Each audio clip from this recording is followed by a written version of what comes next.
Hello and good morning, everyone. I'm not going to scream when it's quite early in the morning. But first of all, good morning and welcome to Big Festival, the largest gaming festival in Latin America. Yes, you heard it right. This is the biggest gaming festival. Welcome. If you're arriving today on this sunny morning, it's not raining in São Paulo, which is quite unusual, but traffic is as bad as it always is. So I see a lot of people coming. Welcome. For those of you who had been here before, welcome back.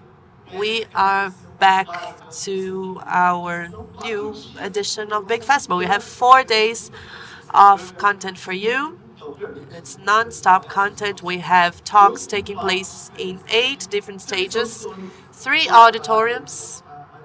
We have an arena. We have a meet and greet on Twitch and the Creators Lounge. So we are going to be here today with this amazing infrastructure for you. We are going to have simultaneous stages for you. This is stage number 2. I'm going to be the host for stage 2 all day, but we also have stages number 1 and 3. And to follow the presentations, you will need to get your devices and you'll be able to select which talk you will be listening to, because again, they will be happening simultaneously. So we're starting the day on stage 2. Of course, there's a lot to see in the exhibition area. I'm sure you are able to walk around as you are waiting for the agenda to begin.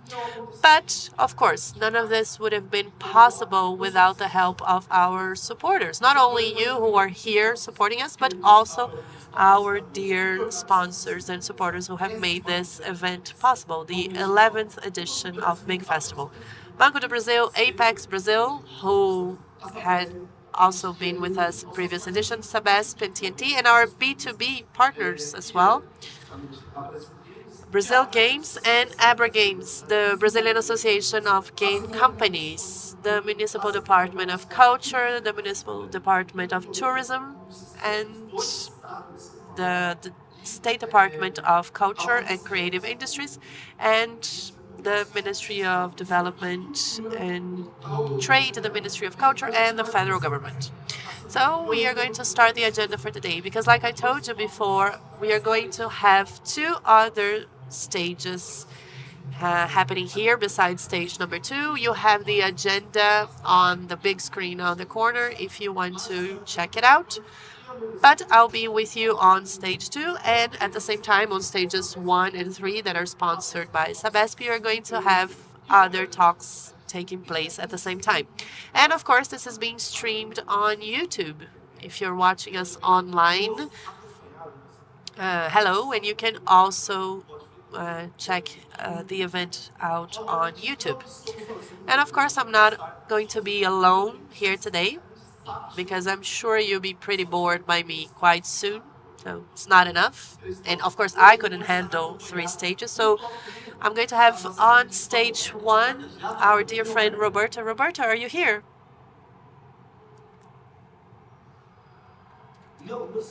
I cannot hear you, Roberta. Can you hear me? Oh, yes. I'm sorry, we cannot hear Roberta.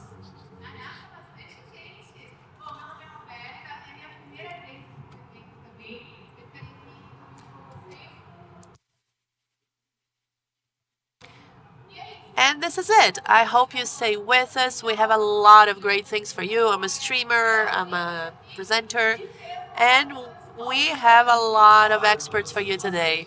Yes, I love it. And this is, again, only day 1. We have 4 days in total. We're going to have a lot of people for you to check out. I'm sorry, we lost her again. So thank you very much for coming. And next to me and Roberta, we're going to have our three lobs on stage 3. Good morning, Lobby. How are you? Good morning, everyone. How are you? My name is Lobs. This is my first time at Big, so I'm very excited to be here. I'm not very big, because you can see from my height, but I'm going to do my best to get you all excited because we have a lot of content for you. We have real quality content for you today. Yes, I'm sure you'll be able to follow and love it. And of course, as part of our team, we also have our dear friend Carmen Diaz. Are you here, Carmen? Are you there? Because again, we're doing this live, but anyway, she's gonna be here helping us making interviews. She's going to be participating on the live stream. Carmen, are you there? Hello, everyone. Here I am. Hello, everyone, and welcome to Big Festival, the largest gaming festival in Latin America. We have a lot of good stuff for you. For those of you who don't know me, my name is Carmen Diaz, and I will be with my team on stage. I'm a little bit cold, so I decided to stay here, but what we have prepared for you is going to be amazing. And we are also going to have a Q&A session, so you can ask your questions to all our speakers. And I need to say thank you to Big Festival for inviting me to be here. It's a huge pleasure to have you all here with us. Thank you, Carmen. She's going to be with us all day following everything that's happening. I didn't tell you about this, but I'm going to be here in the morning so you don't get sick of me. In the afternoon, I'm going to have another host, but I'll be with you all 4 days in the mornings. And like I told you before, we have another stage. We have the enemy stage. And is the enemy stage ready? Is everything ready there? Oh, we're live to everyone. It's almost like when I'm trying to get my live streams ready and start to see all the different screens together. This is usually what happens. So, in a few moments, I'm going to walk around the venue, and whenever you want, just call me. Hi, Pirulita. And I'll be back. Okay, as soon as you call me, I'm here. We are already best friends. Tomorrow you're going to be here. Saturday you're here. Sunday you're here. Yes, whenever you need me, I'm here. But you need to let her work, okay? Of course, you can say hello, but please let her do her job. Yes, you can appear in all the enemy videos because you're going to be covering the whole event. Thank you, guys. All right, so now we're talking to folks on stage 3 because we're sort of welcoming everyone to the event that is just getting started. Because we don't actually know what's about to happen. We are sort of waiting for the official opening of the event.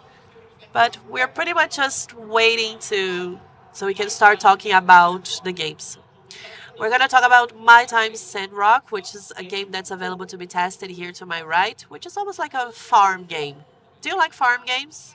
Yeah, like that one. I think it's called Slim Ranch. Slip Ranch. No, it's Slim Ranch.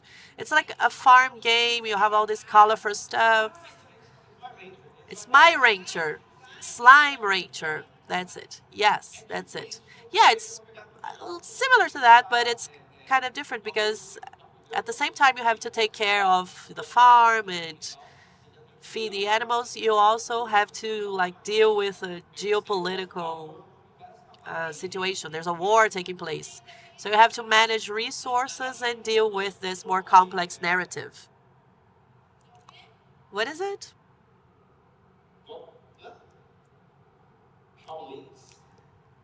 What? What is? Oh yes, Gaules. No, not Gaules. But he's here with us anyway. We can see his wings. Yes, the brand. But the person is also going to come, but not now. We have a few things.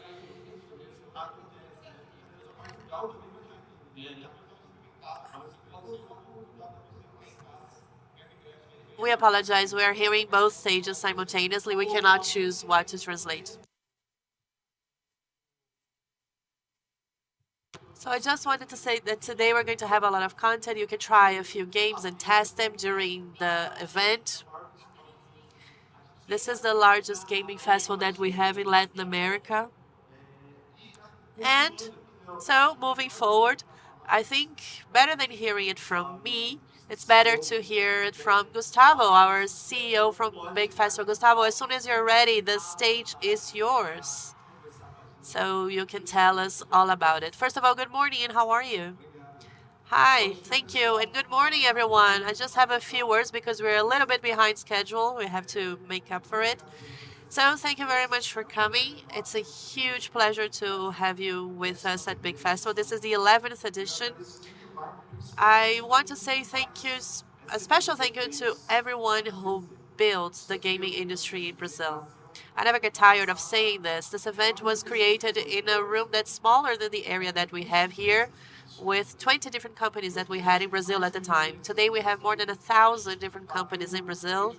I just looked at our app. We have 703 companies registered for the business rounds that will be taking place next to the stage, and we have high expectations of surpassing the amount of business that we generated last year. Last year we generated $100 million in the business meetings that took place in Business Festival, and we hope to overcome that number this year. So welcome. I wish you all a great 4 days of event. We have 8 stages in the event. And to start, I would like to invite a strategic partner for us on our journey of 11 years, which is ApexBrasil. So I'd like to invite Eros to say a few words to you on stage.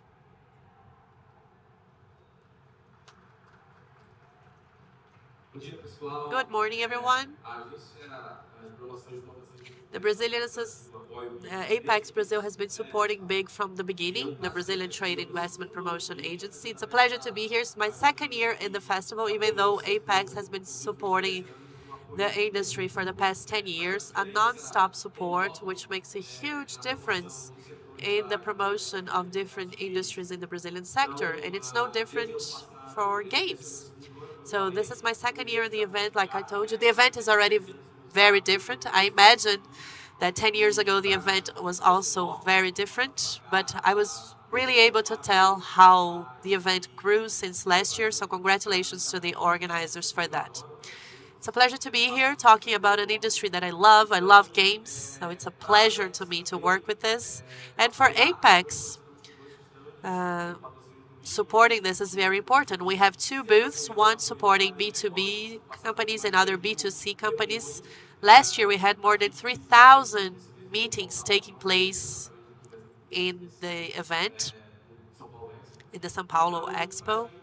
So for us, it's always a pleasure to be here supporting the Big Festival and the Brazil Games project and the export program that pretty much has been around for about the same time. We have been supporting the industry abroad, providing training, opportunities, and creating connections with companies and major studios abroad so we can bring more technology, create more jobs, and more income to the country.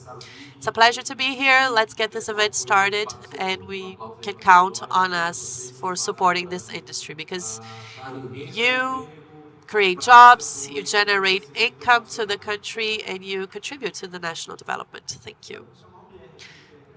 Now I'd like to invite Pierre to say a few words to us. Well, first of all, good morning. How are you? Hi, everyone. Good morning. I'm going to be quick, but I just wanted to say that we are very happy with this edition. We from Omelette started working with Gustavo in his dream of bringing game production to the mainstream and his dream of connecting the industry with like B2C initiatives. So I hope you have fun. I hope you do business and enjoy everything we have prepared for you. And make sure you share your feedback with us because we are always trying to make this event better. Thank you very much and have a great event.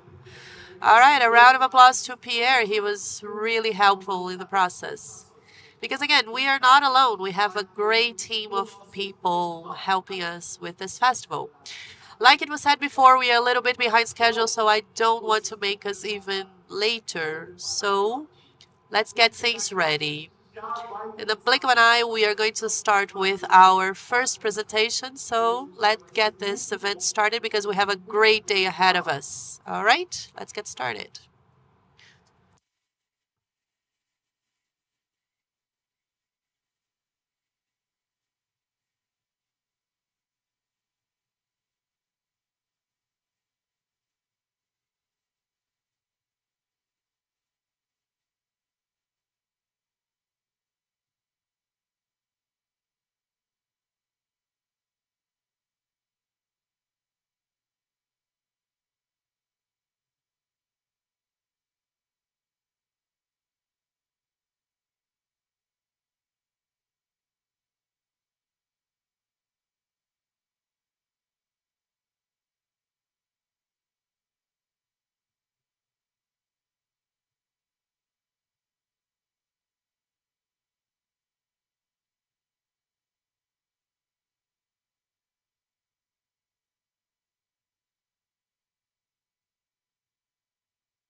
All right, everybody.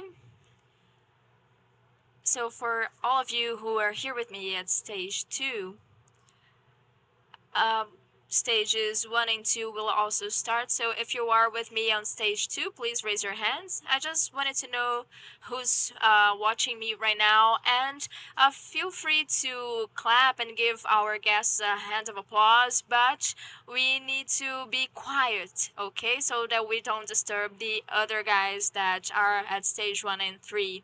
So let's get started. I would like to introduce our guests that are going to start the first presentation at stage 2. We are going to talk about the industry overview and the second Brazilian game industry report. And to join us at stage 2, I would like to invite Carol Caravana from Abra Games, Rodrigo Terra from Abra Games, and Marcos Cardozo. They are already here with us, so let's give them a hand of applause. Quiet, please. So over to you guys. Thank you.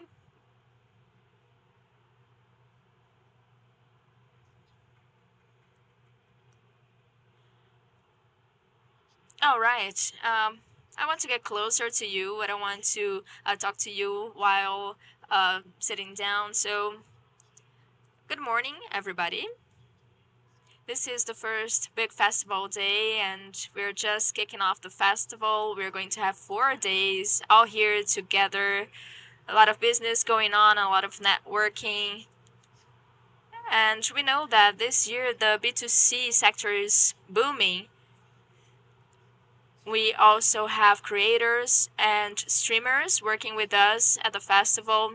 We are all here to learn more about the national content that's thriving right now. And of course, that's very important to all of us to see the ecosystem growing. That growth is only possible when we have some visibility of it, when we understand what makes up this ecosystem of game production here in Brazil. And we need to use a very important tool, which is the industry survey, an industry map. You know, sometimes developers don't want to fill out the surveys, they don't want to take the time to do it, but that's actually the survey that allows us to help us understand what's going on at the studios and who are the partners of the studios, the ones that are working at the industry, the business owners, and also the profile of those working in the gaming industry. We also want to know how much they're making.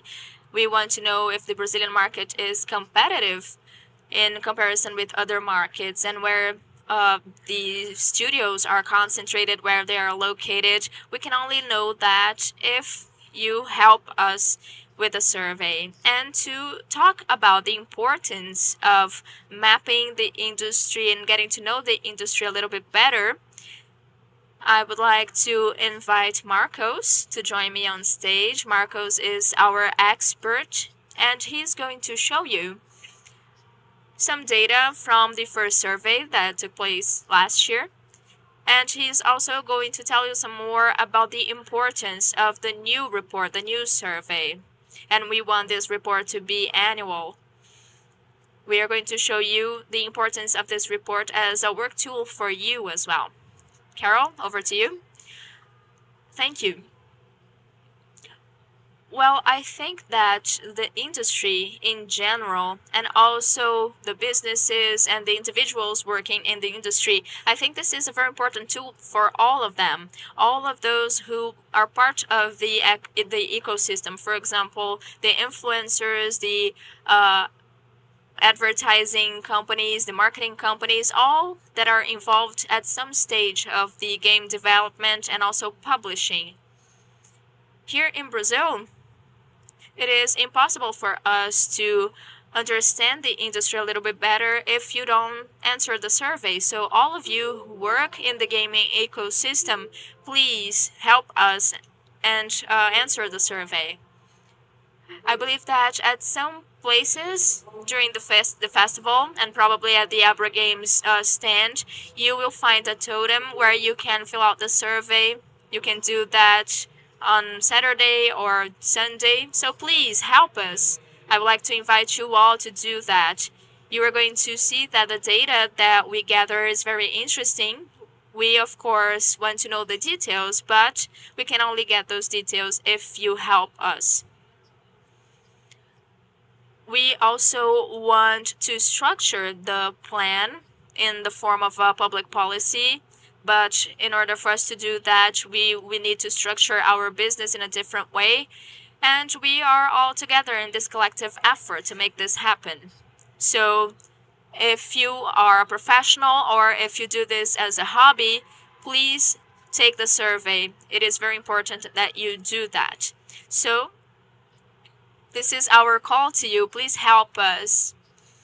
We are very happy about the amount of data that we have already gathered, and our idea is for us to increase the pool of data that we gather, and we also want the data to be more granular. For example, when it comes to diversity, we gathered data last year about it, and it was the first report where we got more granularity in that topic.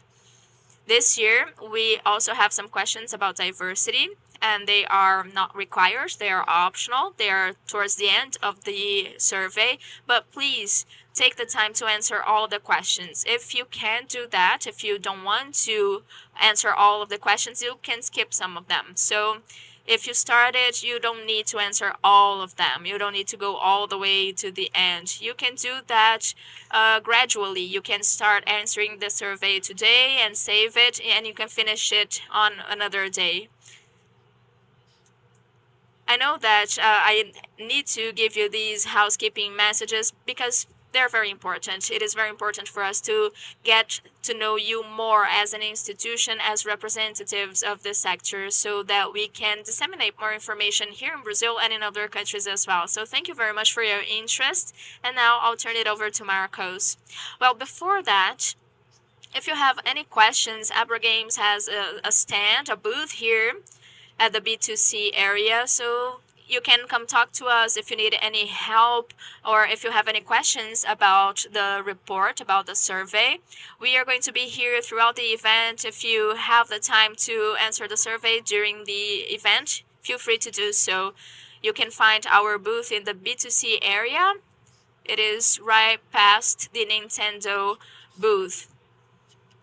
It is right across the B2B area, and our support team can answer your questions. It is very important for you to get to know what we do at the association too.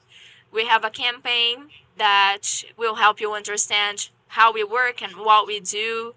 And it is important for you to come and get to know us regardless of the size of your studio. You can become an associate, and that will help us bring more representativeness to the industry. Now, Marcos, over to you. Thank you very much, Rodrigo. And thank you, Carol. Good morning, everybody. It is a great pleasure to be here with you today.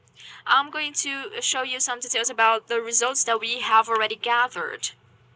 So if you have your phones with you and you would like to start answering the survey, please feel free to scan the QR code on the screen, and you can start filling out the survey.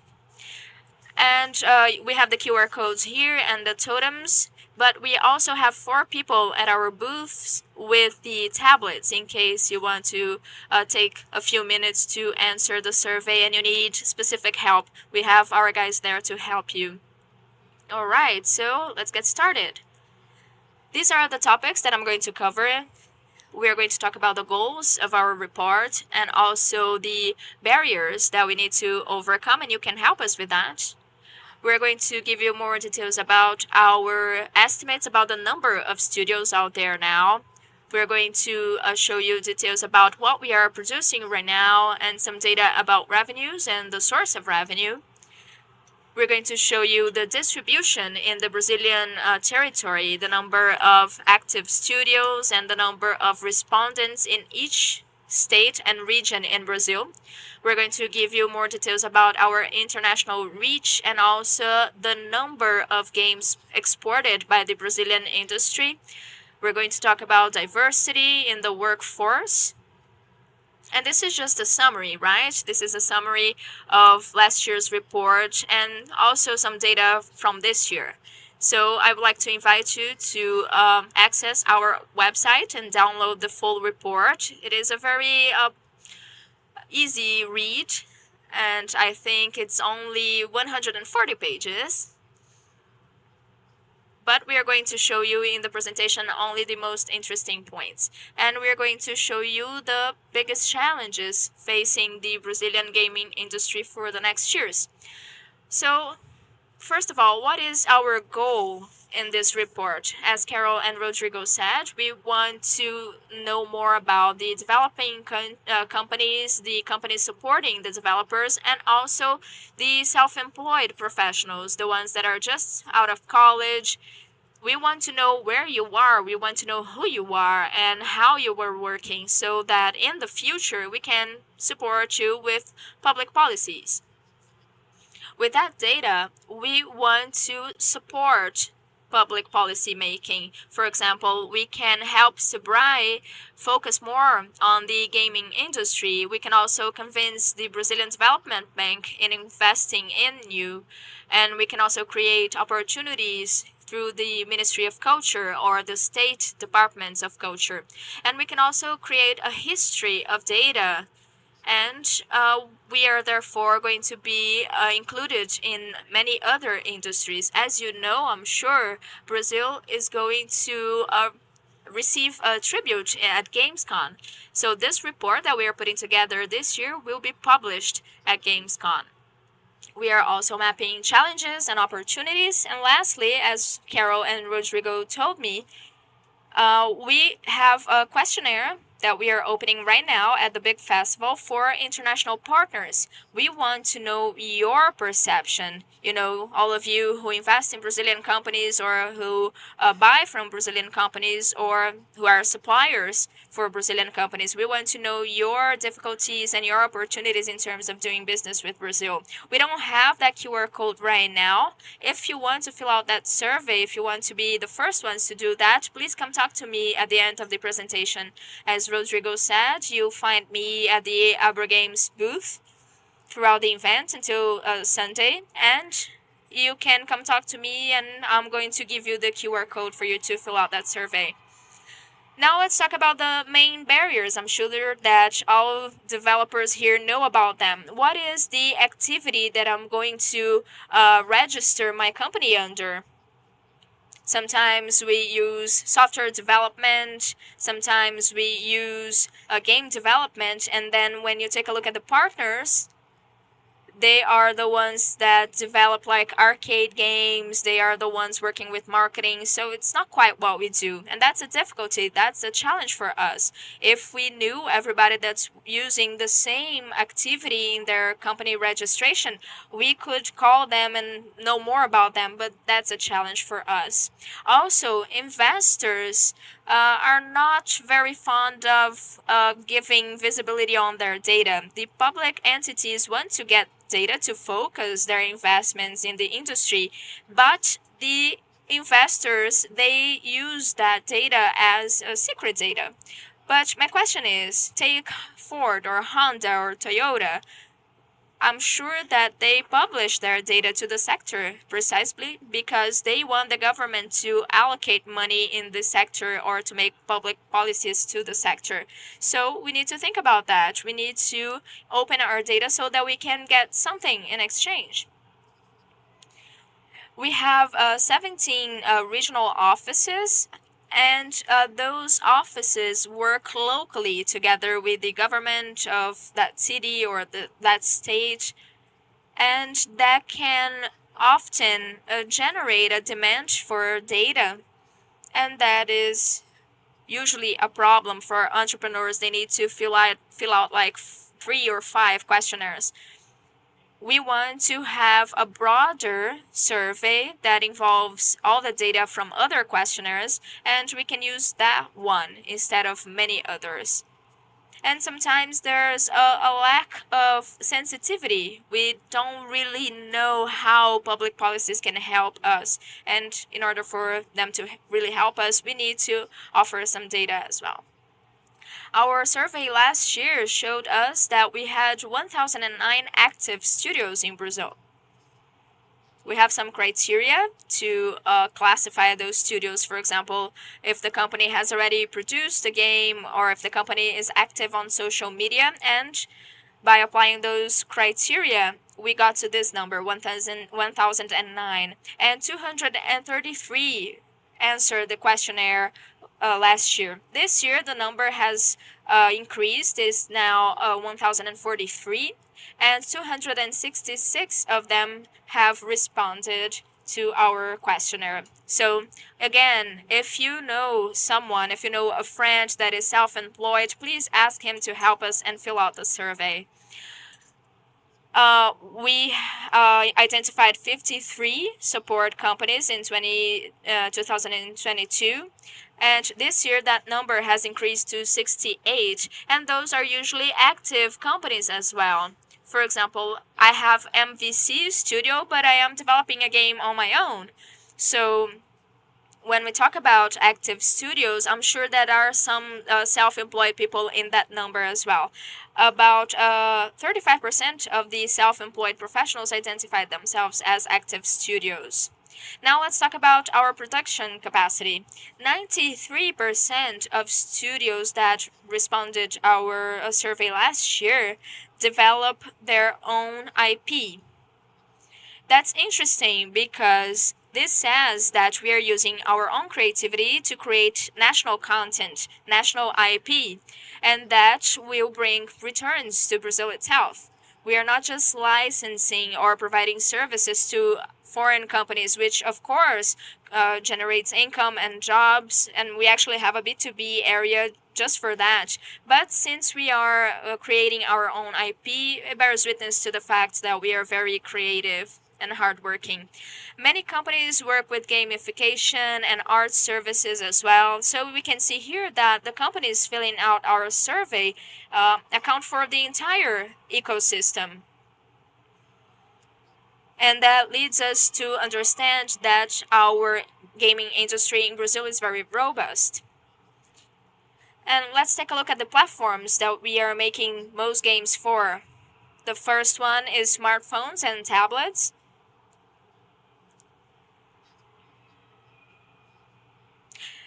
Now, the biggest companies are working with entertainment games. 76% of the companies are working with entertainment games, and educational games come second. It is critical for us to understand that this industry is very diverse. We do games for healthcare, for example, for advertisings. We also use training simulators. So we are not just limited to entertainment. The industry is rather diverse. Now, revenue. We estimated that the total revenue was $36 million in 2015. In 2022, our estimate is around $200 million. This industry today accounts for 1 billion reals in revenues. Now let's talk about our production in Brazil. The southeast and south regions of Brazil concentrate most of our production. However, the northeast and the midwest regions have been growing the most in terms of number of studios in recent years. And of course, the regional offices and Games, we have some offices in the Northeast and in the Midwest. They are all working very hard to make that market grow even further. Now let's take a look at the comparison from 2022 to 23. These are the numbers of active studios in each state. When we compare 2022 to this year, we can see that some states remained at the same level, but in Rio there are 10 additional studios, and in São Paulo 2. So although things are pretty stable, we can see that numbers are rising. And these are the active studios that we started working with. For example, in the state of Maranhão, we had 6 active studios, but another 8 have already filled out our survey. So we know that in that state, there are more active studios than we identified in previous years. And this is the distribution of the states that answered our questionnaire the most. For example, we can see a high concentration here in the state of São Paulo and also in the state of Rio Grande do Sul. This is the state where we have the most studios answering the survey. Now, support companies. This might be an issue, and we try to address that issue, but this might create problems in the future. We have a very high concentration in the state of São Paulo, and there are no support companies in many other states. So if you're here representing a university or something like that, please fill out our survey because it will help us understand how these companies are distributed in the territory. And of course, we could get that information from the website of the Ministry of Culture, but we want to know about your courses. your problems, the problems that you were facing. Here we have the number of self-employed developers with a high concentration also in the Southeast region. Now, our international reach, it is not our goal, of course, to launch games only in Brazil. So we know that the main distributors are Steam, Google Play, and Apple Store, and also Xbox and PlayStation stores. But we can see that we have been growing year on year, and the Brazil Games Project has been supporting that growth. You can see here that we went from 53.6 million in 2020, and these numbers are in dollars. And we went to $106.7 million in exports. And last year, the number stood at $74 million. So we almost doubled the amount of exports in a matter of 2 years. Now, workforce. Well, what we have been seeing in terms of demand in the industry is that the workforce is very diverse, and our wages tend to be higher than other industries that demand a lower qualification or education from the workforce.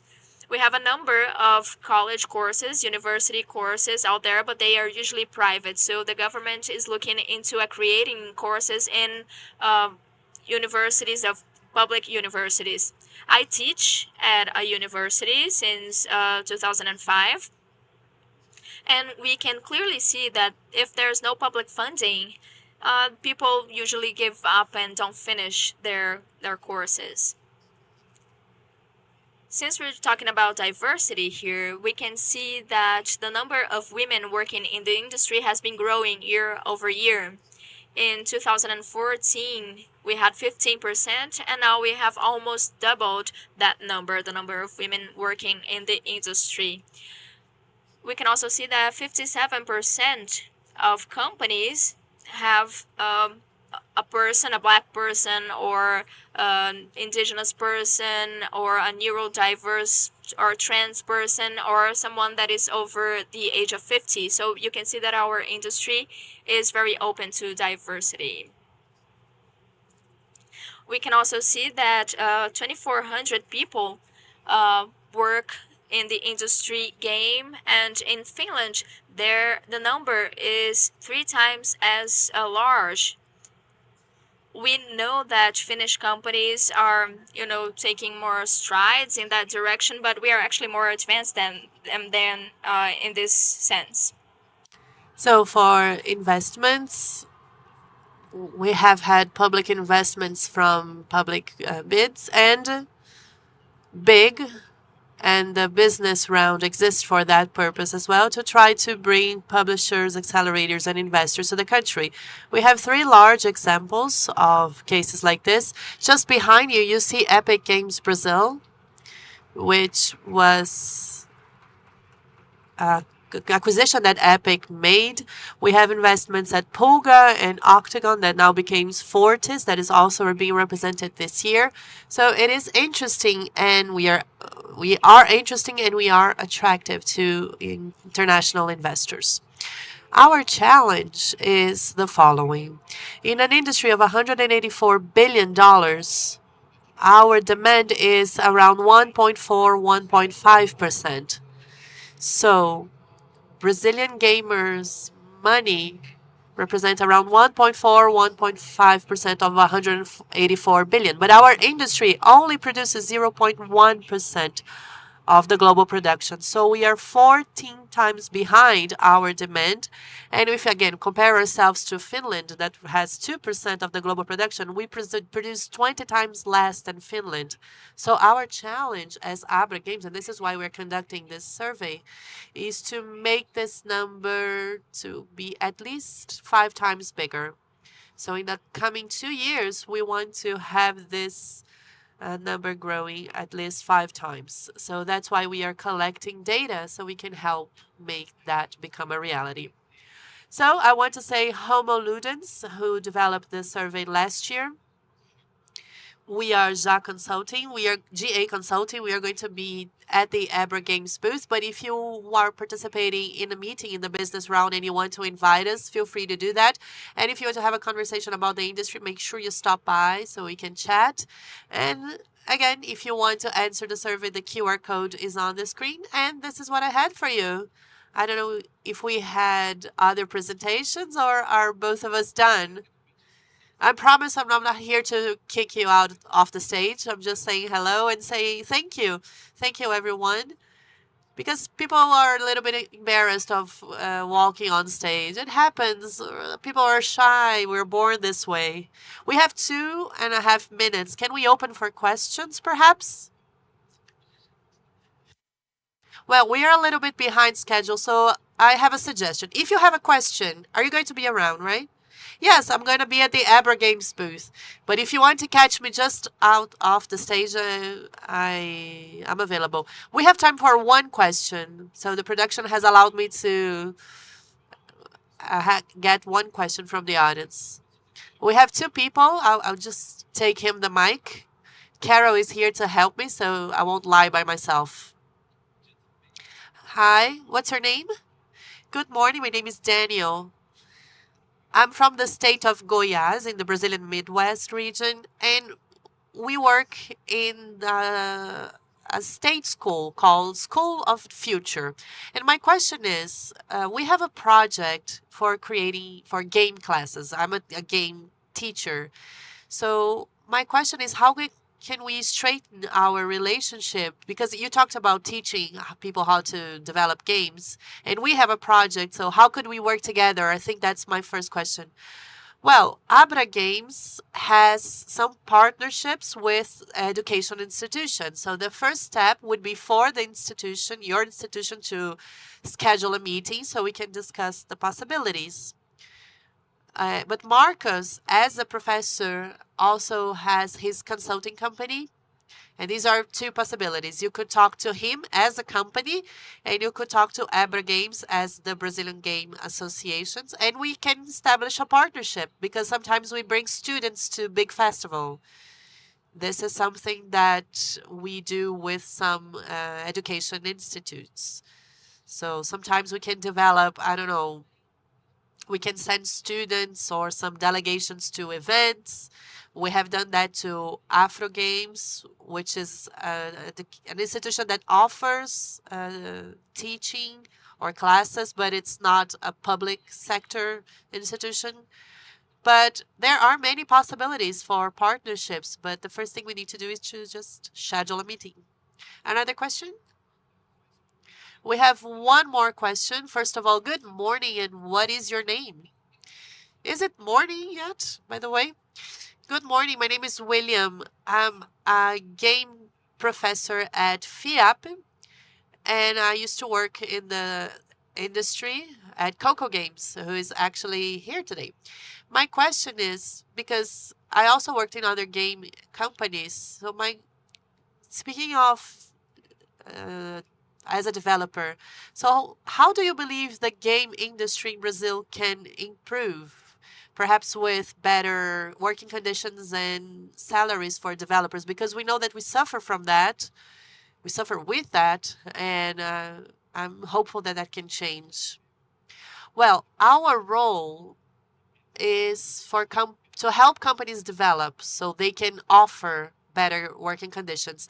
This is what we were discussing yesterday, actually, on the work group on public policies. We want to keep Brazilian professionals working here with Brazilian companies.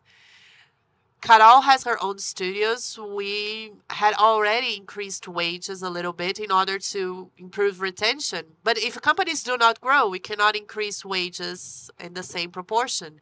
So the more we can improve the revenue of Brazilian companies, the more we help Brazilian companies to grow, more easier that will become. We, as Abra Games, we cannot enforce that. But we know, for example, that in Canada, one public policy that exists that is that the government pays part of the salary for the employees in the country. We are discussing these possibilities with the government, but we don't know exactly what type of policy we are going to get. Another thing that we try to support is for companies to help professionals get their first job, because once you have a little bit of experience, you are already better positioned to have a better discussion about your salary. But we need data again, so we can start having this discussion in the public policy arena. But the discussion for the industry as a whole, how can the industry become better, more self-sufficient, how the industry is going to treat its employees, this is a different discussion. This is a discussion that we need to have as an industry. But speaking of the survey, perhaps giving you a more straightforward answer, we are asking for data precisely for that reason.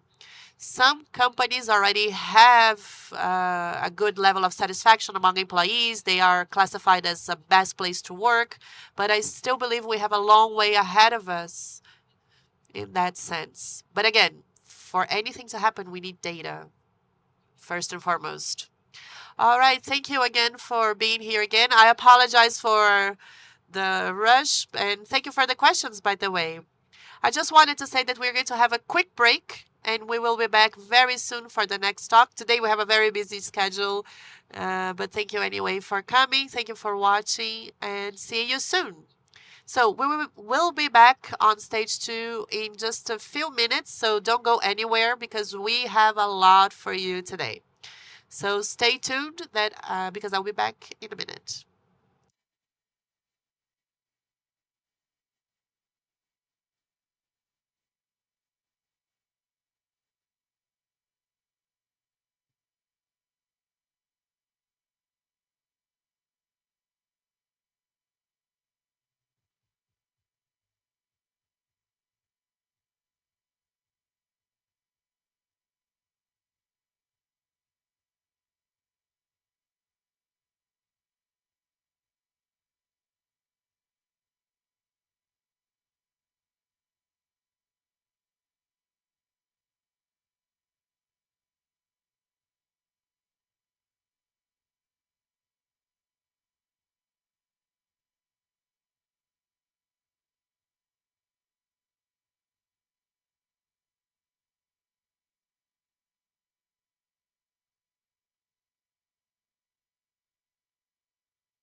We are back, and so welcome back. If you are watching us on stage 2, I know everything is happening at once on the 3 stages, but it is going to work. And I told you that the break was going to be quite fast, right? So we're going to continue. As you can see behind me, we have the topic of our next presentation, our next talk of the day. I would like to invite everyone from ApexBrasil who is going to be talking to us about strengthening the international industry. So they will have some guests so we can discuss a little bit about how we can promote Brazil abroad. So I would like to invite Rodrigo Terra. He's going to be with us. He'll be mediating this session. He's from Abra Games. And together with him, we're going to have Ana Paula, Flávio de Abreu, Mariana Souza, and Mauro Garcia, all from Abra Games. This talk is about to start, so I'd like to invite all of our speakers to join me on stage number 2. Oh, there they are. Yes. So welcome. Welcome. Good morning. How are you? Another reminder, we have three stages happening simultaneously. You can follow any stage you want just by selecting the stage on your headset.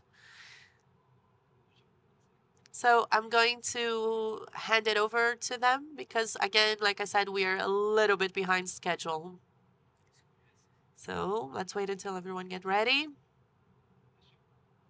I'm going to leave the mic with you, and I just wanted to say,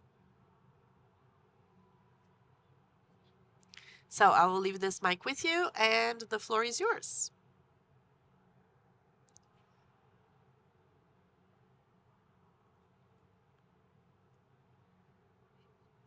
Can we start?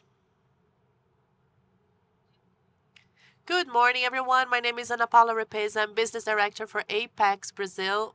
First and foremost, I wanted to thank bigfestival for the invitation to be here, Abra Games as well.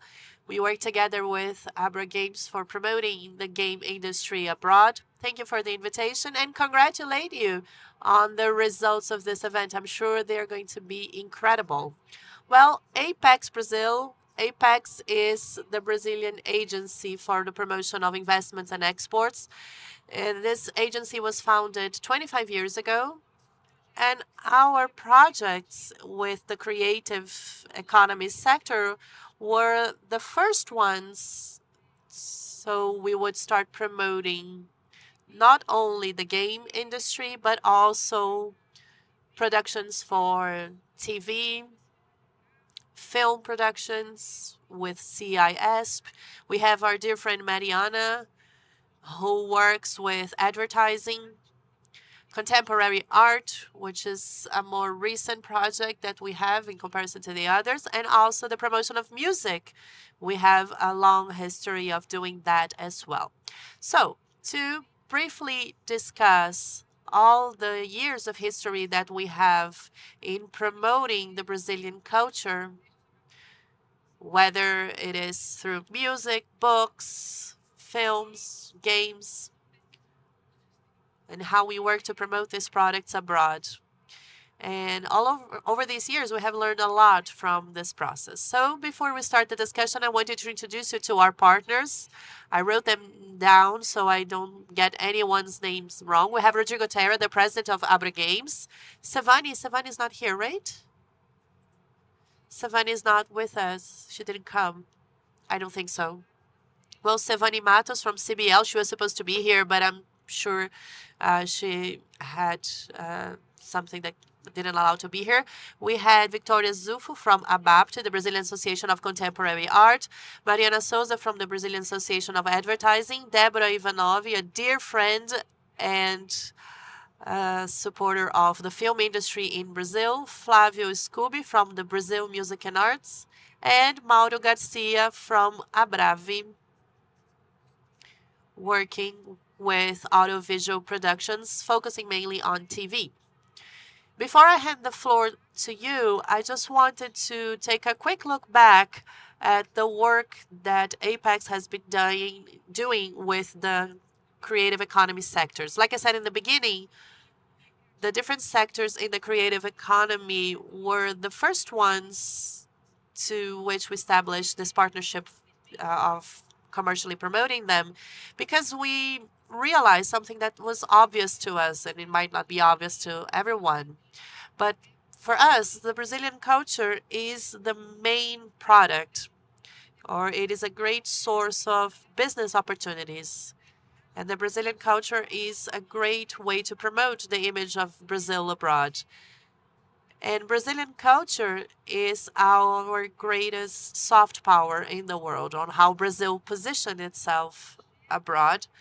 And it is able of generating a lot of engagement and empathy, not because of the products that we have, but it is also something that can be translated into other products such as food and other consumer goods. So the cultural products can transfer these characteristics to other areas of the economy. So since the beginning, Apex has started this support and it was growing. And in the beginning of the end, sorry, of 2018, we were supporting around 900 different companies. If we combine all the different industries that we have represented here on stage, plus the publishing sector. But unfortunately, in the next in the 4 years after 2018, that number went down to less than 250. I'm sure you all felt that. Some people have felt it more, others a little bit less, but nevertheless, it was present. So it's a great pleasure to start the year of 2023 with a new approach, with the right approach in our understanding for the potential that Brazilian culture has, not only to generate business, but to generate jobs as well. And the potential that it has of engaging companies, producers from all over the country. Just before, we were talking to developers from the northeast of Brazil, young people who have this potential of generating jobs. So we are resuming our support to the creative economy industries. We have renewed our partnership with CIS. Adriana, I see her smiling because she asked me to share with you how amazing our experience was in the Cannes Film Festival. So the whole world saw that Brazil was back. That was the motto that we were repeating in the Cannes Film Festival. So we are back, renewing a number of different partnerships. We are on the process of doing that with ABRAVI and the different associations represented here on stage. We are renewed. We have our partnerships already renewed. So I think the main message that I have for you is to reinforce the fact that Apex is back supporting all the different sectors in the creative economy industries, of course, in partnership with the Guimarães Rosa Institute from the Foreign Trade Ministry and the Ministry of Culture as well, because in our understanding, this industry has different characteristics that need to be taken into account by all the different public sector agents. So to start the discussion, I have a first question for our panelists. And my question is actually to Rodrigo. I apologize because my phone is not working properly. So my question is to Rodrigo and Victoria. And of course, if anyone else wish to contribute, feel free to do so. So I'm going to direct the questions because we don't have a lot of time. But again, if you wish to answer, please feel free to do so. But let's start with Rodrigo and Victoria. Could you please tell us about the impact that the partnership with ApexBrasil has had on your industry? What have we done right? What are possible areas for improvement? And from that on, we can have a broader discussion.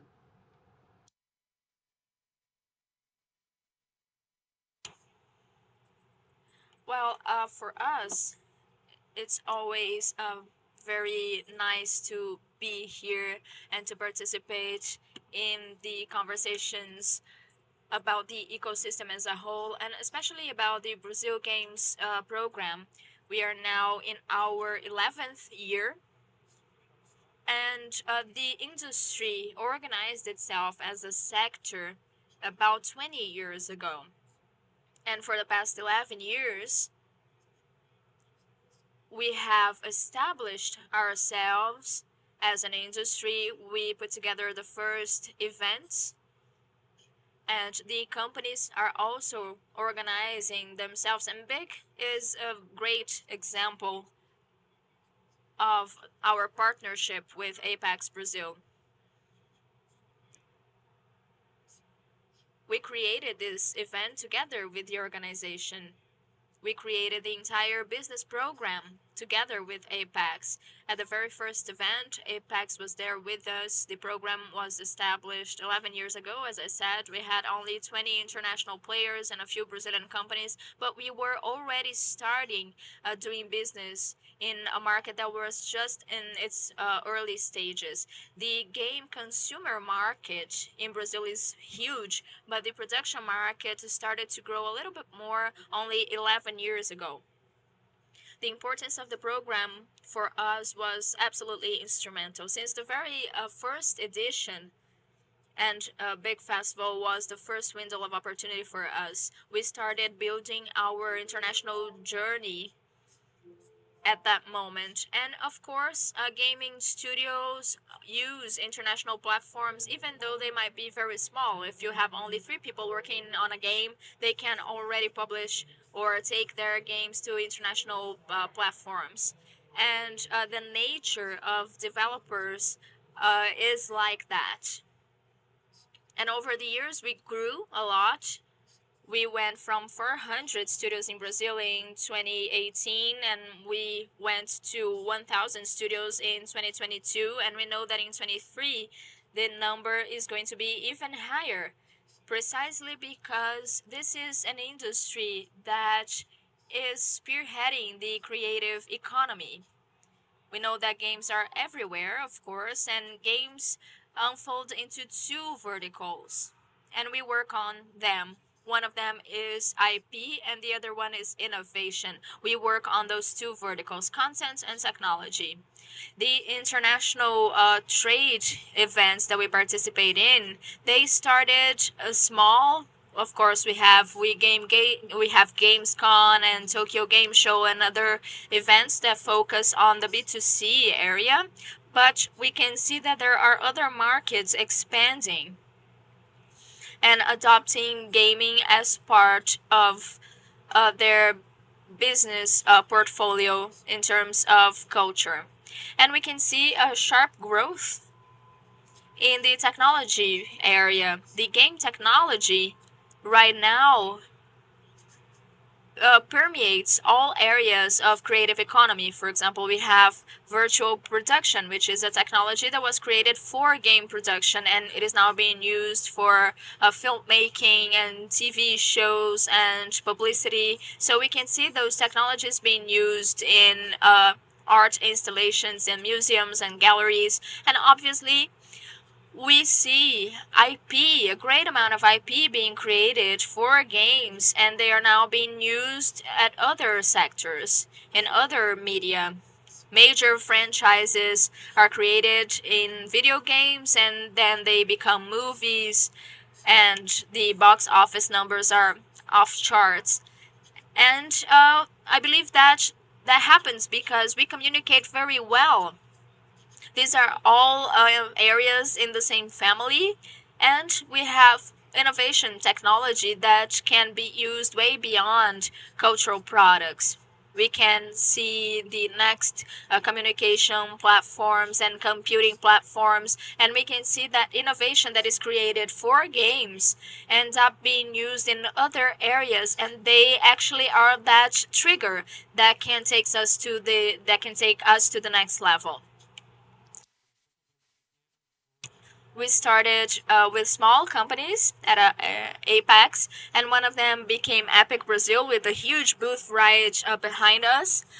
And others are growing in the outsourcing business and service provision business, and they are world-class companies, and they are based in the north and northeast areas of Brazil. Because of the program, we were able to decentralize from the southeast of Brazil in a very effective way. And in the process, during that decade, we did exactly that. And in the future, we believe that we are going to continue to walk hand in hand. Creative economy needs to be shared. So considering those 2 pillars, IP and innovation, we believe that there is a major interface between the game industry and other AV sectors, all cultural sectors. And the role of Apex right now is absolutely essential, not only for us to export our products, but also in order for us to attract investments. We need to create a better business environment here in Brazil. In order for us to attract investments, of course, we cannot work on our own. We need to work together with investors and investors here in Brazil that want to invest in culture. They need to look at the creative industry as a major potential for impact and returns and economic development. Thank you very much, Rodrigo. Thank you very much for your great inputs, and it's nice to know that we are heading towards the right direction. Now, Victoria, over to you. Good morning. What a great pleasure it is to be sharing this panel with creative partners. And I am the president of ABACTI, which is an association of contemporary art galleries. And ABACTI today has about 60 members. They are all galleries in the primary market. This is the market where you sell art directly from artists, and the secondary market is the resale market. And our association provides critical support to galleries because the primary sector galleries start representing artists that are starting their careers. So going international is a major challenge for them. And I believe that this business has grown a lot thanks to the support of Apex. And this is what took us to where we are right now. Of course, we need to grow little by little and year by year, going to trade shows. And of course, we need transparency and professionalism to strengthen Brazil's reputation in other countries. And there are some projects that are very important for us. For example, the international trade shows. In order for galleries to participate in those trade shows, they need to apply for it, and they need to pay a certain amount to have a booth there and take the works to those countries. And of course, that takes strategy and a lot of effort. The galleries have managed to go international thanks to the support of our association. There are some galleries that have opened international offices. For example, there is this gallery that is now going to open next October, a gallery in Paris. They already have one in São Paulo, New York, and Brussels.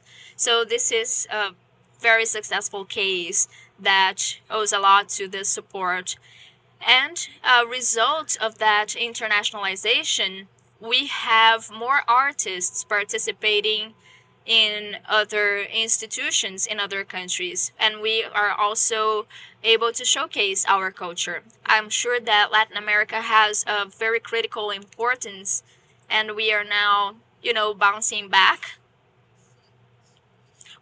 I also think that this is a moment for us to make our art more equal. We also have this opportunity now to increase our representation in some institutions that are critical for us, so that we can showcase our culture. Another very important achievement that happened is the Art Merchant Treaty. We were invited by the Latitude Institute, which is a partnership between Apex and ABACTI. And in that program, we invite big names, big influencers in this market. They include curators and collectors and art advisors and other professionals. We invite them to come to Brazil and participate in a very interesting program. We usually do that during trade shows. And actually this year, we're going to have the São Paulo trade show, which is one of the biggest ones. And we are going to invite these people to come participate at the show, and they can be ambassadors of Brazil in other countries. They are invited to come here through the program, and they usually fall in love with Brazil since we have such a rich culture. And they participate at the event. They do networking, and they also visit some galleries, and they go back to their countries of origin with the ability to disseminate everything that we are doing here in Brazil and, being ambassadors to Brazil. I believe that we have already invited 250 influencers to come to Brazil through the project. It usually takes place once or twice a year, depending on when we have the trade show here in São Paulo. Another important part of the Latitude project is the sector studies. The sector studies bring us intelligence about the market with numbers, figures, and in a very professional way. I believe that we have already conducted 6 of those studies that feed us with numbers and data, and they also show how significant Brazil is in the contemporary art market. We also promote specific meetings, which is a different front in our project. And those are meetings that bring people to Brazil to discuss significant issues in the market, in the contemporary market. And this is an effort to professionalize the sector even further. So in a nutshell, this is what Apex has been doing in our partnership, which has been around since 2011. And that partnership grew so much, since contemporary art is now growing in representation in other countries, and that of course strengthens our work, and that is being done in a very smart way. It is important for us to understand the size of each gallery,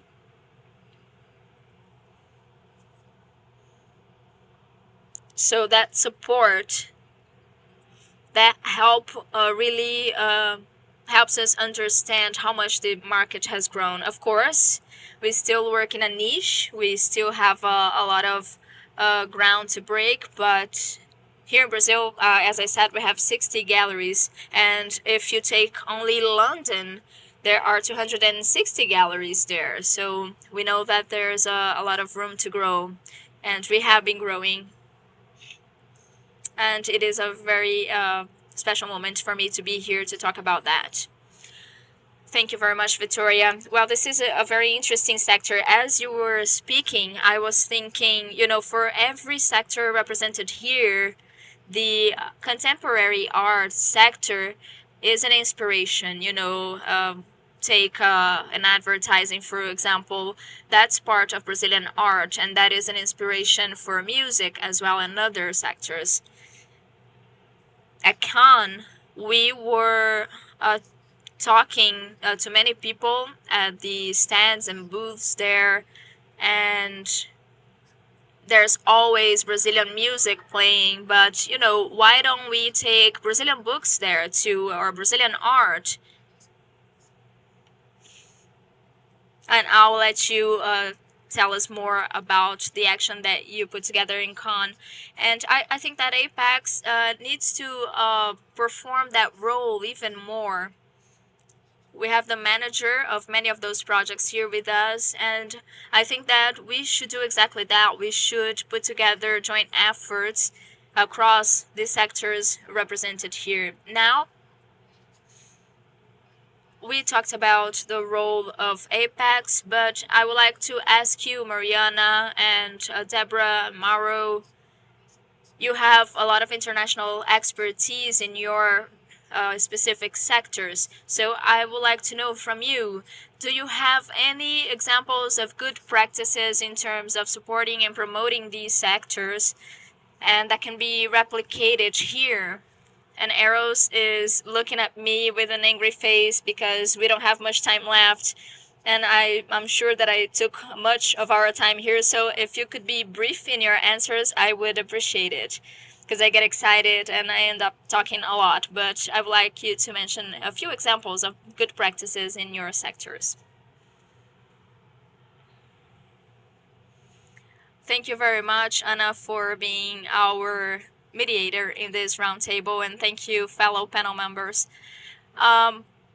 Yes, absolutely. I think that our sectors should be working together, and it is very important for us at BM&A. We have been working with Apex for a long time, and we know very much about how projects work. But we are at a tipping point right now, and your question is very important. Music is present in games and TV shows, movies, and actually we used to share the same spaces with books at bookstores, and now we are sharing audiobooks. We are sharing our space at Spotify, for example, with audiobooks. But in practical terms, to talk about my international experiences, we have a few examples in the music market that we take inspiration from. There are some government frameworks from other countries that are very interesting, and we try to replicate them here in Brazil according to our particularities. For example, there is an export program in France, which is a very solid program for exports. It is a global program, actually, because it has as a principle the goal to generate business in France. And France is a hot hub for agencies representing African artists, for example. So there are many jazz artists and African artists that go to France and export their art from there. And they have a financing framework in which the market itself, the market funds itself. And for music specifically, it funds the small artists and the small labels, and this is something that we take inspiration in. They also have branches in other countries doing exactly that, and they work together with French diplomats to do that. We know that Apex does that as well. We have a close relationship with the Brazilian diplomats, and we know how important that is.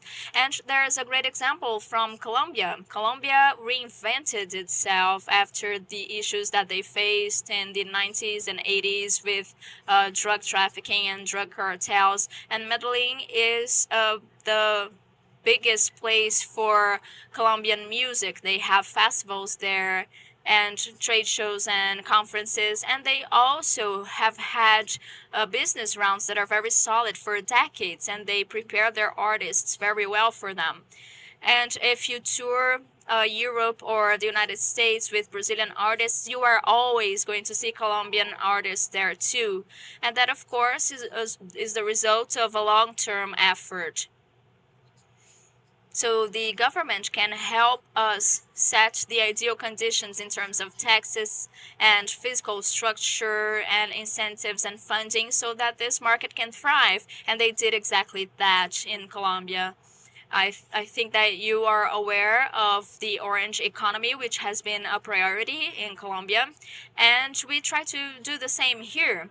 Our product, our content, well, I know I'm biased, but it is unmatched. Anywhere you go in the world, you can see the Brazilian music is very successful, and we have a record-breaking year this year for Brazilian artist tours in other countries. So that's a very positive scenario for us. Well, that's great.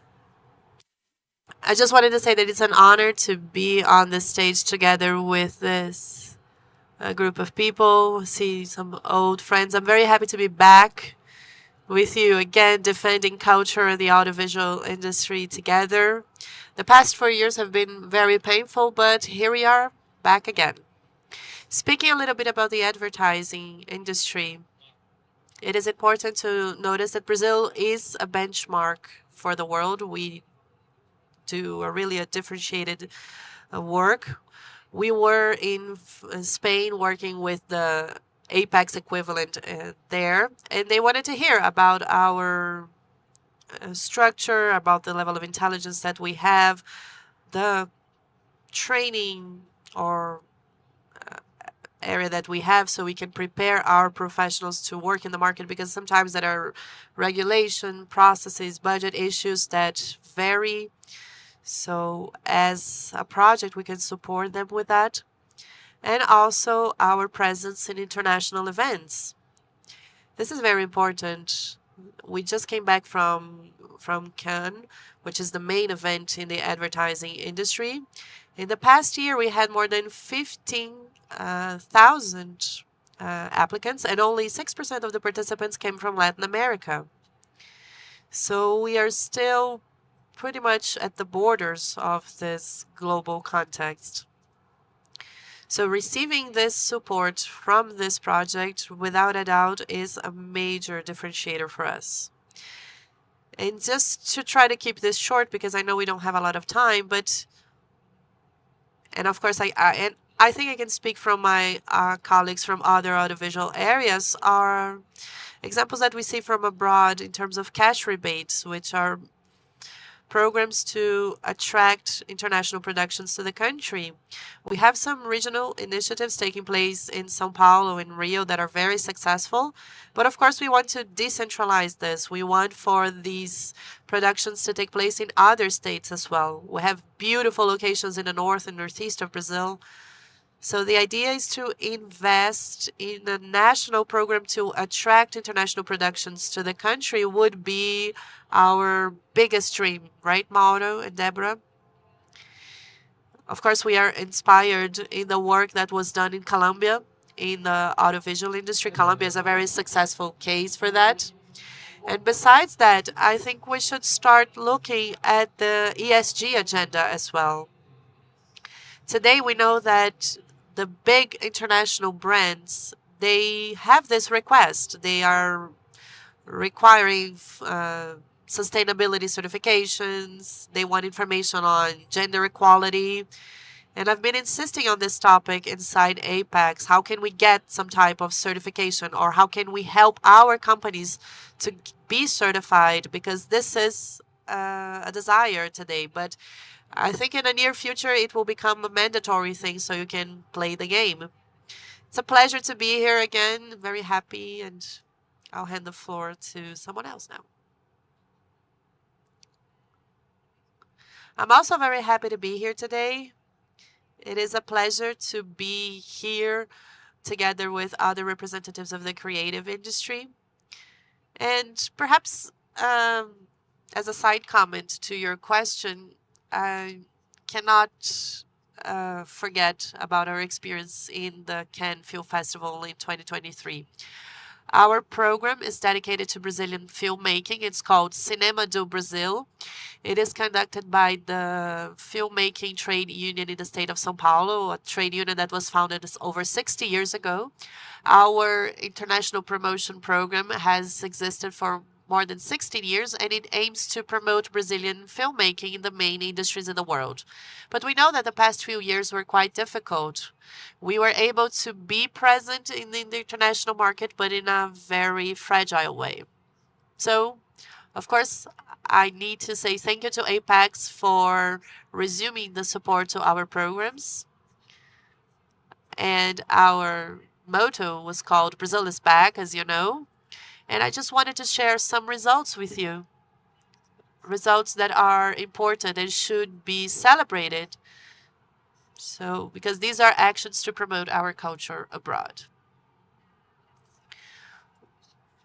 In the Cannes Film Festival, which is, of course, as you know, the main market for filmmaking in the world. In the festival, there's a huge market event that showcases productions from all over the world. We have agencies, producers from all over the world. And Brazilians had 783 different business meetings with representatives from over 60 countries. Look at the power of this effort. And we are already reaping immediate results. We have closed more than $18 million in deals in this event alone. And we still have an expectation of future deals that are about to be closed in the coming year, and that will generate $45 million more. So these figures, they are a proof of our importance, our relevance, and how important it is for us to be there with a good representation, with a well-defined strategy, supporting our producers and preparing them to do business in this international market, which is a highly competitive world. So, again, thank you very much for your support. And regarding our international experiences, we have a lot, but unfortunately, we are almost out of time, so I'd like to hand the floor to Mauro from Abravia. Thank you, Deborah, and thank you, Big Festival, for the invitation to be here. Thank you, Apex, for inviting us as well. It's a pleasure to be with all of you here today, because not only Brazil is back, Apex is also back, Dialogue is back. So we have learned how to survive and how to become more resilient, but now we are in a different moment. And I will also try not to answer your question instead of talking about benchmark from other countries. And I'm not going to talk about results either. But I saw something here that caught my attention, and I think it has a great connection to this moment. Bravi has a project that is called Brazilian Content. And this project has been around since 2004, with, of course, this gap from 2020 until last year. And we have received 4 awards from Apex for 4 different reasons. But one of them caught my attention, which is related to promoting new companies to export. And together with you and Eros, who is our manager that built this new partnership, we are looking at the global scenario that has also changed, and we are looking at the importance that promoting new companies has. Our idea was to bring back a project called Project Buyer. Because just as important as reaching out to international markets is bringing international players to Brazilian events. Bravi has a great reach. We are present in 20 different states in the country with a large number of members, more than 600. But only 175 have an international presence, and we want to expand that. And we are going to do that, but not immediately taking them abroad, but by bringing players to the country and to teach them about this international culture in market events taking place in Brazil. So this is a first step. I was joking about this with Andre. He's one of our managers. And I told him, let's do like a maturity journey for independent producing companies in Brazil and prepare them to go abroad. So I think that this project is a great initiative in that sense. So identifying together with Apex, what are the new markets as well? Because now with live streaming, we have other markets, not only Colombia, but Spain is doing great in that arena, besides South Korea, of course, which is the main example of that. So sharing those lessons to the Brazilian market and bringing that message to our regional events will allow us to become more decentralized, like Mariana has said. And it will allow us pretty soon to increase our presence in the international scenario. That's just one thing I would like to highlight. This experience from the project that you mentioned to the international players coming to Brazil is also unique. We have a very funny story from that. At the time, we had this project taking place during Carnival in Brazil, and we brought a producer to see our Brazilian Carnival. And he was so amazed to see how everything worked on time and how beautiful it was. Everybody was singing together. He decided to come back to Brazil to shoot a commercial here. And the next year, he came back to shoot a Mini Cooper ad for the global BMW company. It was shot in Rio, and the car was like driving in between carnival parades. It was a very difficult in terms of production, but it was a unique experience for this international company. So the business potential that we have in this project is huge. I forgot to say one thing. One example of this work, if we look back at our partnership with Apex, was that besides our presence abroad, some production companies actually opened offices in other countries. So we now have representatives for Brazilian production abroad, and they are bringing examples of that. So we have a representative in the US and Spain and in France. So they share their experiences with us, interacting with our members as well. So it's another example of how much we have evolved. Yes, I think this is the beauty of foreign trade. Because once you get this experience, once you sell to another country, once you have this experience of bringing buyers to the country, because the impact that they are going to have is something that we are never going to feel because we are used to it. Our culture is so rich that eventually, but we are used to it. So this experience can definitely help us improve the competitiveness of the sector as a whole. I wish we could stay all afternoon talking about this, but unfortunately we are out of time. So Rodrigo, thank you once again. Thank you, Eliana, another dear friend. I'm really happy to be here. Folks at Apex are starting to get jealous because I'm only going to the commercial economy events. They're trying to make me go to like sort of an agribusiness event to try to find some balance. But I just wanted to say that it's a pleasure. I follow the work that you do. I'm always learning more, and I'm always coming back with new ideas on how to support your industries. So you can count on us. Eros is here. He's one of the best managers we have at Apex, and I'm certain we have a lot of great things ahead of us. Thank you very much, and good afternoon. Perhaps we can take a picture. I apologize for asking you to wrap up. Yes, you can take a picture. Feel free to do that. And you can leave your mics on the chairs. I apologize for ending this conversation. The conversation was great. I was listening to you and I said, well, unfortunately, I have to go there and ask them to end, but unfortunately, this is what we have to do.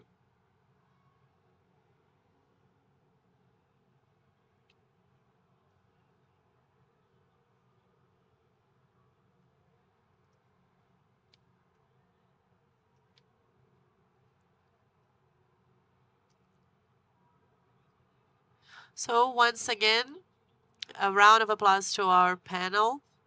They were here sharing a lot of knowledge with all of you. I really like this silent applause. We had to come up with an idea of applauding without disturbing other stages. But like I told you before, we have a non-stop agenda for you. So we're going to just take a 1-minute break and we're going to get ready for the next talk. So stay tuned. Go grab just a glass of water if you want, but be back for the next talk.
Organizar as contas é tão mais fácil com minhas finanças. Como eles pensaram nisso? Como que a gente pode dar mais ferramentas para quem tá lá usando o app do bebê? Já sei. E se desse para organizar os gastos por categorias? Tipo, Gasto com pizza? Isso! E a para ver os extratos de todos os bancos num só lugar. Genial! A gente criou o Minhas Finanças para você descobrir como é fácil organizar sua vida. Descubra o Minhas Finanças no app do bebê.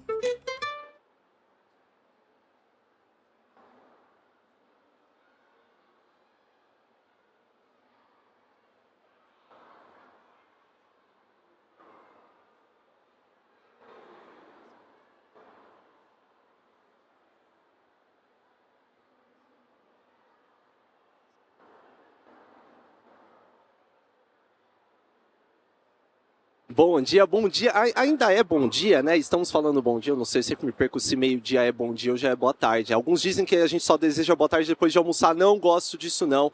Eu desejo... O bom dia, ele vale pro dia inteiro também. Brincadeiras à parte, a gente vem aqui para a próxima palestra, uma palestra muito interessante. Vocês viram o aviso, a palestra vai ser em inglês, mas a gente vai ter a tradução simultânea para aqueles que necessitarem e que quiserem também. Bem, a próxima palestra muito interessante é sobre a Gamescom e os insights sobre o maior evento de jogos do mundo, né? Um evento que mistura jogos, negócios, entretenimento, né? Assim, um festival de caráter. Truly a unique festival, and we're gonna hear a little bit more on the insights from Gamescom. So I'd like to invite our speakers to join me on stage. So let's give a round of applause to Rodrigo Terra, Catarina Figueroa, and Tim Andres, who will be here sharing all the insights from this event to you. Thank you very much for being here. Thank you, Rodrigo. Rodrigo, we're gonna get tired of him, but I'll leave it up to them so we can get this talk started.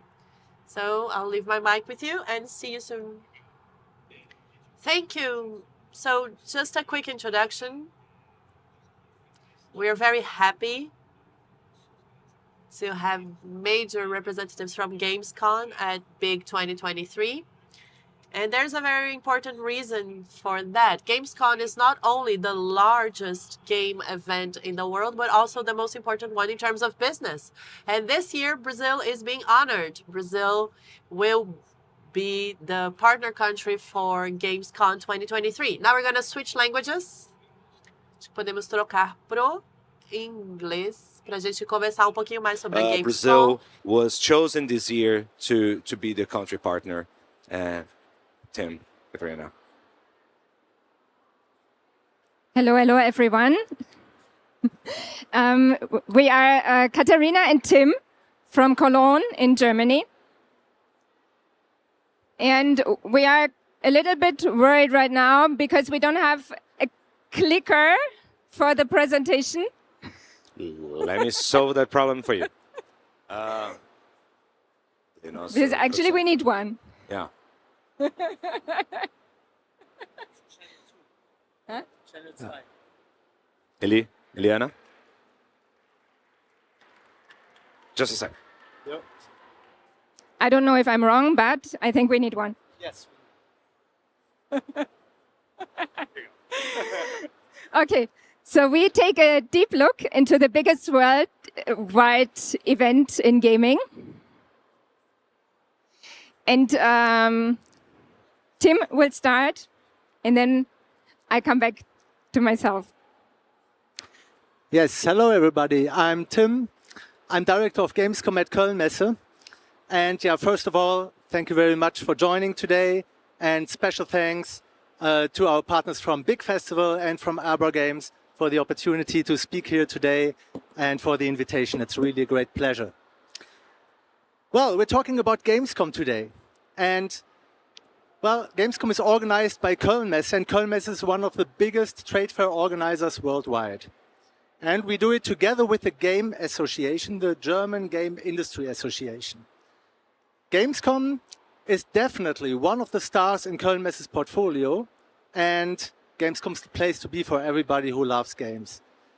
So, if you don't know Gamescom yet, no more words for now, and please enjoy. Let's go with 60 seconds Gamescom. Gamescom 2022 was a blast. Book now and be part of this crazy ride. Because we will be back.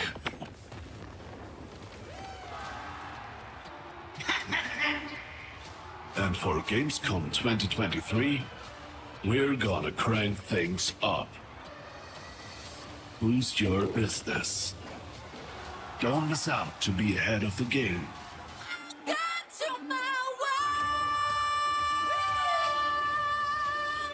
Don't miss out to be part of Gamescom.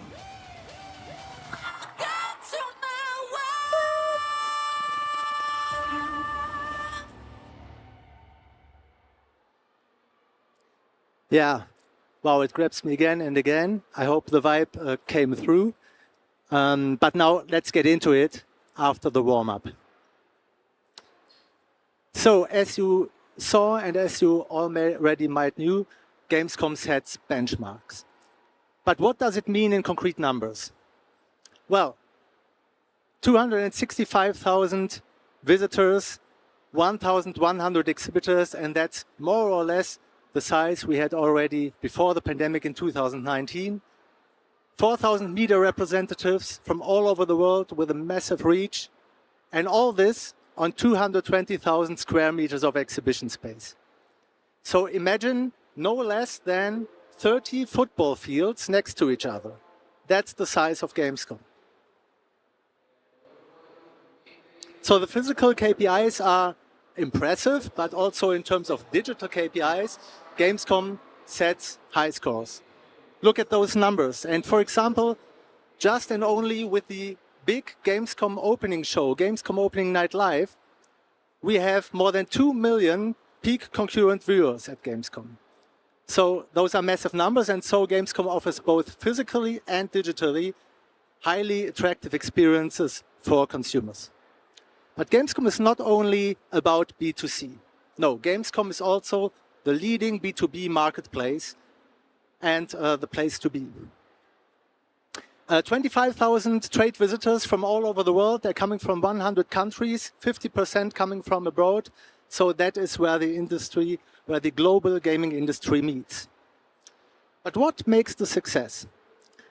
Well, the success is based on the unique concept and on the long-term strategy of Gamescom, which is further developed each year. It's currently based on 6 pillars, from the value chain strategy, the brand strategy, the partner strategy, to the digital and outbound concepts. So that's the success story of Gamescom, and all those pillars have different goals. And let's now take a deeper look and a deep dive into those pillars. We start with pillar number 1, the brand strategy. Well, Gamescom is the heart of gaming, and Gamescom is the platform for the entire gaming ecosystem. We cover the whole value chain, from the developers, the publishers, the trade, to the consumers. And this only works because we live diversity by providing different, specific, and tailor-made platforms for the different communities.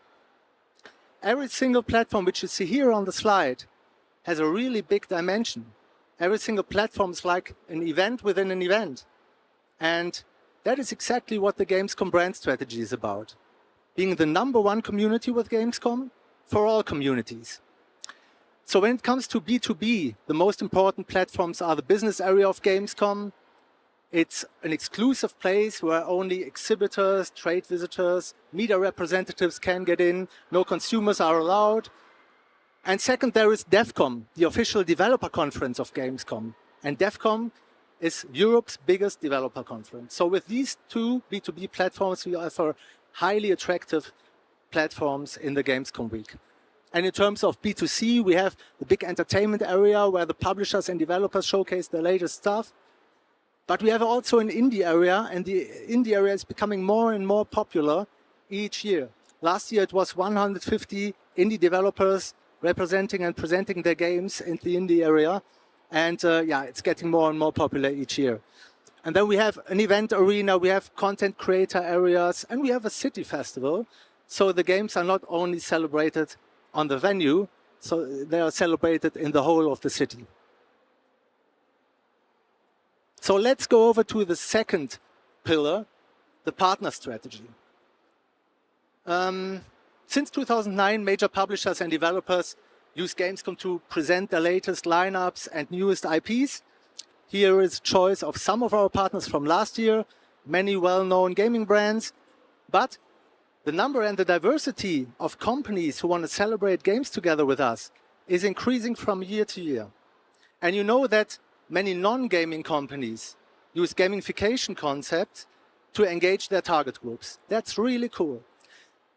And what we do is we curate the best concepts for Gamescom, integrate them in Gamescom, and benefit from the additional reach which our new partners like Porsche, Lego, or TikTok bring with them. And so Gamescom becomes a big festival of different pop cultures. That's great to see, and our fans love it. Here is the total number of our partners. 1,100 exhibitors. You will find nowhere else more exhibitors, trade visitors, or media representatives than at Gamescom. And it is a highly international place too. 75% of the exhibitors are coming from abroad, 50% of the trade visitors coming from abroad. And last year we had 27 country pavilions at Gamescom. So that's a massive number and makes Gamescom the world's leading B2B platform. And the best thing is, each year, here are some of the country pavilions we had in the past. It's from Spain to Switzerland, North America, Korea.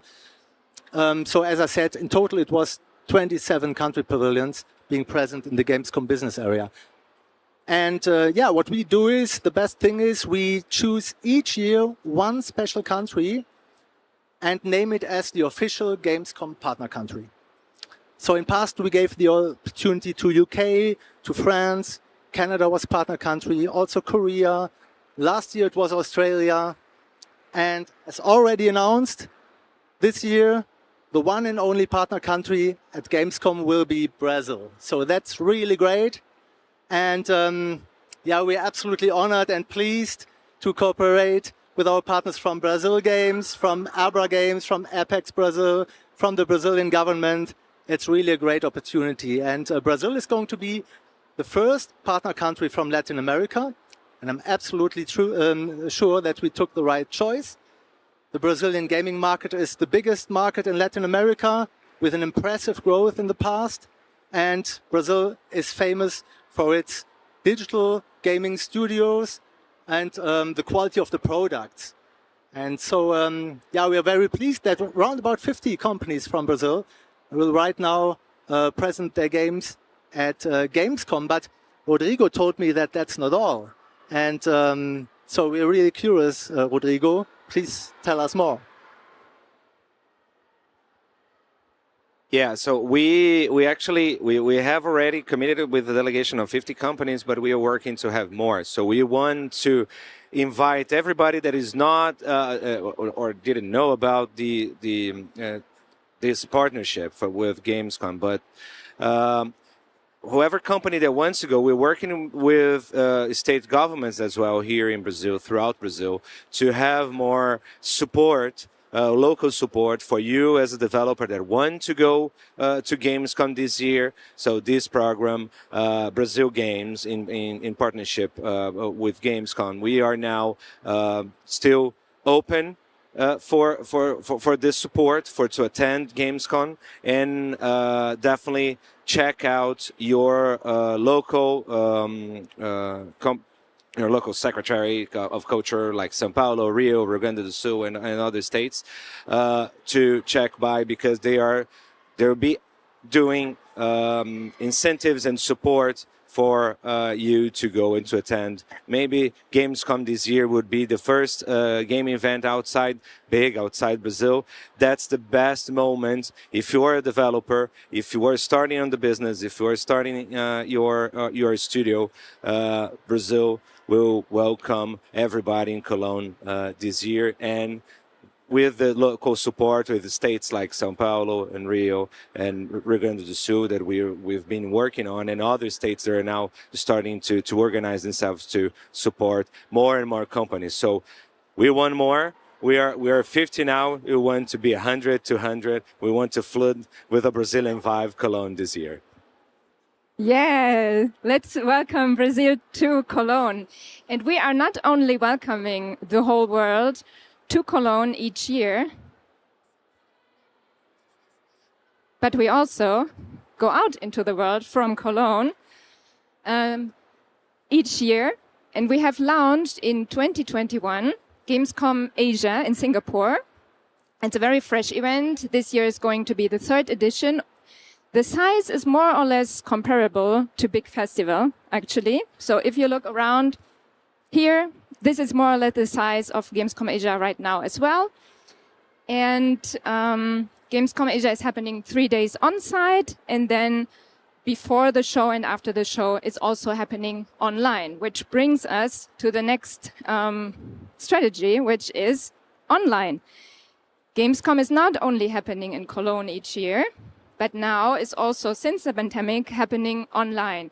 So we have 2 different concepts online. One is for the B2B visitors on Gamescom Biz. It's a platform where DevCom, Gamescom, and Gamescom Asia trade visitors can mingle, network, and matchmake before the show, during the show, and also after the show, all year round. And we have the online concept for the fans, for the public, which is Gamescom Now, that is working as our content hub. So during Gamescom, our website becomes Gamescom Now, becomes an online show, basically. And the content is co-streamed by around 1,600 other channels. And we reach video views in almost 230 million people. So this is so crazy. Like, we don't only have Gamescom in Cologne, but everywhere in the world, if you have a computer, you can watch what is going on at Gamescom, what is going on in the premieres, and also what is going on in online opening night live online, because we have an opening show before Gamescom that shows all the important world premieres, and basically the evening before Gamescom, we have a big show that is streamed worldwide and shows everything that is going on in gaming right now. So this is a look into Gamescom. It's a hybrid concept that brings together the whole gaming community with a lot of passion along the whole value chain of the gaming industry. We have consoles, we have hardware, we have online gaming, mobile gaming, esports, and everything is found in one place and also streamed out into the world online. And we have the music concerts, the festival in the city, so whole Cologne is taken over by gaming fans from all over the world. It's really crazy and great. To finalize, I think Tim wants to have a few words about the Gamescom week still. Yeah, as you mentioned, it's a full Gamescom week with different platforms. So here you see the week at a glance. We're talking about a complete packed Gamescom week with the different platforms, B2B, B2C, physically and digitally. So yeah, it's amazing. And really believe us, it's very special to experience Gamescom live. So please come to us to Cologne this August and experience and explore Gamescom together with us and benefit from the potentials. So you're really welcome, and thank you very much for your attention. Thank you, team. Thank you, Catarina. I will switch back into Portuguese just to finish here and to tell you people more about how. Podem ir a Gamescom esse ano com o apoio da Brasil Games. Então eu vou passar para o português. So, if you're interested, if you are a developer and you want to go to Gamescom for the first time, if you're looking for an opportunity to participate in our delegation, please come talk to us, the Evergreen team. We have a booth in the B2C area, and we're here to help you to answer your questions. And as I said earlier, many states have their own actions to support local visitors and to take them to Gamescom. This has started a long time ago, so we don't have many spots open, but we are making an extra effort this year to take everybody there to showcase your games and do your networking and to be at your first international event. So here at Big, on Saturday, 11 a.m., we're going to have a specific talk to talk about Gamescom and international events and how you can go to your first international event and how to navigate in Gamescom in a very efficient way to do business, and also because this is our gaming universe at one single place and happening live right in front of us with a worldwide audience. So as developers, it is very important for you to have that contact with your audience, as we do here at Big Festival and as we have been doing for 11 years. And at Gamescom, it's taken to a whole new level. And Cologne is a wonderful city. We are embraced by the people of Cologne, and Brazilians are very welcome there. We are very welcome at Gamescom as well, and we want to do that once again as the country that's honored by Gamescom, and want to convey that message to the international market, you know, that we are here, we are growing, and we want to do business with them. And Gamescom is going to be the next place where we can do exactly that. Thank you very much.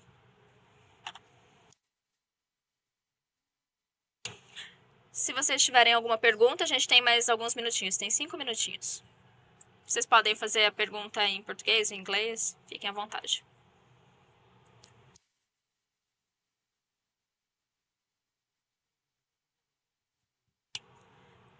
If you have questions, please wait that someone is going to bring a microphone to you.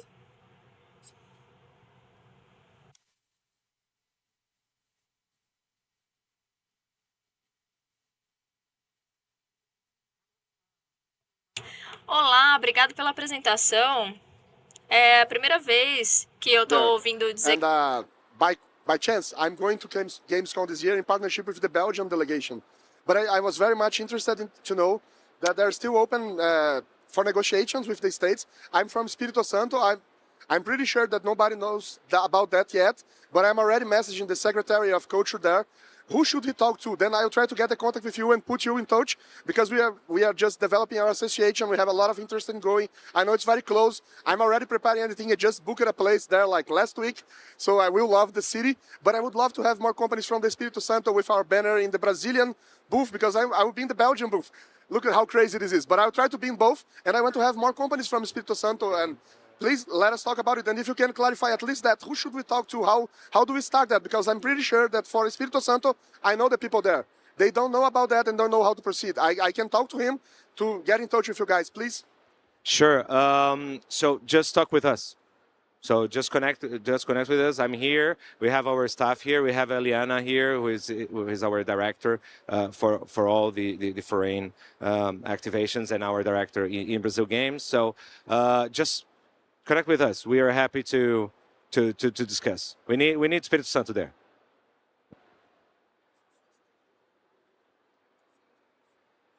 Quem tiver mais pergunta pode ficar à vontade para fazer também, tá bom? Se não tiver mais nenhuma, a gente pode dar sequência. This talk? Yeah, I think this is it. Once again, thank you very much. A round of applause. Please quiet. I love this quiet applause. Once again, thank you very much. So let's move on with the agenda. We are now entering the afternoon portion of this event. We've made it. And pretty soon, I'll hand it over to Carmen, and she will interview Rodrigo Terra so we can learn more about him. I have to confess that I want to go to Gamescom. I don't know if I'm invited or if I can get a ticket to go, because I love the idea. And another message, if you are following the talks with us, we have 4 simultaneous stages happening at once. And everything is happening together. If you want to check the agenda, we have a big screen with the full agenda, but it's also available on our website, bigfestival.com.br. So if you are with us today. If you want to learn what's happening today on the other days, there will be another talk about gamescom. So if you're feeling lost, you don't know what to do, you don't know what to watch, make sure you check our website that pretty soon, actually everything is ready there, but we have more content coming for you. Like I said, we are starting the afternoon portion of this event. If you have just arrived, yes, we have 3 simultaneous stages, and you listen to whatever you want on your headset, stage 1, 2, or 3. And the good thing is that you don't need to change seats. I think that's the best thing. Nobody wants to walk around, right? Usually walk a lot in events like this. So, like I said, this is stage number 2. So you just tune into the right channel so you can listen to us. Once again, I just wanted to say thank you to our sponsors for their support in helping us organize this event. Who is here for the first time this year? Anyone here for the first time? Just so I know. First time?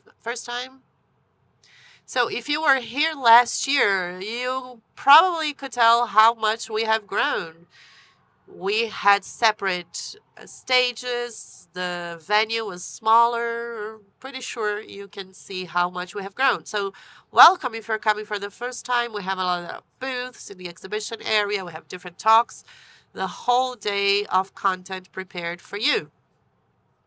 And doing this simultaneously so you don't miss out on anything.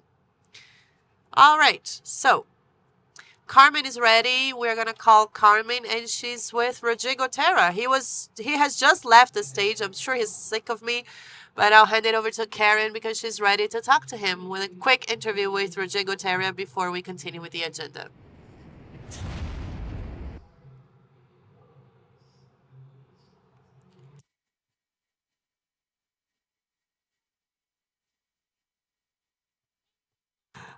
Hi, everyone. How are you? We are back. And I'm going to talk to our dear friend, Rodrigo Terra. He had just left the stage. But we have a few questions from the audience that were posted on our website. All right? So, gamescom. Gamescom is the largest event in the world in the game industry. And we had like this meeting of the giants with bigfestival. In your opinion, what is the most important thing about this meeting? Well, this is a perfect match, both in terms of the growth of the market and the growth of the game industry. And Big was our first stage to discuss this. And it's a natural match with Gamescom. They saw the event, they came, they saw the growth of the market, they saw how big was the place to be, not only for Brazil, but for Latin America. It was the place for indie games. It was the place for developers to showcase their work. We always have room for developers. Of course, the event has grown. We have big publishers. We have international ads. But the main focus has always been and will always be on indie games. So Gamescom is also going through a change. Of course, we have huge booths from Sony and other big companies, but the indie area is gaining more relevance at Gamescom as well. So we have this great synergy between both events. The outcome of this great match is still quite uncertain, but the first step has already been taken. The Germans are very happy to be here, and we are very excited to go there. All right. Now, speaking of opportunities, what do you think is going to happen in terms of opportunities for Brazilian creators? Yeah. Because of Abra Games and the Brazil Games program, we are doing like an open call to content creators that were going to Gamescom, the ones who were thinking about going, so they can join us. So if you want to go to Gamescom, the Brazil booth is going to have a place for creators so they can be there and share their content. And we are going to have a lot of visibility because it is the largest game event in the world. We have the international media there. We have big influencers, journalists, creators from all over the world coming to this event. So for the creators ecosystem, this is also a major moment for them to perhaps start their international deals, start developing international content. So the idea is for Brazilian creators to have this opportunity there as well. So we have been talking a lot about how we can create this opportunity, not only for studios, but for content creators as well, and encourage them to join us in different delegations from different Brazilian states. So the idea is for creators to make the most of this opportunity as well. What about Abra Games? Do you think that this partnership can be used as an inspiration, or does it bring any opportunities for you? Well, considering Brazil Games and Abra Games, we go to gamescom every year. But before, we would take like 5 companies with us. Now we have 50 companies with us. We are expecting more to join us. One of the largest delegations that we have ever had in an international event.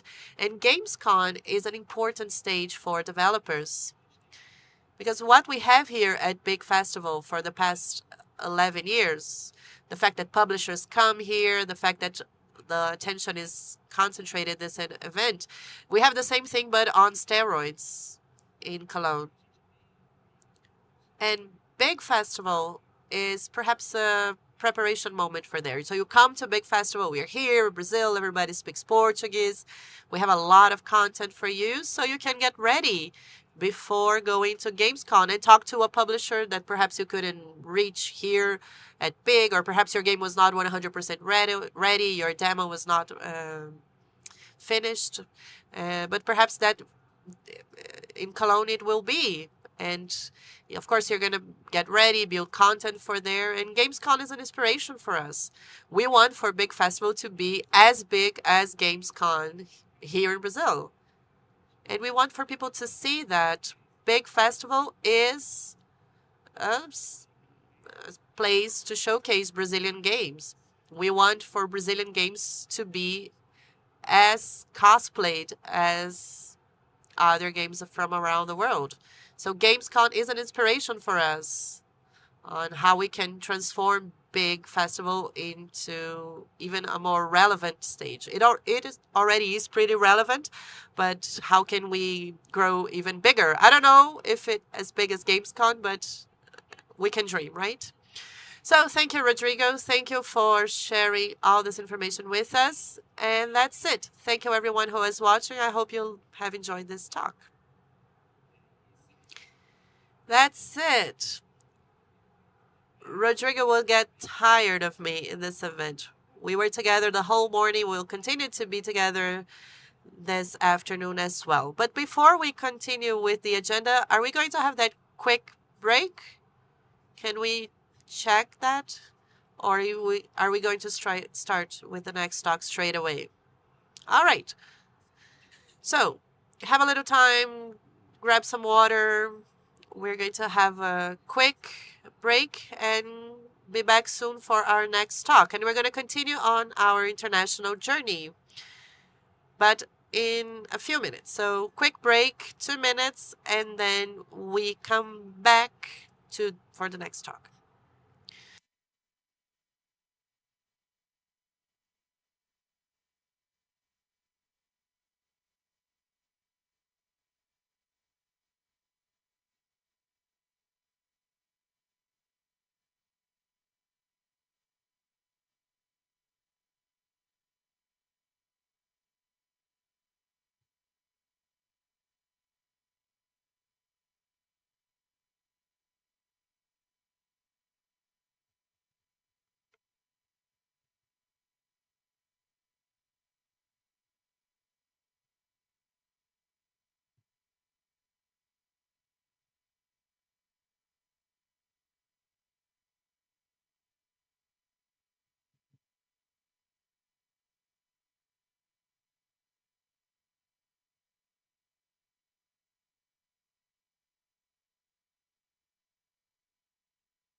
All right, I told you it was going to be a quick break. So, break over, let's continue with our agenda. And it's going to be an international one because, as you can see, we are going to talk about global ecosystems in the game industry. So we're going to talk about different ecosystems in Brazil, Canada, Portugal, Africa, and the Middle East. And our guests are going to discuss what's working, what can be improved, and how each region can develop. Our guests for this talk, because we have a lot of people, so I'm pretty sure the conversation is going to be great. We're going to have Pedro Sambon, Hugo Gobi, Jason De La Roca, Jefferson Valadares, Lars Janssen, and Ricardo Flores. All of them are already joining us on stage so we can get this conversation started. Let's greet them with a round of applause. They are here to share a little bit of their regions with all of us. Thank you very much. And I'll hand the mic to them so we can get started because I'm sure you're sick of me.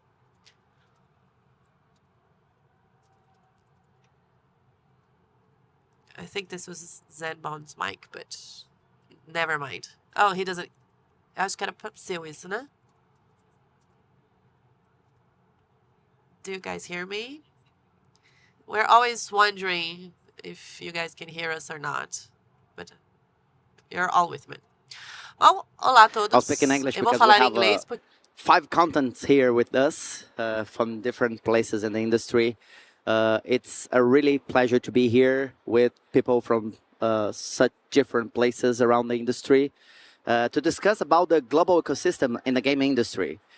So in this talk today, it's a panel, it's a discussion panel with a brief time for us to discuss this complex subject that is to how to foster the games industry and how we are doing this in different places around the industry.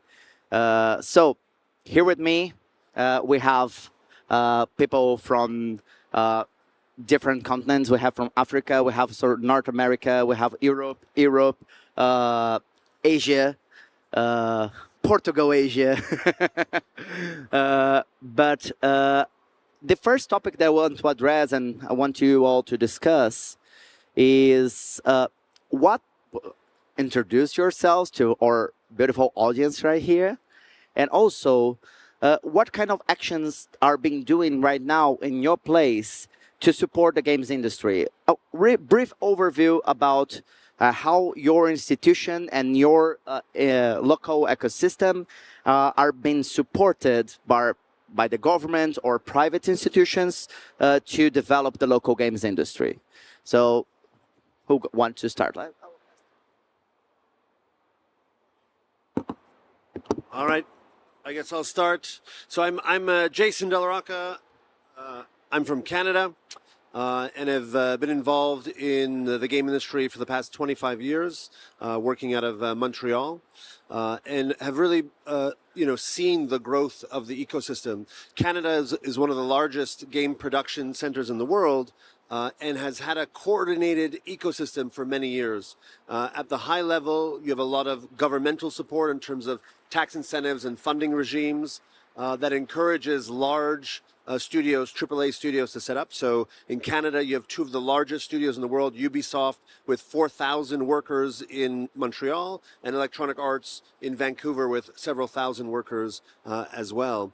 What's interesting is there's also a lot of ground-up grassroots support for independents and startups in terms of mentorship programs, incubators, accelerators, as well as funding schemes specifically for new productions and IP development. So the game industry in Canada is very robust. There's a lot of activities, sort of top-down, bottom-up. Talent pipeline is very strong. So I mean, actually, if you're interested in the Canadian ecosystem, tomorrow afternoon, I'm giving an entire presentation just on the Canadian ecosystem. So I'd encourage you to come check that out, and I'll go into much greater detail. I pass to Hugo. Yeah, thanks for the invite.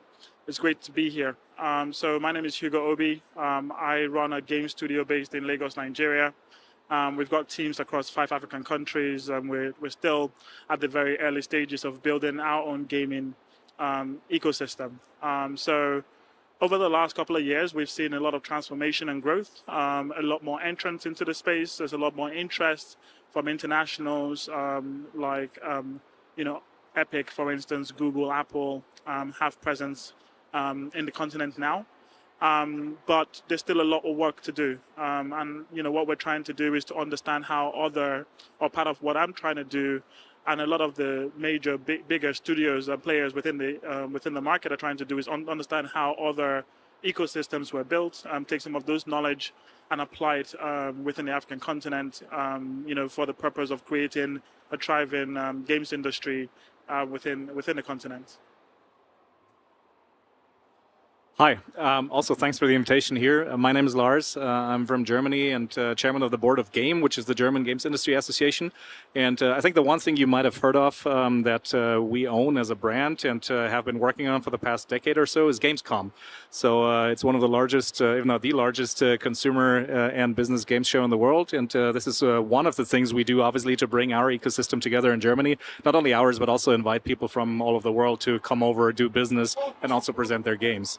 We're incredibly proud that we have this, but that's not the only thing we do, obviously. So from within the association, we represent, I would say, the vast majority of our games companies that we have in Germany. We have over 700 games companies, many of them studios that also publish their own games across all kinds of different platforms. So we got a pretty good ecosystem going on there. And I guess we were tired of looking at Canada and saying like, hey, these are the leaders there. So we wanted to make sure that we support our people there as well. Since a couple of years ago, we have a pretty big government funding program for our games in Germany. So it was really good to see how that led to growth of the studio landscape that we have. So more and more companies are being founded, employment has been created, so that also makes policymakers happy. And right now, unfortunately, we're in a bit of a situation that people were so interested in that the money's run out. So we're trying to push for more support, and we can see that it actually makes a difference. And lastly, what I want to mention, obviously, is we do have a strong network within Germany. So one of the things that I think we do particularly well is that we go into the different states that are part of our country and have representatives that could be leads from game studios, from publishers, and so on, that pretty much extend the work we do on a federal level to a regional level. So they're there as representatives, and they work with the local teams. And I think that's something that's very specific to what we do. I think this morning here we saw a similar map of Brazil and what's been done here, and like the different hubs where people are founding studios. And we have some similar in Germany. We want to make sure that it doesn't matter if you're in one of the big cities or in a smaller area where there's not so many studios, and support them all the same way. So those are a couple of the things we do. Hey everybody, my name is Jefferson Valadares. I'm, as you can see on the screen, I work at Fortis, but I'm here mostly on my current role as the president of the Portuguese Game Developers Association. So I'm representing kind of the Portugal point of view, even though there's a Portuguese guy here next to me. But that's we're very international like that. So I started here in Brazil. I actually was the first president of the ABRA Games, which is obviously doing a lot of work, amazing work. 20 years later, it started in 2004. So it's great to see the scale that it has reached. Portugal, I think it's a little bit behind. So it's a smaller country. The game industry itself is not that strong, even though there are companies with hundreds of people. Like Miniclip has their biggest studio in Portugal. But yeah, there's a lot of work. I think being in Europe, there's a lot of support. I mean, not as good as Germany. Germany, the same way, the picture when Germany looks at Canada and then we look at Germany, you are our Canada. And then we are oh man, we're in Europe, we should be able to kind of reach the same things. And there's actually a lot of help already from the government, taxes and different incentives, but most of the companies don't even know. So I think one of the first things we're doing as the association is just making obvious to all the developers, hey, here's all the stuff you can do right now. I know you kind of complain that you don't have this or that, but actually there's a lot of stuff already. And yes, we want more. So we joined the EGDF, which is the European Federation, and then we're working with the other associations, including Germany, to see what we can kind of bring to Portugal. And yeah, I guess the other point of view I can bring to this is even though I'm, representing Portugal, I also have lived in Finland. I lived in, so I saw the Finnish. I was in Finland in 2005. before it was cool. It was just cold back then, but like now it's actually cool as well. But I was in the UK, I was in the Bay Area, so I think I've seen a lot of these ecosystems, and I see like what kind of stuff helps, what kind of stuff doesn't. I also worked with companies all over the world, like India, China, Australia. So I think I kind of have and Fortis is a global company. We have offices like all over the world too. So I think I have kind of that perspective of like what would help a company, and then which is kind of what many times the government is trying to figure out, like how can we grow the business, more jobs, more revenue, etc. Okay, I'm Ricardo Flores. I'm Portuguese, but I'm here representing pretty much MENA and Saudi Arabia specifically, being part of 966, which is an ecosystem builder company. So it's a quite unique company because it helps to create gaming companies and fomenting pretty much education initiatives, and also soft landing for companies moving to the region, moving to Saudi and moving to MENA in general. So our main focus has been in the last 2 years to grow the local ecosystem, understand how many indies, how many studios we have around in Saudi, in the different regions of the kingdom, and also creating and launching a lot of incubation and acceleration programs on our end to support them. Besides that, we are also working with universities, we are working with the bigger studios there. We also have inside Savi our own studio, but there are different studios in the region, and also different studios in Saudi with a better capacity than funded. And we help them to get people to work with them, local talent, and push local talent up. As Savi Group, we also have obviously investment, and we look to acquire a few companies and convince a few companies to jump in to Saudi. Obviously, we are known now mostly because of a Scopely deal. That's no way to hide. Everybody talks about it. But it's just a part of a big strategy of making Saudi and essentially all the MENA region. So we have been very strong connections, obviously, with Jordan, with Egypt, and all the countries around, Dubai and so on, to grow the ecosystem there, grow the companies there, and help others to understand why the market over there is really, really interesting and different from the rest of the world. The market is still growing, has a lot of capacity still to grow. It's, let's say, pretty much mobile first, but a lot of interest also on PC and PlayStation mostly. Well, and finally, let me introduce myself. My name is Pedro Zambon. I'm representing Brazil here in this table. I'm from SP Game Start, the first game exclusive incubator here in Brazil, funded by São Paulo Municipality, but I'm also director of Say Game Dev, helping up to implement several different programs to support game developers here in Brazil. And talking about Brazil, we are facing a very interesting moment right now because there is a lot of governmental funding looking on to support games. We have this law here, Paulo Gustavo law, that will fund a lot of games with not needing of recoup of investments. I think probably be around $10 million at least to funding games in the next 12 months. We have this local incubation program funded by municipality. We have several other programs happening around Brazil because Brazil is a continent. So we have local programs around, like in Rio Grande do Sul, we have a pretty good established policy in there. We have in Ceará, we have in different bunch of places. But now we have the federal government back in the game because in the last 4 years, the former government was not too interested in implemented policies and national-wise. So right now we have this possibility to implement new policies, new public funds for games, and we are looking on for international benchmarks to understand how to do in it. And that's the next question, how to not reinventing the wheel. Because every time that we are trying to do anything in our local ecosystem, of course, that we need to understand the local demands, but also we need to hold up the intention to try to making something new without to inspire with something that happens before. And my next question is pretty much about this thing. So how, and you already said about that, you are looking to Germany, you're looking to Canada. In terms of inspiration for some policies, because they started to doing things before, how to inspire ourselves from actions that happens around the world and to translate these actions to the actual demand of the local ecosystem. Because we are looking at this challenge here in Brazil. Okay, we know that there is very interesting things happening around, but we know that we need some specific things to do in here. So how to translate this already established things to the local ecosystem? Yeah, I would take this actually because I think I can speak to that a little bit. So when I said we looked at Canada, obviously that was an important inspiration. But now I think we've matured, and now Canada is going to be looking at us at some point.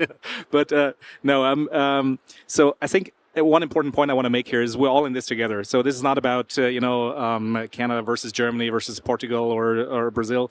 It's about, like you said, how do we bring things there? So when we started our funding program and push our policy makers in Germany to look into how can we get government funding for this, and we were talking a lot about creating a level playing field. And we had a very interesting ecosystem already in our country, but we did not feel we can compete at a level that other countries already had in place. And at that point, looking at Canada, we're looking at France a little bit. So now, how can countries benefit from what others have learned already? I do think that you need to look into what your ecosystem looks like. And so when we got started in Germany, we had many smaller studios and not so many large already established studios. For example, Jason mentioned in the beginning, there's two really big studios in Canada. Now we also have some of those. But I think that's the first important point you need to look at. So if you have a lot of indie developers, smaller teams, they don't benefit from something like a tax credit, for example. So there's no point. They don't even make money usually. So what's the point in actually getting money back if you don't make a profit? And that's something that you need to understand. So for us, it was very important that we have a program where they can get easy access to funding, and that also lures in additional investors, publishers, that feel they help minimize the burden a little bit. And that's, I think, what was really successful for us. So if you look at, for example, Brazil and what you need to do, then I think my recommendation would be to not try to start with those big schemes yet in terms of tax rate and stuff, but really make sure you have initiatives that really help where they're most needed. And in that regard, there's another element that I think is very specific to our market as well. We have regional funding, like you mentioned there, and they are, interesting enough, competing a little bit between the different regions. So it may be the same here. I know from Australia, it's another interesting market where they kind of looked at how others are doing it and kind of did the same thing. So every year, one state is trying to beat the other again. This year, my home state now has actually just 2 days ago raised the money again. And, that also helps to develop local ecosystems. And I think last thing I would want to mention here is you need to, of course, not only look into the maturity of the companies you have in your state, but also, or in your country, but also make sure that you don't try to define what games are good games and what games are bad games. Some countries have tried this. They have tried to pre-select culturally relevant games, and they receive a lot of funding. But in the end, let's be honest, nobody knows when a game gets pitched, is that game going to be successful or not? So one of the things that was really important for us for the federal funding that we have is to make sure that everybody has the same chance of getting that funding, and it's semi-automated, and that really makes a difference, because then you can count on the money. You as an indie team trying to get a new studio, that you will receive this, and that's something I think that makes a big difference, and would be a strong recommendation to not try to pick and choose what's good and what's not, but really open the doors for everybody. Yeah, great comments. So I actually do a lot of work with governments around the world who are trying to solve these problems. So it's a very kind of very nerdy, very niche type of consulting, this economic policy, ecosystem strategy work.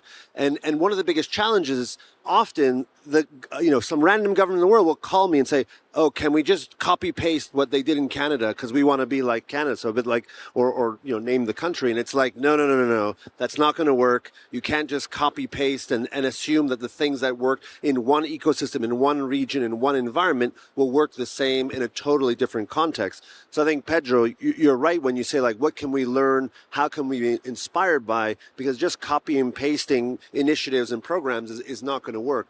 One of the very first things that I often have to do is align people's definition of success. And so, for the Ministry of Economy, success looks like more jobs. For the industry association, success might look like, more studios or more businesses, so that's more members for the association. For the developers, success might look like award nominations, and they're not even thinking about sales or jobs. And so there's often these sort of slightly different versions of success. All of those things are valid definitions of success, but if you're trying to build a coordinated ecosystem, you want to ensure that everyone is kind of pointing in relatively the same direction so things can kind of all work together. Often, what I'm trying to solve for is enabling talent on the ground to create games for global success. And if you're able to achieve that, whatever way necessary given the unique challenges and obstacles that exist in your ecosystem, that's really where a lot of the momentum and a lot of the value is created. So there you're thinking, okay, well, talent, who is that talent? Where are they coming from? How are we training them? How do we hold on to them? How do we nurture them? So there's all the question around talent. The creation of games, well, what kind of games? Generally, I'm pushing towards original IP, owned IP, because that brings the recognition, that brings the value, that's value or wealth creation in the intellectual property, and always for global success. A bit to Lars's point, we're not competing with each other, we are competing for the eyeballs of players all around the world. And so really you always have to be thinking about how do we create games that can compete on a global scale and capture a global audience. Those are very simple things to say in that one statement, right? Talent on the ground creating games for global success, but there's all kinds of complexity to ensure that that statement becomes true. And ultimately, that's what we kind of try to solve for when we're working with different governments. And then what can we be inspired by that's happening in different regions and so on and so on. But in every case, it always has to be a very custom design for the unique situation of every country or every region. So that's kind of my thoughts there. Yeah, can I just add a quick point on that? I think there's also kind of like understanding where the ecosystem is in terms of maturity. And I think there are different needs for the ecosystem based on where they are. And there might be, yes, copying and pasting might not be the kind of like best solution, but benchmarking based on that particular place where you are at the point when you need to implement those policies. So you're not implementing the wrong policy for the kind of like wrong level of maturity. And thinking really about, do we have to focus more on, like, say, talent development? Do we need to focus more on sales generation? Do we need to focus more on job creation?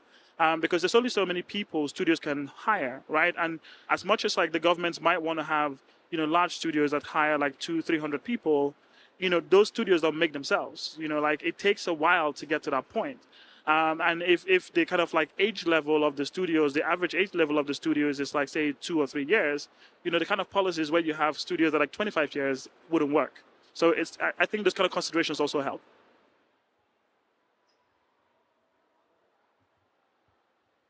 Yeah, one thing that worries me in general is like, as we're trying to like figure out what to do in Portugal, for example, is like how to take the right strategic steps. As if you just look at research, like, for example, I know somebody who did like a really good PhD work on like, ecosystems, for example. And yeah, the GDF, like we had a call a couple of weeks ago where somebody from the German association was explaining how they built their program. So, having the information is important. Asking, like, looking at the ecosystem and, talking to the players and figuring out what they want is important. But then, like, how do you choose the right things that are actually going to bring the right result?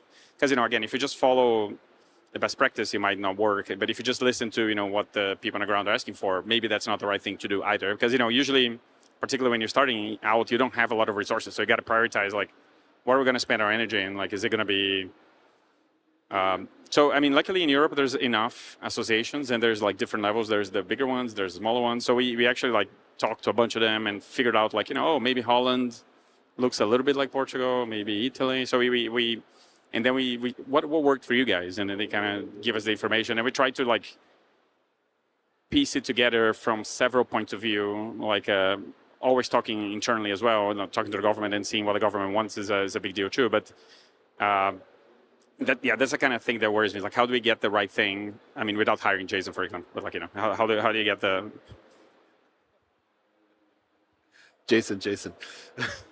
Yeah, on Saudi Arabia side, I think the beginning was understanding where's the talent, and how many people we have there, really. Where is the talent pool that we have over there? And for that, we had to go all across the kingdom and find out where the developers are, because there were already developers there. There were already people doing games, people getting awards in multiple events, either mostly, obviously, on mobile, because mobile has been the big balls. And there was people copycatting, because the copycat happens everywhere, what was being done in Turkey with the hyper-casual stuff. So there were studios there already working on those areas. And when the government comes and tries to create a new incubation, a new ecosystem, a new from the ground, now it's going to be great because we are supporting it. What happens to guys that are already on the ground, and how do they fit?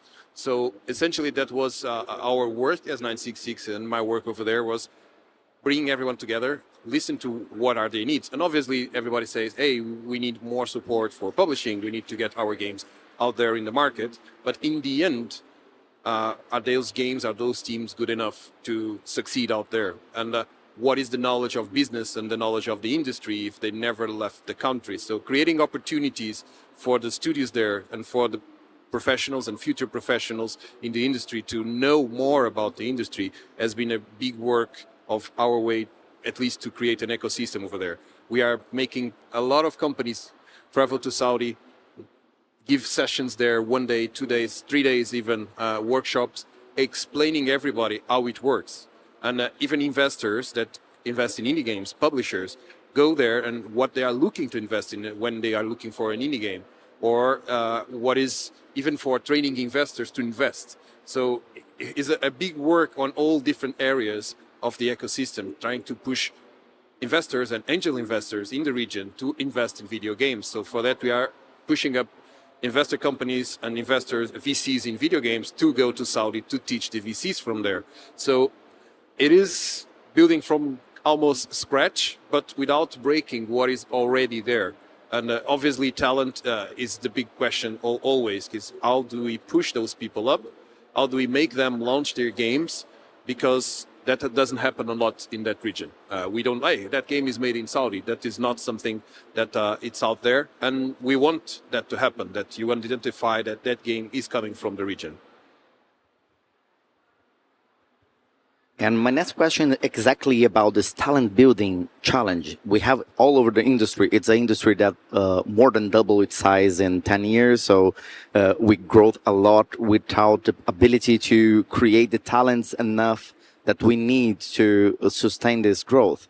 And we have this gap every place, especially in places like in Brazil, or probably in Nigeria, or even in Portugal, or especially and also in Saudi Arabia, that we do not have the basis of the educational system to provide these talents in the quality that the industry needs. But we know that even in Canada or Germany, we have facing these challenges. And regarding these challenges of the talent, it's something worldwide, but it's something that we need to solve it locally. We can create networks, we can exchange knowledge, but we are talking about the industry with a lot of changes time to time that is really difficult to transfer this knowledge to the university and from the university for younger talents. So I want to know what have been done to transfer this knowledge and build up talent, because in the end of the day, in the games industry, it's about human talent. It's about creativity. So how do we provide more talent for the industry, and what kind of actions are being done for this? Start on this side this time, but like so I mean, yes, there's like formal education, and I think, you know, like this is one of the areas actually where Portugal is really good. There's a lot of schools, like per capita, like, you know, there's more game schools in Portugal than in Brazil if you compare the size of the countries, right? But I don't think that's where, I mean, honestly, I think a lot of like what makes the company successful is like what Jason's saying, is like it's the business exposure, is like, you know, knowing how to be successful. Some of that is production, the ways of like making stuff, but some of it is like what to make and how to sell it, right? And some of these things you can't learn in a small market. Like if you live in a country where there's no game market, which was the case in Brazil like 20 years ago because of piracy. There's nothing here, right? So like we never had any like market, but then free-to-play changed that. So now people here can actually run a business and be successful without having to go somewhere else, right? Which is my experience. I had to move abroad to like learn.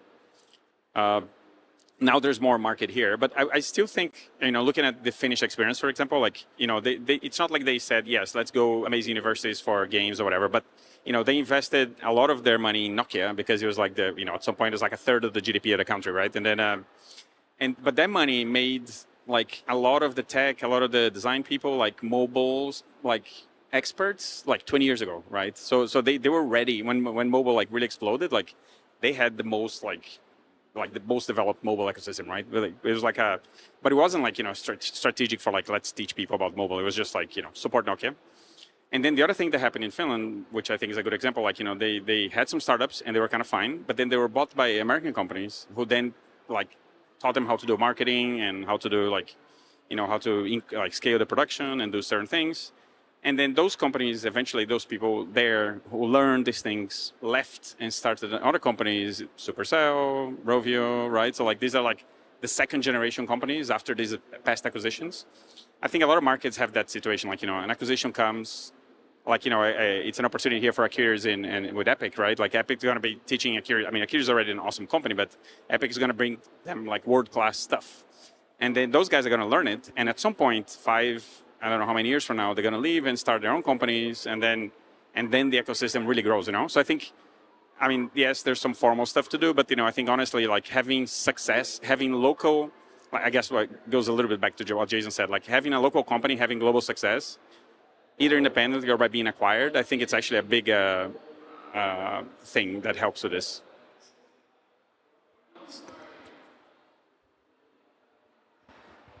So, I think, first of all, we need to expand our view of what we mean by talent. And so even if, all right, I pushed the wrong button. Even if we, you know, think of the talent pipeline of going to a university, getting a formal education, entering a job in a company as kind of like one of the main pathways of talent, the talent pool is actually way broader than that. Especially today when you think of platforms like Fortnite and Roblox and other game-making tools, there's a ton of talent everywhere that is making games and making game experiences. And so I think, first of all, it does take a broader view of what we mean by talent. Also, one of the things that I've been working on is challenging the more formal programs to not just be a pipeline for jobs. And I think that's actually limiting many regions and many countries in that I would much prefer that their first thought is to become an indie, to become an entrepreneur, to be given the right, not only the raw skills of design, animation, programming, etc., but also be taught entrepreneurial skills so that when they leave school, they can start a studio and they'd actually have a chance of succeeding. And that getting a job at a big company would be seen or viewed as the lesser outcome. And I think that requires a massive mindset shift in what we think as the more valuable pathway. And I think the schools are sort of incentivized to find jobs because that's what brings students in. But I'd much prefer to see that the outcome of education is that they're attempting to create their own games, their own IP, you know, being entrepreneurial. And at that point, you'd see a much broader range of game creation and who we consider talent, rather than just, oh, this is a pipeline to go get a job at one of the companies. I think nothing wrong with that, but it's a bit more limiting. So I'm sort of changing the question a little bit and sort of reorienting the educational pipeline, but also factoring a much broader sense of who do we consider a game creator or a game developer. It's not just the kids that go through formal education. They're really embedded everywhere, all over. So. Yeah, So the talent discussion is actually quite a big one, and the way that I think of it is the kind of like interconnectedness. So it's not a linear path in terms of talent development. I think the formal education is just the starting point. I think like building out the ecosystem and connecting talent to that ecosystem. So thinking about like communities, experience, like success, right, as been talked about. It's really a journey. And the question is, how long does that journey take? Is it a 3-year journey? Is it a 7-year journey? Is it a 10-year journey? And then what is the kind of like broader scope? Like, like how much talent does the market need? Is it an infinite amount, right? Are we talking about 50,000 experienced individuals? And then the kind of like, I guess, thinking about the motivations for the individuals, like what is their end goal? Are they just acquiring the skills because it's, like it's attractive? Are they doing this because they want to build companies? Are they doing this because they want to build jobs or build content? In Africa, for instance, we just started focusing on talent. We've just realized that talent needs to be built for an industry to thrive, right? And, we want to learn and look at global best practices around how to cultivate and build really strong, competent individuals who can work on successful titles, right? And that takes a long time. I think a lot of times, especially working with people outside of games, the impression is that you can do this overnight. Like if you run like a boot camp, you can get really high quality individuals developing games.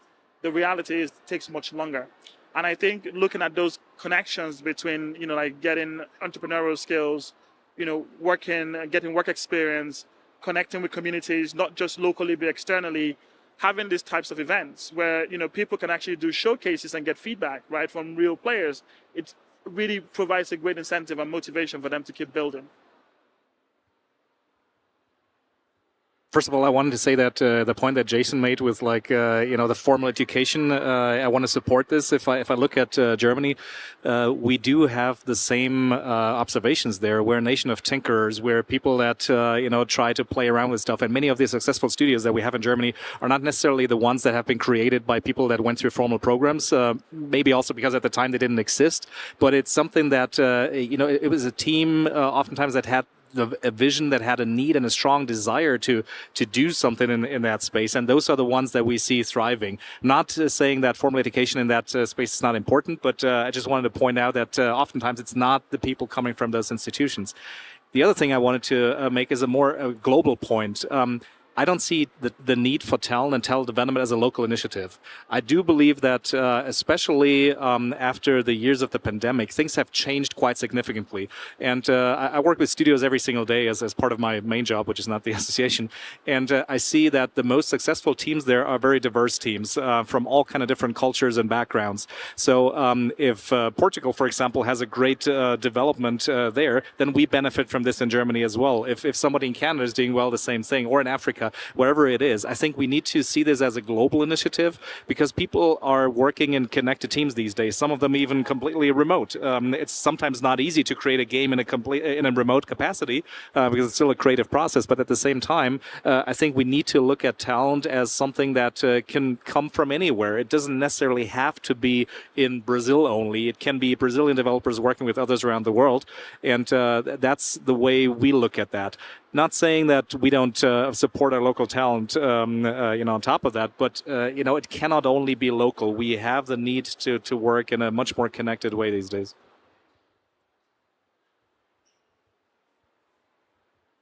Yeah, in Saudi, the local talent and the things we have been doing there is to push what the people there have more passion also to do. And business is really important over there. It is something that people care and are proud of.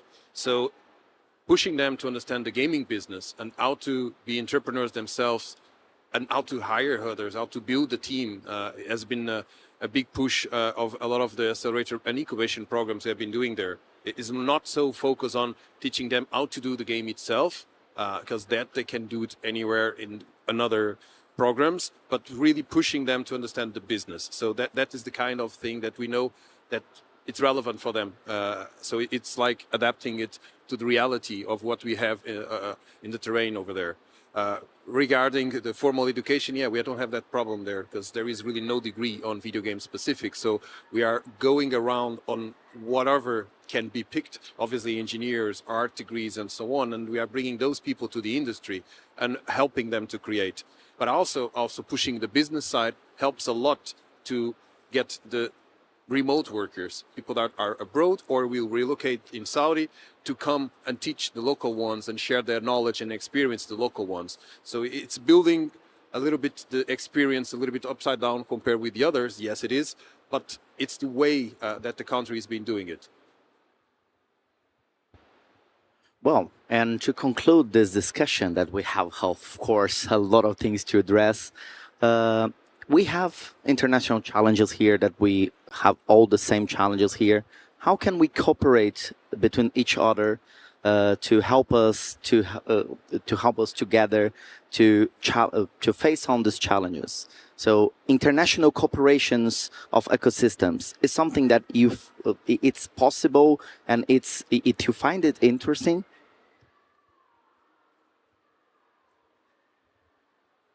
You can all come visit Canada. We've hosted these kinds of exchanges from different governments in the world who come to Canada to benchmark and take a look and sort of be inspired about what's happening on the ground. And that's nice. It's always fun when you have different ministries and so on come to visit. But the real magic happens when developers come. And we've done these exchanges before, sometimes very informal, where friends of friends come and they hang out for a couple of weeks in Montreal or other parts of Canada. But we've also done this in a more formal capacity, where a delegation of studios comes, they stay for a month, they kind of network and mingle with the local ecosystem. There's exchange of knowledge, and I think everyone goes back home very, very inspired. When we were running the Execution Labs incubator, we were investing in teams from all over the world, and we had teams from the US and Canada and Romania and Denmark and London, and they're all kind of hanging out and going through many of the same struggles as a startup, as indies, but they were doing it together and kind of each sharing their knowledge and mentoring each other, as well as receiving the coaching and stuff. So I think this kind of studio exchanges or startup exchanges is a really fun way, a very on the ground way of doing it, in addition to the more of the high level ministerial type visits. Yeah, no, I think that's incredibly beneficial. Part of the reason why I'm here is to come to the Brazilian ecosystem and learn and, observe, like how things have been done, how things are set up, and see which of that we can actually apply within our own local ecosystem as we build it up.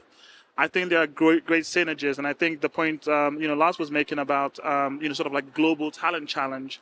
When we think about it holistically, like there are benefits in having, more talented people. I mean, like Brazil today is a huge player within the global games ecosystem, and a great, benefit to the wider ecosystem to have Brazil participating in that. And I think Africa has the potential to also offer a lot in terms of talent, in terms of products, like in the coming years.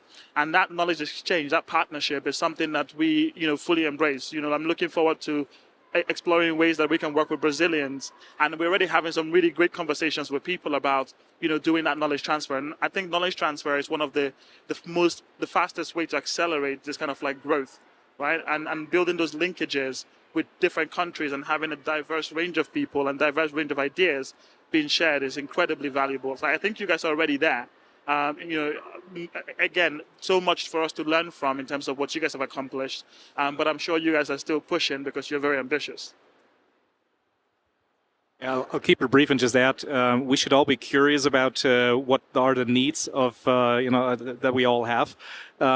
Work together rather than compete, I think. And we said this before, but this, I think, is incredibly important. And open doors for people. Some of us might have had some experiences that really help others that are, up and growing. And we need to open the doors and have those conversations. Coming to events like this at Big is great. Jason stole my thing that I want to say about Gamescom. So instead of only going to Canada, use Gamescom as another opportunity and other events like that. So I think that this really matters.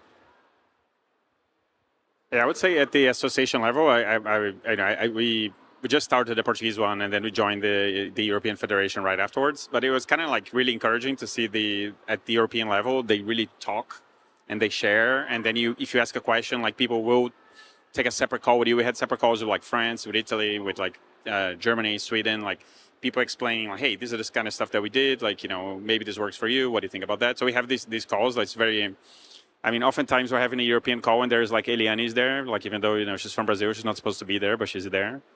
because I guess Brazil is like an honorary member of the European Union or whatever.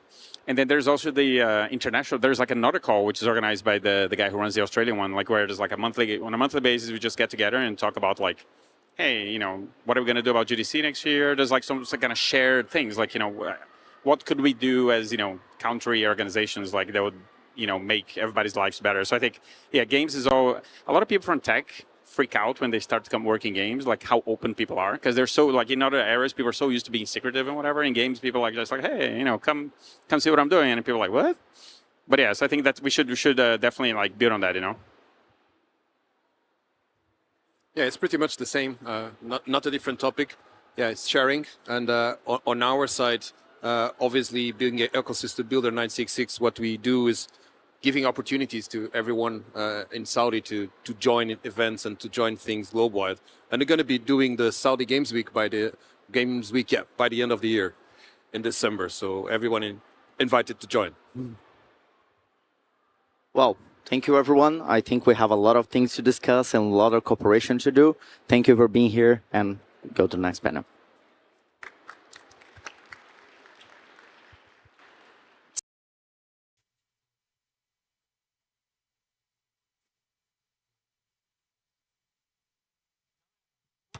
Guys, I'm back.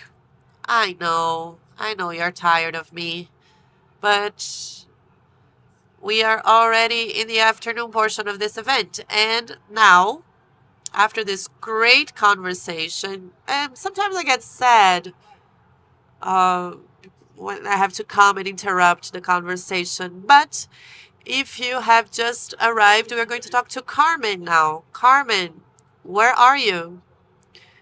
Carmen, where are you and who is with you? Can you hear me, Carmen?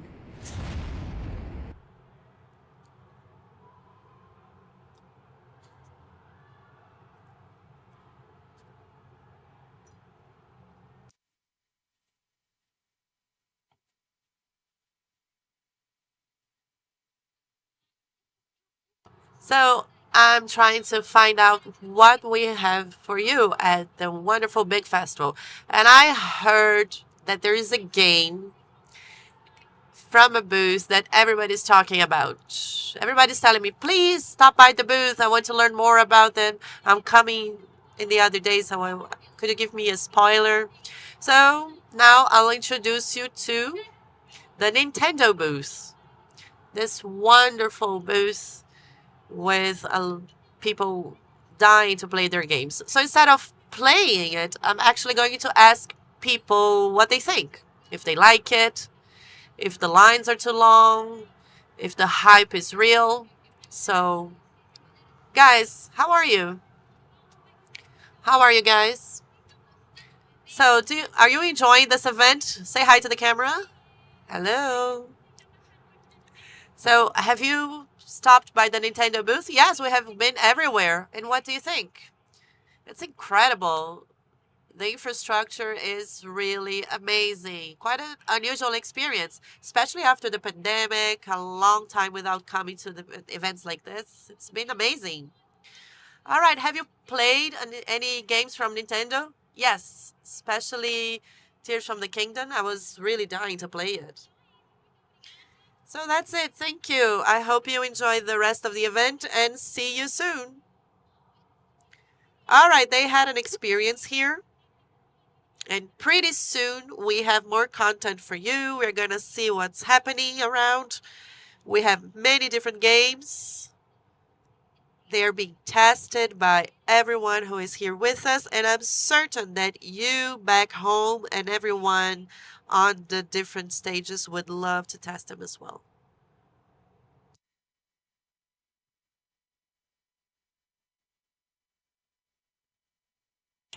All right, guys.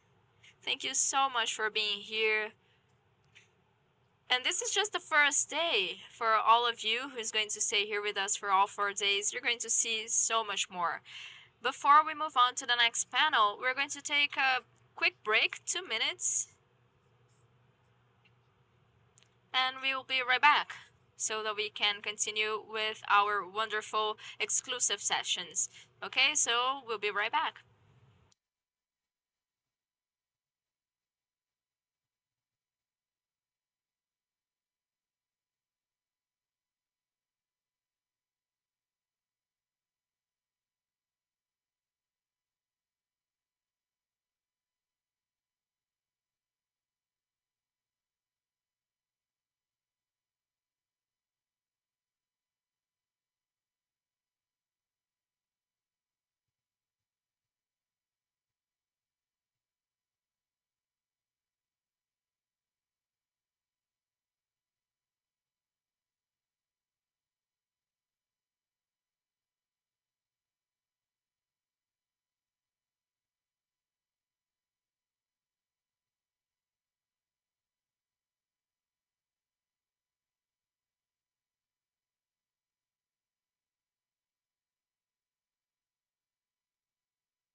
Told you, it was a very quick break. So we are back now to move on with our exclusive content. And the next talk is going to start in a few moments. We have many guests for the next session. And just so you understand a little bit more about our next talk, it's about the Brazil Games project. We have been discussing a great deal about the international market in our previous sessions, and we're going to move on with that conversation with our Brazil Games friends and ApexBrasil as well. If you are a game creator, you are at the right place. The big festival is the place to be. And if you dream about taking your game worldwide, I think this is the right session for you to be. We're going to learn a bit more about how the Brazilian studios grew and stepped into the worldwide scenario. And I would like you to send your questions to ask@bigfestival.gg. ask.bigfestival.gg, and we're going to select a few questions to ask our panel members. And if you would like to send your questions but you did not get the link, you can come talk to me and I'll tell it again. And for this session, we're going to have Daniel Monastero, Thiago Freitas, Ero Silva, Eliana Russi, and Anthony Viana. And we are going to talk about how to take the Brazilian games to the global market. They're taking their seats, and thank you very much for being here. And now, over to you. Thank you so much. Thank you all for being here. This is a really cool panel. My name is Eliana Russi from AbroGames. AbroGames is the Brazilian Association of Game Developers. And we have a partnership, a very successful partnership, at least that's my opinion, and I think my guests will agree that this is a very partnership that we have with ApexBrasil, which is the Brazilian agency that fosters exports. And we've had that partnership for 11 years. Our goal is to show everybody that the game industry offers global opportunities, and we are ready to help Brazilian studios in getting access to publishers, investors, and the international market at large. Before I turn it over to our panel members, our guests, let's watch a quick video that shows the Brazil Games project in more detail for you.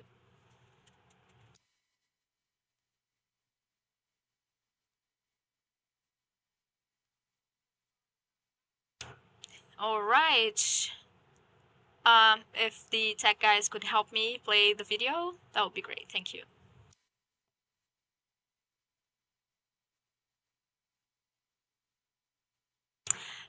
Please bear with us for a second, guys. I think we have some technical issues. Well, I can tell a few jokes if you'd like me to do.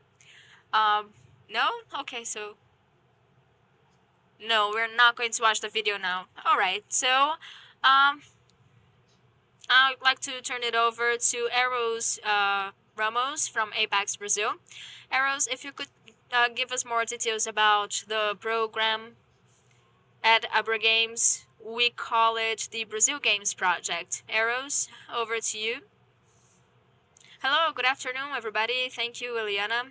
It is a great pleasure to be here. My name is Eros. I work at ApexBrasil. And at the association, we encourage the sector to engage with other players, and we started this partnership 11 years ago. So for over 10 consecutive years, we have sponsored the project. And we work on many fronts. We have projects and actions that encourage exports and imports. And one of those projects is Brazil Games. We have been working on it for over 11 years. We have been fostering the sector under this project together with AbroGames. ApexBrasil works on execution, we work on funding and investments, and we promote Brazilian studios in other countries. We participate in international events. There are many out there. And we help business people, Brazilian business people, attend those events. We fund and we bear the costs of taking those guys with us to international events. We facilitate businesses in other countries by acquiring spaces and booths in other countries, and we also participate in matchmaking events. We have also meetings with AAA studios, and our work for the past years have been all about promoting the image of the country in other countries, a positive image. And by doing so, we attract dozens of businesses and support all of the companies that are represented here in this panel. Yes, and these are just a few of the companies that we support. We chose companies from different states in Brazil. And I would like to start with Thiago from Coco.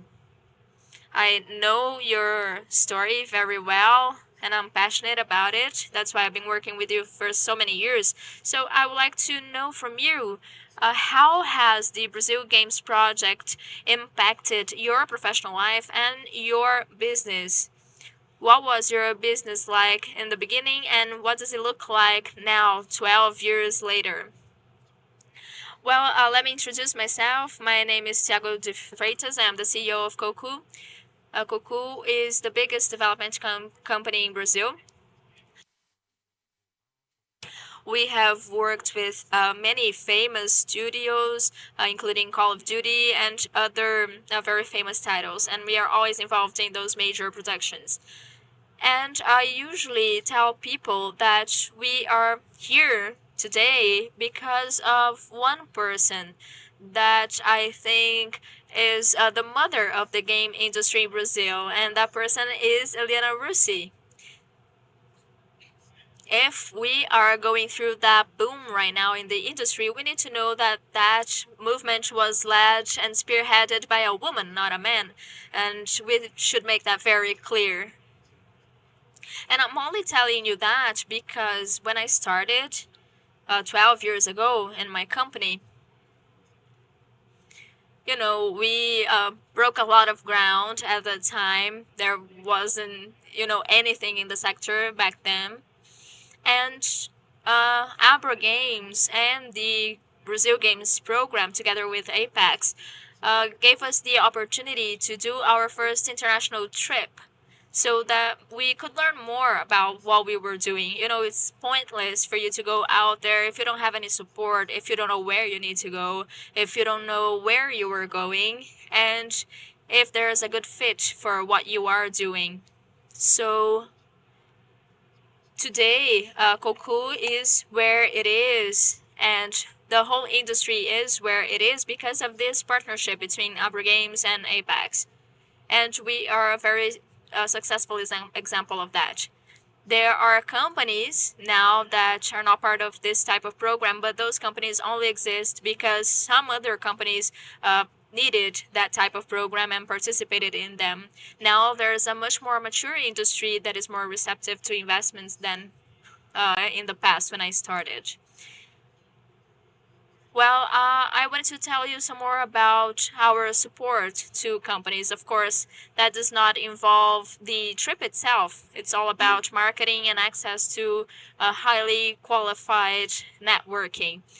bigfestival is the main point of entry for those who are just starting out in the industry and needs to establish the first relationships with publishers and investors or partners, without having to spend so much money and without having to simply go out there and try their luck.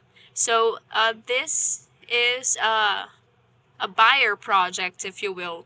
Today we have 39 international guests doing business with you, and they were selected by you, actually, by yourselves, because that's how we do it. We select the guests together with you. You let us know who you want to see. And for the veterans in the industry, it's really cool to take advantage of the presence of those decision makers in Brazil and invite them to get to know their studios and games and, have the opportunity to enchant those decision makers. And now I'd like to turn it over to Luisa. Luisa, you're from Florianópolis in the south region of Brazil. It's a beautiful city, and I'm sure your story is very cool as well. Hello, good afternoon, everybody. My name is Luisa. I'm from Block Kids, and we work in the children game industry, and we work with many successful projects. We have a project with Disney, and we are a finalist actually in the big awards. And we started with this project when we were very small. There were only 4 people working in our company. We have been around for 2 years when we first came to the big festival, and we actually put together a delegation of many companies to come to the big festival. And coming here really made us realize that we needed to get out of our hometown and get to know other people in the industry. This is where we learned more about our own potential and the potential of the Brazilian market and how to showcase our products. I believe that that was a tipping point for me. When we went also to another event in 2016, and after that, we did projects with Disney Channel. And that was only possible because of the networking that we did at that event. And we are in the south region of Brazil, but we are not in the state of Rio Grande do Sul, so we are quite isolated. And the program made me feel like I was part of something bigger, that I was not alone. And it also helped me understand that I needed to work collectively with other people. And when we have a full industry backing us up, things get a lot easier, when we get to build relationships with people who already have some connection with Brazil. That's much more easier for us. And that's why we should think in terms of having an ecosystem and not just growing isolatedly. And the project really helps us with that. And I remember that I also attended training programs. I went to some training events in the United States, for example, and I learned what I should do and what was important. And there was actually a class about pitching, and that was very interesting. And for Block Kids, it helped us connect with other big brands in that universe that seems so distant because there are such huge brands in this space. And so big really occupies that place in my heart. We're very grateful because it really allowed us to leave our hometown and to showcase our products. Today I feel like the market sees me thanks to that opportunity. And that's it on my side. Wonderful, and that's the idea, of course. The gaming industry has a huge demand for new IP and new services. And now we have a brand, we have Brazil Games. This is like a business card for us, when we go anywhere, we go together with other people. And today we support 5 international markets. Kids Screen is in February, and it is specialized in the children's market. We also have the GDC, the Game Developers Conference, which is a professional conference with developers that meet every March in San Francisco. And we are here at the big festival showcasing our games. Our games are out there for everybody to play. The publishers are here, buyers are here. And in August, we're going to go to Gamescom. This year we were invited. We are the partner country. We are being honored at Gamescom. So everybody will be looking at us.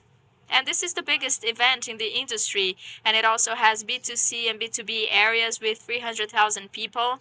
So we expect to be able to consolidate Brazil as a game developing hub.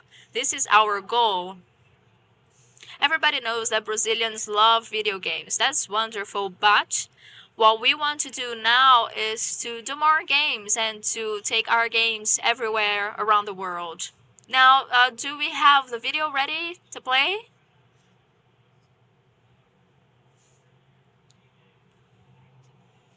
No?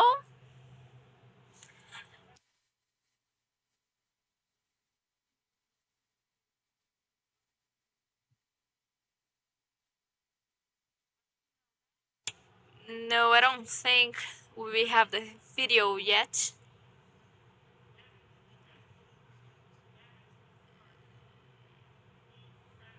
Just a second, please bear with us for a moment. Oh, there it is. Let's take a look.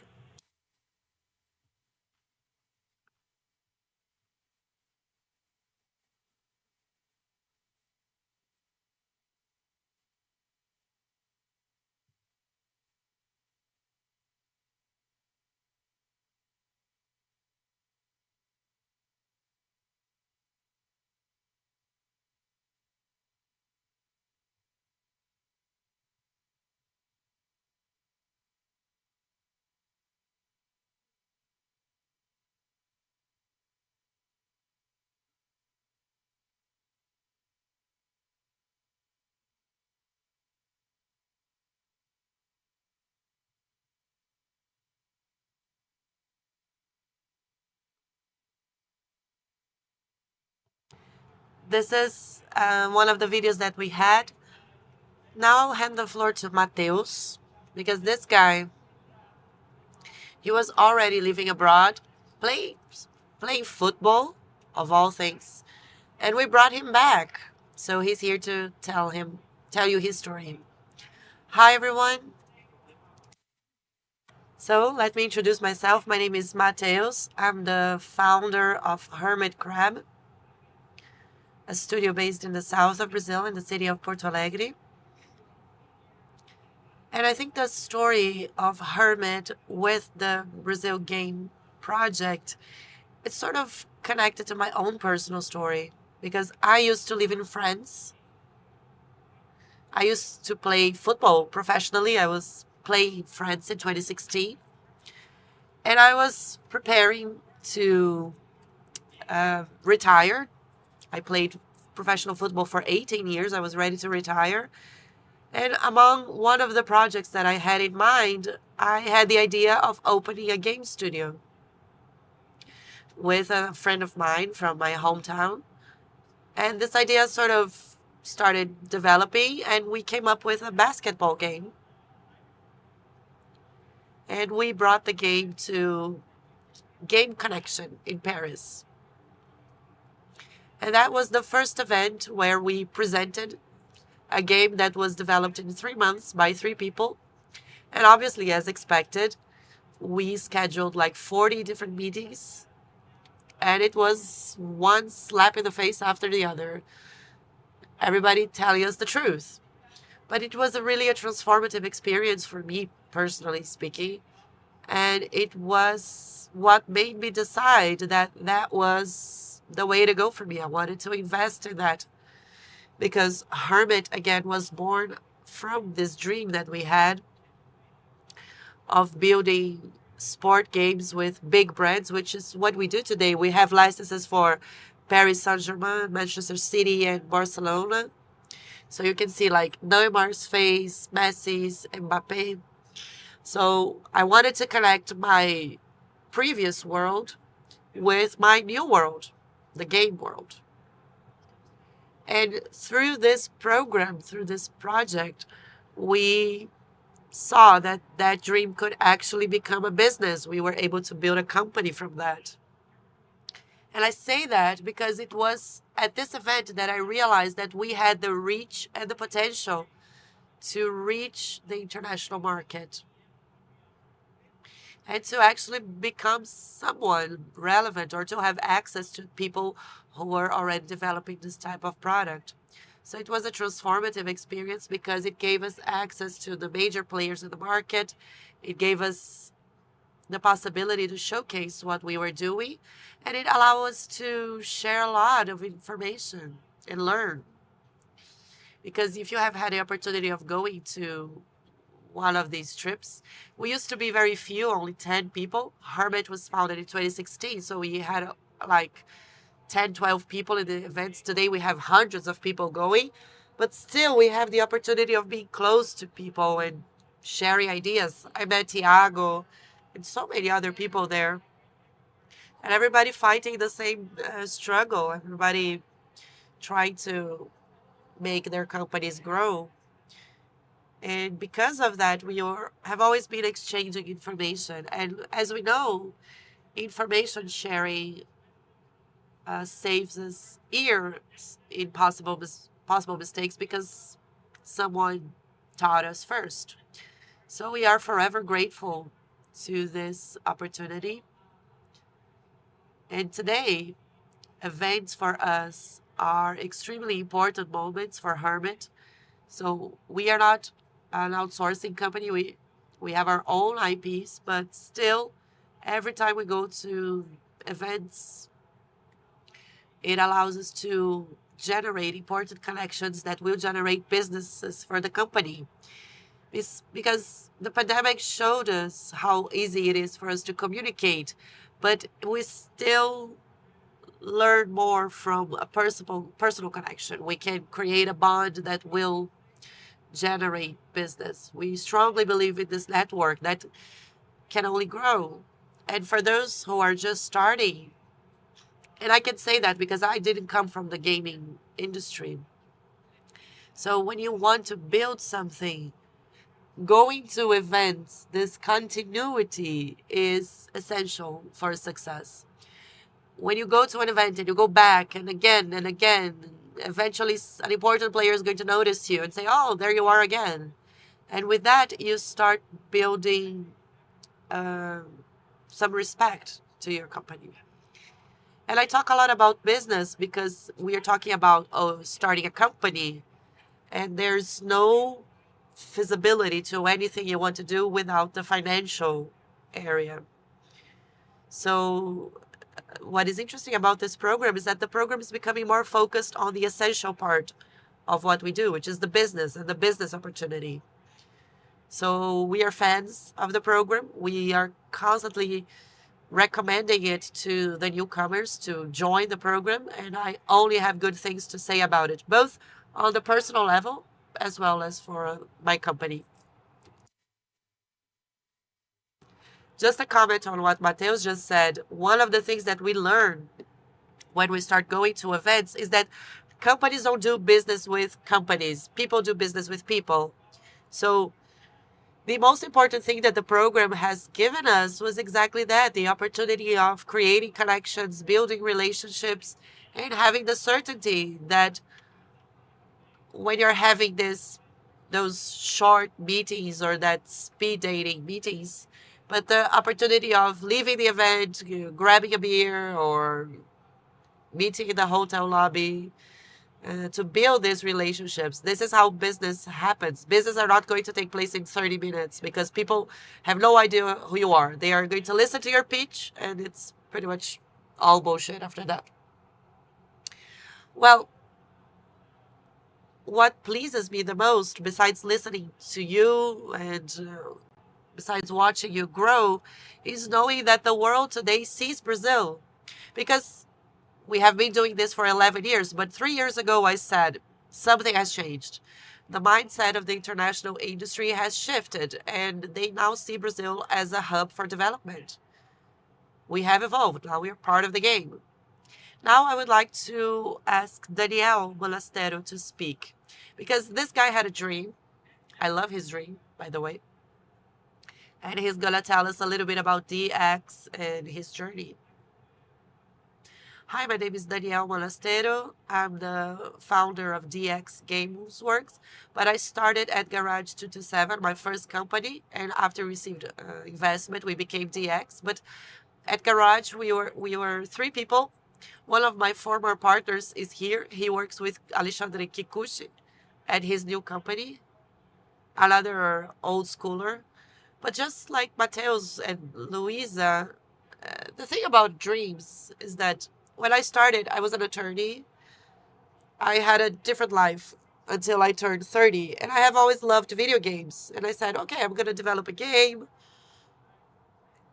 And we started by ourselves. Somebody put us inside a BGS with $1,000. There were 7 Brazilian companies at the time. And I started to notice how lost we were.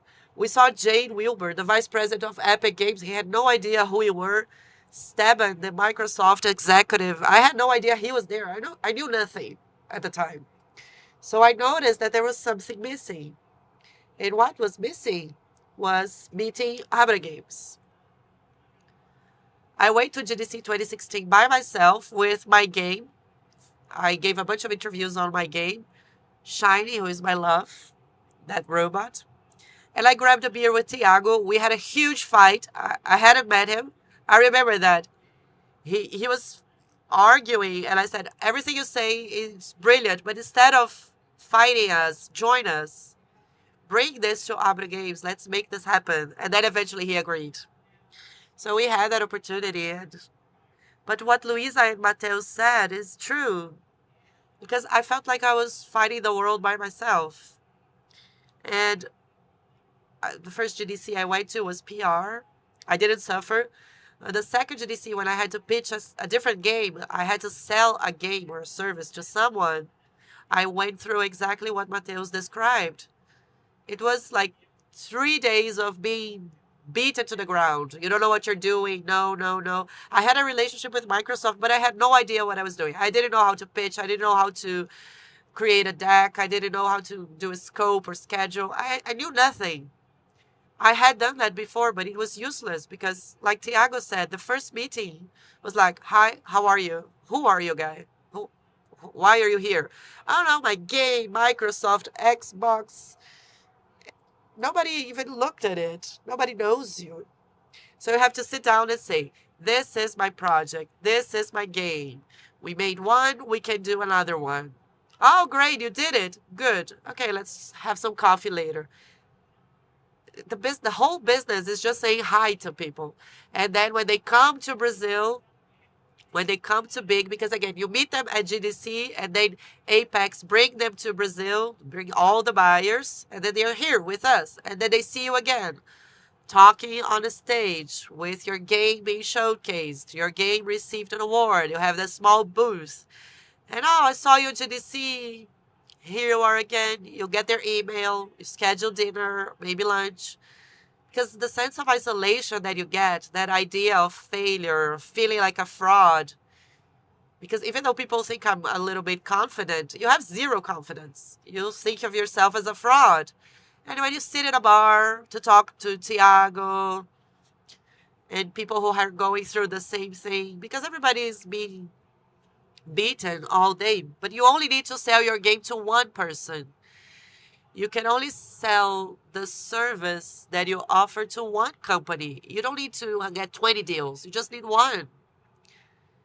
And then eventually you find out that you, representing the company, you are responsible for business development, which is a completely bullshit job. It's a bullshit job. It's about going there, showing yourself, because 90% of the job is just showing up. Hi, I'm here. I'm Daniel. I'm alive. We still haven't gone bankrupt. We're still working, and I have a client. I have 2 clients. I have 3 games. And then Thiago sits next to me and starts talking about Call of Duty. We had some pretty nice games, but Thiago, come on. But this is the path that they chose, and we have worked together, and I think it's amazing to have this experience and the work that he does. I used to have that dream of, because I hope that one day we don't have to say anything about the game, that the game is Brazilian or not. We don't have to say, this is a Brazilian game. We can just say, this is an amazing game that everybody loves. Some Brazilian games have gone through that, but we still need a consolidation. We need to get to that point. It doesn't matter where the game came from. Consumers don't know where the game was developed. Game addicts know that it's Polish. But if you just buy the game, you just buy it. Where does it came from? I don't know. Some people have bought my game and they talk about it and they say, it's great. It's great that you know me. It's great that you know my game. The few thousands of people that have done this. But something else happened because of Brazil games, which is I do more business with the Evergreen games and Apex ecosystem because they recommend me. Daniel does this, Thiago does this, we can do this together. We are joining forces in these projects more and more. So those of you who are listening, those of you who sometimes, because it's difficult to understand how dynamic and how fun it can be to leave a full day of meetings and just sit down and talk about the tragedies that took place. Because you don't sit at the meetings to close the deal. That is only going to happen 3 months later. That's the best thing. Trying to do something together, celebrating together, crying together, having that sense of friendship instead of competition. That is much better than worrying about foreigners. Because they don't care about us. They are not worried about the fact that we are Brazilians or not. And we worry a lot about what foreigners think. You just have to show up and say, this is my work, this is my life, I love doing this. I'm a Nintendo fan, I'm a Sony fan, I have PlayStation games. I talk about them to my mom and my grandma. She didn't like Xbox, but she liked Nintendo. She saw me grow up with that. So this is something that Apex has given us. Xbox, we're still not at PlayStation, but having access to these markets and these platforms was for everyone. From Abra Games. And everyone who is here, who wants this help, asks us. We're here to help. We're here to grow together. We need more people. And this is what's great about this panel. We need more of you. I know I'm talking a lot because when you talk, a lot of things come to mind. But I just want to go back to what you just said, Daniel, about this sense of pride, of feeling, of being Brazilian, and the fact that we are just as good as anyone else. And we need to stop this bullshitting of saying that, oh, they're better than us. They're not. They're not, and they're never going to be. They can be as good as us, tops. But we need to go back to that topic. We need to stop believing that Brazilian companies and Latin American companies are not good enough to compete in equal ground with foreign companies. We need to abandon that idea that a good result and a good successful story is selling your company to an international company. No, we need to stop that. We cannot bring Europeans and Americans to own Brazilian stuff. Some companies are very important and they can bring benefits to our community as a whole. Epic and the fact that Epic is here is important as long as it keeps its profile of wanting to invest in the ecosystem. However, having other companies come to the country because they believe that they will find cheap labor, we cannot allow for that to happen. And we cannot celebrate companies being sold. We need to celebrate Brazilian companies acquiring other companies. Thank you, Thiago. Let's talk a little bit about Anthony now.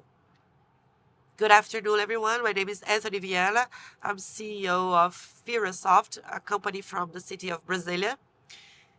Fira is as old as Coco. We have been around for 11 years. My partner used to be Thiago's roommate when they went to GDC. And I'll tell you a little bit about our tragic history.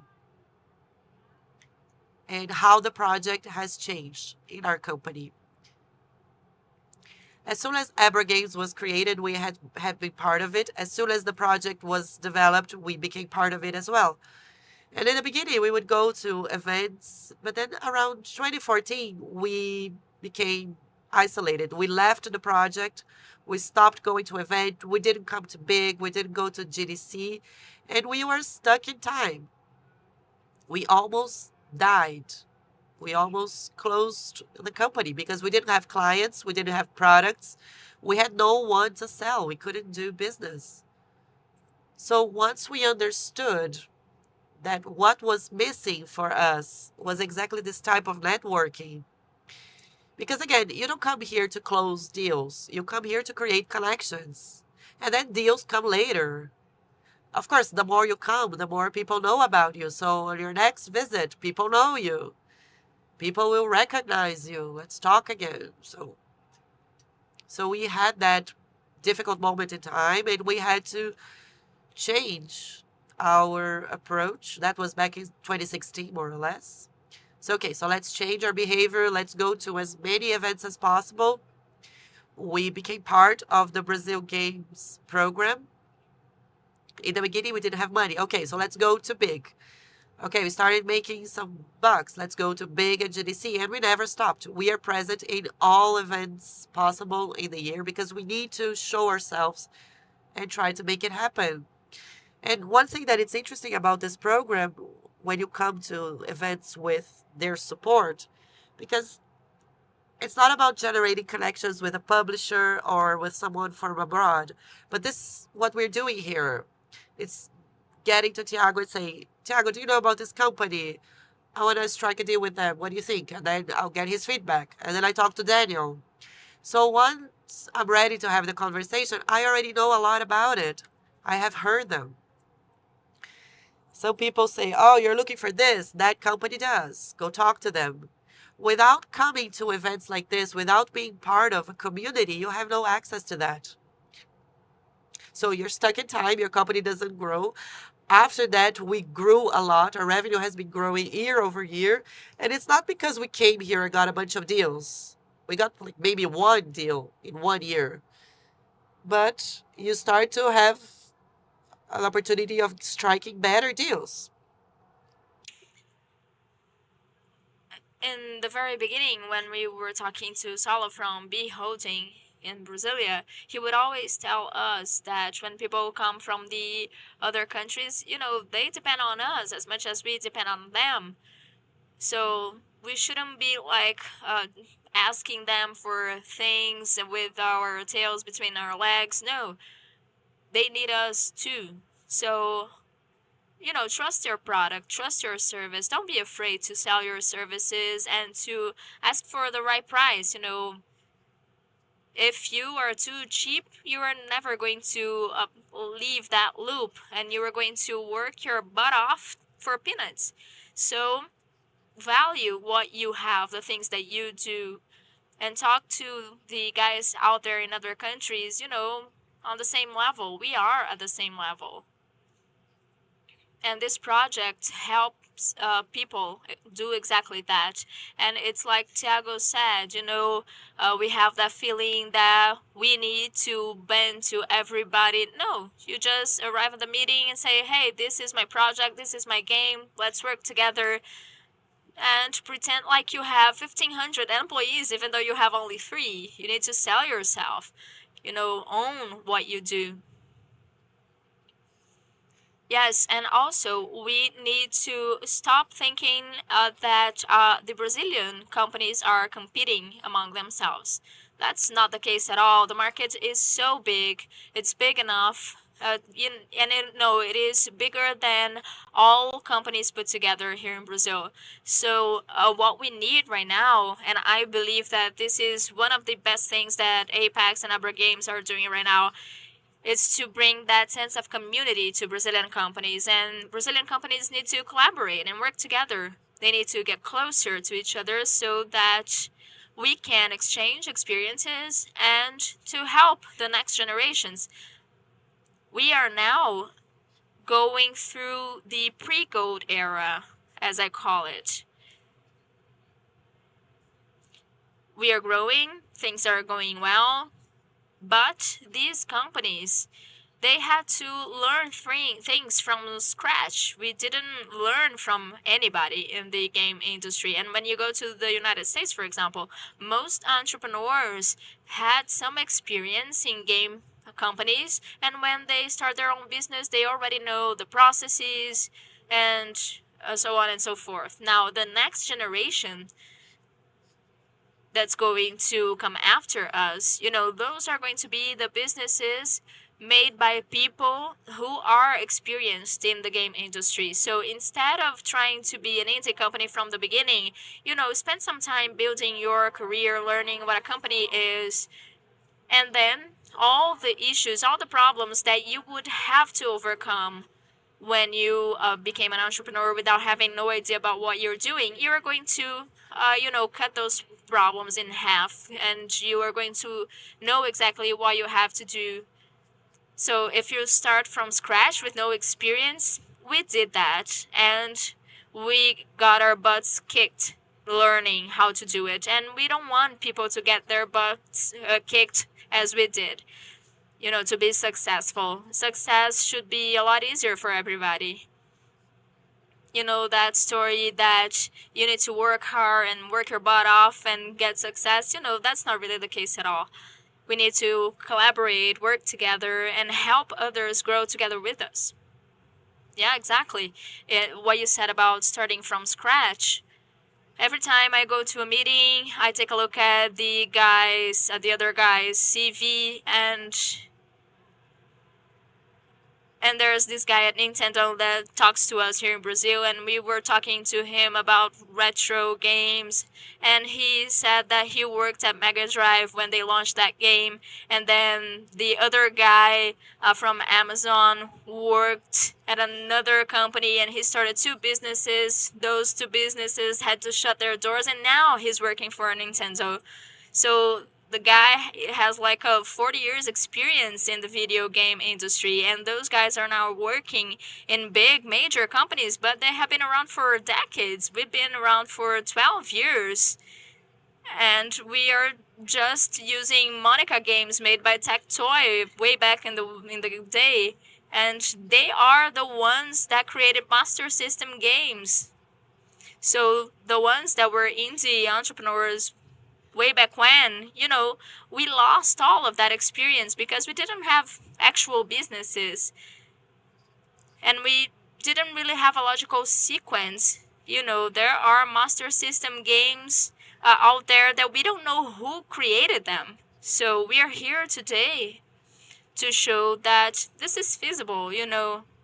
When people start their own business, I'm actually scared of that. I did that because I didn't have any other option. I wanted to get a career out of it.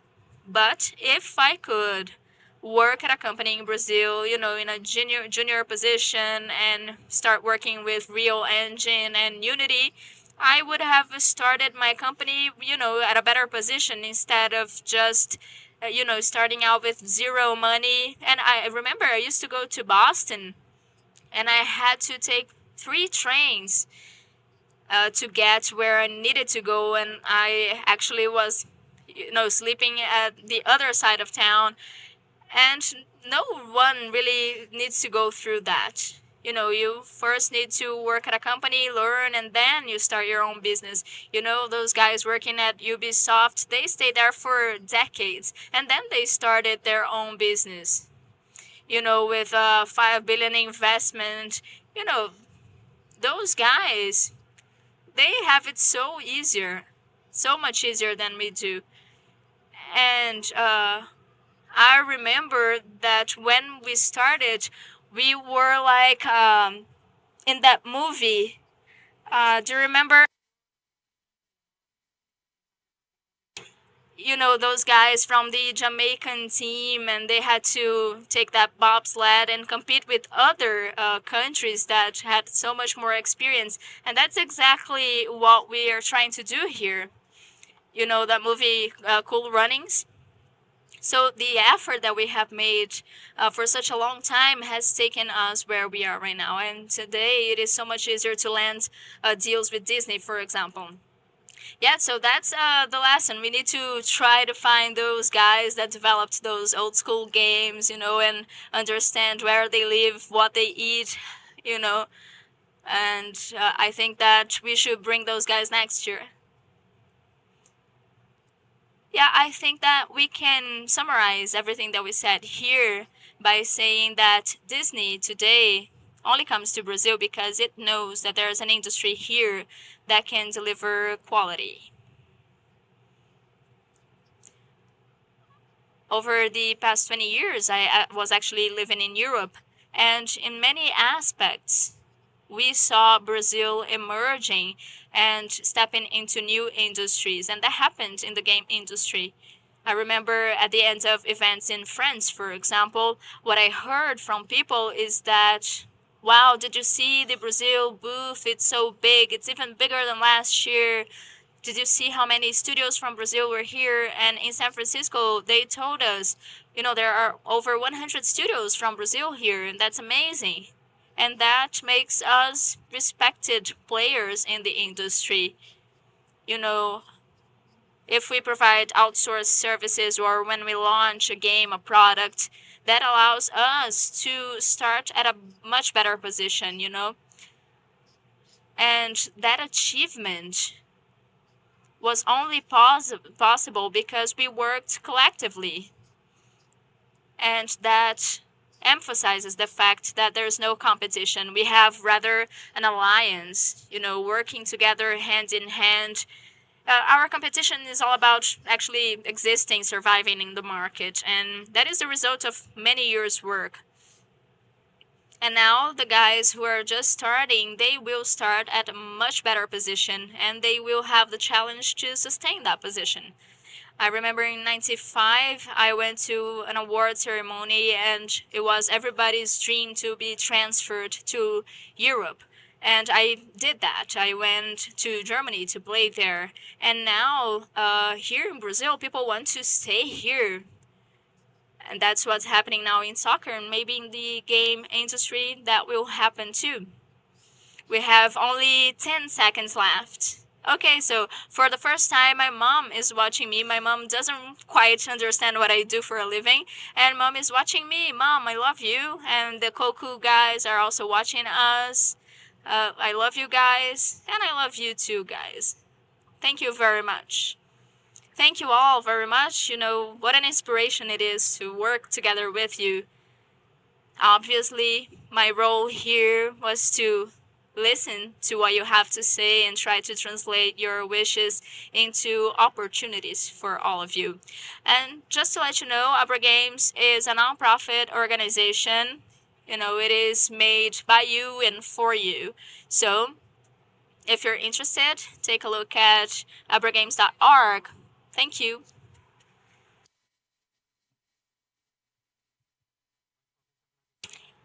Thank you all very much. And I know, guys, I don't want to interrupt your conversation. You know, I don't want to give you only 10 more seconds to wrap up. But thank you. Thank you so much once again. I was watching you and was a wonderful conversation. Another round of applause for our panel members. Thank you so much.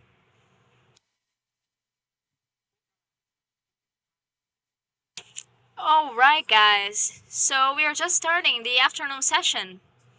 And I need to remind you once again that we have 4 stages with exclusive content.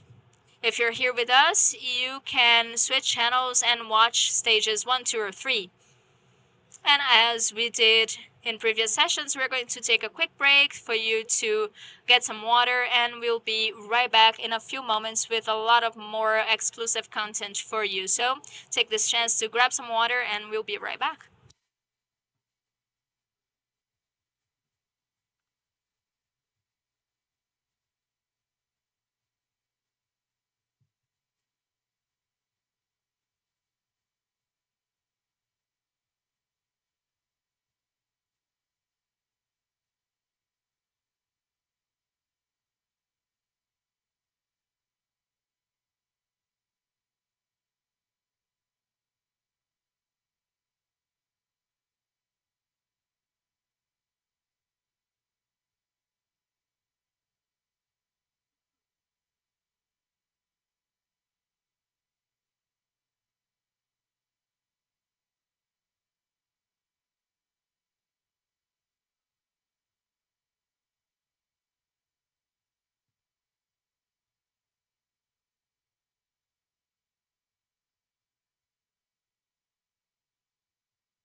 All right, guys, we're back after a very quick break.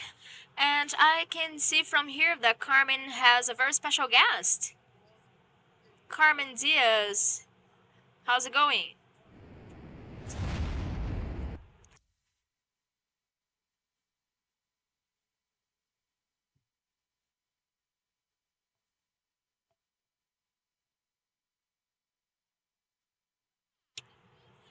All right, guys.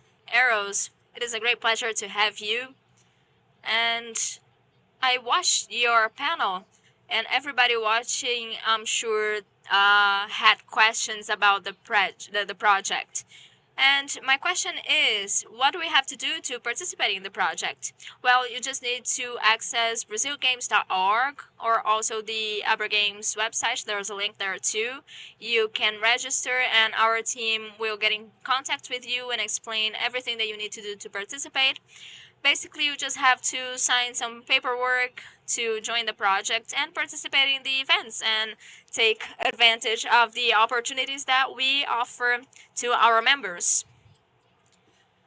All right, and what are the highlights for the project, for the guys who want to participate?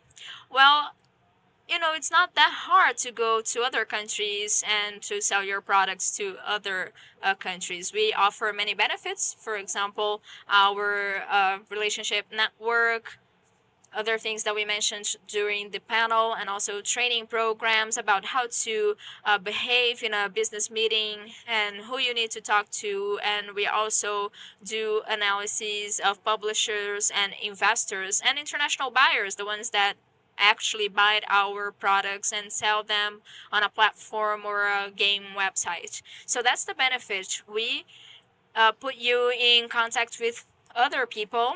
We provide you with support. And we have a branch that is recognized internationally, which is the Brazil Games Project. So you're not on your own. The big publishers that buy our products or publish Brazilian games, they already know us. And that will give you a lot more confidence if you want to invest and do business. So that's the biggest benefit in our project, to give you connections and credibility. And my last question for you is, what are the tips that you could give the indie producers? Now I'll hand the microphone to you. Well, my tips for you are, before you start your own business from scratch, it is important for producers and future entrepreneurs to work at big studios that are around right now. We don't have big studios like the ones in Europe or the United States with over 40 years in this business, but we have some entrepreneurs who needed to overcome many challenges, and you know, to learn from these studios will save you a lot of time. You know, you're not going to make those same mistakes. I believe that you can cut those mistakes in half if you participate, if you work at a studio that is a bit more consolidated. And after you do that, you take that experience that you acquired after understanding how the market works and what the challenges are, the complexities of the business. You know, it makes a lot easier for you to put together your own studio. For those who want to start from scratch, you know, you should go to events and training programs. There are many free programs out there, webinars, a lot of information online. So you don't need to work alone. If you want to do games and get a living out of it, you can work together with a lot of people. And that's what I've seen over the past years, you know, working with studios that have such a great potential, but they don't have so much, you know, capacity of understanding how the business works, especially internationally. Thank you very much. It was a pleasure. It was a pleasure talking to you. I'm sure we have learned a lot.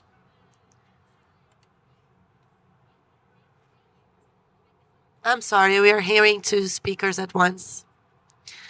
All right, so make sure I stay out of your pictures, but all jokes aside, we are going to continue with the agenda. And now we're going to have a very interesting talk from one of our supporters of this event. He's a diamond sponsor, Sabrai. And the next talk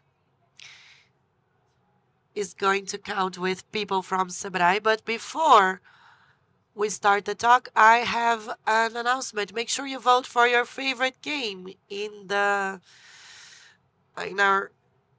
award. We always have this popular choice award, and on Sunday we're going to discover who the winner is going to be. And if you want to ask questions, we are selecting a couple of questions for the end of the talks when we have some time left. And questions should be sent on ask.bigfestival.gg. So some questions will be selected. So to be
Venture Capital aqui, a gente só dá umas migalhas e não é suficiente. Então, realmente, é muito difícil segurar financiamento, investimento na nossa indústria. E é tão difícil, é tão complicado e leva tanto tempo que geralmente... And tell me if this is wrong. When you're a smaller company and you get a deal, doesn't matter the size, could be big or small for you, let's say 100K, 200K, 500K, whatever. And you get that deal and you feel relief. You say, I did it. You go to your partners, we did it. You go dinner, you party, we have money for the next year, right? And you kind of forget about raising money because you just did it, right? It would be not fair to ask you to keep raising money. But the bad news is that you need to keep raising money. You need to keep securing your funding. Because unfortunately, in this industry, many times we get projects canceled, plans don't go as planned, right? Shit happens. And then you need to, again, go look for your next funding. But what happens if you are going to look for your next funding very late? You're not going to get it, right? It's going to be very hard. So this is like a simple analysis, right, of what happens. This is like a very simple cash flow, right? So usually, let's pretend these are months, or it could be years or quarters or whatever. But the blue line is your income, right? So let's say that's attached to funding. So that will come from a publisher that will pay you every milestone that you deliver, right? So that usually like this. It goes up, it goes down. It goes up, it goes down, right? That's how your income looks like, right? Sort of, right? Sometimes you can get like monthly payments, whatever. But this is like it usually looks like. But then what happens with your expenses? What happens with your cost? Your costs are constant. You have employees. Then you have 20, then you have 25, then you have 30, then you have 50. But what happens is that when the publisher is not paying, you still have 50. Next month, and the other month, and the other month, you will have 50, right? So that's a problem.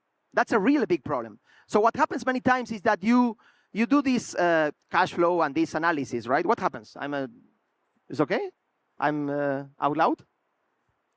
Okay, whatever. So what happens sometimes is like, you will see that you sometimes, some months, some quarters, you will lose money. Some quarters, some months, you will be like earning money. But you need to see the projection, right? And many times I saw this happening where you will have like a rev share, right? Many of us have rev shares. So we get the costing and then we have some rev share. And usually many people is optimistic about the rev share. It's like, okay, after this I get the rev share, like 20%. So I will get this amount of money. And the reality is that it never happens. Very few times it happens. And if it happens, it will happen very late because the publishers usually do it quarterly. They will analyze this like in a quarter basis. They will pay you the next quarter. So you will have the money much later. And what happens is that usually this is the case that happens, no rev share, at least immediately, no rev share. So the cash flow looks like this. And the problem with this cash flow, even if it's positive, even if at the end the cumulative cash flow is positive, the problem is how many months of burn rate you have there. You are burning 50K a month, and at the end of the day, you have 50K, or sort of. You have 1 month. But by the time you figure this out, it's too late. You're already dead, right? So that's why I cannot stress enough to be pessimistic about this. Like the phrase says, like, expect the best, but prepare for the worst, right? Expect the best, be optimistic, but prepare for the worst. Don't start thinking what you're going to do if you run out of money. Because when it happens, you're not going to be thinking well. You're going to be stressed, you're going to be nervous, you're going to be, you're going to be really not making the best decisions. So it's better when you have the money, think about what you're going to do if you run out of money. So that's my tip number 8, I think was. Okay, tip number 9, I will do it faster so we have time for some questions. Tip number 9, I don't like this phrase, but I couldn't find a phrase in English that represented what I wanted to say. This says, fake it until you make it. I guess you are familiar with this expression. In Spanish would be ser y parecer. The Argentinians or the Spanish-speaking audience knows what I want to say, but I couldn't find the translation, right? But fake it until you make it is like, yeah, you need to be not focusing on your current state, but envision where you want to go. Remember what I told you before, the perfect formula, how you go from point A to point B? And this is an example on how you can do it, right? So what happens usually is that if you project yourself, who you are, people will see who you are. And they will give you work for who you are. And they will think you are who you are, right? And that's fine. But you will be there forever. Because you are not projecting that you can do something else, something better, something bigger. But what happens is that if you fake it too long, too further, that trust can be broken because you are basically lying or selling smokes and mirrors, saying things that you cannot do, you cannot deliver. So that's not good either. That's bad. But you need to find the right balance on how to project yourself or your company on what you want to be and make everyone else look at that potential, believe in you, trust you, and then you keep moving. And you keep moving, and then you keep moving until you can get closer to your goal. So this is alongside from what we talked before about the plan and about how do you achieve your goals. So this is like a corporate rebrand we did. Like we don't have time, but it's basically a change of the image that we had as a company. If you see the first logo was like, it looked more mobile, although we did always PC, more casual, and we wanted to have a more like serious, image, more corporate. And that's why we did the change of image, the change of the name. And the last tip. It's personal, not just business. You know the phrase that says like, it's business, not personal? Business is personal. Business, it's about trust. Someone will make a business with you because they trust you. Why you buy a brand that you like and you trust? Why? because you trust them. You buy a Nike shoe because you like how they feel. You know that it's good, that it won't break. You buy an iPhone because you know if something happens, you go to an app store and they will replace it for you, right? That's why you buy an iPhone. That's why you pay a premium price. You buy here a burger because what happens? Why you buy burgers here? Why you give money to a stranger and get a burger? Because you see other people is doing that, right? They're taking their money, they have something like that, and okay, I trust this burger is going to. I'm going to pay, and someone is giving a burger. If you don't trust that, why you do that on the street? Maybe you don't do it because I don't trust you. I don't know where the meat come from. Nobody's doing it, you know. So it's important to have this approach of building networks and building relationships, because in the long term, achieving your goal, when you are looking at if we could do zoom out and look at what's more important, it's much more important the network you're going to build than the games you're going to ship each year, because the network lasts forever. The game is very likely, after a few years, no one will remember it. Most of the cases, unless you did Pac-Man or Mario, right? But no one will remember. But they will remember you. Yeah, I saw you at every show. Yeah, I saw how your quality improved. I saw how you focus. I saw how you said what you were going to do, you did. So I trust you, and now I want to make business with you because I trust you, right? And last tip, if you don't know what to do, remember that you are never wrong to do the right thing. Thank you.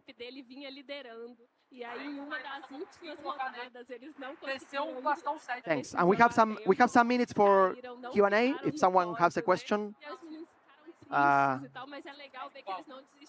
This is the last one? Okay. Any questions about anything? Espanol? Yeah. Oh, how can I hear? Yeah. But I don't have the... Boa tarde a todos, né? Primeiramente, conforme Jéssica ela colocou aí, no ano passado nós estávamos bem, fomos focados.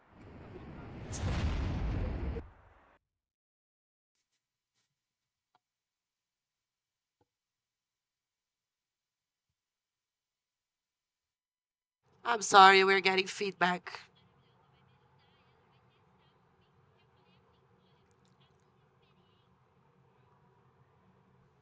Ready.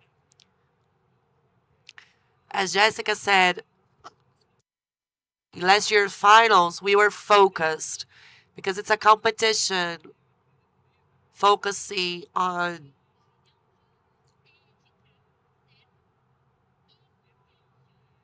I'm sorry, we're getting feedback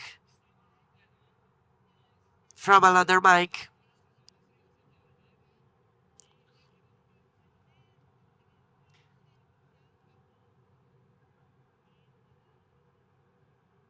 I'm sorry. We're getting the sound from another microphone. We apologize.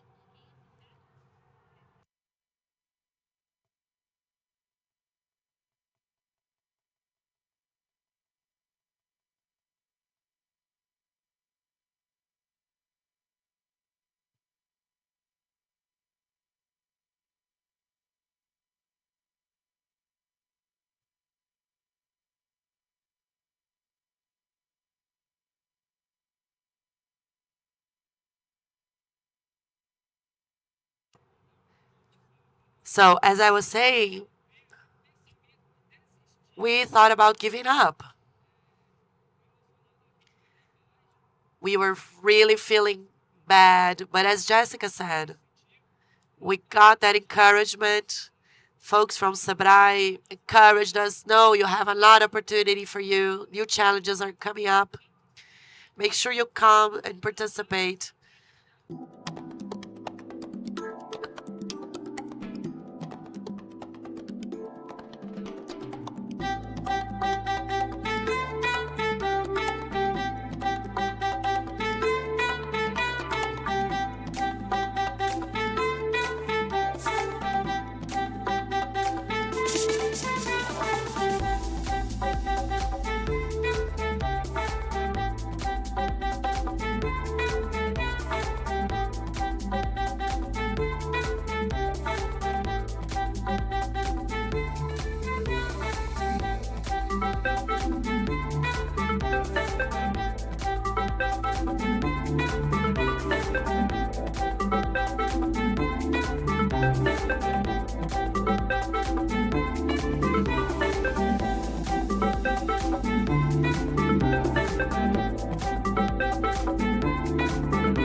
Pô, você também pode me perguntar no jantar, gente.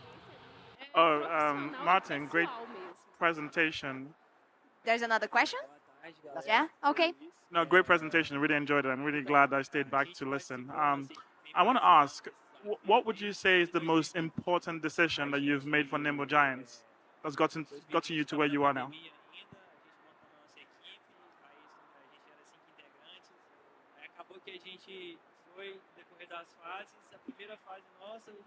Esse que tá indo? Hello. Yeah.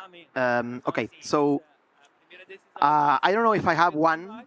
It's hard to say only one. You want to take this? Okay. Thanks.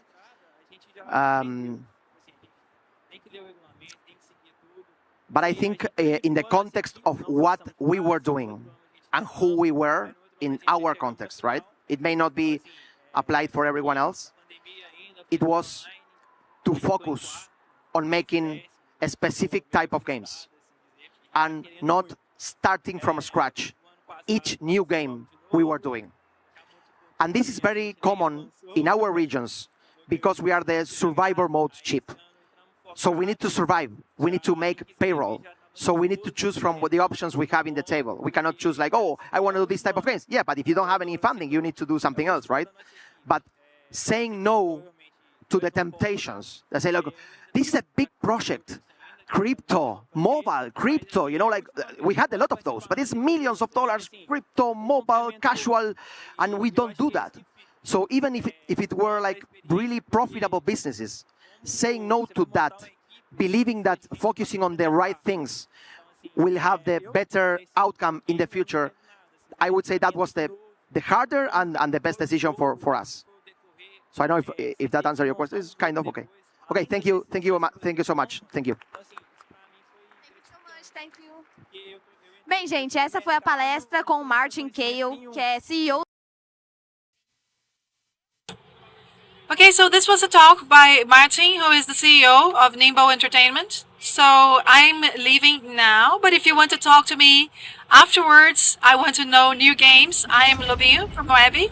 If you want to follow me in social networks. There will be other talks now. Ken is going to be your presenter for the rest of the day. Yes, and it completely changed everything. Because when you go to school, it's the same thing everywhere. The teacher speaks and you listen. It's pretty much all the same. But once you become part of a challenge like this, that gives you the opportunity to meet teams from other states, make different decisions, and step out of school a little bit and develop this ability of making important decisions. Because yes, it is a game, but any decision has a direct impact on your score. So that was really important for me and really important for my career. The fact that we're here today, now we have the possibility of developing this idea even further. Corrida que prestou uma homenagem a todos os jogos de corrida dos anos 80 e 90, preservando aquele tipo de gameplay super responsivo, sabe? É fácil de aprender, mas difícil de dominar o jogo, sabe? Então, um jogo que remonta toda a fundação dos jogos de corrida de hoje e com um extremo fator de diversão. Assim, é muito rápido de você já estar se divertindo jogando Horizon Chase 2. Muito legal. E como é uma franquia, a gente já tem um 1, 2, vocês já estão pensando numa terceira opção? Ou vocês estão pensando em trazer outros jogos de outras categorias sem ser necessariamente de carros de corrida? Não, na verdade, ainda não, né, pelo menos, mas o Horizon Chase 2 ele ainda está no Apple Arcade, que é o serviço de assinatura da Apple, né? Então ele ainda é um jogo só para mobile. A gente pretende ainda lançar ele para PC e consoles esse ano, né? A gente ainda não tem essa data, mas então a gente está muito focado no desenvolvimento para isso, né? Para conseguir trazer ele para outras plataformas, entregar o jogo, a sequência do jogo, na verdade, para os outros títulos. Afinal, os títulos anteriores da franquia já tinham sido, já foram lançados para as outras plataformas. O Horizon Chase 2 ainda não, mas em breve. Olha só, que legal, hein, galera? Então é isso, muito obrigada por você ter disponibilizado esse tempinho pra gente. Agora a gente vai continuar aí nas estantes e eu espero que você continue aí fazendo um excelente trabalho. Bom, pessoal, eu acho que eu vou me despedindo por aqui, mas não fiquem tristes porque nós temos uma companhia maravilhosa para continuar essa experiência com vocês aqui no Big Festival. Vem cá! E aí, Carmen, beleza? Salve, pessoal! Tudo ótimo, e você? Presente pra eles. Muito obrigado. Eu sou o Bianco Landi, para quem não me conhece, eu sou caster de Rocket League, também faço algumas coisas de Valorant por aí. Você pode já ter me visto em algum momento, mas hoje eu tô aqui no Big Festival pra gente dar um rolê aqui, conversar com uma galera. Então vamos começar essa tour aqui, hein? Agora, inclusive, eu vou levar vocês comigo, porque eu vou mostrar os nossos bastidores, basicamente. A gente vai dar um rolê por aqui, vai chegar ali na salinha legalzinha que a gente gosta, é a salinha mais reservada, que tem o pessoal da imprensa, não é todo mundo que tem esse acesso aí, então vocês são privilegiados de estar comigo aqui nesse momento, então vem com a gente aqui, a gente está dando um rolê por aqui, eu acabei de chegar aqui no evento, na verdade, e eu quero conhecer bastante das coisas que estão acontecendo por aqui.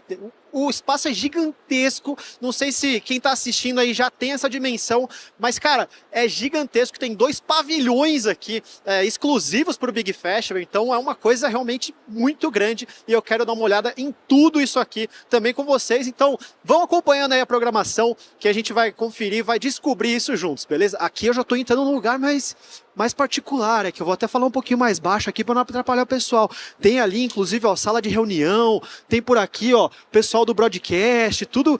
Vocês podem ver tudo isso aqui que tá aparecendo aí. Então aqui já é coisa diferente aqui, cara. Já vou falar um pouco mais baixo, mas vem com a gente que eu vou, inclusive, agora falar com uma pessoa interessantíssima, hein? Eu vou trocar algumas dúvidas aqui com ela e a gente vai conhecer a história. Ó, aqui, inclusive, é o ponto de encontro dos palestrantes. Aqui, ó, não é todo mundo que tem acesso aqui não, hein? A gente vai chegar ali e vai conversar, inclusive, com a Mirelle Nogueira, beleza? Então vamos nessa, ó. Vou falar até mais baixo aqui, porque tem o pessoal já trabalhando por aqui também. Quero falar, inclusive, aqui. Mas o nosso alvo aqui, na verdade, a gente vai chegar e para conversar aqui com a... Mirelle. Muito prazer, Mirelle. E você? Tamires. Tamires. Cara, muito prazer, eu sou o Bianco Landi, tô aqui, a gente tem umas dúvidas aqui. Eu queria saber um pouco mais a respeito do seu projeto.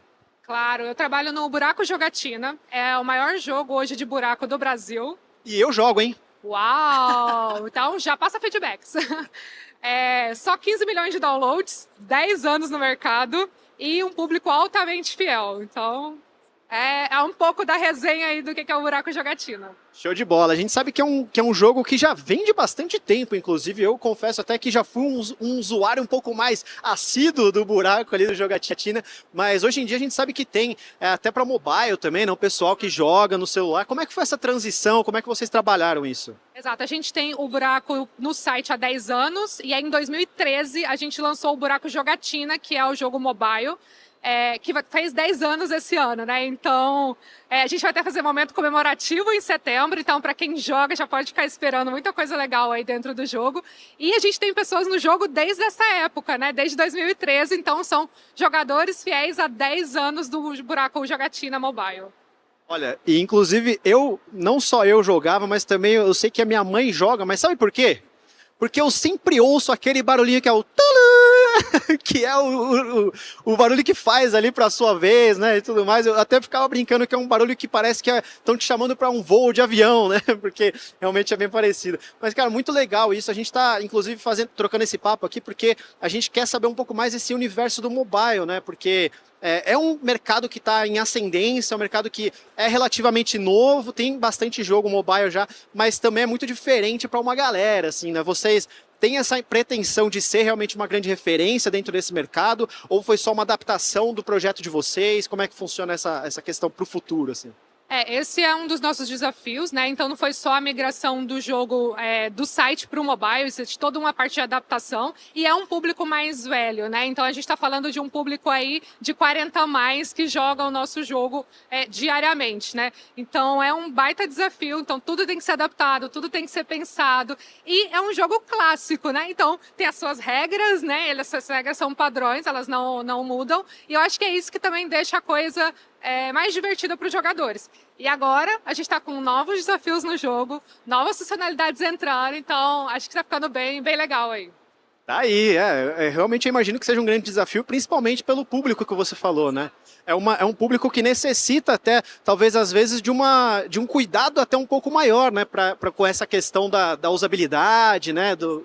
Da disposição dos elementos e tudo mais. Então, realmente, para mim é muito, muito interessante. E eu fico realmente com bastante curiosidade a respeito disso. Você sempre teve essa trajetória? Você sempre trabalhou com isso? Ou você veio de outro mercado, alguma coisa assim? Eu vim de outro mercado, mas estou em jogos há 4 anos, então já tem um tempinho. E é um super desafio, né? Porque um jogo é um produto como qualquer outro produto. A diferença é que você tem que conquistar o seu usuário todos os dias para ele voltar ali no seu aplicativo, principalmente um jogo mobile, né? Que existem milhares aí no Google Play, na Apple Store. Então você precisa conquistar ele ali dia a dia e por isso esse desafio, né, do LiveOps, né? De ter conteúdo sempre novo, de ter coisa nova. E o Buraco Jogatina não é só o jogo, né? A gente também tem uma comunidade ali oficial no Facebook de jogadores que conversam ali entre eles, que trocam entre eles, que tem desafio ali, é super legal. Show de bola, muito obrigado pelo nosso papo aqui, muito legal conhecer essa história aqui dentro desse quadro Pequenas Telas e Grandes Sagas. De ensino. Obrigada, boa tarde. Salve, galera! Sejam muito bem-vindos, boa tarde. All right, guys. Thank you. Guys, on stage 3, Sabesp at Big Festival. It's a pleasure to be with you. I hope you've been enjoying this experience because it's been awesome for me. If you're at home, I hope you are also enjoying our presentations. So let me tell you that we have a special area for board games. The Mundo Galápagos chose some amazing games for those who are fans. So come by and play something with us. Now we're going to talk about some popular mobile games and learn some LiveOps practices to push and drive your revenue. Let's talk to Solomon Richards. He's a Senior Director of Global Gaming at CleverTap.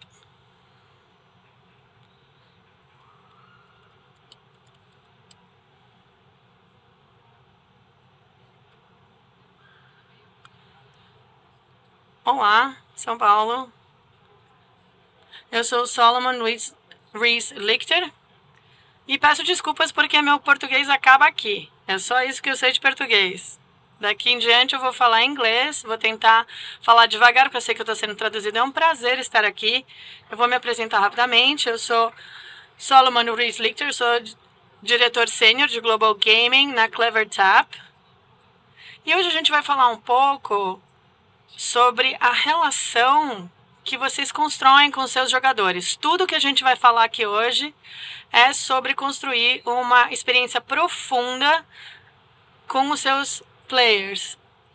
Então, a gente vai falar um pouco de táticas, teremos coisas muito valiosas para vocês lembrarem. Se você trabalha num publisher, ou você trabalha com uma equipe de gamers. But we need to start with what we're really trying to drive. And what we're really trying to drive is a one-to-one relationship with the player. So if I keep saying that over and over again, that's why, okay? Next is this concept of LiveOps. What does that mean? Or this concept of evergreening a mobile game. So there's a tree up in the US called an evergreen tree. It stays green all the time, no matter what season it is. That's really what we're talking about as it relates to your game and how you run live ops in your game. The game should stay fresh. It should change. It should adapt as the player changes and the player adapts. And if you do that, you'll build a deeper and much more meaningful relationship. So let's get started.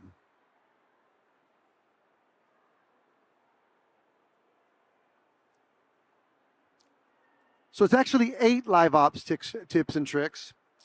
So you get a bonus one. But this is Grief Karga. You may recognize him as Carl Weathers. He's an actor. He also used to play for the Oakland Raiders. I'm a big Raider fan. That's how I know that. And he was in Predator, which is like one of the greatest movies of all time. I think he played Doc.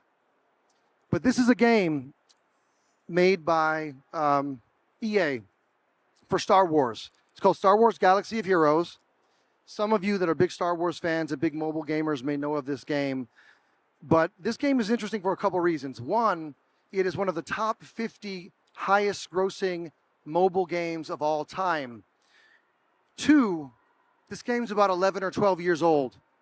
So if you think about that player base of fans who love Star Wars and love that IP, they almost have like a religious affiliation with it. They love their connection to the characters, the story, the universe. So that's why part of the reason this game was able to survive for 11 or 12 years. But every game can get a little bit stale if you're not running live ops.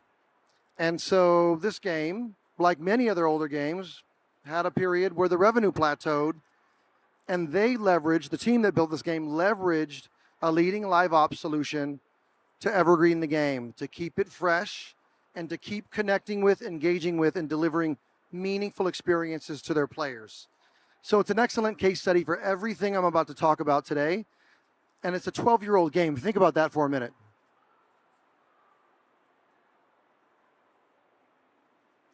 So here's your first tip. There's a term, FTUI. It's kind of a silly term, but it means first-time user experience for the player. And the first user experience for the player is one of the most critical periods of the entire life cycle of that particular player. It's really your first impression, right? It's like meeting someone on a date for the first time. It's kind of a big deal. You want to look your best. You want to talk your best. You want to be smart, right? All these things. So that's the challenge, right? The challenge is those first few hours can be so critical to actually retaining the player for a meaningful period of time. Because what are we trying to do? Again, we're trying to build a relationship with that player, and we're trying to maximize their lifetime value. Now, don't think about the money yet. It's about the relationship, right? Because if you build a meaningful and genuine relationship with the player, the money will come as a byproduct, and your business will thank you for it. So what do?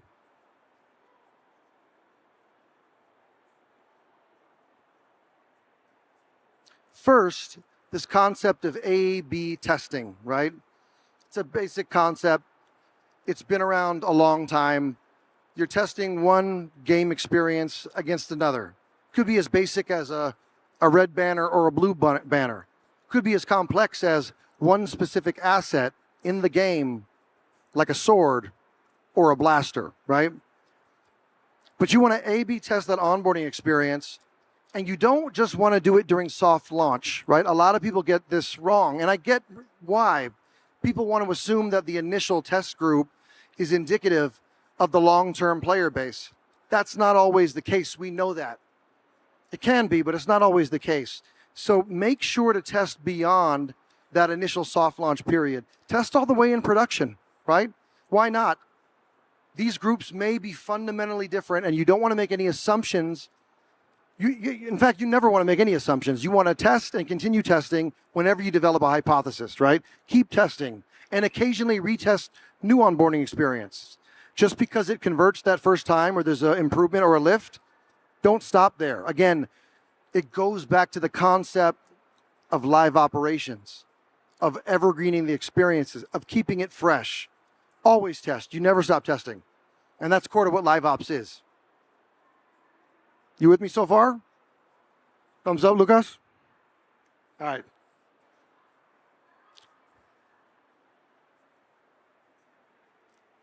Tip 2. You've acquired the player. they're in, right? That's a challenging thing in and of itself. They've onboarded. That's a big deal, right? We know this is a tough UA environment. It's tough to acquire users. There's issues with application tracking. It's a much more difficult, I guess, privacy environment and landscape than it used to be for UA. Everyone here knows that. It makes LiveOps all that more critical, right? So you're trying to drive that initial first purchase. How do you get the player to spend money? Most players resist spending money. It's like a psychological barrier. Some players never spend money. My son, he'll never spend money. Now, part of that's because I'm the one spending the money. And so he hates going to me and asking for the money, right? But he also gets really negative about it. And he's like a really kind of hardcore player. But I think we're all like this to a degree. There's always that little psychological barrier to cross over the line to actually make that first purchase, no matter how cheap it is, right? So what do, right?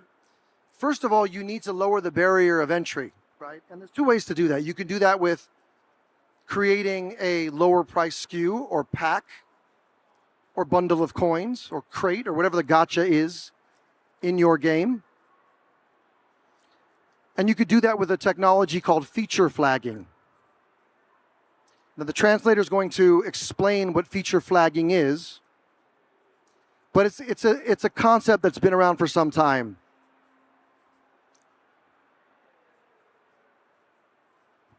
We good?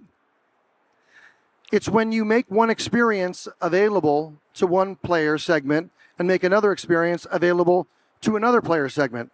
It's very basic, right?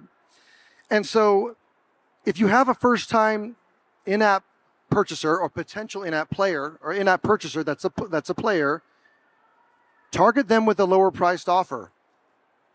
Why not? You're trying to build that trust with them again. You're trying to build that relationship, and you don't do that by gouging them with a big old pack that's very expensive right out of the gate. Or you could offer them value, right? You could offer them, instead of a cheaper pack, you could make it both cheaper, but with a lot more power-up functionality in it, or whatever it is, whatever the mechanics are in your individual game. So drive the value, maybe offer an aggressive deal, do what you need to do, and use feature flagging to present, maybe an alternate version of the actual storefront. Here's another thing that's really interesting. You, me, all of us, when we think about storefronts, we tend to think about the physical world. They're a static thing. They're hard to change. It's hard to merchandise. It's not the case with the mobile game. It's not the case with the digital world, right? Every single player could have a completely personalized, one-to-one, curated experience. And that's what we're talking about when we're talking about building meaningful and deep relationships with your players. So that's tip 2. With me so far? Cool.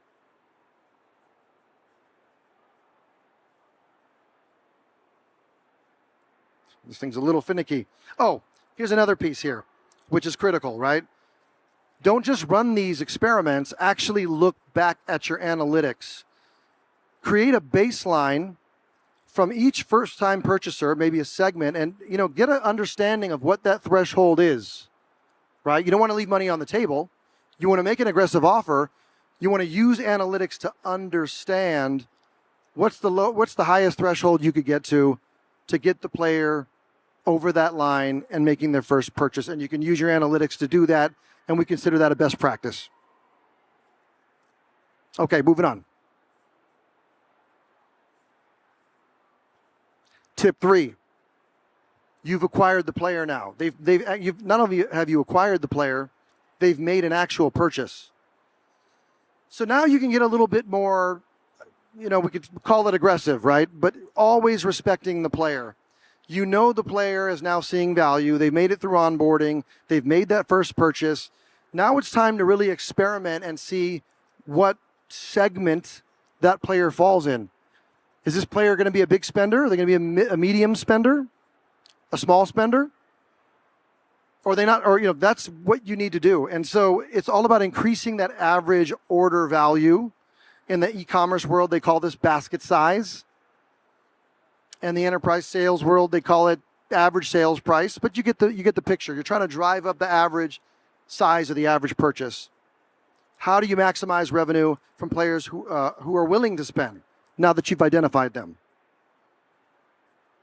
Again, it goes back to feature flags, right? We're always testing.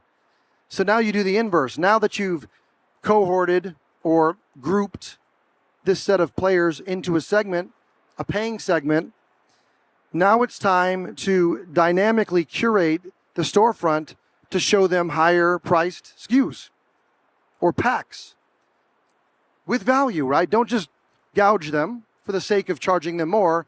Always give more value so you could drive an overall better relationship with that player. So that's one way you can do it. And you can use feature flags to do that and target specific groups of paying players.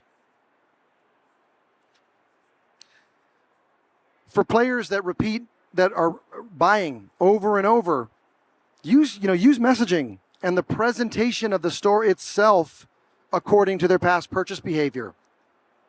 Maybe you knew that they spent time browsing or eyeing one specific pack, or maybe they trialed something that was connected to that specific pack or purchase. Use that. Reach out to them in context. Hey, we noticed you looked at this pack, or we noticed you trialed this area of the game. And use the messaging to reach out to them in context so you could curate a more one-to-one experience with that player. So here's some other ways you do that. Price point progression. If a player spends 25 real in your game, you shouldn't immediately ask them for 75. It should go up incrementally, right? Almost like it's following the player progression through the level itself or through the games itself. So go up to 30 real and then 35. Move with the player in an organic way. Don't make it feel like a jarring, salesy experience. Again, respect the player. That's the primary thing here. Look at your analytics. Look at the average time between each purchase and then model your offers against that time. Reach out when a player is most likely to spend. If a player is taking the train into Sao Paulo every morning at 10 a.m., maybe that's when they're most likely to purchase. And so understanding and detecting those cycles and purchase behaviors will reap big dividends. And finally, map it to in-game milestones, right? This is pretty straightforward. But as the player progresses through the game and through the levels, you want the offers to be in context of where they are and how those progression mechanics work as they move through the game. It's not rocket science, but you'd be surprised. Not a lot of folks do it. It's harder than it seems.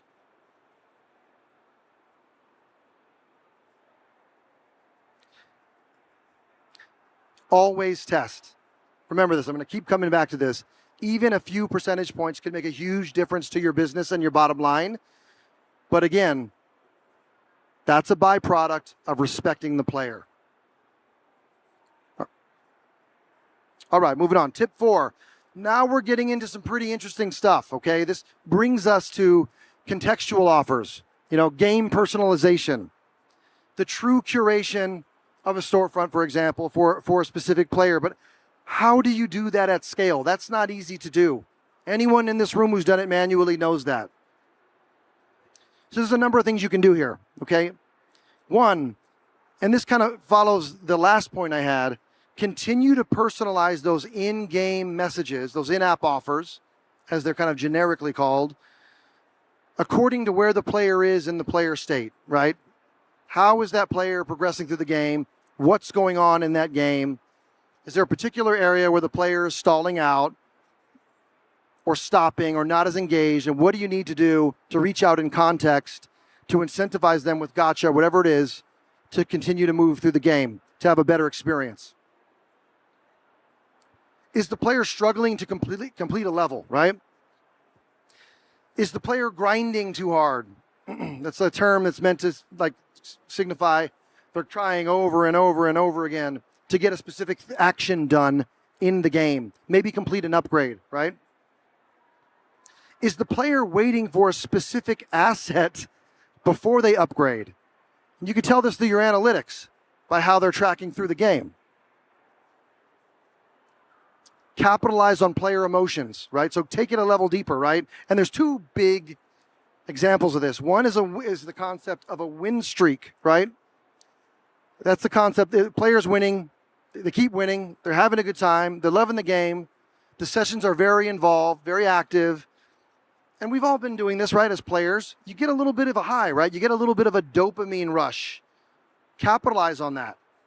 That's a golden opportunity to offer something to the player, maybe a high-value pack or a more expensive pack that they're more liable to convert in at that moment, right? So understand where the player is emotionally. On the other side of that is the inverse. It's kind of if they're having a frustrating experience with the game. It's a losing streak, right? They're losing. They're getting frustrated. You can tell this. You can see this through your analytics. Use a contextual offer to give to the player to help relieve that frustration. Again, it's about respecting the player. It's about making the player feel heard, valued, and catered to. And you especially want to do that if a player ends up in a frustrating situation where they can't pass a level, right? Remember, we're still building the relationship with the player.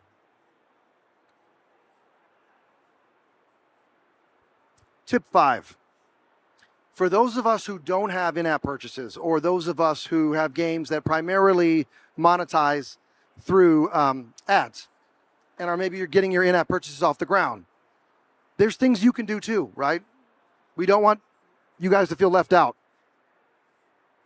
How do you increase revenue for ad-based titles? A couple of ways. One, it gets back to testing. Only now, we want to test longer duration. So think about a 30-day window to test the player and test how the player is reacting around an ad cooldown period. So this is a pretty ad-specific term. It essentially means how long should you wait before showing an ad again? That's all it really means, right? You don't want to hurt engagement. You don't want to look overly spammy, like you're showing a lot of ads. So you want to be thoughtful and tasteful about when you show that ad. But you make money when you get impressions on that ad. So you got to be very methodical here and do a long duration test on that ad. So you understand, for example, what's the proper cooldown period? Should you show the ad every 3 sessions? Every single session? Find out through a long-term duration test and use a holdout group so you can always compare the test against the baseline. It's kind of a best practice in testing, but always use a control group as you make your findings and figure this stuff out. And finally, offer a premium subscription. All of our customers do this who have, fairly significant ad investments, right? And you can do some really cool stuff here, right? Ads or a subscription makes the ads go away. So somebody spends 10 reals a month or whatever it is, they get an ad-free experience. Now, they don't know what that experience is like. So you, again, could use feature flags to target a group of players, maybe with a propensity to spend or to view the ad, right, that are pretty engaged, and use that to show them the subscription experience, the ad-free experience, and do that for a short duration period of time. Maybe it's a weekend. But think about the relationship with the player. Communicate with the player. Let the player know, hey, Manuel, you're receiving the ad-free experience. If you enjoy it, you could subscribe right now annually for a 25 or 30% discount. Something like that, right? So you can, tip 5 is you can tune ads and drive subscription using LiveOps. Folks tend to think of LiveOps as very specific to free-to-play games and in-app purchases, but they're not. There's a lot of things you could do here. Okay, we're working our way down the player funnel, we'll call it, or we're progressing through the player life cycle right now. And we're kind of getting to the later stages in the life cycle. And I love talking about this because the reality is, over time, retaining players gets challenging, right? And players begin to lose interest. And so we need to identify those signals they give us. Again, it's about the relationship. It's about the trust with the player to understand Are they beginning to show those signs? So, you know, the analogy I always like to use is the coffee shop analogy, right? Say you discover an amazing coffee shop here in Sao Paulo on an amazing street. The baristas are amazing. They're all dressed super cool, like almost everywhere in Sao Paulo. There's amazing music playing, and they make amazing macchiatos, right? You're going to go to that coffee shop. It's going to be your new place for a while. You're going to hang out there all the time. You're going to have your auntie come, maybe your cousin. You're going to meet friends there. Maybe you're going to have a meetup there, right? This is how we get about new things we like. We like to show them to people, right? But over time, you may discover another coffee shop on another street in Sao Paulo that plays just as cool music with just as cool baristas, but maybe their drinks are slightly better. And you're like, ooh, I like this coffee shop. I like this location of this coffee shop. I'm going to come here more often. Now, when that happens, do you just stop visiting your favorite coffee shop? Most of us don't, right? You gradually begin to visit less and less over time. The coffee shop doesn't really know it, unfortunately, right? But we as game makers do. We can track this. We can intervene in useful ways. Again, it's about that connection with the player. Use recency and frequency, right? This is the recency in which a player visits your game and the frequency with which they visit the game and or pay to understand, are they showing those early stages of churning? Have they found another coffee shop?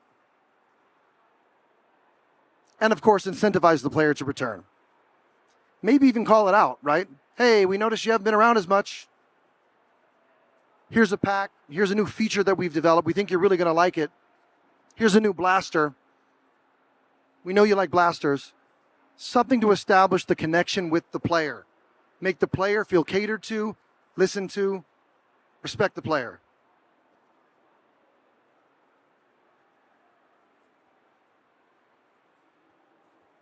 And then finally, well, not finally, but we're getting to the end of the player life cycle, right?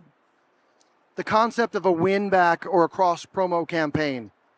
Now, what we're inferring there is that the player has to be won back or they've lapsed, right?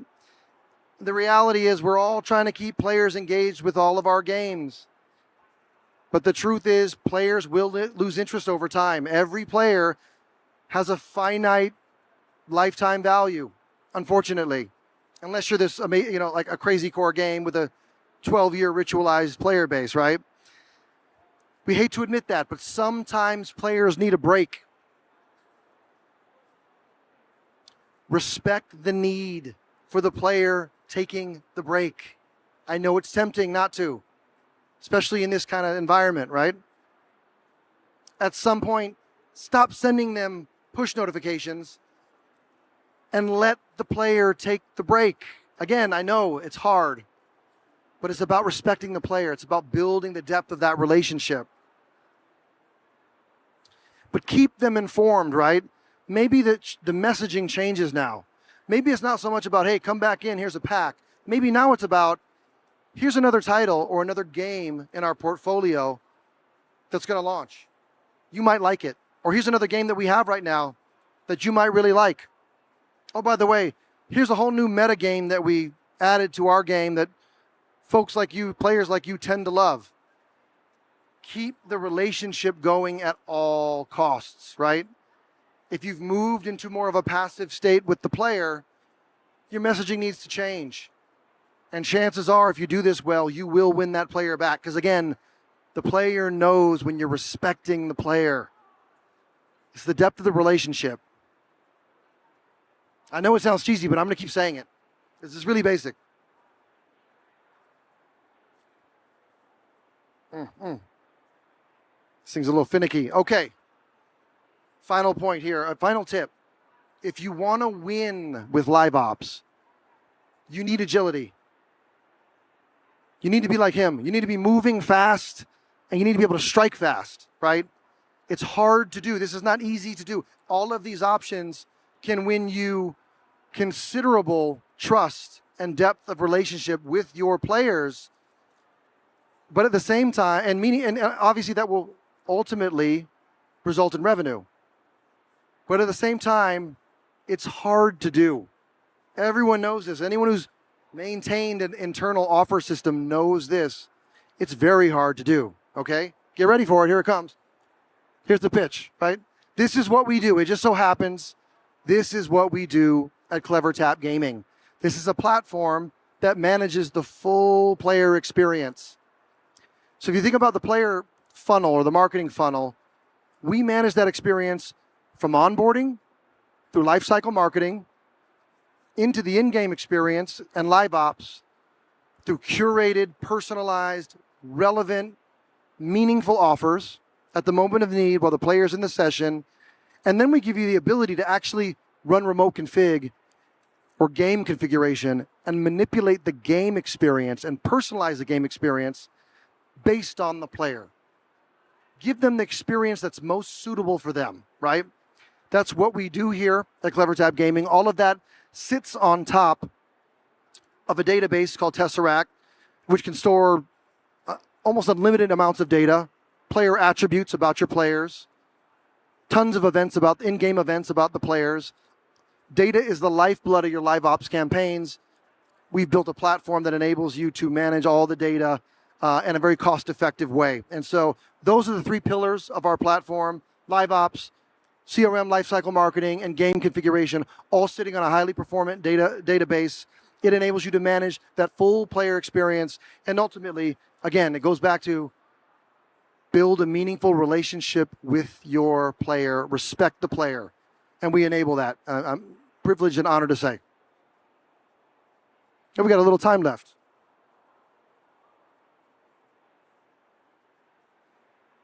Any questions?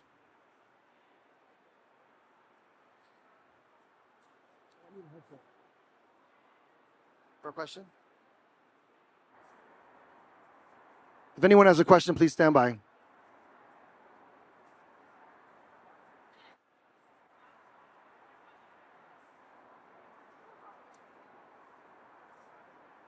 If anyone wants to come see us, we are in the business area, B2B area, just to the right of here, about, 50, 60 yards. It's a big blue booth. You can't miss it. And we'd love to talk to you a little bit more about what we do. You have a question? I asked, I can't tell. Does anyone want to raise your hand with a question? That's probably the easiest way to do it. Okay, we got a question. Thank you.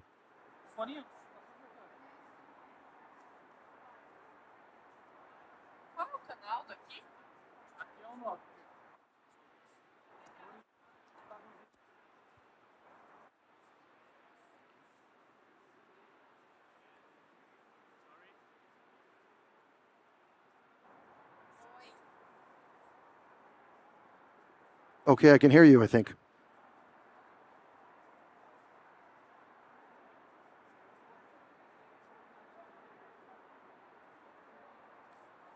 Uh-oh. Un momento, we're waiting for the translator.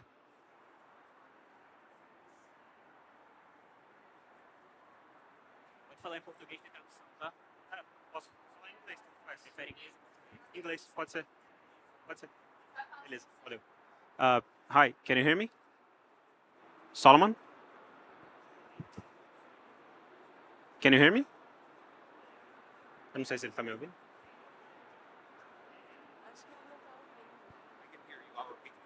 Oh, okay, thank you. Hi, Solomon. Thanks for the presentation. Loved it. I loved what you said about respeito ao jogador. E você falou isso várias vezes. Eu concordo plenamente, a gente tem que respeitar o jogador, mas eu trabalho com monetização de anúncios, então trabalho com os vídeos e localizações com prêmios. E eu tenho uma pergunta, que é quando a gente or to a range of ad locations, maybe because they like it and they like the benefit that it gives. How do we find the balance? Because I agree that there has to be a balance. You know, we cannot just shove many ad locations in their faces all the time. But how do you think we can like respect the player and still show them various different ad locations to monetize and to help them progress in the game with them? I think that's a really good question. I think you're working on a hypothesis that the player, if they visit the ad multiple times, they enjoy something about the ad. I think it goes back to testing, test length, test content. You want to validate that they really do like the ad. It could be something else, right? And so I would say run A/B tests against that rewarded video. You could do that with a simple technology that we have called a variable, where you put in different examples of creative. Maybe they have different lengths, maybe they have slightly different themes, slightly different topics. Use that to zero in on the hypothesis you have that the player is getting some value out of the ad. That's what I would do. I would run product tests against it just to be absolutely sure. And then once you've done that, you've established that you have a player that you've built a pretty amazing relationship with that player. Players don't typically want to see the same ad over and over again, right? So there's something to uncover there. There's something to unpack there that maybe you can use to then scale more learnings across your business. And so the first test is running those product tests to validate your hypothesis. Perfect. Yeah. Thank you. Obrigado. Anything else? I can hear myself now. It's kind of cool. Yes.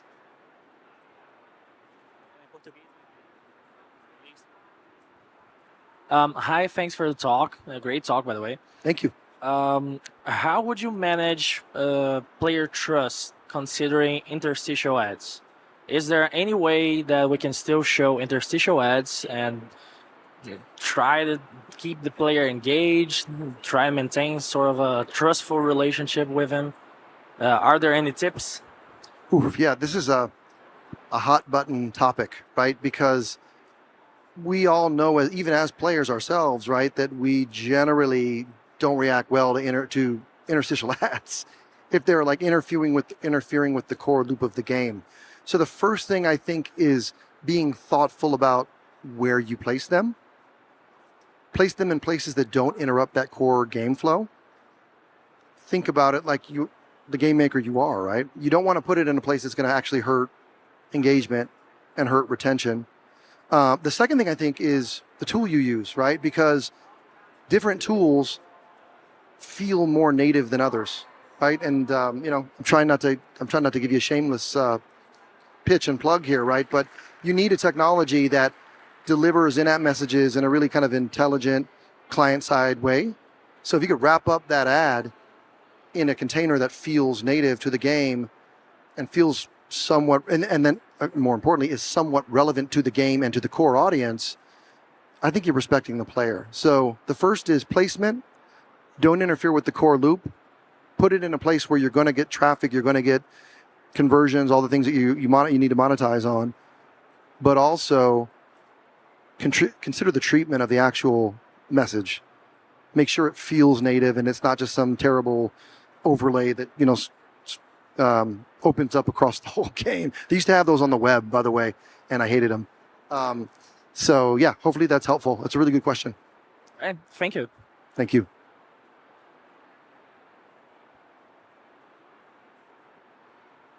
Nothing else? You good? Okay, we got about 8 minutes to spare. Thank you all so much for your time. I really enjoyed this. Thank you.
conseguindo dar bastante dano, mas quem tá pegando os abates é a Cassiopeia, ela já fez um double kill, agora ela consegue nessa sequência, com a ajuda do gatinho que tá nela, ela consegue dar mais dano ainda e colocar ainda mais pressão, e eles conseguem eliminar todo mundo do time adversário.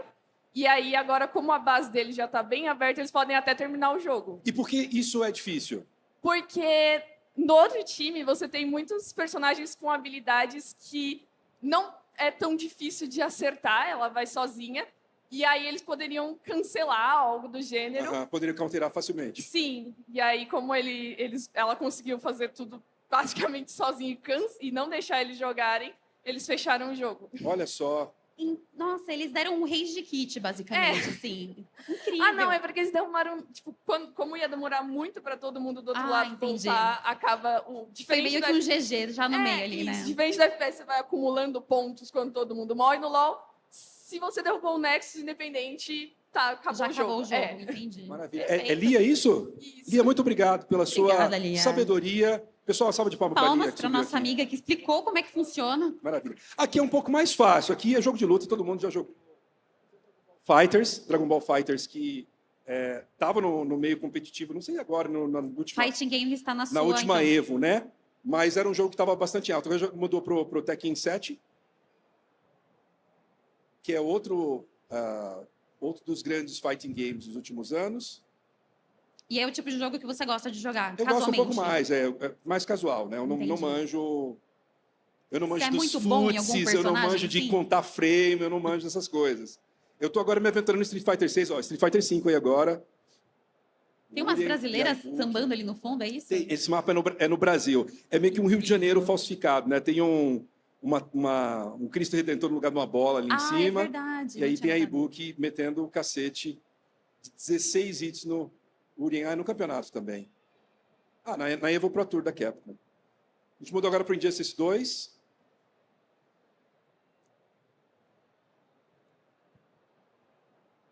Quem é esse boneco ali? Acho que é DLC. Quando eu joguei não tinha esse boneco. Então, eu acho impressionante por si só, né? Já que a gente está falando de jogadas monstras aqui, porque eu só sei falar assim, qual botão eu aperto para dar o soquinho? É porque, assim, tem muito de instinto, né? De você entender o posicionamento, de você entender qual é o repertório de jogos, de golpes que o personagem tem, de entender os combos, mas aí tem uma parte técnica, camadas técnicas de habilidade que, por exemplo, eu não entendo, que é o pessoal que conta os frames. Tal golpe vai usar tantos frames. E aí você vai conseguir entender a tua possibilidade de acertar no cara ou não. Enfim, tem toda uma camadas técnicas no nível mais avançado que é uma coisa que eu não entendo. Aí tem um maluco ali pirando porque ele acertou alguém no... Você acha que é BF, eu imagino? Pulou no avião e meteu. E agora a gente mudou para o... Isso que deve ser FIFA 23, eu chuto. É o FIFA, né? Não é o eFootball, não, né? Você chuta? Entendi. Eu chuto. O timing foi perfeito. É isso. Futebol a gente entende mais ou menos. Vamos ver o lance. Diga lá. Olha Diga no lá, lance. Dias. Olha lá, bola curva. Na gavetinha. Isso aqui nos anos 90 rendia R$1 milhão de reais no Rock... o Show Go, aquele programa de Silvio Santos. Você tinha uma máquina que ficava fazendo assim, você tinha que meter na gavetinha. Ele dava R$1 milhão na época. O pessoal aí que é mais 30 sabe do que eu estou falando. A galera lembra. E você é bom? Você não... Jogo de futebol, não. Minha última grande experiência com jogos de futebol foi International Superstar Soccer Deluxe. Ou as versões piratas, né? Não é pirata, é a versão modificada que tinha no Brasil, do Ronaldinho 98, coisas do tipo. A era já 3D, eu já não jogava mais futebol. Acompanho bem de longe. Eu acho legal para quem entende bem, porque não é uma coisa só você também correr com o bonequinho e atirar. Tem toda uma estratégia por trás que eles acabam fazendo também, né? Sim, todos esses jogos, né? Você tem um nível básico, é a premissa do fácil de aprender, difícil de masterizar, né? Tem um nível básico, tem o pessoal que vai jogar campeonato que vai manjar de macetes que a gente que joga casualmente nunca vai entender. E aí quando você vê um profissional jogando, você escuta a pessoa jogando, você fica, caramba, eu não fazia ideia de que precisava, não sei, prestar atenção nisso aqui, ó. Tipo, quantos jogadores tem à sua esquerda? Você teria que saber. Isso é um exemplo, tá? Não entendo de jogo de futebol. Eu acho que no futebol é um pouco mais relacionado a time e posicionamento, né?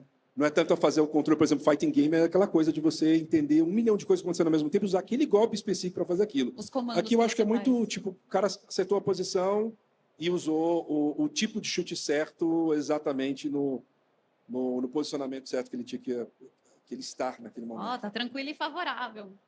É o tipo de coisa que eu fazia quando eu jogava aquelas sinucas no Atari, que você tinha que achar o ângulo perfeito para você acertar a caçapa. Eu adorava aquilo, de verdade. Aí tem a velocidade que você vai mandar a bola, tem a intensidade, né? Ali, aqui não está mostrando o HUD, mas o HUD do cara que está chutando provavelmente tinha algum tipo de indicador ali de como fazer. Você está vendo que não tem HUD nenhum aqui. Foi bonita essa, hein? Agora para Rocket League. Rocket League eu gosto. Faz muito tempo que eu não jogo, mas eu gosto bastante. E o Rocket League ele tem um cenário competitivo ativo também, né? Isso é uma parada muito legal. Eu conheço casters de Rocket League e eu acho incrível que é tudo uma paixão por detrás, né? Rocket League eu acho incrível porque é muito, assim, você pega o carro para jogar e fazer, tipo, sabe, ficar empinando a bola. A física do jogo, é aquilo que você falou, não é tão fácil quanto parece. Você olha, só apertar um botão, o carro vai empinar e vai ficar dando embaixadinha. Não, é muito difícil. De você, às vezes, saber como o carro vai cair, como o carro vai ser projetado. E aí você vê... É meio aquele tipo de coisa que quando você está jogando, você entende. Quando você olha e nunca jogou o jogo, você fica meio que, eu também faria. Facinho. Tem toda uma questão de timing. Você tem que ir sentindo o jogo, não tem jeito. Não tem jeito. E aí tem aquela coisa, né? Você tem menos carros, e aí, nessa partida, eles estão jogando no modo de 2 versus 2, né? Mas você é bom no Rocket League? Não, eu sou, assim, de médio para ruim. Entendi. Eu nunca investi muito, mas eu acho divertidíssimo. Eu acho muito divertido. E não tem segredo na parte das regras, né? É tipo futebol mesmo, só que você tem algumas peculiaridades por causa dos carros. Você tem meio que um dashzinho do carro. Você tem que saber brincar com a física, impedir a bola de entrar pulando de forma completamente maluca. E você pode andar na parede, né? Não é só no chão. Sim. E você usa a parede também para se projetar e para se lançar longe também.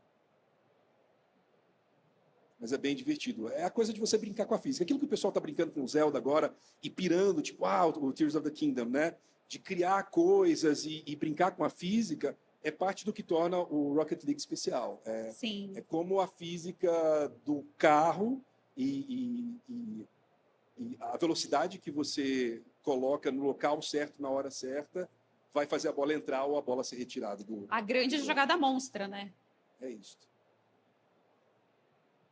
Olha lá, a bola ia entrar lisinha, e o cara se jogou lá de longe e impediu ela de completar o gol. É isso, acho que completou? Acabou? É isso? Completamos, acabou, então. Parabéns, pessoal, que jogou. E qual foi a sua favorita? Você consegue escolher uma, sim? Pode ser do seu jogo COMPARTILHE.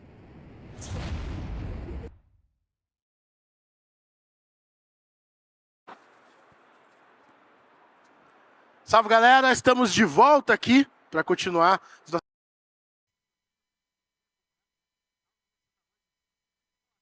Good afternoon, everyone. Welcome back. Welcome to those of you who are listening to us. We have some folks at home listening, and it's a pleasure to be here at Big Festival. We've been walking around, but we used to walk around, but now I want to be here a little longer to talk about something that I actually wanted to ask you about. What is the automobile industry? What does the automobile industry market have in common with the gaming industry? Let me leave this question to the guys here, because we're going to talk to Rafael Ferrari. He's a technical producer at Epic Games. So we're going to have a chat with him to try to understand what he eats, where he lives, where he goes. So he's going to talk about programming. He spent a lot of time working with programming, although now he's a technical producer at Epic Games. So let's please give a warm welcome to Rafael. Welcome, Rafael. Hi, guys. It's a pleasure to be here. If you want to stand, that's fine. So, how did you get started in programming? What was your life in programming? I can talk about how I started working in the gaming industry. Well, I started in 2006, started working with games at QA testing cell phone games. And then after 2-3 years, I was working at a company called Glue. I became a programmer. So started going through different roles, became development lead in different companies until I arrived at my current position at Epic. And what does a technical producer do at Epic Games? I can talk about programming, which is where I come from.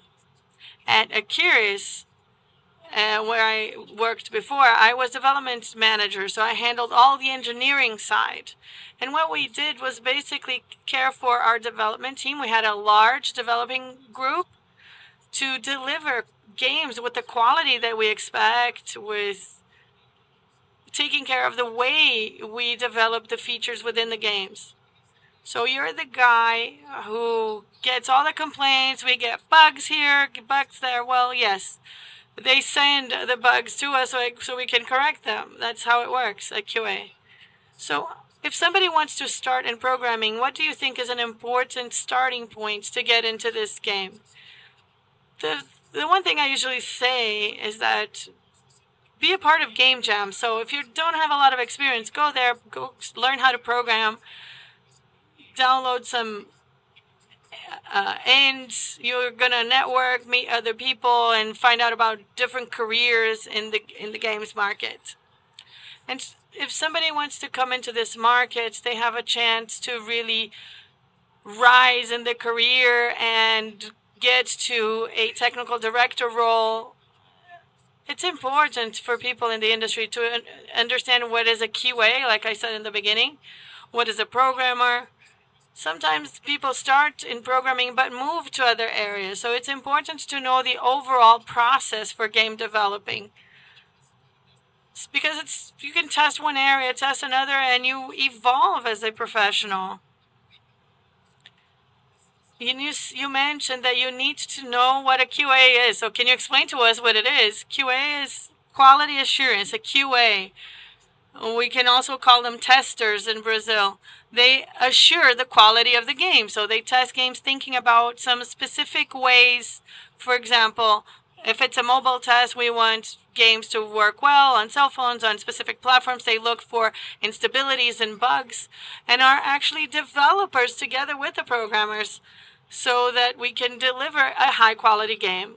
So in programming, what is the one thing that really amazes you? What really brings a special light to your eyes? Well, personally, I worked a lot on virtual reality games. So at that time, that was really interesting for me. Some of the experiences we had in VRs, you couldn't see people's eyes, but you can see them smile. And that was really amazing to me. And today, seeing the reactions, especially when we're here around the booths and kids playing, having fun with their families and friends, that's really great. And some people really enjoy the storylines of the games, and that also brings people to this building of the game, because we talk about programming, but a programmer has a very technical role, but they are also part of the story, of developing the storyline in the game. So this is a question I have. Let's say, if a character is being created within the game, is the mechanics created first and then they're inserted in the story? Where is it all together? Or first it's the storyline and then the mechanics? How does that work? I think it really depends on each company. There are different ways of doing this.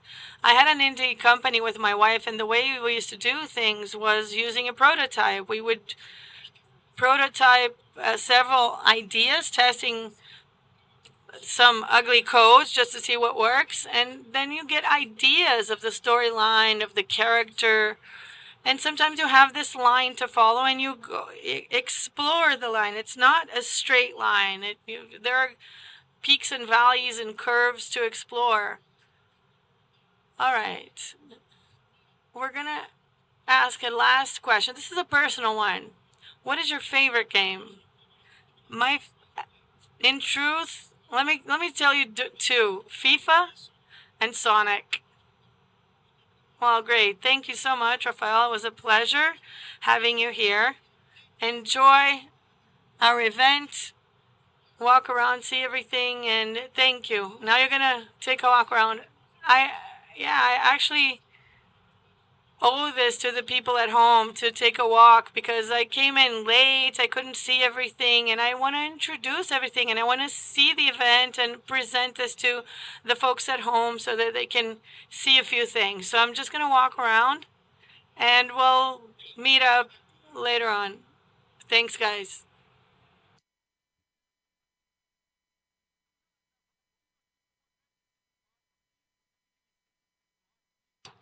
All right, I'd like to excuse myself and get down from the stage. I'd like to thank everyone here. We are taking a walk around the event and hope to bump into all of you.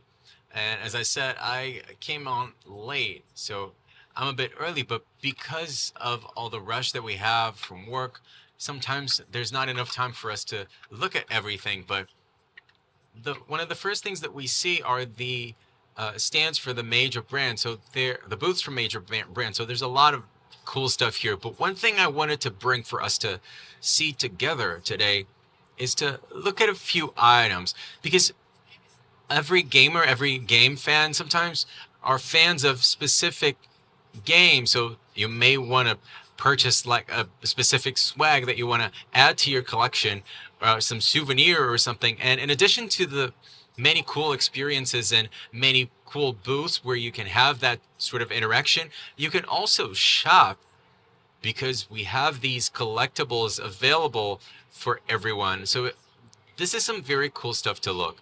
Right now, I am on one side of the event, and we are walking to see some very cool things until we get to the other side. But it's nice because we get to see everyone who's here enjoying themselves. Maybe we can find someone we can talk to until we get there. So let's keep walking and see if we can find someone. There are even people cosplaying here, which is very cool. So I think it will be a nice experience. Let's walk very slowly and enjoying the event. We are right in front of the Nintendo booth. If you're a fan of Nintendo, if you're a fan of the brand's games, you can come and check it out. This is one of the biggest booths in the festival. So if you're a huge fan of the history of Nintendo as a brand, it's also very cool to check it out. All right, so let's continue moving and try not to bump into anyone, which is very hard because it's packed with people. But we also have Xbox and Epic Games, as we've just interviewed Rafael. But I mean, our saga here, and I'm joined by my friend Jesus, the cameraman. So Jesus is carrying probably 5 kilos, 10 kilos on each arm, and he is coming right after me. So I'm gonna walk really slowly so as not to hurt his arm or anything. But we're getting there. Look how many people we have to walk through. But I think we'll be okay. We're almost there now. This is a specific place here within our fest where we have specific collectible stores. This is as if it were an island. Here you can see the first booth you see when you get into the pavilion. I think you can already see it's called Legião Nerd, the Nerd Legion. You can see they have several Funko Pops from many different shows. I don't know if we can get inside and talk to someone to try to show what the store is proposing. I'm going to try to do that. Let's see what we can find here on the spot. Good afternoon, everyone. How you guys doing? See, I'm showing everyone what the event looks like. If you could talk to our guys from Big Festival and talk a little bit about your store. What's your name? Rafael. I'm sorry how long it took to get you the microphone. Anyway, I'm Bianco, and we are working on the Big Festival live stream. And I wanted you to talk to us about all the cool things that you have. What's your most sought after item? Well, everyone's looking for our Plex and Funko Pop dolls. Everywhere we go, Funko is something everyone's always after. And our Plex are Mundo Nerds exclusive, so they're also very successful. All right, so let's look around at these Plex. and also the Funko Pop dolls. This is a general overview for everyone watching from home, but I also wanted to hear a little bit more about Legion Nerd. How long have you guys been in the market, and where did the idea come from of creating this store? Man, Legion is having its 10th anniversary the day after tomorrow. Yeah.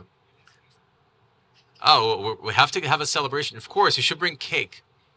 What kind of cake do you want? Well, chocolate. Man, I am going to get you a chocolate cake. Well, I like to see that.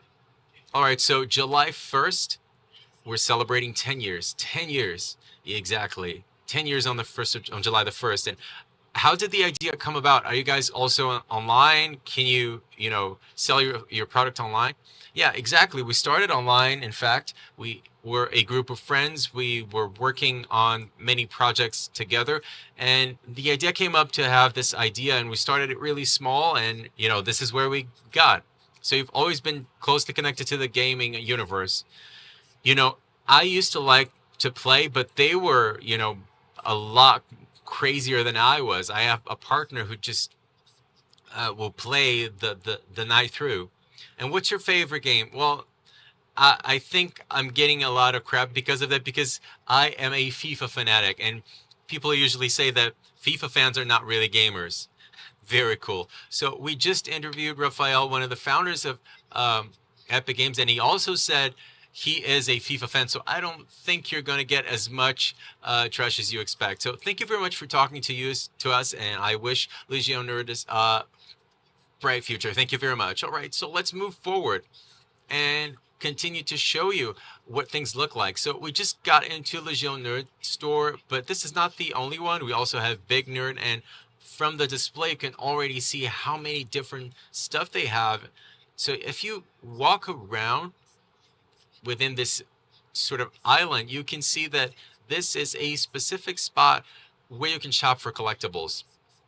We also have this other store right next to it, and if you turn around, you'll find Palacio Geek, which is another store packed with interesting things. So if you're into these collectibles, game collectibles, this is your spot within our festival. You'll see that this is very central,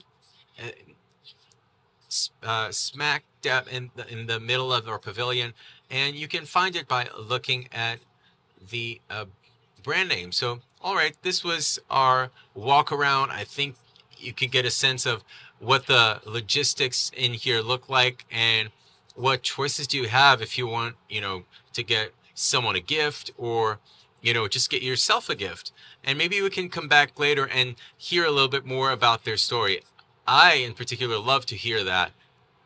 So I'm probably coming back to talk a little bit more to everyone, but this time we talked to Legion Nerd, and this is it. I hope you understood where everything stands, and who knows, maybe we can bump into each other in here. You have places to play games in here, so there's a lot here at Big Festival, and if you're still coming to join us, don't worry, because there will be a lot of things to do. Well, this is it, and now, it's balls in your court. Thank you so much, Bianco. Well, you've showed us a lot of cool things. I saw a few action figures that I loved, and if you know me, you know how much I love action figures. So a lot of nice stuff if you want to, learn more about them or buy one for yourself. So I wanted to tell you about all the content that's going on simultaneously. In addition to our 5 stages, we have also exhibits, game competitions, and more. You can find all about our programs and more at bigfestival.com.br. All right. And our next speaker is for anyone who wants to turn their game into a lucrative thing: development, marketing, distribution, sales, and more.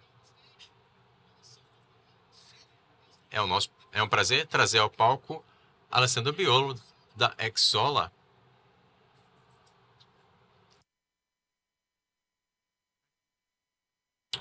Prazer. Boa apresentação.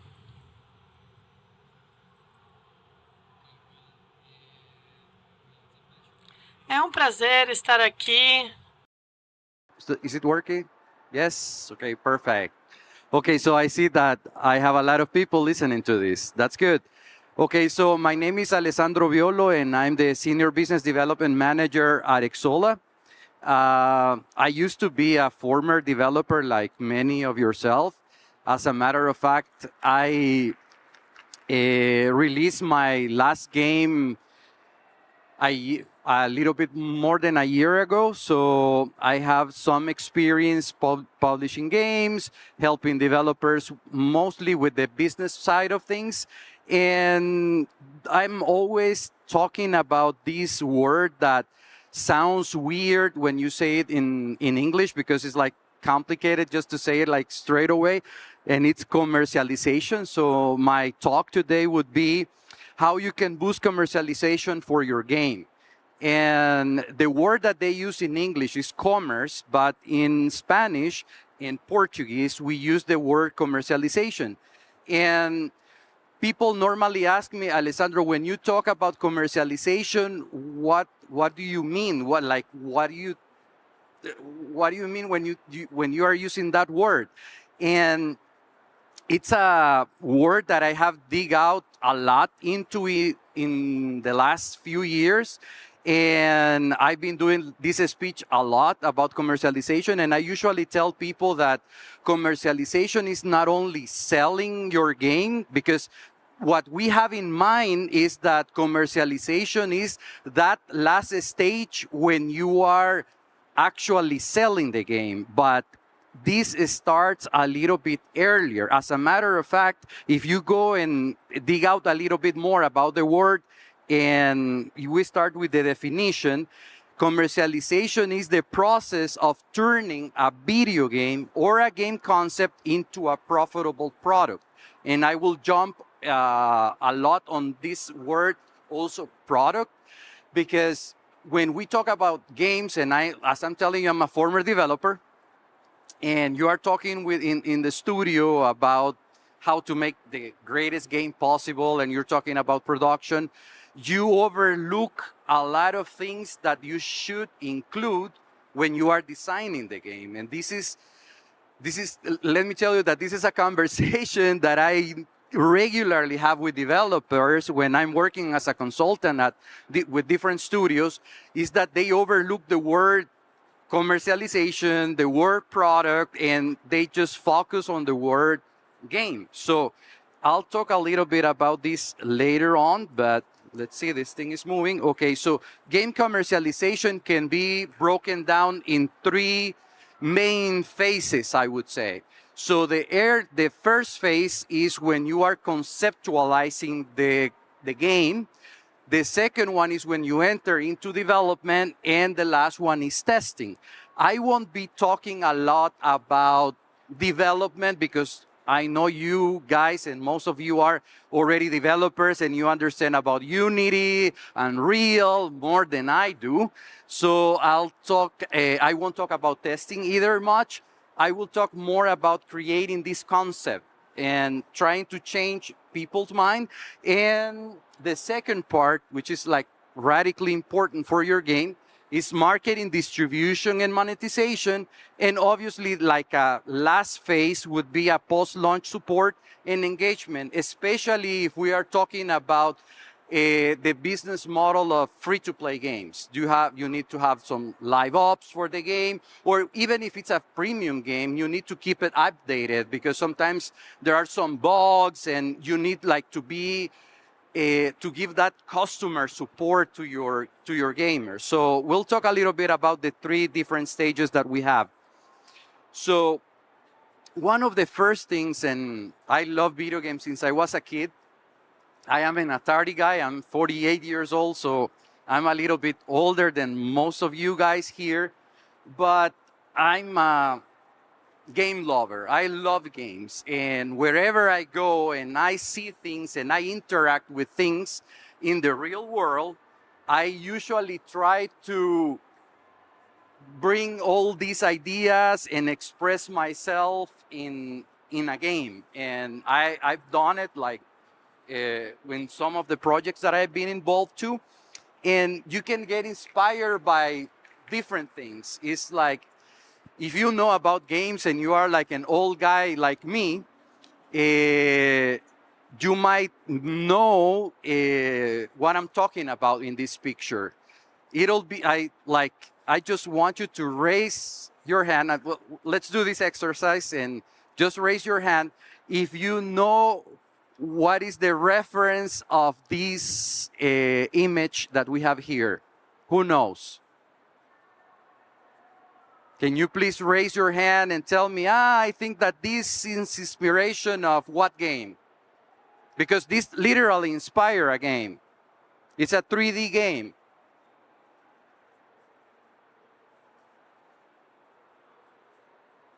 No. No. Monster World. No. It's a very famous game.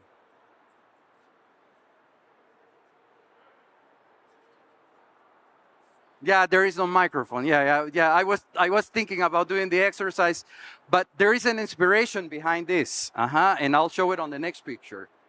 So the inspiration behind that shrine in Japan, Mr. Miyamoto, I think that you guys know who Miyamoto is from Nintendo. He was trying to solve a problem in this game that you see here that is called Star Fox. Star Fox is one of the first 3D games, three-dimensional games. And back in the day when I was a kid, we didn't have 3D at that time. And if you were building a 3D game, it was hard to put that in a 3D world, and they didn't know how to do it.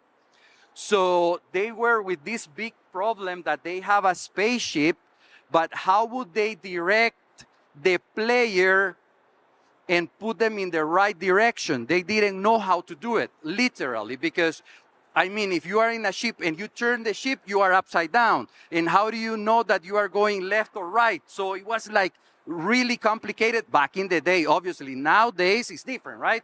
Nowadays it's all about 3D worlds and so on, but back in that day it was difficult. So one day he took a day off and he said, I'm going to this shrine, and he started walking. And when he was walking through that path, he said, hey, wow, what if we put this as in the temple to guide people? And that's how Star Fox solved that issue. So that inspired him, and inspiration came from a shrine.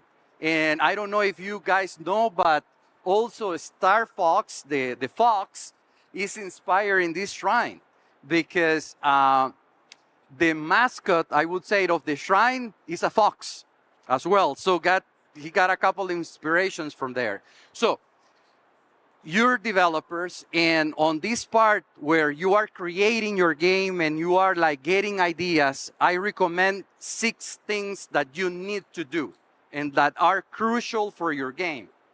The first one is try to research and draw inspiration, and you can literally be inspired by anything, right? I love this phrase, and I said that life is like a video game. My father, when I was a kid, I loved video games too much, and I was like playing all the time. And I was always telling him, Dad, what if we could go to the moon? What if we could do whatever? And he used to say, Alessandro, life is not like a video game. So I sort of like changed that idea to life is like a video game. So you can draw a lot of inspiration from what you see in the world. The second one, that's crucial, is defining the game's core elements, like thinking a lot about the mechanics. Tomorrow we will have a great panel with someone that is among the people here, that they will talk about retention, how to keep your players engaged in your game. So you need to think what the core elements of the game are. That's very important. Then the third one is iteration. And you are developers and you know what iterate means, right? Iterate is try, test, try, because I've been there. Let me tell you, I've been there. And when you are making your game, you think that is the most unique idea in the whole universe, not the world, but the whole universe, and you say, my game is so unique. And I have a lot of developers that come to me and say, Alessandro, I'm going to show you a unique idea of a game that nobody has ever thought about. And they show me the game.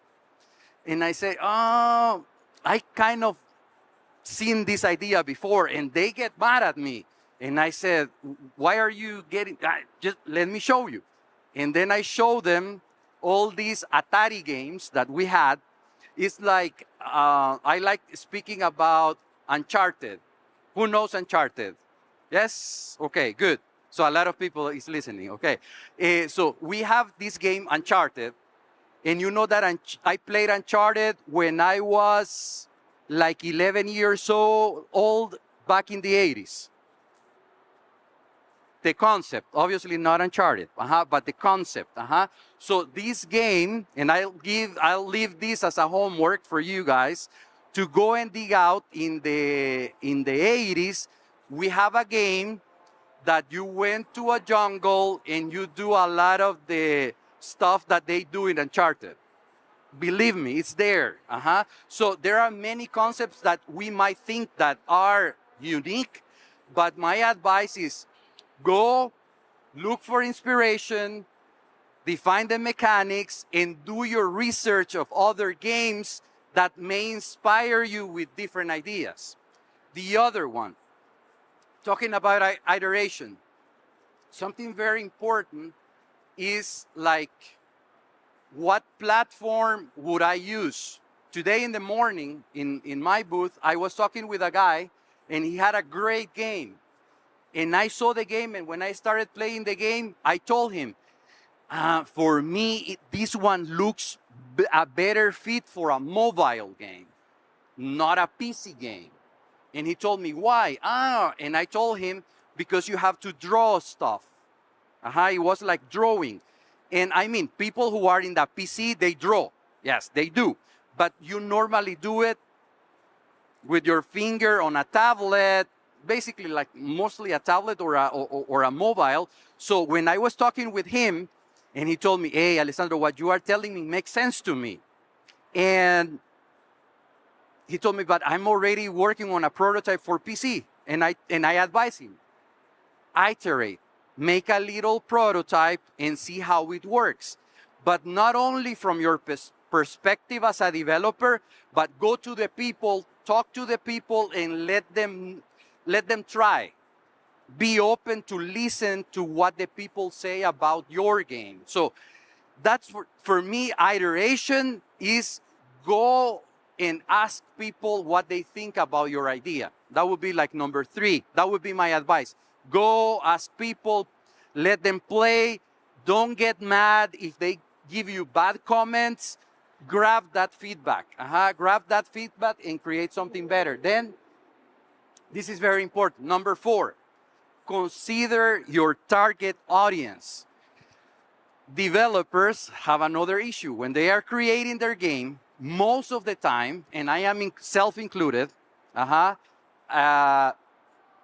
we make games that we like. And that's good. Making a game that you like, that's good. But you also need to let people tell you what they think about their game.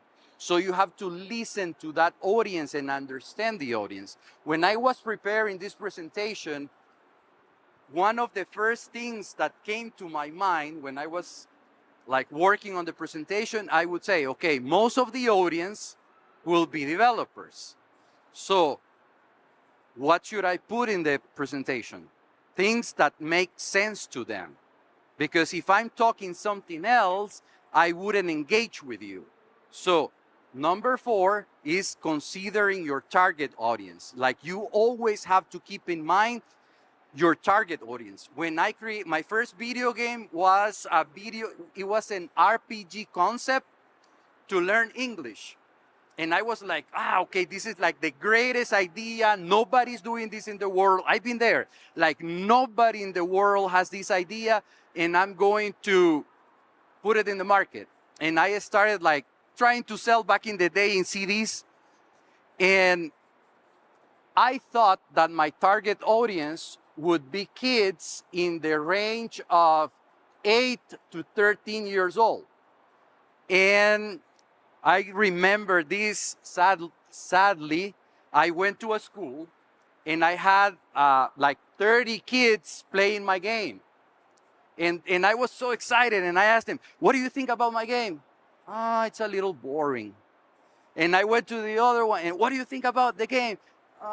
You get bored when you find out how you solve the puzzles and the things that you do. So most of the things were really negative. And I asked them, would you purchase this game? Obviously, no. You know how kids are. They are honest. So I said, wow, I think I didn't hit the right audience with my game. Then I start showing the game to adult people. And adult people love the way I presented the information and how they were learning the language. But they hated the art because it was for kids. And they were like, and I was asking them, what do you think about the game? Hey, I think that you have a good concept. Would you play and buy this game? No, because it's like for kids. So I didn't hit the target audience because I never listened. I thought that I had like the best idea because for me it was fun for me, but I never iterate and I never consider the target audience. So that's number 4. Number 5 is important. Collaborate and seek for feedback. Again, this is similar with the iteration. Go and ask and pitch their games. When I'm pitching Exola, the very first thing that I do is I want to know more about your game. I don't talk about Exola. I start like asking developers, okay, tell me about your game. And then I go, can I share some feedback about the game? And they say, yeah, please. And I start telling them, okay, I think that you should consider this. Or look, what if you do this? And they go like, hey, yeah, that's a good idea. So collaborate, like show your game to any person. And sometimes it's important to even use like family members that don't play games. I think that they are the best. My wife doesn't play any games at all. She doesn't like games. And I present her some of the ideas and she goes like, this looks boring. Or, hey, this seems to be interesting. And she even gives me ideas. So sometimes inspiration or ideas come from people that you never thought that would give you a good idea. Okay, so that would be number 5. And number 6, the final stage. When you have done all this, this is the drawing board, right? Number 5 to from number 1 to number 5 is kind of like the drawing board. When you have a solid concept that can work, you can move to visualizing and prototyping. That's my recommendation. And prototype as much as possible. So when you are in this stage of the conceptualization and development and testing, there are some key questions. And this is a word that normally developers hate. I don't know if you guys hate this word, but it's the word product. Because you are developing a game, but at the end of the day, the game will be a product. And when you are building up a product, when you are constructing a product, when you are developing a game, you are creating a product because you're going to sell it or no. Or who is giving all his games for free without making any money? Someone? No, right? We want to make some money. Why? Because I want to make my next game, because I want to be renowned, but I would need some money as well to survive. So if you don't sell your game, the dream of making more games vanishes. So it's key to understand that you are working in a product and you have to ask yourself some important questions. The first one, who to sell it to? When I'm talking about who to sell it to, what am I talking about? audience, the audience. So who am I going to sell my game to? To kids? What age? What kind of kids? Teenagers? What kind of teenagers? Adults? 35, 45, old guys like me, like retro style things. So you need to really think who you are selling to, and you need to ask yourself these questions. And these are some of the questions that when we are in the conceptualization and development stages, we as developers, myself included, we don't ask ourselves, who are we selling to? Because we don't think about a product, we think about a game. So the question, if you don't want to say product, if you don't want to use the question who to sell it to, there is another way. You can ask, who will be playing my game? So that would be the question, who will be playing my game? Now, another question, how much to sell it for? Is my game going to be a free-to-play game? Is it going to be a premium game?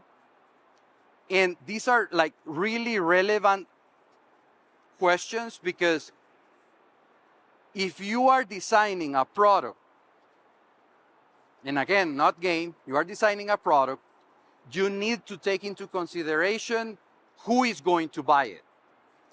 There is a famous company that I won't mention here that is struggling sometimes with making their users buy content because it's content for kids. And kids don't have money, no reais. They don't have the money. They have to go to the parents and ask for money. So you need to take that into consideration, like how much you are going to sell it for. Will people want to pay this amount of money? So these are the sort of things that you need to do. There is a great game that it was released last year, Vampire Survivors. I don't know if you heard about Vampire Survivor. Well, for me, it's spectacular, a solo developer in Italy, and he took a couple of good business decisions. When you analyze, I think that the guy analyzed this part. He said, I'm going to give away for free the mobile version so that I can have enough players to download my game and know about my game. But the PC version, because probably people are engaged with the mobile version, but they want more content, I will sell the PC version of the game. So the PC version was premium and the mobile was free. And look how he did. He did, I would say, great. I would like to have a Vampire Survivor in my catalog. And you too, right? So the other question is, how am I gonna sell it? How am I gonna sell it? And here I'm talking about a little bit of marketing. And this is another difficult topic with developers. Who are developers again? Do you guys do marketing? Yes or no? Do you like doing marketing? Please, the camera, look. Do you like doing marketing? No, right? This is something that you don't want to do. But unfortunately, let me tell you that when you are in this phase, you need to start doing marketing. You need to get started with your social media and organic content to let the world know. It's not easy, it's hard, but if Vampire Survivor guy did it, you can do it. But you need to start thinking, how am I going to sell this? Because, and I had this talk with, and I'll talk a little bit about more about this, that normally developers are thinking, no, I'm going to get a publisher, and the publisher is going to do all the marketing for me. Yes or no? Am I right or wrong? I hear that the whole time. Like, yeah, the publisher is going to do everything. And I say, what if you don't get a publisher? What is going to happen with your game? It's dead. I heard another story of a developer last week. They were telling me, Alessandro, you know what? We got a great deal for our game with a top publisher in the world, and we made a lot of sales, and we were really successful, really profitable, but there was a problem. The publisher said, I'm going to shut down my indies division, but they were so, I would say, such a great people in this company that they say, we will give back all the IP rights and everything that we invested to the developers. This developer is from Brazil. And said, you know what? We are shutting down the division. We know that you are already working on a new game. They helped them with the funding of the new game, but we are not going to publish it because we shut down the division. Now, they have the big problem that they are about to release the game, but they don't know how to market the game. So it's something that they never care about. So that's an important question. And the last one is, where am I going to sell it to? What stores? What storefronts am I going to use for this? Now, on key decisions that you need to take in this phase. The game scope, obviously, target platforms, technology selection, budget and funding, publishing model. Where would you get the answers of these key decisions? By asking yourself those questions. If you ask yourself those questions, these key decisions would be easy to make. And then I won't talk about what you have to do, which is developing the game, right? So, people usually ask me, Alessandro, this is the next stage, marketing, distribution, and monetization. Should I find a publishing partner or should I do self-publishing? And I tell them, it all depends. Depends on what? What kind of partner you will be able to get. You are going to the war, you want the best partner as possible. You are going to play a game of football, basketball, or whatever, you want to play it with the best, right? If you're going to a competition. So, you need to ask some questions. What to look for in a publishing partner? First, genre alignment. Just because a publisher comes and says, I love your game, it's great, but you go to the catalog and they have like 500 titles in like different genres. This is the publisher that I will never pick. And I'm sorry if it's a publisher here, but they have so many genres that they don't have really a strong community aligned in one sector. They don't have the right audience. You know what I'm saying? Yes? So you need to ask this question. Then, track record, size and scale. How big is this publisher? How big is the community? Market reach, marketing promotion expertise. So you need to understand if this is the right fit for you. And the last one, I think for me, this is one of the most important things, and I will tell you a little bit about the last one. Developer-friendly approach, and that means personal connection and trust. And I will give you some tips on how you can spot that in a publishing partner. So, how do we figure out a publishing partner fit? First thing is understand their contract terms, aka read the fine print. Do you understand the fine print? Las letras pequeñas. You need to really dig out into the contracts. And I'm going to show you later. So one of the first things that you need to spot in a contract is creative control. Are they going to decide everything, or are they giving me some freedom to express myself in the game? You're developers, I was a developer, we want to express our ideas in the game. Otherwise, it doesn't make sense. Let's use ChatGPT to design our game. We don't need a game designer and game developer. Let's use ChatGPT and they can make a better job than maybe we could do. But you want to express yourself. The games that I worked in the past, it was all about expressing myself and the team. Something else that you need to spot on: distribution and platform reach. What platforms they are using to sell your game. Marketing and promotion, financial terms, IP ownership, that is important. Who is keeping the rights of the game? And the last one, support and resources. And I advise you that when you are talking with the publishers, I think many of you will be speaking with publishers during this event and other events, try to spot on and ask them, okay, you say that you will do marketing for me. What are you going to do?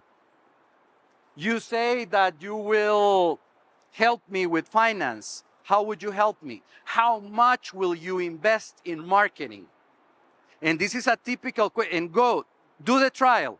Go to the publishers and ask them, in numbers, how much money are you going to invest in marketing in my game? And see the answers that they come up with. Do the job.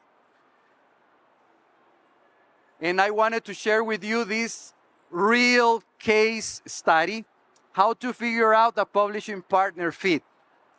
This has been taken from some very aggressive contracts that I went through.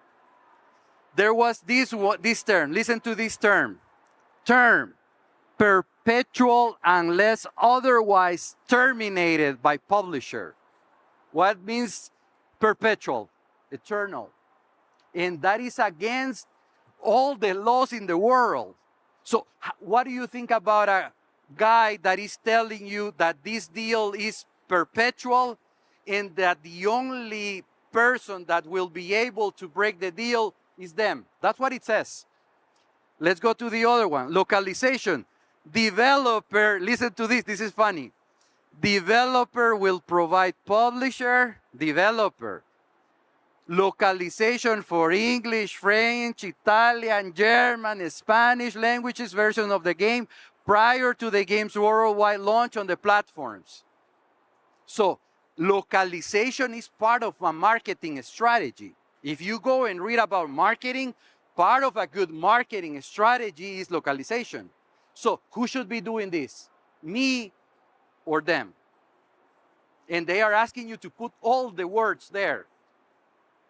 Another one, publisher shall determine in its sole discretion if and when to spend user acquisition. That's a good one for mobiles. When you go to mobile developers, and one of the typical things that you ask them, okay, how much are you going to invest in user acquisition?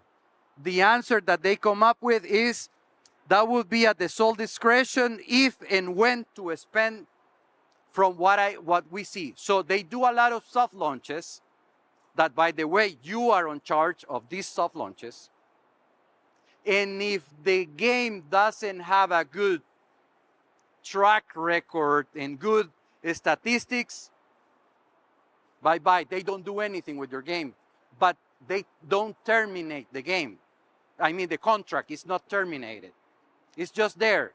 I call those poor games zombie games, because they just let it in the store to die, and they don't care.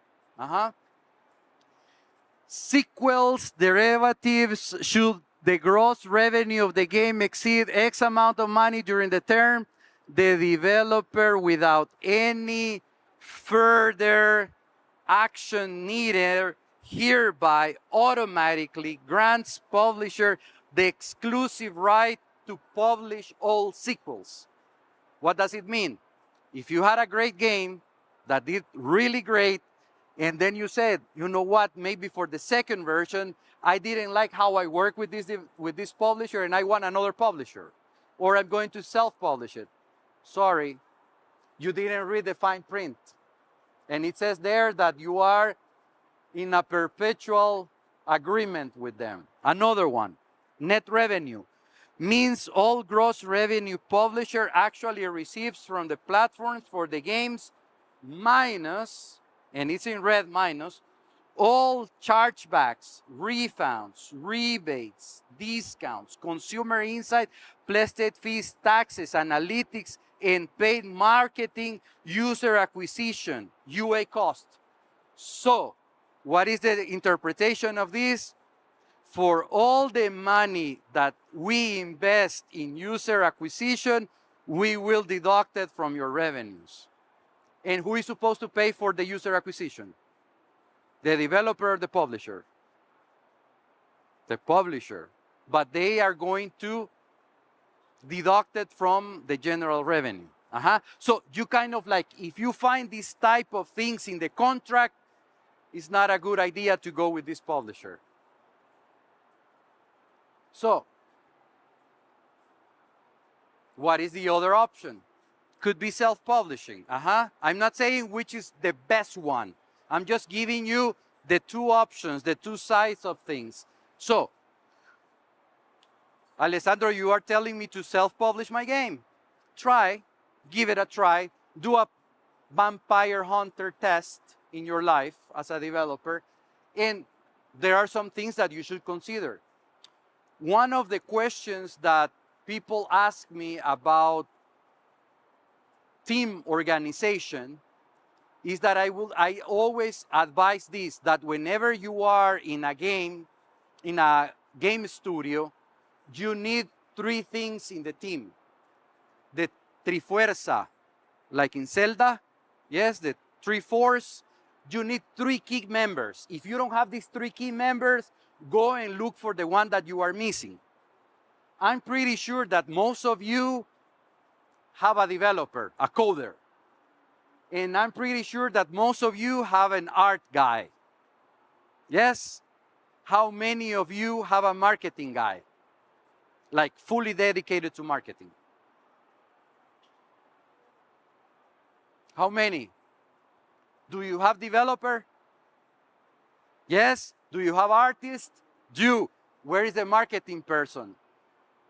You see? So you are missing one. So, there are some things that you need to do. Obviously, you will be self-publishing, and this is not like, okay, because when we hear these nice stories like Vampire Survivor, again, I can mention other games, we say, okay, this really worked. He only put his great game in Google Play and then make tons of money on Steam. No, that doesn't really work like that. You need to prepare a plan, and you need a distribution strategy, a marketing and promotion strategy, a monetization strategy, and a little financial plan. Now, what is the big problem? That if you have only a developer and an artist in the team, doing this would be hard.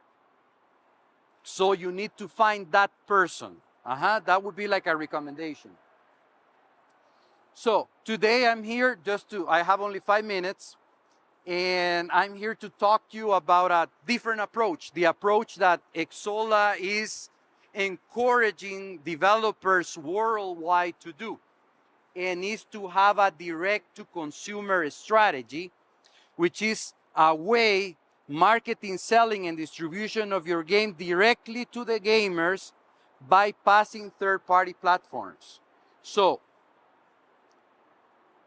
the direct-to-consumer strategy is really simple to explain it.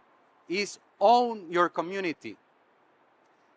I was talking we are showcasing this game that is called the Muçulmano game. I invite you to the World Panorama section. If you don't know who Muçulmano is, he's a famous YouTuber from Brazil. He lives in Florianopolis. He has 10 million followers. And We were talking about a direct-to-consumer strategy with him back in the day, like 3-4 months ago. And he was considering like do some publishing. And I said, you don't need a publishing. You don't really need, you own the community. You already have 10 million people to sell your game to. And I told him, simple question. Do you have friends who are influencers as well? And he said, yeah, I do. Okay, so why don't you collaborate with them? You know what is the guy doing right now? He's going to sell skins of his influencer games within his game. And you know how much is the total amount of people that these 6 influencers in Brazil have? 60 million Portuguese-speaking followers. Do they really need a publisher? They need a marketing guy. They need a distribution guy, someone that understands like the business side of things. That's what they, and I was having this conversation with him in the morning. You need a marketing person / business person that can really scale up your game. How would you feel with 60 million followers? Organic, without paying a penny. You can own in a direct-to-consumer strategy. So, Exola is here to help you out with your direct-to-consumer strategy. We have 2 solutions. One is called Exola Game Sales. And what is Exola Game Sales? It's a solution that expands platform distribution with direct point of sales for PC console games to reach a wider audience and increase revenue. But what is this? What is that? We have a deal, an agreement with Steam Epic that we can distribute Epic and Steam keys through your platform and only paying a 5% commission for every sale. This is if you have a PC game. So instead of paying the publisher the commission, the store commission, you only pay 5% commission. Well, you get deducted. It's not that you pay it. You get deducted for every sale that you make, for every purchase, a 5% commission. So this is one of our solutions. And how would this help you as a developer? Well, you can reach to a more wider audience and you can own the people. You can own the players. And when you have your next game, you will already have built up a community for your upcoming games. I remember a conversation I had with Chris Charla from Xbox. He's the director of the ID at Xbox program. And he told me, Alessandro, you won't be successful with your first game. And I said, how many games do I need? And he said, at least 3, 4. But how would I survive? Make good games and making a strategy. You need to strategize. I mean, it's nice to hear the Vampire Survivor stories. It's nice to hear that you got the best fit of a publisher. That's nice, but it's not commonly happen. What is one of the largest problems that we have? There is a lot of content. We are fighting against a lot of content in the gaming industry now. So you have to work on your monetization strategies, and this is why you need a person that is in charge of that.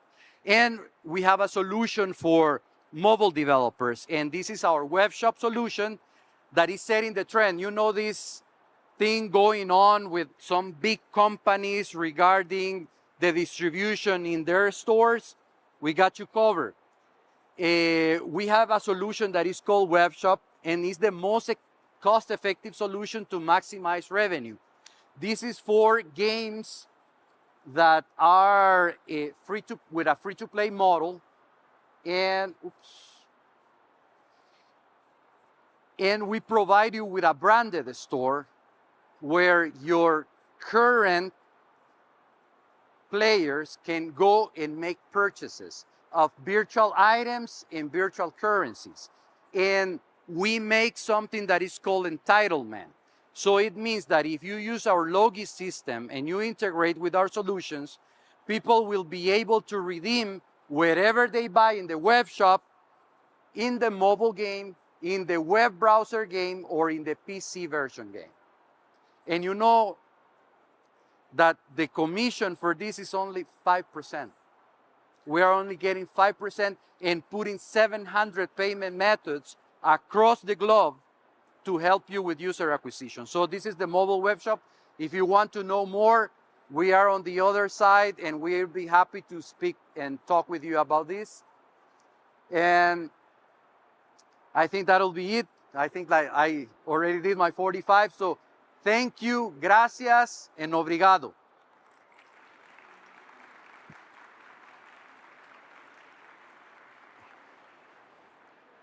Thanks, my friend, for your speech. Thanks for your time. Okay, thank you. Thank you. Thank you for the invitation. Thank you. Galera, em primeiro lugar, muito obrigado aqui por estarem acompanhando essa palestra maravilhosa aqui do Alessandro. Alessandro's talk. We'll take a very short break and we'll be right back for a lot more cool things that we'll be doing with all of you.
O maior desafio do surf não é ficar em pé.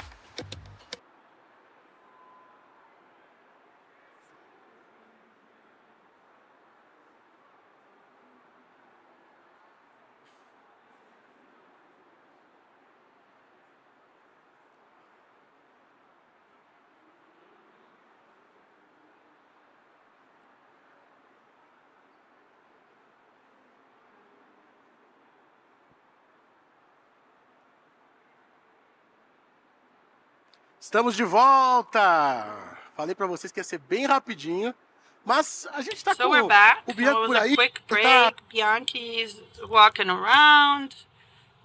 Tell me where you are now.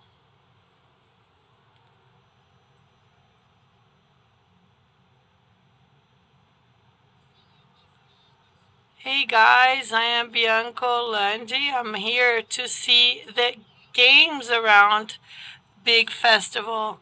So this shows you that people are playing games. There are 4 different areas for people to test new games. Technical problem, technical issue. Just we'll be back in a little while. He wants to walk around and get to know our event. There's a lot going on. He was going through the action figures area, showing everything that's out there, and he'll be back in a little bit. Please let me know when he's back. I think he was going to check out people playing the different games, see what they're playing, see what they're doing, kind of get in their way to make the game a little bit more difficult for them. But there's a lot more to come here around the event. All right, you're on now. Tell us what's going on.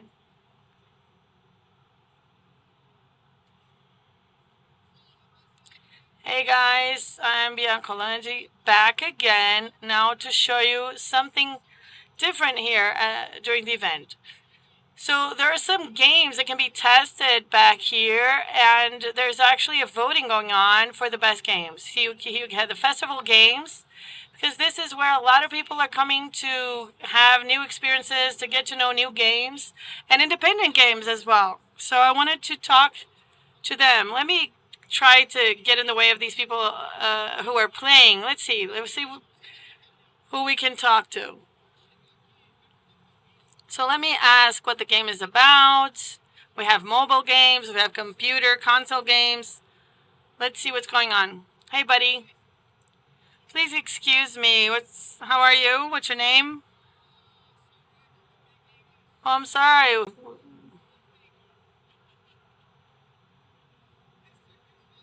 Won't happen because I can't speak English with that guy. Excuse me. How are you guys doing? No, falo português. Can I talk to you for a little bit? What is your name? Raul. Raul, we're taking a stroll to see these new games that are being voted, the games that are being voted. So we're just walking around to see the games that are being voted. What are you playing? I wish I knew. I wish I knew. I just opened it. I am a vacuum cleaner, and my role is now to help with world dominion. This is a computer game, apparently, right? Yeah, it looks like a children's game. So you have the little signs here to show the category of the game and the awards they won. So this is regular Studio Brazil. The name of the game is Tobes. I'm not sure if that's how we say it. But there's a sign here with the commands for the game. So you can see what it needs to do. Let's check the gameplay here.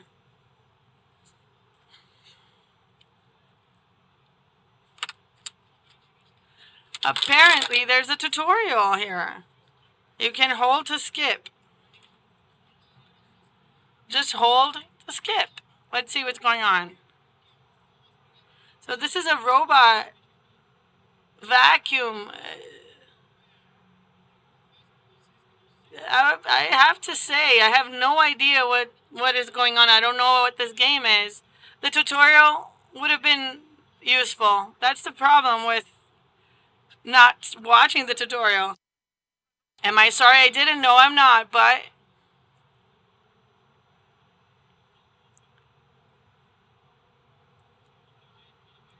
okay, so right button to erase. I'm doing that, but nothing's happening. Let me check some other games here around. If you figure out how this works, can you please tell me? All right, I'll try. Pleasure. Thank you, Raul. Thank you. Let's see if there's someone else here who knows about the game. Let's check out the other hall here. There are lectures. There's a lot of things going on. Let me see what's going on here. This is a monitor. Let's see. Excuse me. I am Bianco. What's your name? I'm Rodrigo. What were you playing here? This is a game where you basically have to take care of a pet shop, and some weird things start happening as you play. I enjoyed it. All right, great, thank you. We're trying to get to know a little bit more about all of the games here. And this is where you have a competition. So these are the innovation games where the different games are. And then people can come back and vote and play. All right. So if you want to come around, if you want to come by and play some different games, you can come by and try them out. Now we have some of their lectures on the stage. That's right. Who has never skipped a tutorial and then had no clue of how to play the game? We've all been there, done that.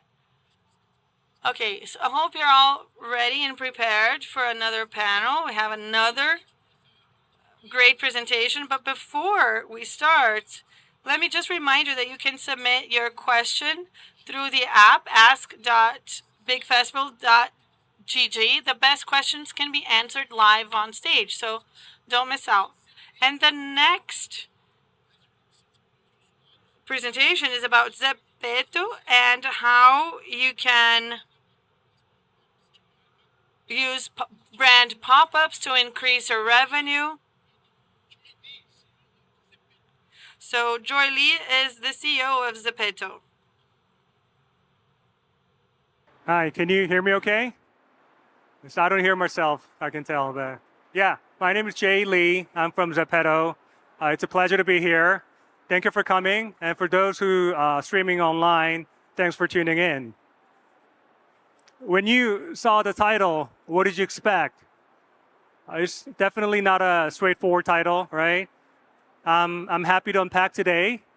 But before I begin, visuals speak always louder than words. So let's check out the video that showcase some of the games that are available in Zepeto, and I'll be right back.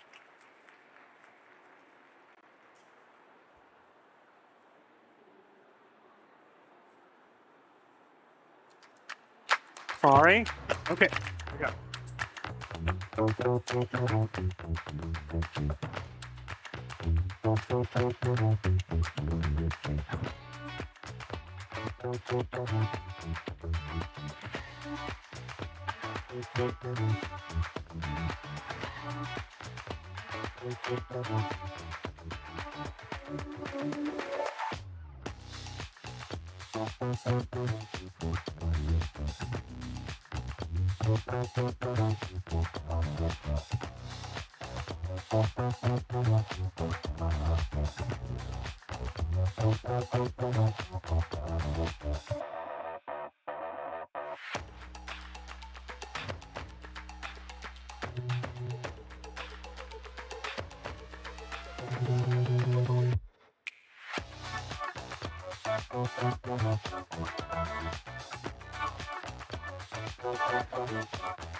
Yeah, you saw some of the games that are available in Zepeto, but Zepeto itself is not a game. And no, we're not a publisher. We're actually one of the world's fastest growing platform. Sorry, give me 1 second. Okay, yeah, it's where you can express yourself through customized avatar, find and meet new friends, and do all the creative and fun things together, like playing games together or posting videos, watching VTubers live streaming, and hang out. And where does hangout happen? It's happening in games, and that's why I'm here. Let's take a look at some of the numbers first. We have about 460 million registered users, and it largely skewed towards female. I don't know what's happening. Give me 1 second. It largely skewed towards female, and most of them are Gen Z and Alpha. Huh. Yeah, and they missed the screen, but we have more than 8.6 million unique items have released. I don't know what's happening. It keeps going to the next slide. Okay, yeah, we have more than 8.6 million unique items released. When it comes to sales transaction, we're talking billions. And in fact, some of the best performing item creators have been making consistent 5 figures income a month. And when they get lucky in their best month, some could make up to $100,000 from the item sales alone. And yeah, we have, again, more than 460 million users, and it keeps growing. And I spoke at a handful of conferences for the past year, and when I throw these numbers, I always get the same reaction. Wow, you guys are big. I'm so embarrassed. How come I've never heard of you guys? So if that's how you feel, it's totally okay. You're not alone. That's why I'm here. And I'm not offended. I'm not disappointed. I'm just really enjoying to be here. But I do hope that when you leave this space, I want you to feel super lucky to get a little bit about, get to know a little bit about Zepeto, and hopefully you take away with some of the inspiration for your marketing. And Zepeto is accelerating its growth globally. It was born in Korea in 2018, but now in 2023, we actually have more Americans or Brazilian users than Korean. That's why I'm here. And now, the question of the day. You know how to develop a fun game? Do you know how to best market it? And I think all the game developers, at least once, at one point in their career journey, they're asking the same question, right? Well, I think maybe you still have this question. Maybe that's why you're here, right? You're looking for a publishing partner who can do the marketing for you. Or if you maybe want to talk to venture capitals to secure some investment, because people around you say that you will need a ton of money for your user acquisition, right? And maybe you want to talk to Twitch streamers, YouTube influencers directly, hoping that their content can drive some traffic to your games. Well, unfortunately, in 2023, building a commercially successful mobile game is like building a Disney-like amusement park in the desert. That's the reality. I mean, if you have world's most popular IPs, and if you have all the money in the world to pave the bumpy road, build a highway, or build a train from the city to a distant location, you don't have to listen to me, right? You have IPs and money. What are you worried about? But if you are an independent developer or small-sized studio, and you have a dream to have your own IP, and you want to market it, and then I hope you find this conversation, this talk helpful. Yeah, and how do you best market your game? Let's say you have a masterpiece. Everybody, once they play, they love it. How do you best market it? I'm not here to talk about influencer marketing, content marketing, or performance marketing, affiliate marketing, XYZ. No, that's not the core. I want to talk about the fundamental. The core principle of marketing is all about finding an optimal location to position your product or service and making the access as easy as possible. In other words, you want to keep in mind these three things: traffic, competition, and friction. In whatever marketing activities you do, you want to keep that in mind. So you want to, the secret sauce, the sweet spot you want to find out is high traffic, low competition, and easy entry. And let's talk about cost, which is determined by traffic and competition. According to VentureBeat, average AAA studio allocate 70% up to 100% of their development cost as a marketing budget. Meaning, if you spend $1 million for development, you have to spend another $1 million for marketing. It's definitely high risk, high investment, and high return game, of course, when you make it. What about casual mobile games? This number wouldn't be surprising to you if you ever work for a publisher or try to market your game on your own. If you have to spend $100,000 for development, you have to allocate $300,000 to $1 million to market your game. And let me tell you a story. I used to be a recording artist, a music producer in South Korea until 2008. And one thing I hated about the music industry was it was almost impossible to get my music into top 100 charts unless I signed with a big name publisher or label. And back in 2008, I met my friend who introduced me to the world of iPhone. I was blown away.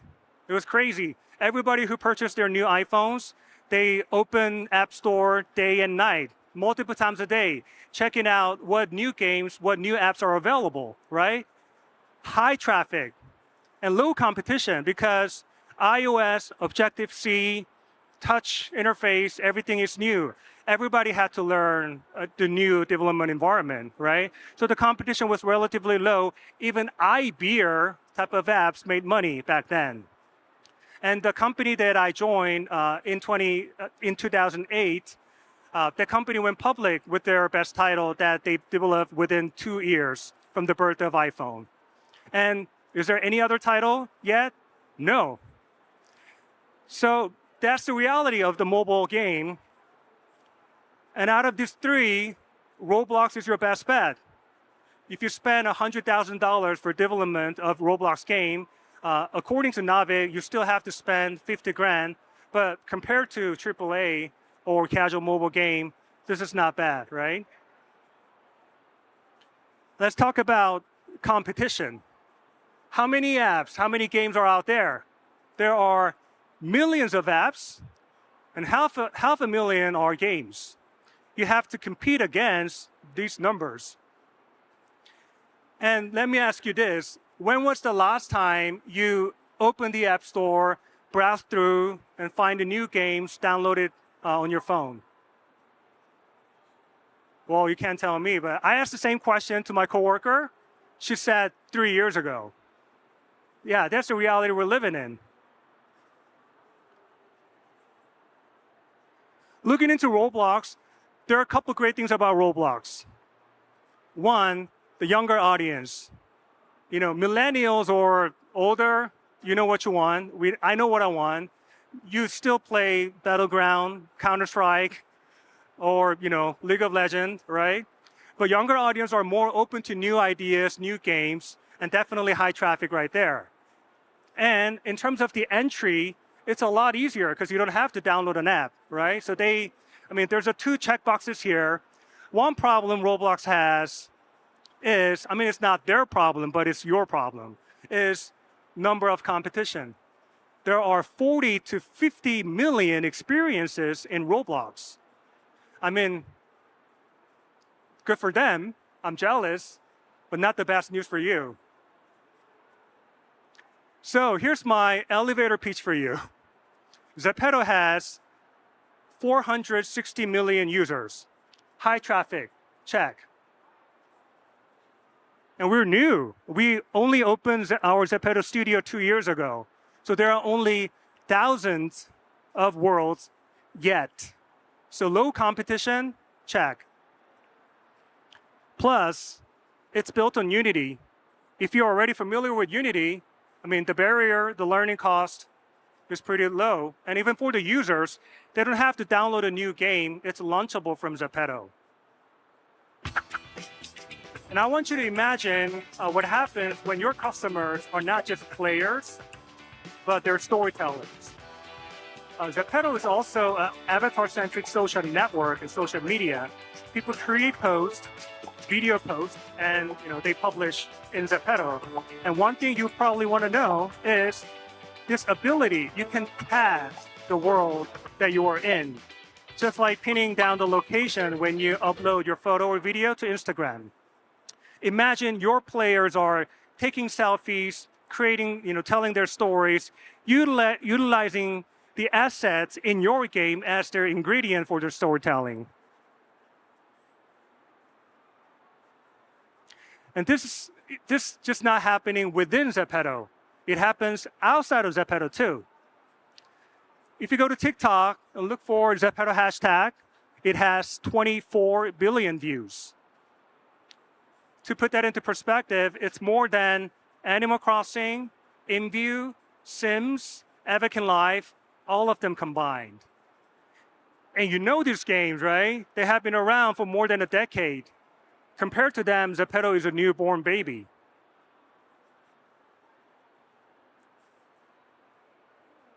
Any K-pop fans here today? No? Okay, I saw one. Oh, sorry.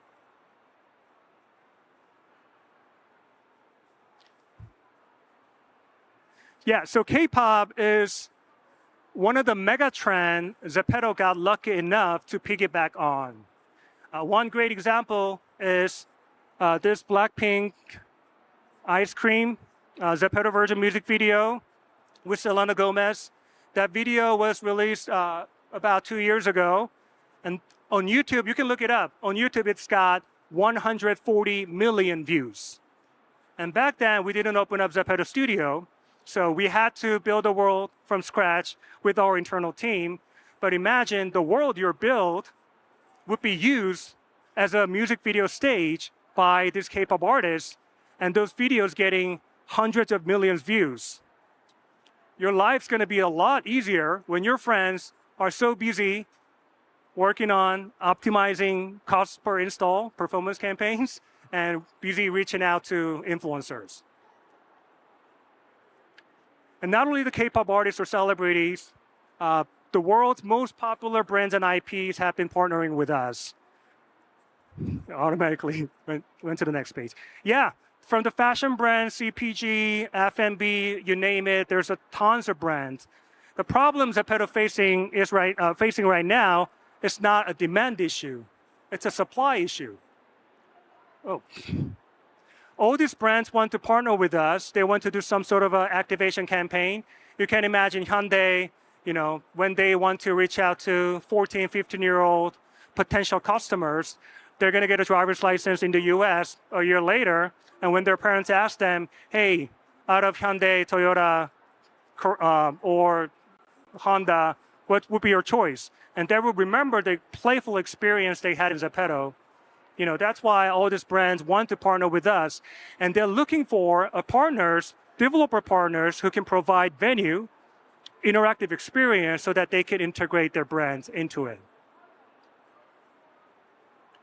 Yeah, the first game that you saw earlier, it's called Runway Z. It's a fashion styling competition game.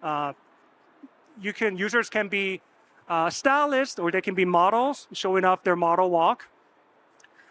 It's in a fun virtual shopping mall. This game was released about a little more than a half a year ago, and so far they have got 60 million visits. And what happens when you get to this point, and I almost forgot, the marketing spend was zero. In fact, they don't even have a marketer in the team. There's no business development manager either. And there are other worlds who are making money. So in addition to traditional business model, in-app purchase, item sales, there's this brand activation. You can imagine if you build a cooking tycoon game and food and beverage brands want to partner with you. And if you build this kind of styling, fashion, competition type of game, or makeup challenging type of games, and fashion brands and beauty brands will be lined up. And they're going to pay you up to $200,000 to $300,000 for a month of use. So you steal your own IP, but you're just simply renting the property for a limited time. So again, high traffic, low competition, easy entry. So what are you waiting for?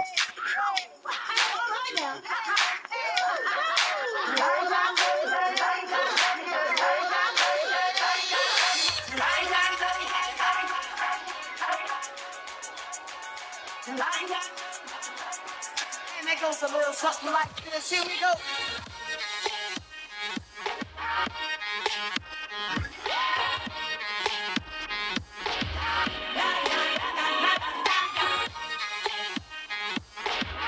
Now usually we don't do this, but I think I'm gonna need a little help from the horn section. Is that all right?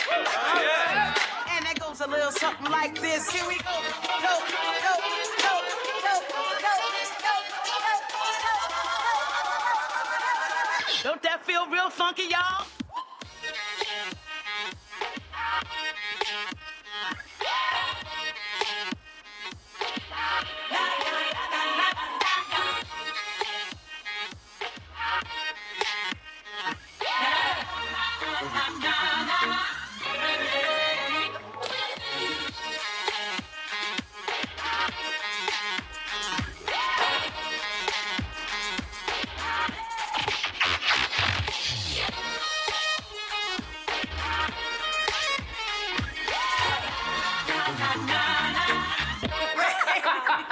Here we go.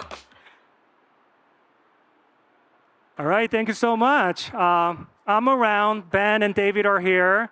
You can scan the QR code, add to contacts, and you will get the email or LinkedIn URL or even studio.zepeto.me where you can get all the information. Thank you so much. Obrigado.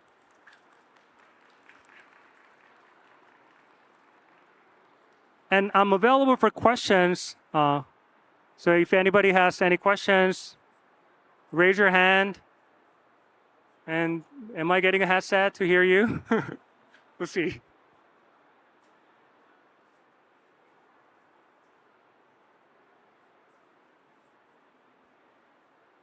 No questions?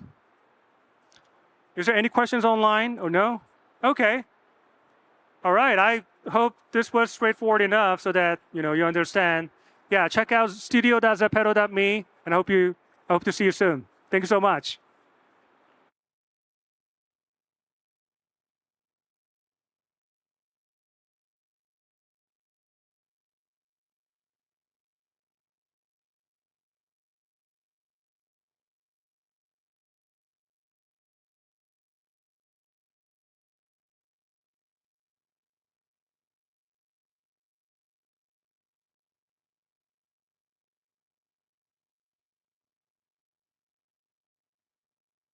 Escrever toda a estrutura de programação, como eu e algumas pessoas que estão assistindo. Então, as ferramentas que a gente trabalha, hoje tem duas bem populares, uma é Unity e outra é Unreal. Elas lidam com físicas de maneiras diferentes. Ah, tá. E aí é o que eu te falei, quando você quer evitar que colisões aconteçam, você sobe o cálculo de... Essa colisão do fim de semana aí. Você sobe o cálculo de física. E para evitar isso, você tem que consumir um pouco mais de processamento. Eu não sei se isso foi um glitch. Será? Eu acho que é um feature. Talvez acho que é mais um feature isso aí. O que a gente pode fazer em alguns jogos é aumentar o tamanho do hitbox. Para você não entrar dentro dele, você colide fora, entendeu? Entendi. Esse é um dos meus jogos favoritos. É da mesma galera que fez o Shadow of the Colossus. Mas vamos lá. O que a gente está vendo agora aqui? Meu Deus do céu. Esse é um legal de falar, porque isso é um problema de malha. Five Nights at Freddy's, não era? Então esse era um problema da malha, a renderização da malha mesmo. Quando o boneco fica parecendo uma caveira. Isso, o modelo 3D, ele tem a renderização que o computador, a placa de vídeo identifica. Tá. Então, provavelmente, do jeito que eles estão tentando renderizar aquilo, ele limpou a malha daqui. Entendi. A galera riu ali. Eu escutei uma risada exaltada, tá tudo bem. Saquei. Aí ele fica sem pele, né? Entendi. Vamos lá, UFC. Que golpe é esse aí, vocês que... Esse é um problema legal. Esse é o golpe do exorcista. Ele começou a dançar hip hop. Aquele problema ali, ele é o problema que a gente, quando tenta lidar com objetos 3D, principalmente personagem, tem uma ferramenta que a gente chama de Inverse Kinematics. Que você, por exemplo, o cara tá andando e colocando a mão no corrimão. O modelo tem a animação dele básica, de caminhar, e se você quer que ele segure um objeto, por exemplo, um corrimão, você faz com que a programação mova o objeto até ali, ignorando a animação. A Naughty Dog faz muito isso. Faz bastante, a Naughty Dog faz. Ele passa a mão no corrimão na parede. Isso, quando no Uncharted, quando você está correndo próximo de uma parede, ele põe a mão, você está aplicando uma força no Inverse Kinematics para ele ignorar a animação dele e seguir para aquele local. E aí, naquele do UFC, ele está segurando a canela do cara. Foi automático. Exato, só que a animação tá de andar para frente. E aí, o que acontece no bug é você briga com as coisas, mas ele tá fixo naquele ponto, entendeu? Normalmente o bug, então, são ordens controversas agindo ao mesmo tempo. Geralmente, tem os tipos, né? Pode ser programação errada, lógica de programação, que você cai para um caminho que você não imaginava. Você não imaginava. E aí é um glitch mesmo de você, por exemplo, você atravessar uma parede. Às vezes você esquece de pôr uma regra de você não pode atravessar aqui. E o cara encontra no jogo isso. Por isso que tem que ter o testador de game. Aí, por exemplo, aconteceu isso aí, ó. Ele atravessou a parede. E aí ele vai para uma outra área que ele não deveria, porque você esqueceu de pôr um colisor maior ali, sabe? Ele foi para os backrooms da Nintendo. E tem jogos que se aproveitam positivamente disso, sabia? Stardew Valley é um jogo que tem vários glitches que foram incorporados ao jogo justamente porque eles eram muito legais. É verdade? É verdade. Os speedrunners usam muito para... São os exploits, certo? Exploits, exato. Qual é a diferença de um exploit para um glitch? É tipo um glitch. Na verdade, o exploit é você se aproveitar de um glitch. Ok. O glitch ele é o erro do jogo. E o exploit é o Tipo, isso aqui é um glitch, os caras estão sem cabeça. Ichabod Crane. Se o jogador descobrisse que se ele chutar onde o cara tá sem cabeça e ele fizer um gol, isso é um exploit. Tá. Perfeito. Entendi. FIFA e o Pro Evolution tem muitos erros de colisão, né? Porque você envolve o que eu falei antes, o modelo, você está mexendo no modelo para ele realizar uma ação. Por exemplo, o chute, você ignora a animação de correr para colocar uma de chutar. Sim. E o movimento da perna está realizando uma ação que não é animação. E aí você envolve colisão. E quando acontece isso, ele tenta animar e gera um conflito absurdo. Então, geralmente, esses caras presos um no outro é colisão física. Olha aí. Eles estão se abraçando, claramente. Não há dúvidas. Tinha um clássico do FIFA que era o jogador entrar no chão e o pé dele ficar acima do campo. E é justamente isso. A física joga ele para baixo, mas o pé é fixo no gramado. E então aí ele fica só com... Fica só a perninha andando ali em cima. Carambola. Olha lá, se tornaram um.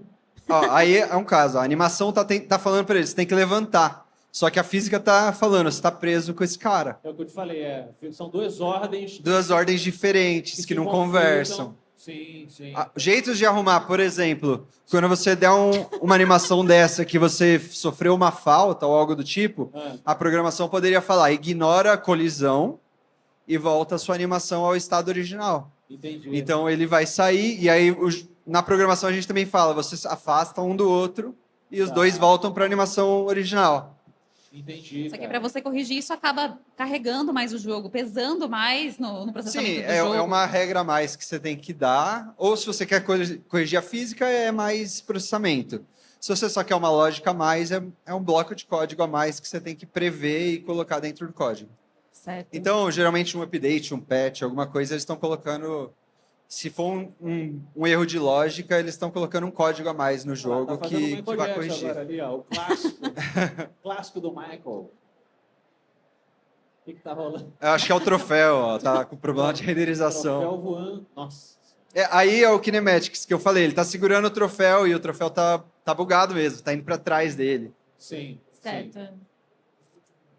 Ou seja, toda essa fase de debug, né? Vocês chamam de debug, vocês chamam de testes, de... A gente chama de bug, glitch...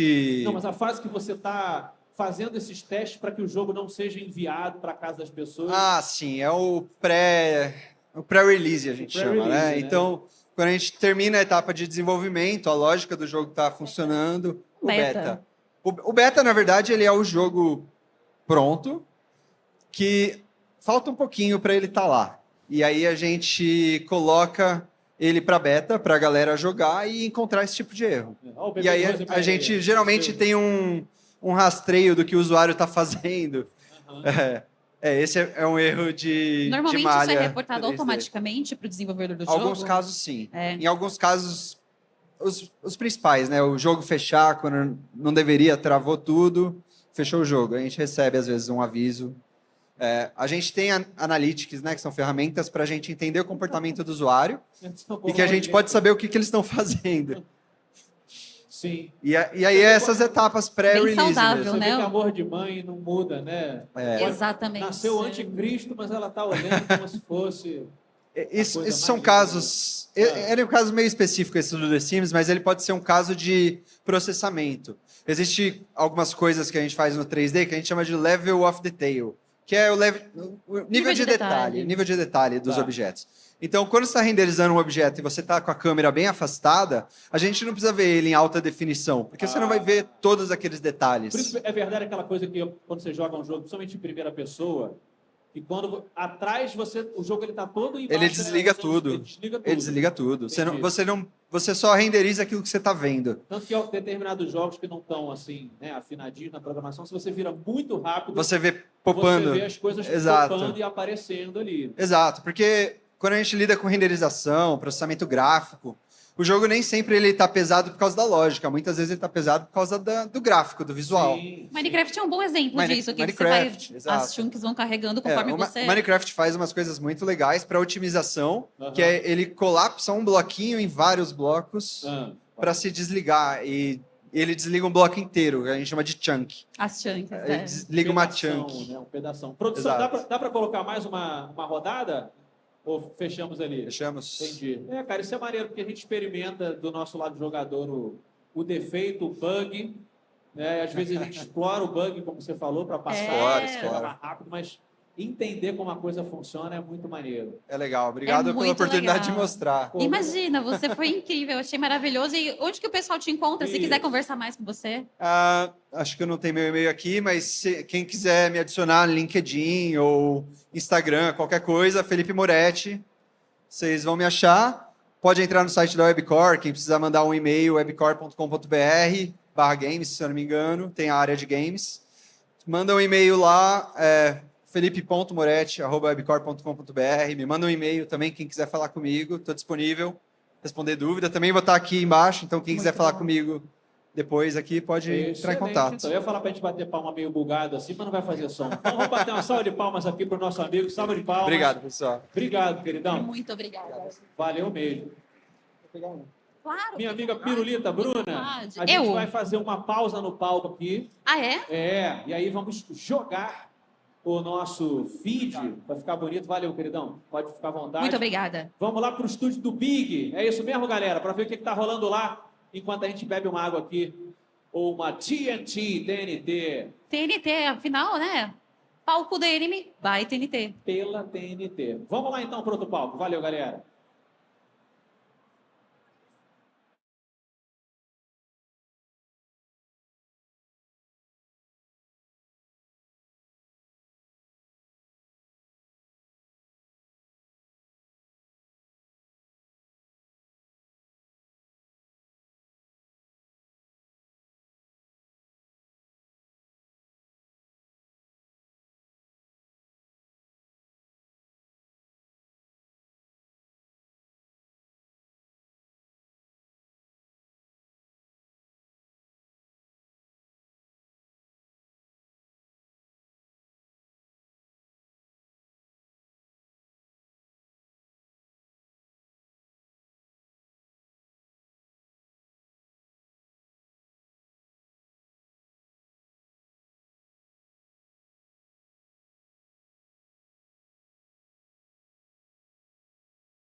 Organizar as contas é tão mais fácil com minhas finanças. Como eles pensaram nisso? Como que a gente pode dar mais ferramentas para quem tá lá usando o app do bebê? Já sei! E se desse para organizar os gastos por categorias? Tipo, gasto com pizza? Isso! E ainda ver os extratos de todos os bancos num só lugar. Genial! A gente criou o Minhas Finanças para você descobrir como é fácil organizar sua vida. Descubra o Minhas Finanças no app do bebê.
Organizar as contas é tão mais fácil com minhas finanças. Como eles pensaram nisso? Como que a gente pode dar mais ferramentas para quem tá lá usando o app do bebê? Já sei. E se desse para organizar os gastos por categorias? Tipo, gasto com pizza? Isso! E ainda ver os extratos de todos os bancos num só lugar. Genial! A gente criou o Minhas Finanças para você descobrir como é fácil organizar sua vida. Descubra o Minhas Finanças no app do bebê.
Organizar as contas é tão mais fácil com Minhas Finanças.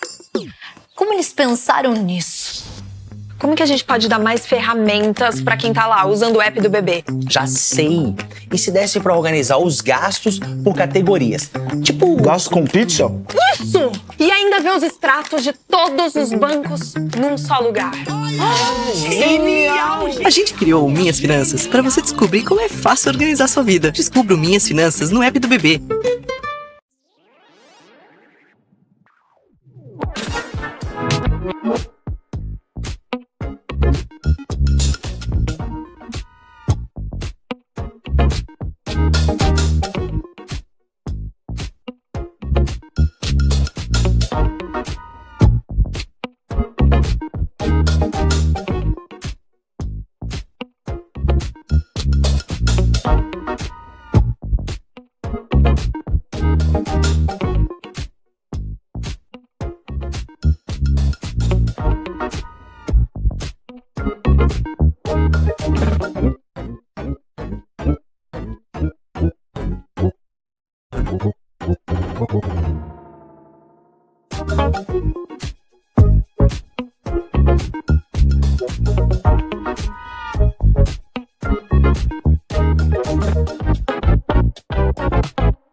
Organizar as contas é tão mais fácil com Minhas Finanças.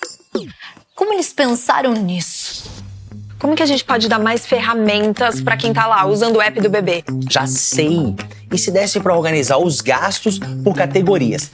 Tipo, gasto com pizza? Isso! E ainda ver os extratos de todos os bancos num só lugar.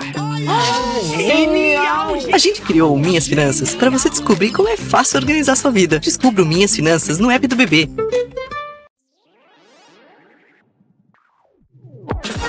Peraí.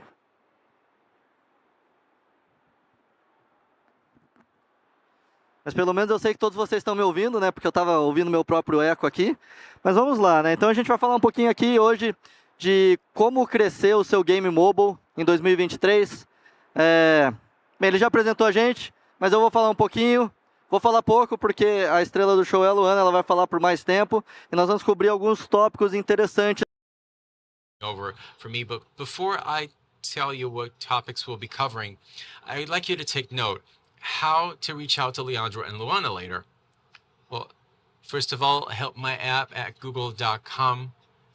We also have a lot of content with Google for Games, google.it at google.com. And if you're here with the business side, we have a booth right outside in front of the meeting area. You can come talk to us, ask us questions, tell us about your game, and we may help you in a more personalized way in any question you might have, because we'll be covering everything in a more generic way from up here.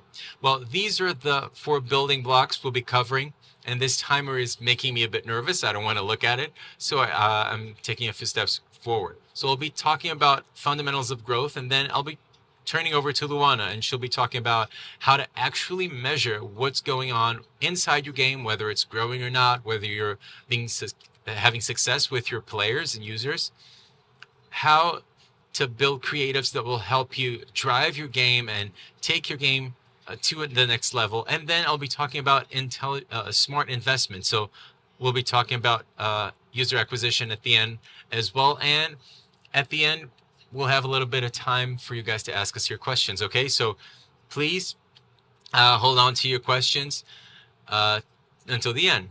So let's talk about growth fundamentals. There's one question I like to ask whenever we have consulting work or whenever someone comes to us, which is, how does your game grow? And whenever I ask that question, I usually get a lot of questions back, because we often do not know how our game grows. We usually think, well, my game is doing well, its crash rate is great, or I have this many users that came to my last level. So we think about many other aspects. And of course, we talk about user acquisition or user buying users, but is that the only way to grow our game? Maybe we go viral. Maybe we are lucky enough to have an influencer talk about our game, because paying one to do that when we're starting may be very difficult. Or maybe we're buying features, and you could talk about that with our friend out there. Is the game doing well, or is it just luck? So what I wanted to talk to you today is about this concept. But first of all, before we address the building blocks of how to grow our business or how to grow our game, this is one very important thing. This is a figure from 2017. We do not have the latest figures that I could publish, but back in 2010, every new game I would publish on iOS would have 6,000 downloads very easily. And what we saw was that the easier it became to publish our game with new tools or new technologies, now we have AI that makes the creatives easier as well, we see that going down. So with the number of apps being published every day going up, the number of clicks that every game will get is going down, and it tends to go down even further. So we need to maximize discovery. So just a few of the best practices you could work with within Play Store, and these are things I would like you to focus on. And later we'll be talking about growth exclusively. So before I address each one of the 4 points, again, playacademy.withgoogle.com, every developer tool so you can learn directly from Play what works and what doesn't. This link right here teaches you a lot about each one of these points and how the algorithm looks at them so that you're well published, so to speak. And we usually joke that it's a science, but also an art. And this is, with this, you have all the science behind it. And finally, I highly encourage all of you to watch this video. This is something Play published last week with every tip about how it works, with examples and, you know, really driving it home. This is free and it's available on Google. And if you do not get the presentation later, just step on to our booth later or go to my website here. So a little bit of subscription is very important to understand that short descriptions, and a lot of people are using long descriptions, but this is what comes up before they go to your store. So it has to really draw people in. The same can be said about the title and the icon. Here in these videos especially, you'll see how important having a great icon is. I think it's very common to underestimate the importance of our icons and, you know, run A/B tests with our icon with very different ideas. And this is not just about changing light blue to dark blue. It's about testing different ideas, because this is what will stand you apart when you're being searched. And obviously features. And here you will be learning more about how to add new and, you know, having the best features. And also A/B test, and Play will have their lecture here on Saturday at 3:40, and you're all invited to come and learn a bit more. There will be a lot of cool stuff. Bearing in mind that to maximize your discovery, what's recommended for these tests is to use the Play console A/B test for your development. We'll leave the details for later, otherwise we won't be able to cover all the points, especially the growth of building blocks, which is what we have here. So going back to that question, how does our game grow, or how does a business grows? A business grows whenever it creates a value loop. Now, what does that mean? It often goes to, well, a user finds us out, they download our game, they download our app. What next? Well, that has to have value. They have to find whatever question that they're looking for be answered, and also they have to be entertained, whatever that comes from, whatever your value proposition is to your audience. And we often stop here, which is why our games do not grow, because we do not leverage that value that our users created to generate value for the company. Now, an easy example, one thing we can do is to ask for a review. I mean, the player went in, they downloaded it, they played, they had fun, so they may leave a review. That will allow more people to find out about you. I mean, you won't be able to grow just by asking for reviews. That's something that has to be clear. We will start to grow when we start creating a loop system that will maximize that value. So I talked about one way of doing this, which is reviews. But if we think about organic growth only, we have another example. We have word of mouth, which is really to create mechanics that will enable a friend to tell another friend. We have a lot of sharing tools, rewarded shares, and so on and so forth. We'll give you more practical examples later on, but as you develop your game, in addition to think about how you're entertaining your user, are we thinking about how your user will feed back into that loop next time? Are we measuring that? That's what we'll be talking about. Now, another way is generating revenue by monetization and AP. Now, what are you doing with that revenue? Another example of a loop is app purchases to bring in other users. This is a different loop. It's a pay loop. Now, what other loops do we have? We can also use that money to generate more content, to add more creatives, new skins, new play modes. Also creating engagement to keep your players in so that he continues to generate value. Of course, this is something that you have to create and add to the dynamics of your game, but I will give you a few examples of how other companies have done this. These are some of the most important organic loops that I mentioned. Again, you can go back to our booth and we'll talk about this in detail. In terms of gameplay, if the value proposition of our game is to have fun as you play, how do I build my game so that they can play one against the other? I mean, you don't have to use all of these examples. This will depend on what was the value that you built for the player that came in for you. It is on top of that that you need to create your value and your loop. Here I have a few examples of famous games, for example, Pokemon Go. Here you have social giving. So you can award a friend of yours. You have the eggs that you can only see there that will generate new Pokemons. You can link Facebook and get coins because of that, and so on and so forth. So there are many ways to go about this. Our time here is limited, but what I wanted to do is to invite you to think about this. What was it that brought your user in? That's where your value loop is. It's not about, just trying to do what Candy Crush did or what Pokemon did. It is because of the value that you built that your user will be motivated to bring in more value. And the same can be said about paid growth. You'll build your creatives on top of that specific value that your user has. So this is it. The most important is to add value to our players and derive value from our players and deliver value from that. One question we have to ask ourselves is what happens after the download? I mean, if they came to your store and downloaded your game, what happened next?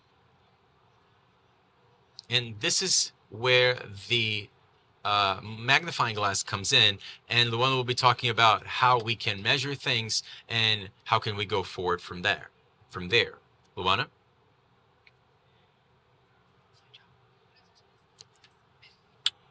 So to answer that question about what we do after the download, we're going to talk about measuring your success.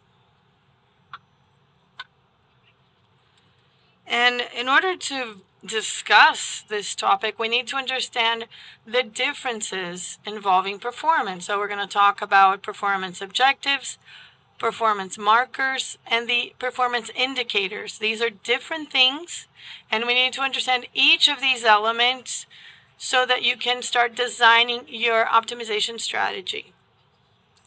Before we get started, we need to define the business model that you're going to use. So you're going to create an app that's going to monetize with subscriptions or in-app purchases, or you're going to monetize the ads, or is it going to be a combination of the three models? Once you define this, we will need to determine which will be the main actions from the player within the app. And the secret to this is to really think like a player. So what can happen after the download? They can finish or start a tutorial, they can make registrations, collect the awards of the day, change the character skins or structure. So these are all possibilities, but for each of the different games, you'll have different mechanics, and the mechanics that you define will actually guide your measurements. So this is a business model. These are the objectives. An example, a journey example that we can think about in this ecosystem is the match 3. You install, go through a tutorial where the user is going to play several levels, and they can finalize the tutorial after a certain point. They're going to choose different levels, and once they reach level 10, the tutorial is done and they are considered an active user. So the chances of uninstalling or churn is lower. We can still think about RPG games in this scenario where the user installs, ends the first level, goes through the tutorial, goes through the first world, and buys potions, for example. This is another example of the journey. And a last example I have for you is the strategy example, where you have the download, installation, you choose a team, unblock a mission, spend a virtual coin, and buy new skins. Each of these different items shown on the screen are what we call markers. These markers are the events.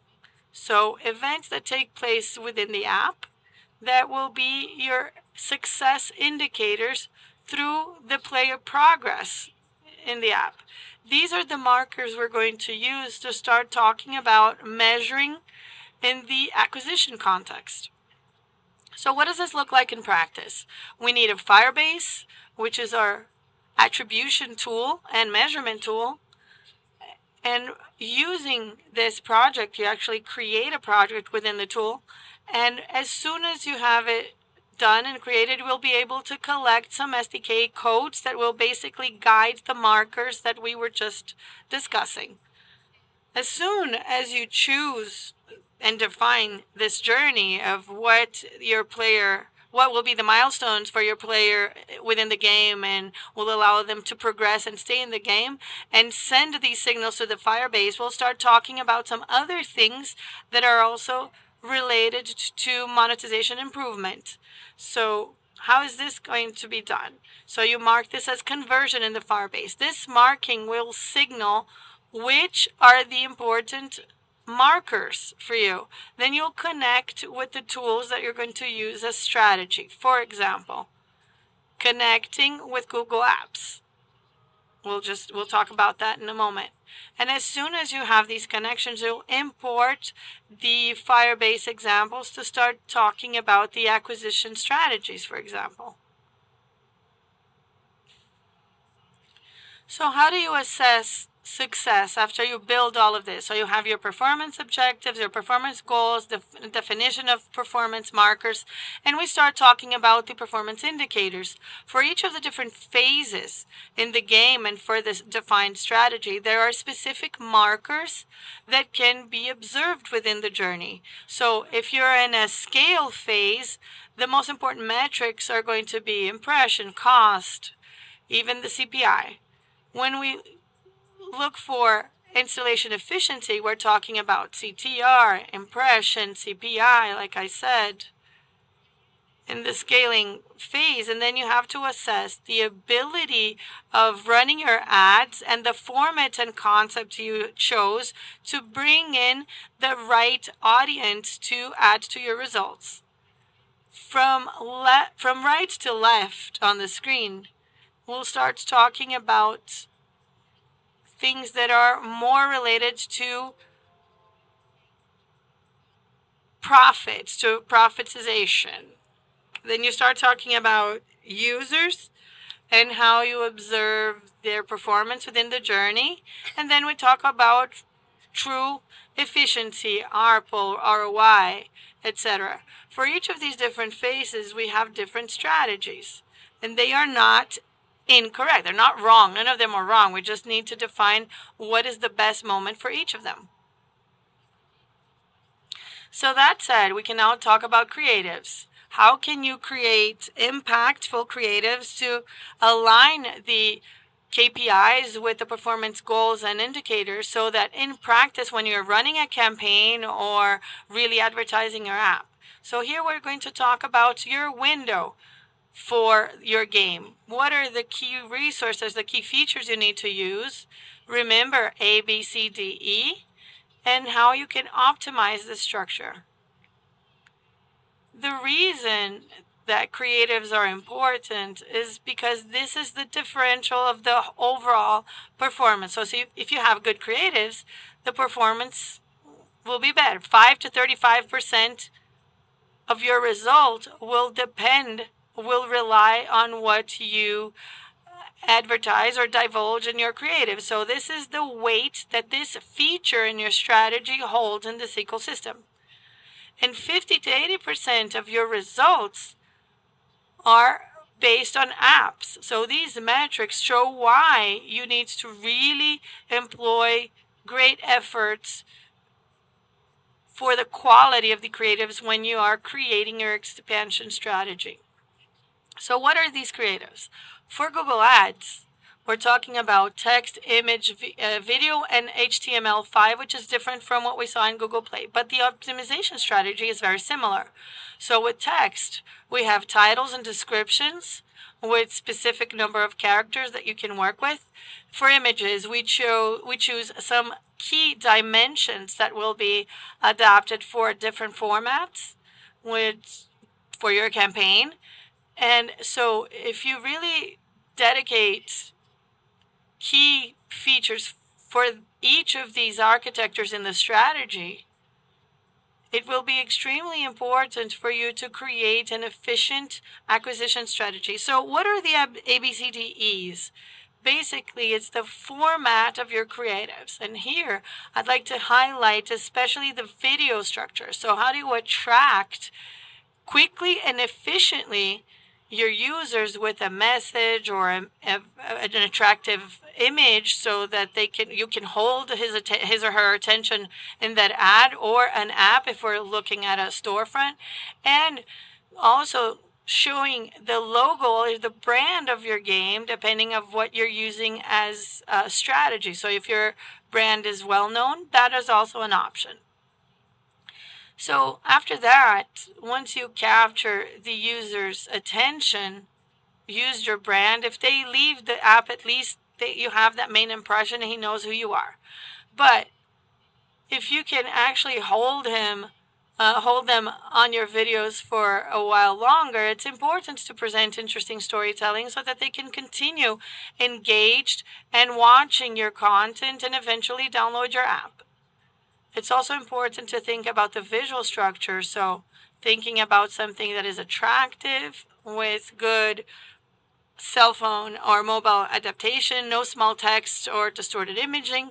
We can't really directly adapt a YouTube structure if we're talking about a vertical structure. So the videos need to be adapted as the images.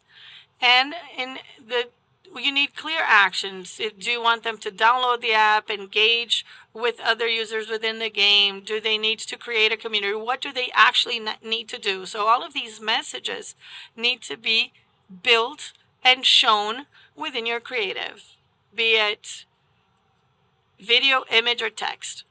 And then you can test these as you progress. The way to measure the results is what we have as a suggestion here on this matrix, the SWOT matrix. So those with greater scale, higher impressions, but at the same time, bringing in new paying players with who had real interactions with your ads, that subscribed to your games. These are going to be the creatives we will maintain, we will keep, and try to create variations to expand our portfolio even further. So, but on the other side, if they're not as efficient and are not bringing in relevant users with low scales or high cost, it's not worth maintaining or keeping. And this is what we're going to stay away from and create different performance structures for the creatives.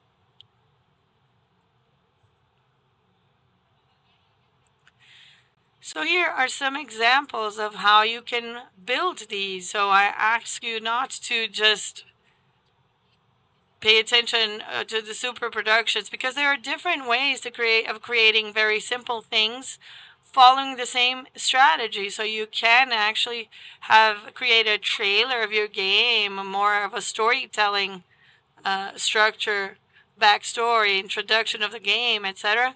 You can also show gameplay, which is what I recommend the most, with showing what it's like to actually play your game. You can use real life or request help from influencers to talk about your game and the playability of your game. We can use these ads to motivate users, for different types of users that actually come and play your game. So you have the multiplayer option, those who like to play in groups, users who like to work with expertise levels. They start at a lower levels as newbies and start becoming experts, thinking about new strategies. Something more particular or individual, how they can create and personalize their characters to give this sense of unity for the player. And the escapism involving the player and makes the game more attractive. What is the main driver for the game, or the immersion within this new universe you created?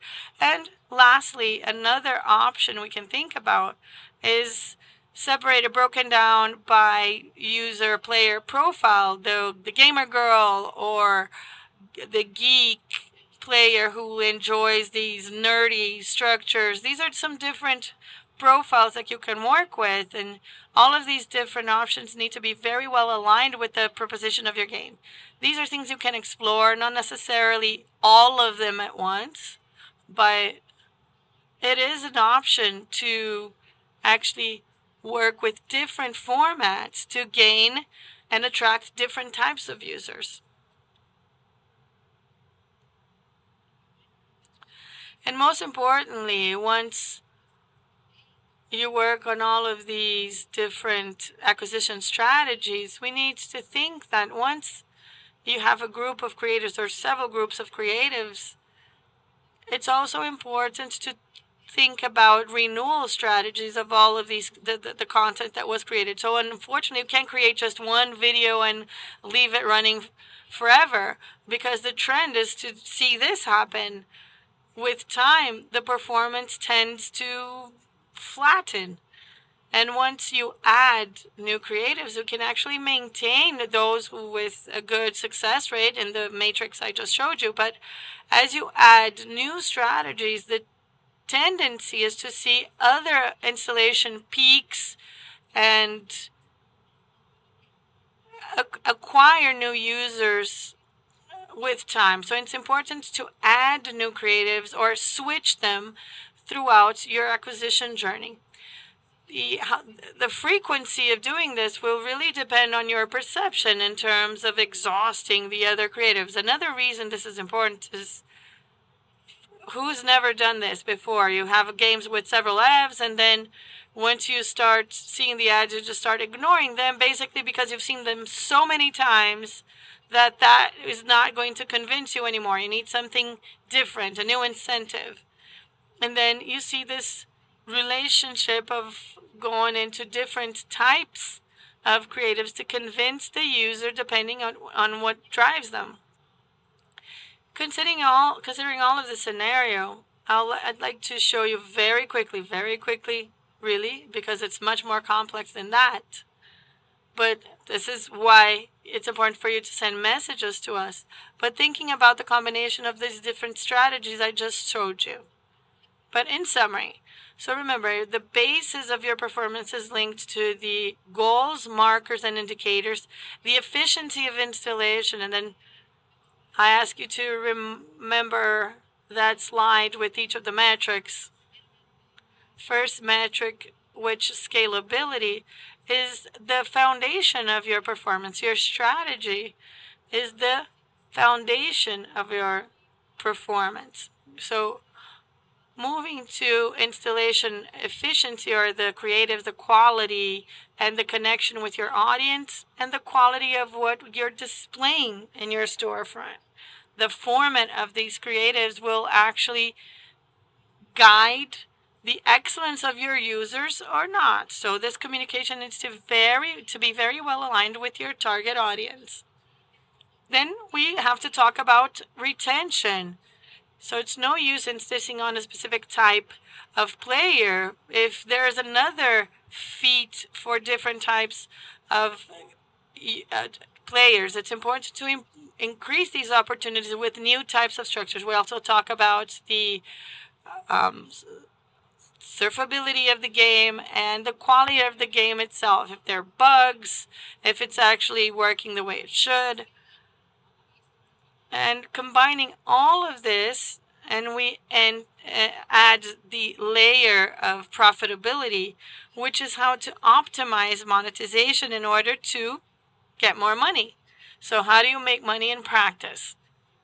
And the frequent reviews and revisions of these strategies. So the Google campaigns, for example, they'll use all of these different signals that we showed, plus AI, to build the paid acquisition strategy. The combination of these signals, I mentioned 4 groups, but there are several signals available that will, together with artificial intelligence, deliver the best performance for your paid acquisition strategy. The campaign itself is very simple to set up. With a single campaign, you can run your ad on different Google platforms, so Play, Search, YouTube, Shorts, AdMob, all of these different platforms with a single campaign. And with the creative structure I showed you that are ready, you will have automatic adaptability through AI to build your audience. And depending on the audience, will run on these different platforms. So if you have bigger audiences on YouTube, your ad is going to be run on that platform. So this campaign is driven according to your performance. Once you define the goals and you signal which are the goals, the campaign will deliver those exact results. That's why it's super important for you to define and establish your goals and business strategy in order to provide these efficient signals for the campaigns. Managing the campaigns is also very straightforward. Once you work on these levers, both for the user journey, the markers, like we said, so we need to mark installation, full tutorial, moving levels, the skins they won, the awards they get every day. once you have all of that mapped and signals to the campaign, you gain another efficiency layer for profitability.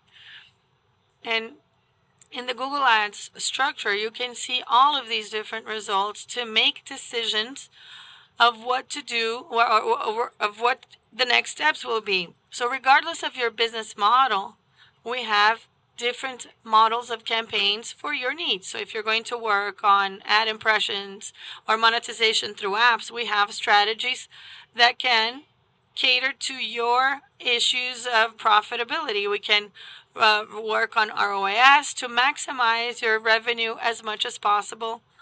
We also have another option with the subscription campaigns that can deliver exactly the same results.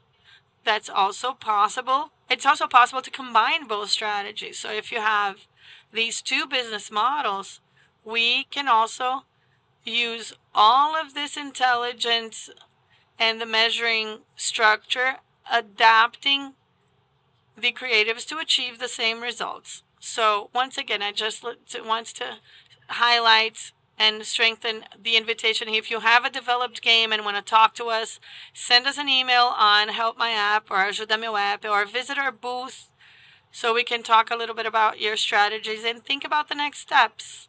And thank you very much for your time, and we open up for Q&A.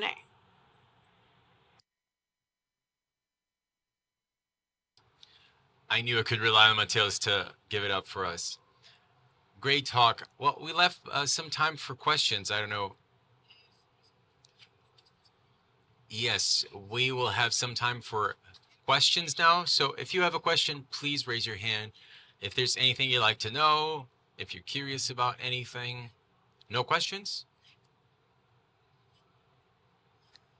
If you're ashamed, just remember the Ajuda Meu App email. Well, guys, thank you so much.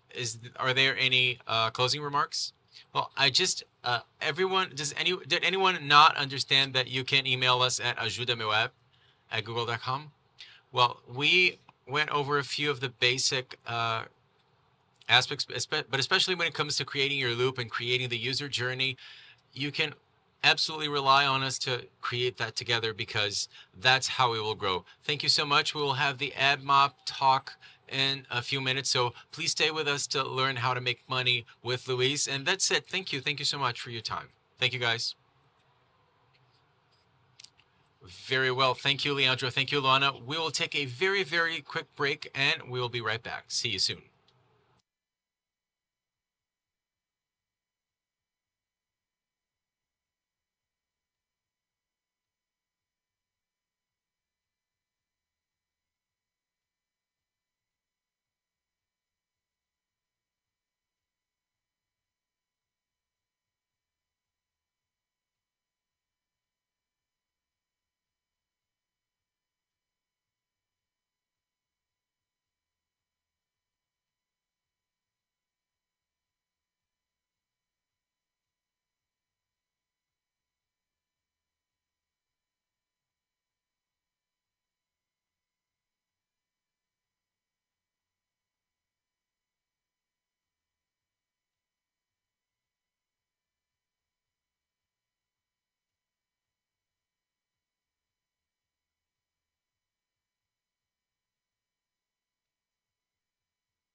Can everyone hear me? All right. Well, I'm very happy to be here with you. My name is Luis. I was born and raised in countryside Minas Gerais. And as a kid, I really loved to play Ice Combat. And Ice Combat, to me, was something that helped me choose my career. I went into engineering to learn how to build planes, but when I got into the marketplace, I realized, well, I think this was not for me. It takes too long to build a plane. But I thought, well, what if instead of building planes, I could help people create games? And that's when I found this very interesting opportunity, which was to help content producers here in Brazil and now in Latin America to build games and to make people's lives happier with those types of content. So I was able to join Google's team, and I now have been with them for nearly 4 years, helping developers build games and think about the business side of it to, be able to do even more. And that's how I came here. Now let me test the clicker. All right, so this is me in the picture, and this is my info. And today I manage Google's most important partnerships when it comes to monetizing apps here in Latin America.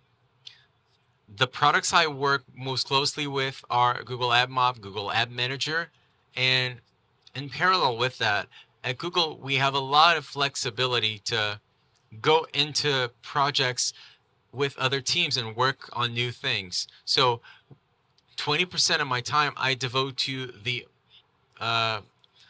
within the monetization team, look into monetization of UX projects and Firebase projects. Firebase is another project that's more focused on developers, on making your job either easier or more productive.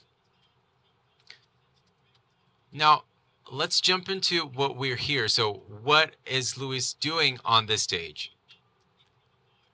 Well, this is an introductory chat just to help our game developers to understand the ad monetization side of working with mobile games. We'll talk a little bit about the mobile apps business, where the industry is now. Is it growing? What's its size? And where is it most working? So that we can talk a little bit more about where the opportunity of monetizing our games with apps is. Again, we have Google's entire team here. We have a booth in front of the business stage. We were there throughout the day today. We'll be there on Saturday as well. So today's chat will be more of an introduction. Just as we heard from Luana and Leandro, on Saturday afternoon, we'll also be hearing about Google Play a little bit more. And if you'd like to get our information or talk a little bit more to us, just walk over to our booth and we'll be happy to have you there. So let's move forward. Now, about the mobile gaming industry, let's start by talking about where games start. Well, they start in the interaction between developers and players. So whether there are more or fewer players in this industry gives us a good sense of that. When we look at overall figures, we have about 40% of the global population as a game player today. So out of 8 billion people, we have 8.2 million people. These are figures from Wuzu, and we're growing. In 2022, we saw 4.6% growth. Now, a few things I think are important to highlight.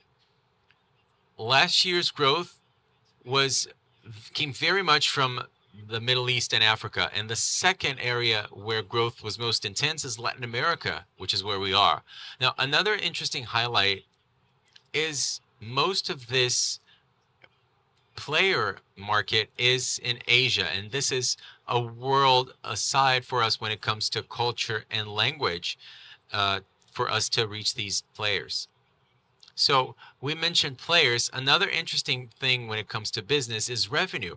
Now, what is the revenue when we look at the platform? And I know this is something a lot of you are concerned about. And you may ask me, well, I'm thinking about starting my own game. Should I bring them to consoles or to PCs or mobile? Well, I'm obviously biased to tell you that you should go mobile. And I have a few figures and facts here to show what's going on. We have an overall gaming industry that's coming close to $200,000 worldwide. When we talk about the most important highlights in terms of platform, and actually before going into platform, I wanted to say that the industry has been growing more timidly because of the rebound from the pandemic. You know, users that had more time to play before with the pandemic, they are now having more experiences off the screen as we're seeing, or in person as we're seeing today. We're still seeing growth, but more timidly than before. So when we look at platforms, nearly all of them, we talked about browser, PC games, console games, they are even going down. Now, what's most important for me in this slide is the representativeness of mobile games. We account for just over 50% of that, and we continue to grow on a YOY basis, with our revenue going up by 5%. That's very cool. Now, what I wanted to talk to you today is a business model for monetization with ads. And within these $100 million that we're talking about for mobile games, 30 to 40% of that is ad-based monetization. So a very significant share of mobile when we talk about mobile games. Now, the last slide about the industry and where the market is right now also gives you a sense of what my day-to-day is, which is how this ad monetization industry has been developing over time. It's been steady, but also aggressive. Our forecast for this year is $360 billion.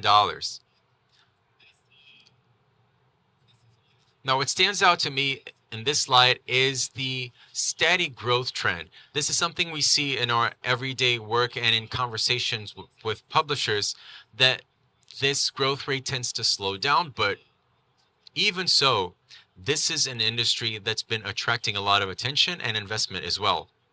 So in this first part of my talk, what I wanted to talk to you was, again, the significance of mobile as a platform within the gaming industry, and also about the opportunity in terms of how you can monetize with ads and the share of that, so that we can go into this market. So now that I've given you some context, let's go into the business of ad monetization.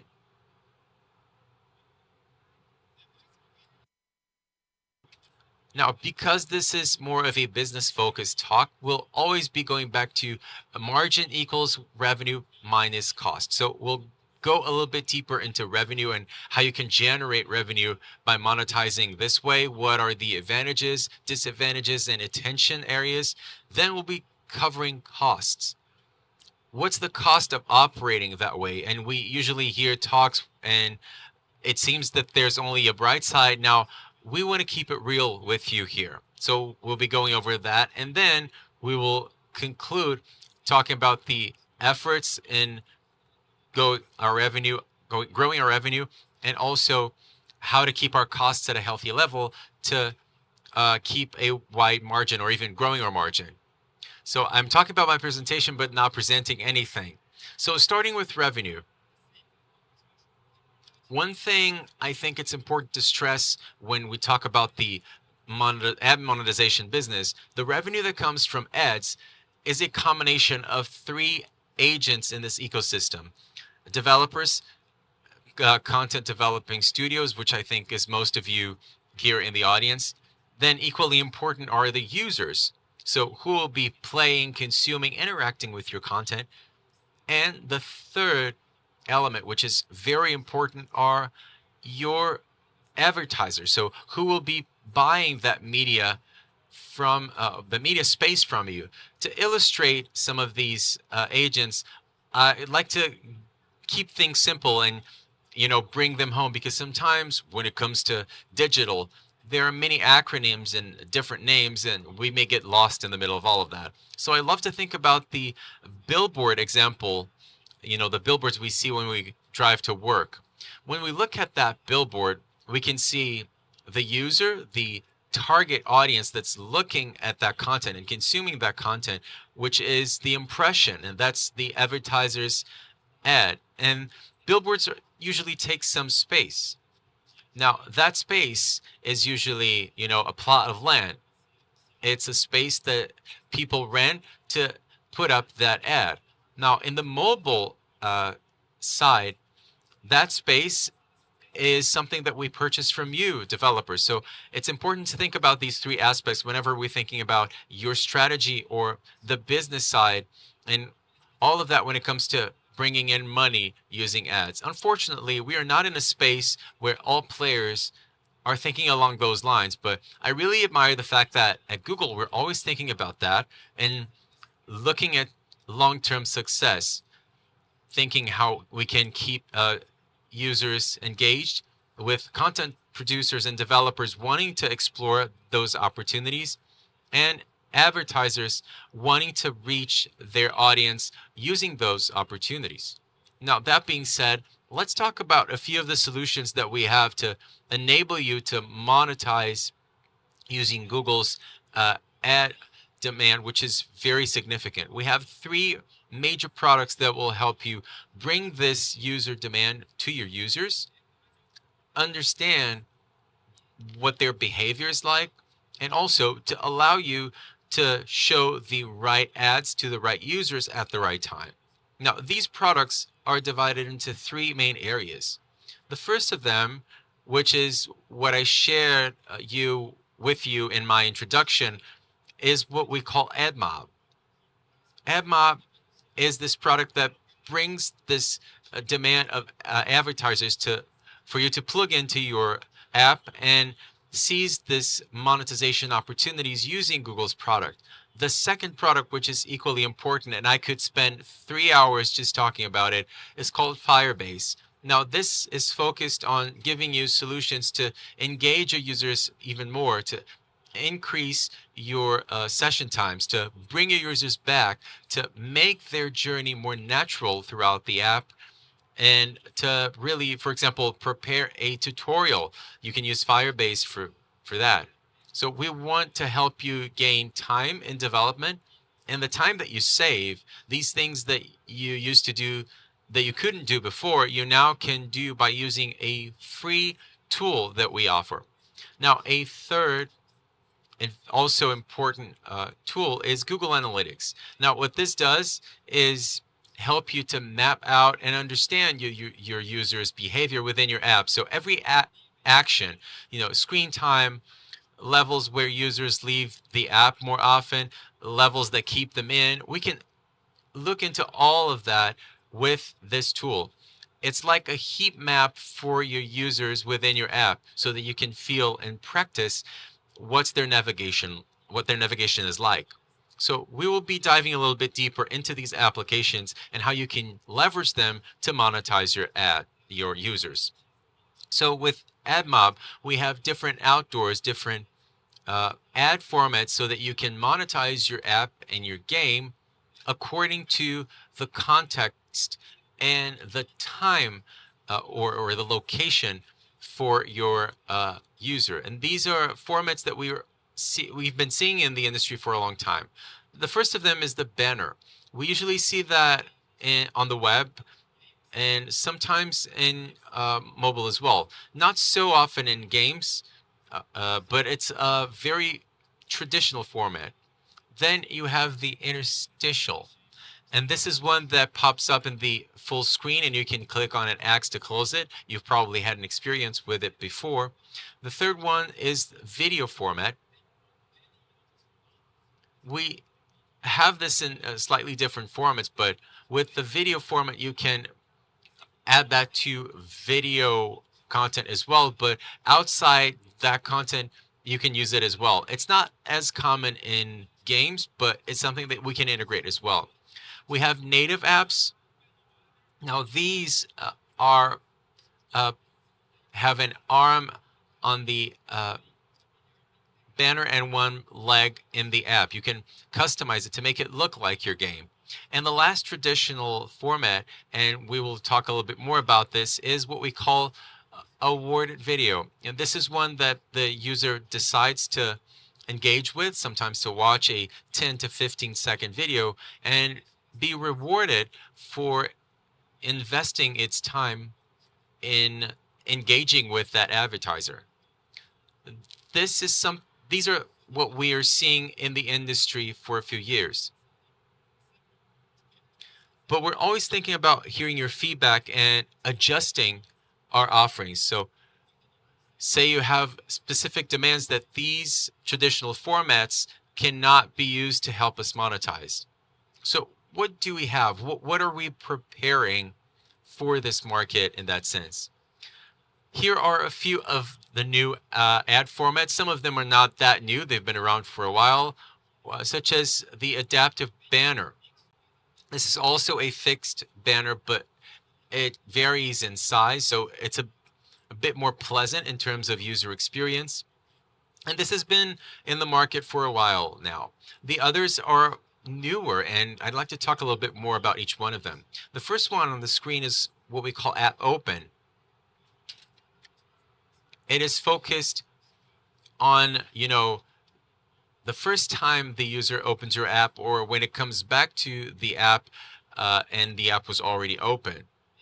So this gives us significant return, but there's a challenge there in terms of user experience. But this is something we can circumvent by using other tools that we mentioned before.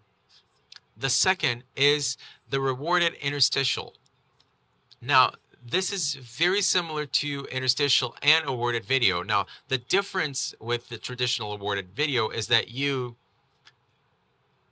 need to choose the user has to choose it and say, well, I want to join this experience. Now, the interstitial side of this is, say you're navigating the app and you're switching screens, but you fall into a flow where you don't need to choose to go into the ad and be rewarded, but you need to choose whether you want to stay in the experience or leave it.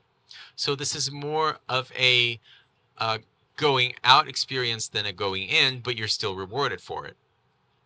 The third new ad format is what we call full screen native. This is, in a way, very close to the interstitial experience, which is the one that takes the entire screen and you need to click the X to close it. Now, the difference from that to this is you, as a developer, can set it up so that the user can just scroll the screen to the side. You can fully control the user experience within this format. So, more control in your hands to improve your user experience even more. And lastly, now that I've mentioned adaptive banner, we also have the collapsible banner. In Portuguese, we refer to it as a foldable banner. And it looks like a traditional banner, but when the user reaches its screen, it's expanded. And the user can either minimize it to traditional banner size, or you can monetize it as well. So you can see some different formats. I mentioned at least 10 formats at this point. So I think this makes it clear how versatile we are when it comes to monetization opportunities. In more extreme cases, we may hear developers saying, oh, I want to start by working only with awarded videos or only banners, but as these new aspects come along, we see this range of opportunities increasing even more. So we talked about formats, and I mentioned a traditional awarded video. Now, what do I think it's important to mention that? Usually, this works really well for games. When we have a gamification system or an internal economy that allows users to engage and they need a little effort to keep their lives within the game, awarded video tends to be a very good fit there. Now, why am I pointing this out? The first reason is this is an ad format that depends on the user choosing it. So users see this in a very good light. It's very user-friendly in that sense. The second reason is the advertiser experience. We have a quote from Nestlé's user experience chief. They realized that they notice users see more of their videos and engage with those videos more often. And now the third interesting thing is exactly why this is interesting to you, publishers and developers, which is monetization opportunities. When it comes to ad types, this is the one that adds the most value. So the more often you show it, the more likely you are to make money. Not to mention what it can bring in terms of engagement metrics. So you need to think that the user may spend more time with your game because of this ad format when well fit within your game flow. So this is what I had for you in terms of ad formats. And on the topic of users, developer studios, and advertisers, I think it's important to stress a very unique aspect of Google, which is just by integrating our network, you can already reach at least 200 different ad demands, as we're showing here in blue. We have companies such as Amazon, TradeF. You can also integrate new demands without necessarily launching a new version of your app APK. And here we have, as I said, more revenue opportunities for you, and we can bring in other competitors when it comes to advertiser demand to also give you more opportunities to monetize with the SDK meters, which are very competitive, such as App, Egg Colony, and so on and so forth. So this is a robust solution in terms of both monetization and demand. So I talked about AdMob, but my favorite thing to talk about is Firebase.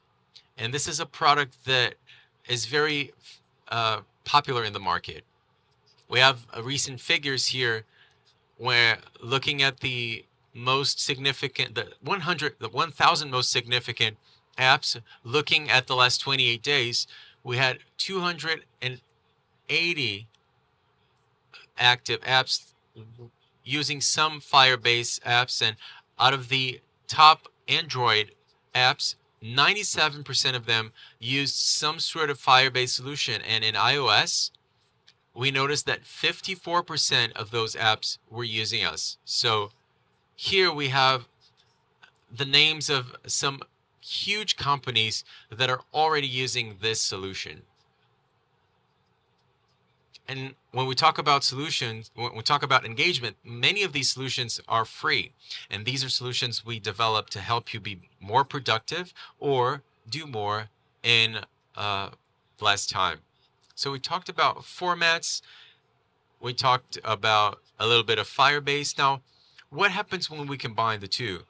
Well, then we come to the scenario I mentioned a few slides before, which is we can show the right ad in the right format at the right time to the right user. This is exactly what the combination of AdMob and Firebase can provide you. We can find detailed information about the user's journey to see how their engagement is doing, what screens they're navigating most often, what's their purchase volume within the app, what's the audience that you can already see in your app, and you can use Google's AI to check whether the user is more inclined to purchase or not. So a lot of what we can do and map within your app can be done here. On the other side, we have ad monetization solutions. So all of Google's significant demand, you can measure clicks. When you combine these two solutions, you really leverage the possibility of showing the right formats to the right users. Now, this means we're answering the following questions. How do rewarded acts impact our user experience and average revenue per user? Remember, I mentioned I wanted a slide only for awarded video because of what it does. Well, with Firebase, we can measure that and see in black and white how much value that adds to you or not, in addition to that incremental revenue. Now, another very important point of attention is, how does my ad revenue differ between purchases versus non-purchases across the app? We see that it's increasingly common for developers to work with a hybrid monetization format where you monetize your ads, but also have a subscription or purchase model. So the ability to be able to segment and understand your users in greater depth is very good for you to have insights and to customize your monetization to maximize its value and increase your user satisfaction rates. So we mentioned the combination of Firebase and AdMob, and I wanted to mention a case study. This is a study out in Asia where they didn't tweak anything in AdMob. They tweaked something in Firebase to bring users in once they noticed that as users moved up the levels in their game, there were a few bottlenecks that users weren't being able to overcome. So they prepared a more comprehensive tutorial and noticed that user flow became more natural within the game. So they didn't really change the ad monetization setup. What they did was they increased their tutorial, the breadth, and improved their user experience. Now, what were their results with that? Their average daily revenue per user increased by 20% just by allowing them to engage more with the app. Their overall ad revenue increased 20%, and their retention rate, meaning the number of users that came back to their game after 30 days, increased 2% as well.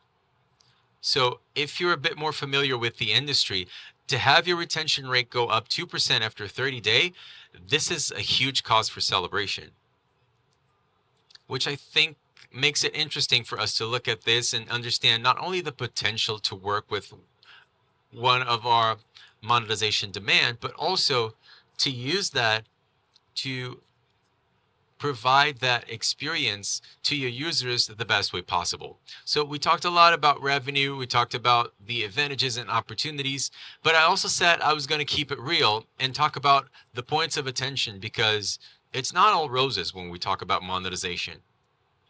But I think it is our responsibility to give you these tips so we have control over our profitability.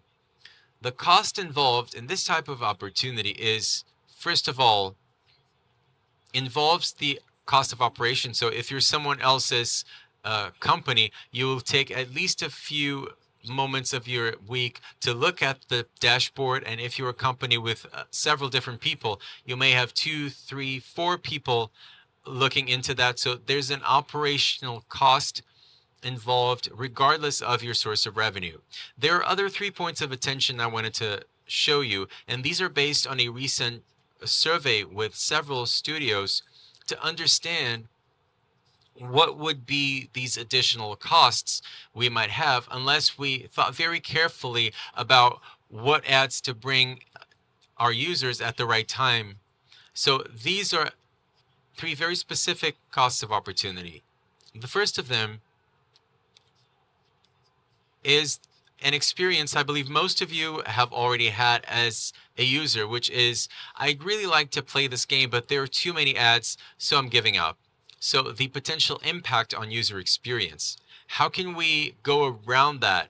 How can we make our user experience more optimized for each one of these ads? So we have a solution we often talk about with our users, which is A/B testing. A/B tests are a way for you to iterate new versions of your games and monitor how these new versions will affect metrics that are important to you. So an example of things we talk to our users very often. So say we're bringing a new ad format. We separate these user groups and we choose, and I here have 10x%, we may take, say, 10% of our user base and break that into 5% of that user base will not be impacted by that format. It's like a control group to see what happens when we change nothing. And the other part is what happens when we make that shift. So we will be separating those two groups and measure user engagement, retention, store reviews, revenue, whether the app crashes or not, everything that happens with this new change. And after running this test, we can first validate in a controlled way, not jeopardizing your entire user base, to see whether it makes sense to use that format in your game or not. So I set 3 areas of attention. The cost of opportunity, which is precisely to affect your user experience and have that affect your metrics, but we can do that by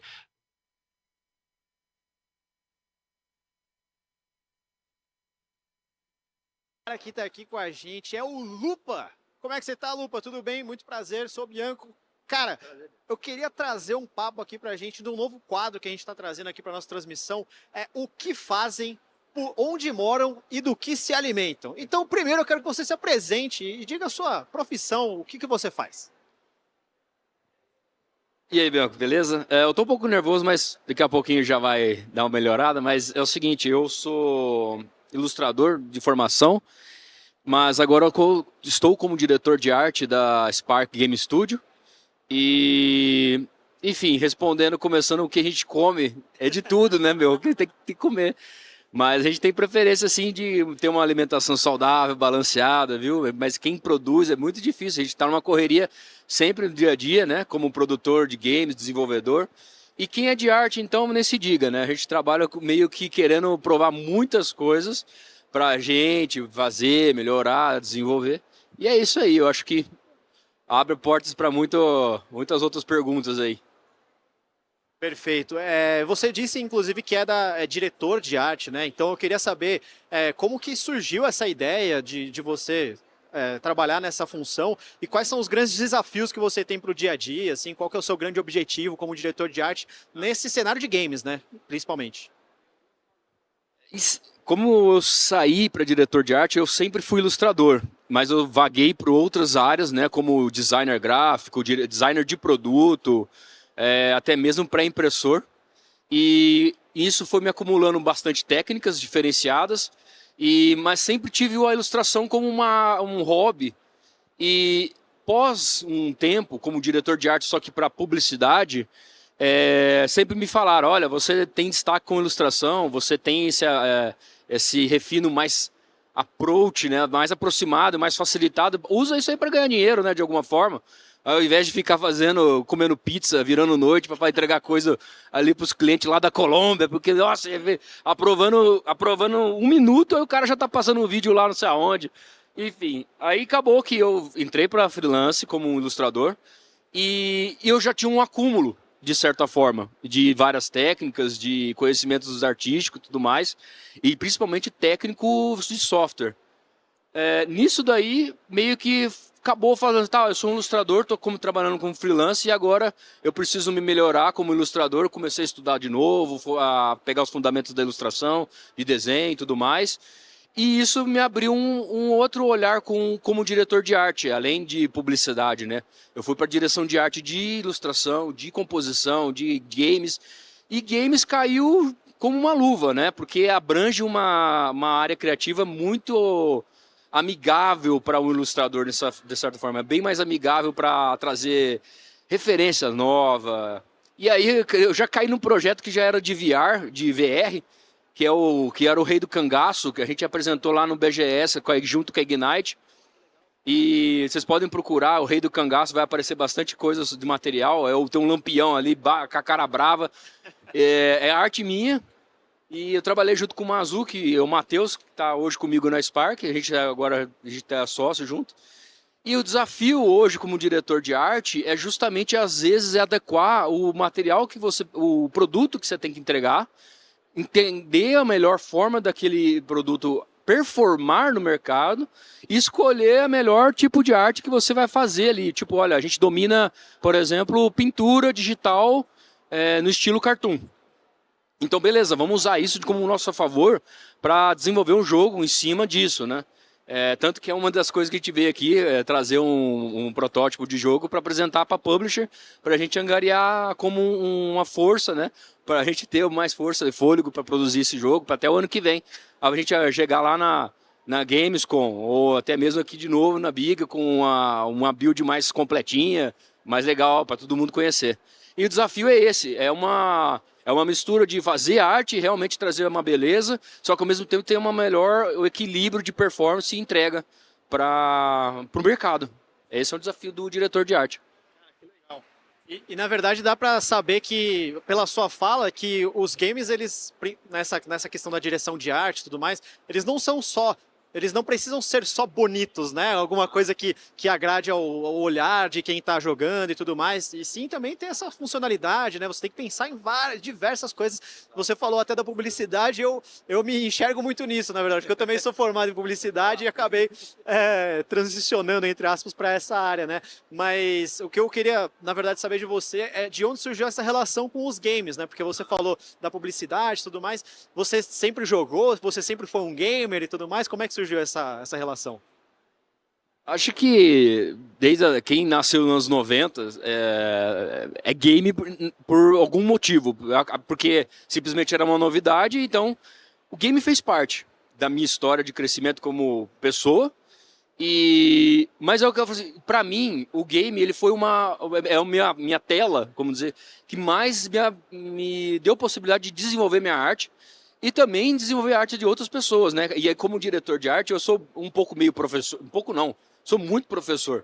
Eu vou lá, não, porque eu sei como faz isso aqui, eu vou te ensinar. E aí eu sou do livre pensar, do livre conhecimento da galera. Se eu conheço alguma coisa, eu posso ajudar ela, eu vou lá, ensino e boa, vamos lá, porque o resultado sempre melhora. Não tem aquela coisa de ficar, não, eu sei, vou guardar para mim, que não sei o quê. E esse é o papel também, eu acho que de um diretor de arte e um líder, você acabar ensinando e trazendo outras perspectivas para pessoa que está iniciando, que tem muita gente chegando lá no nosso stand ali no Big Arts, a gente está lá, até com o meu material junto com a Spark. Quando chega ali para mim, olha, eu tenho um portfólio, eu preciso saber como que eu começo na área de games, né? E eu, como um gamer lá dos anos 90, jogando Mario, Donkey Kong, que é o meu favorito, eu via aquilo lá, cara, eu achava aquilo lá 3D maluco, aqueles bonecos tudo duro, assim, deixando. Eu falava assim, imagina isso aqui quando tiver no futuro. Aí, cara, você chega hoje, tem umas coisas que tem tanta abrangência em arte, e a galera hoje, assim, eu vejo que tá precisando de uma instrução, porque parece falta de referência. Tem uma visão muito pouca, que assim, é diferente. Eu vejo que tem uma necessidade de conhecer, de experimentar. Tem uma base de fundamentos de arte que eu acho que falta, que eu acho que isso para qualquer área, educação, e a gente fala educação base, assim como tem para letramento, matemática e ciência, tem para arte. E esse letramento é uma coisa que falta, eu acho que é uma coisa que falta no público brasileiro para conhecer os fundamentos de desenho, né? E isso é o que transforma, que você vê muitos artistas que estão fazendo jogos AAA, eles têm fundamentos super conquistados ali. Eles estão ali em altíssimo nível. E eles tanto conhecem esses fundamentos que eles conseguem quebrar essas regras e fazer coisas diferentes, entregar material diferente e se destacar de outros artistas, né? Aí você vê que tem muita gente fazendo, estudando, ele fica lá batendo cabeça. E aí eu falo assim, falta muito essa questão de estar aberto, escutar mais a parte de pessoas que conhecem, professores, até os acadêmicos, assim, que você vê aquele tiozinho velho que faz aqueles carvão antigo, eles dominam coisas que você não faz ideia de como é bom saber, né? E isso reflete na indústria de game. Hoje você vai ver um portfólio, os caras vão pedir, ou até mesmo um currículo. O requisito básico é você ter fundamentos de arte dominado. Composição, luz e sombra, volume, textura, tudo isso aí tem que estar lá. Se você não tiver, você não vai entrar na indústria de game, ou se entrar, vai ser meio que devagar, mas vai sofrer um pouquinho. E aí você tem sorte de diretor de arte, ou às vezes é aquele cara que vai te detonar. Eu não gosto de detonar porque eu falo assim, eu já estive, eu sei que é pegar um diretor de arte carrasco e sofre, viu, cara? Você sai lá, vai lá no cantinho não, você vai lá no banheiro, vai lá aquela chorada básica, eu sou um impostor da arte, eu não sei. É desse jeito, cara. E até nesse meio da arte tem bastante a questão da comparação, né? Se você, quando tá no começo, fica se comparando muito, é muito difícil, né?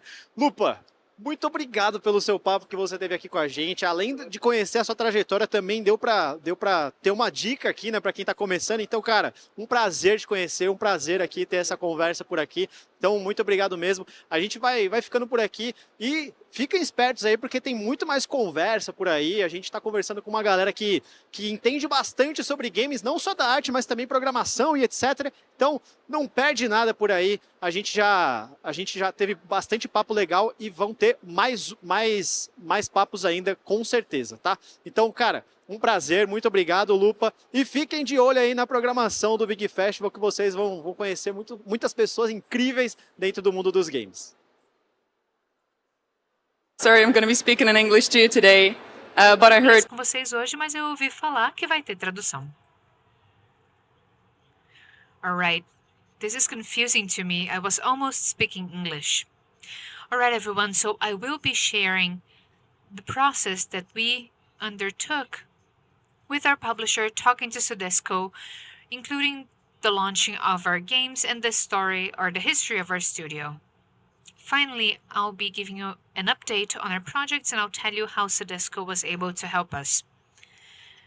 We are among giants. We started making games in 2015.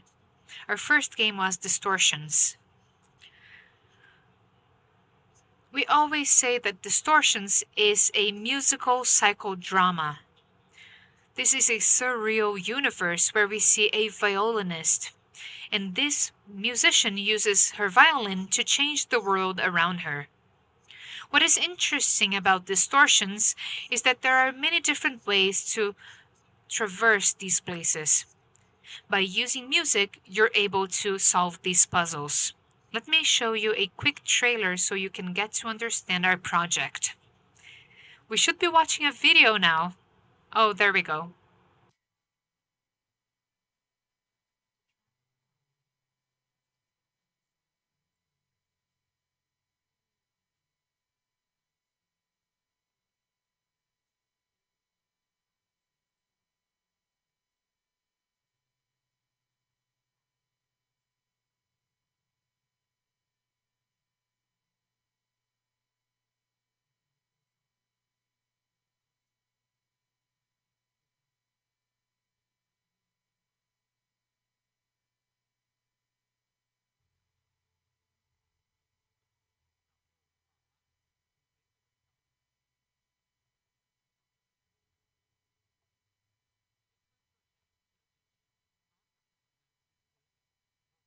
So this is a project that took us years to develop.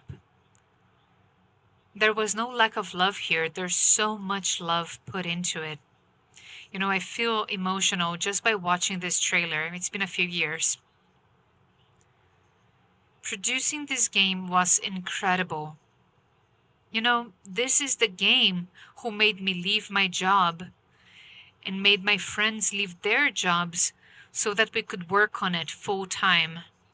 This is when we also started developing our production process. As we usually say it, it's not a commercial process, but it's our own. We actually figured out that during this process, we found the things that made us happy and gave us joy.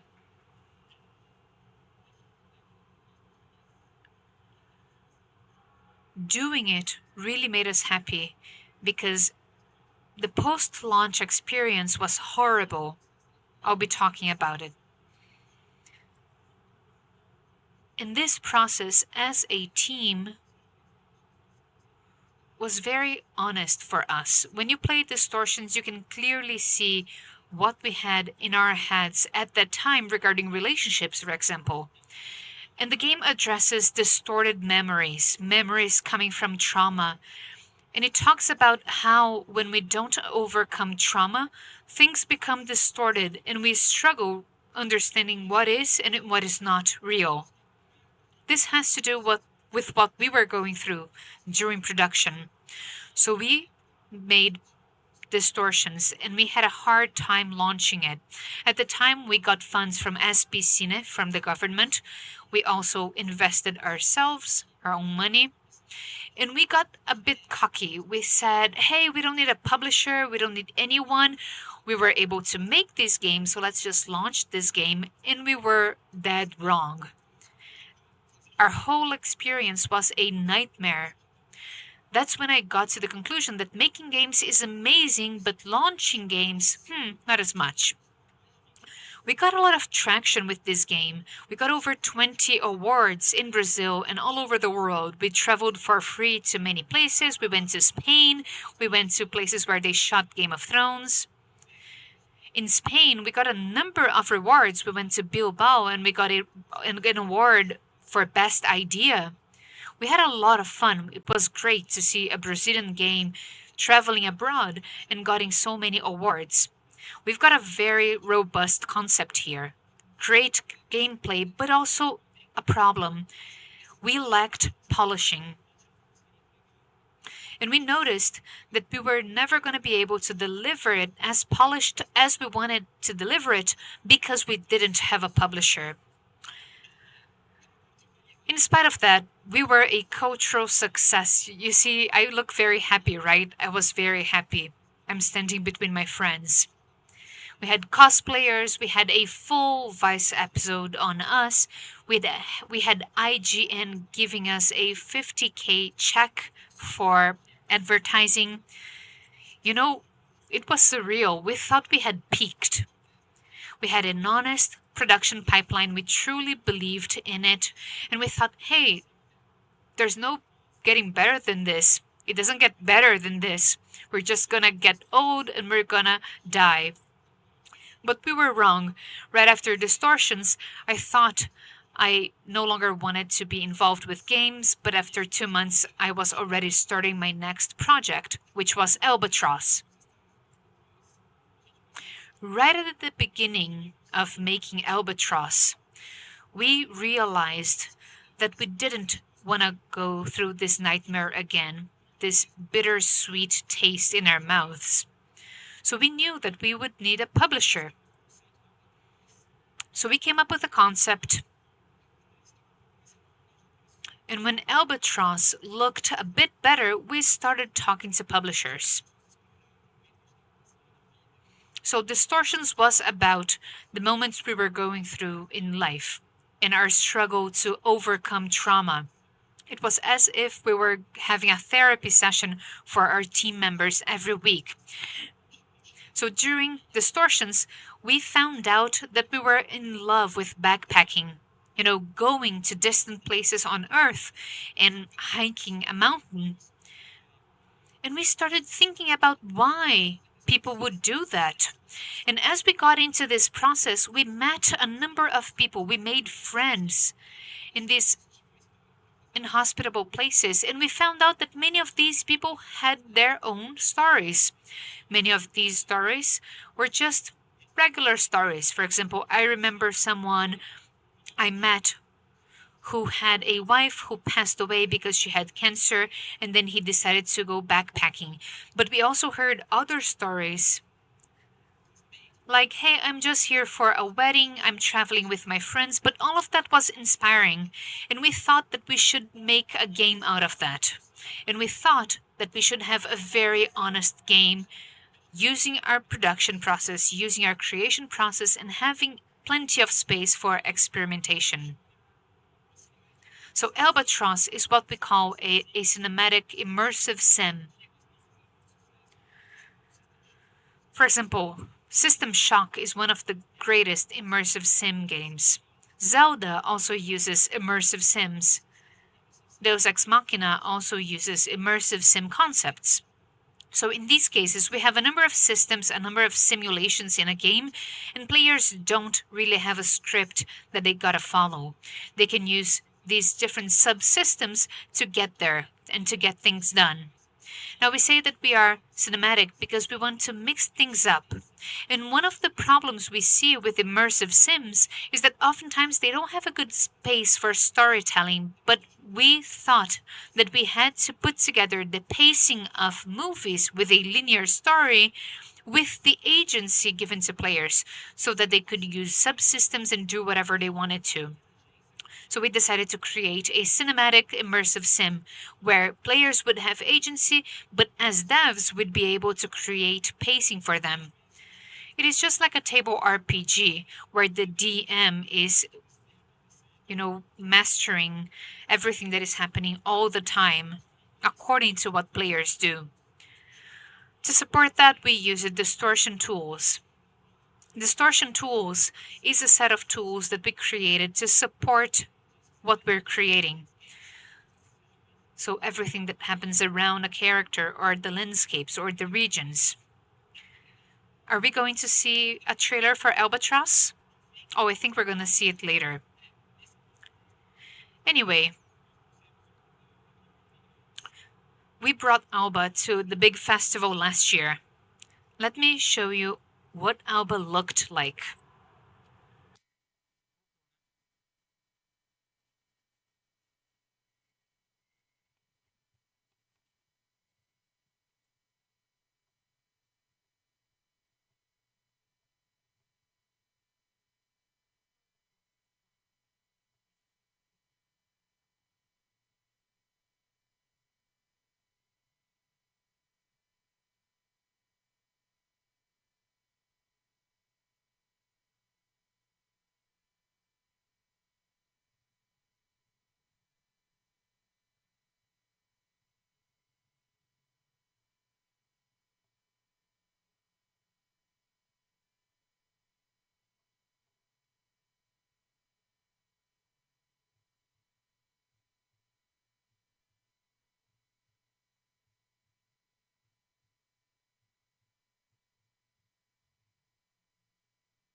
I always prefer to wait till the end of a video to continue speaking.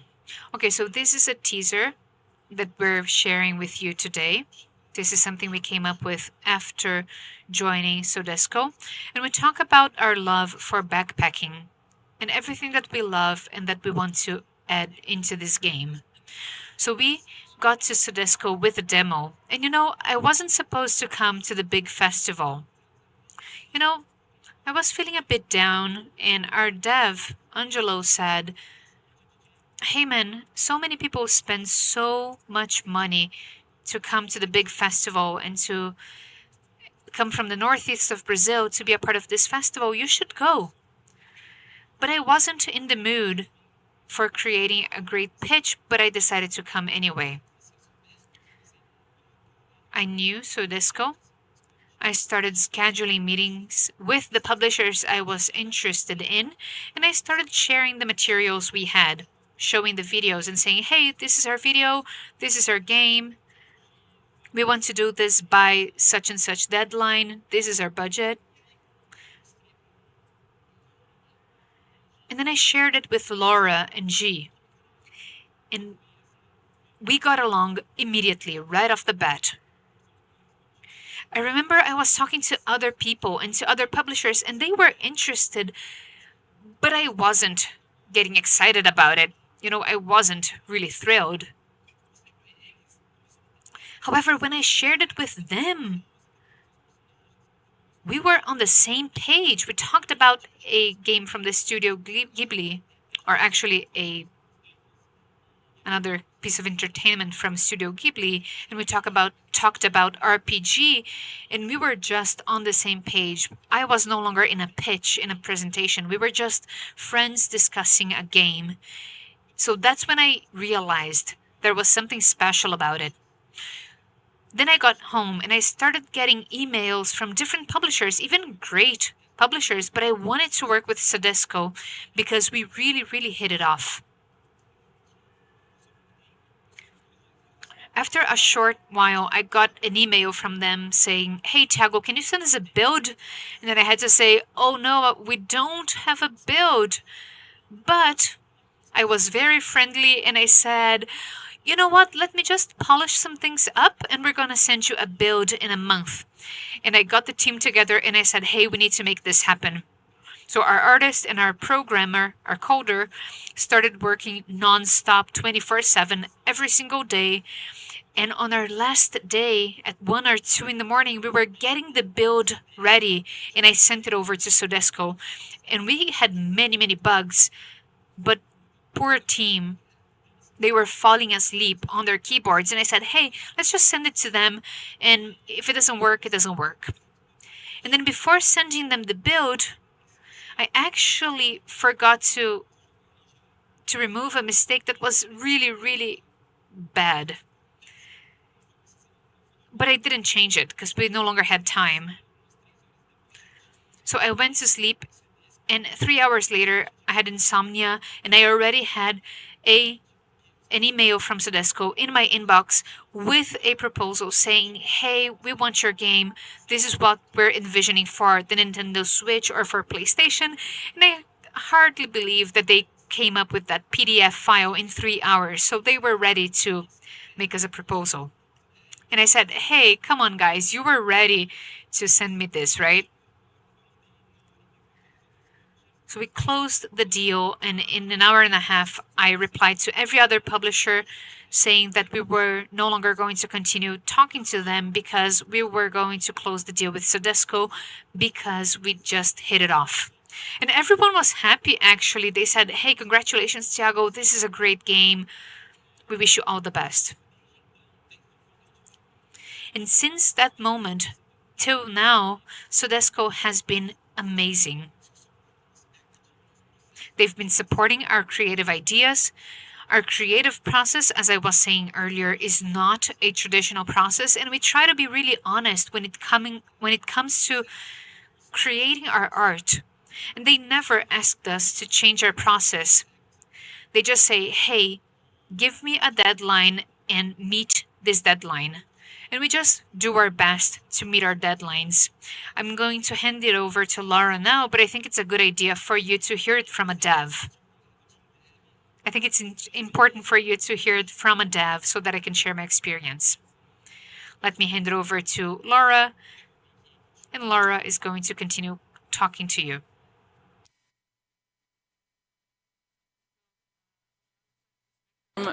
We came to Big looking for a bunch of titles to fill our lineup for the upcoming years. And one of the people that we met was Thiago.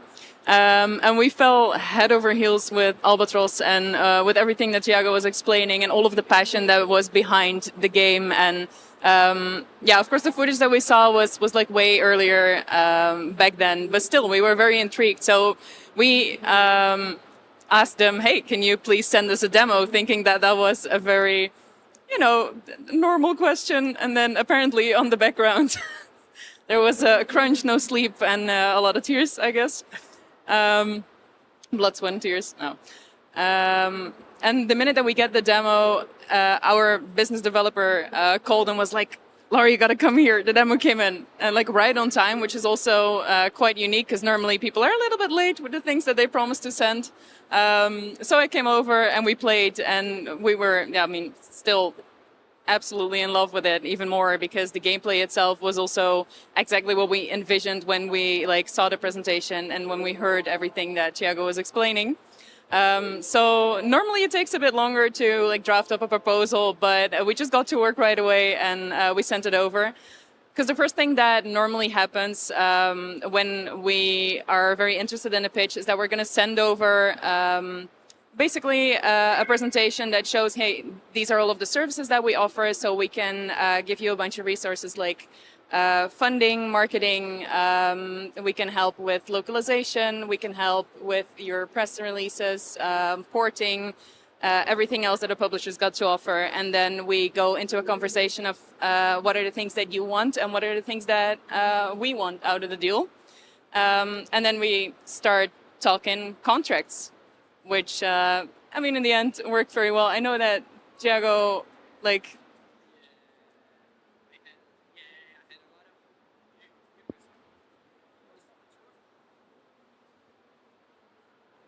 Ok.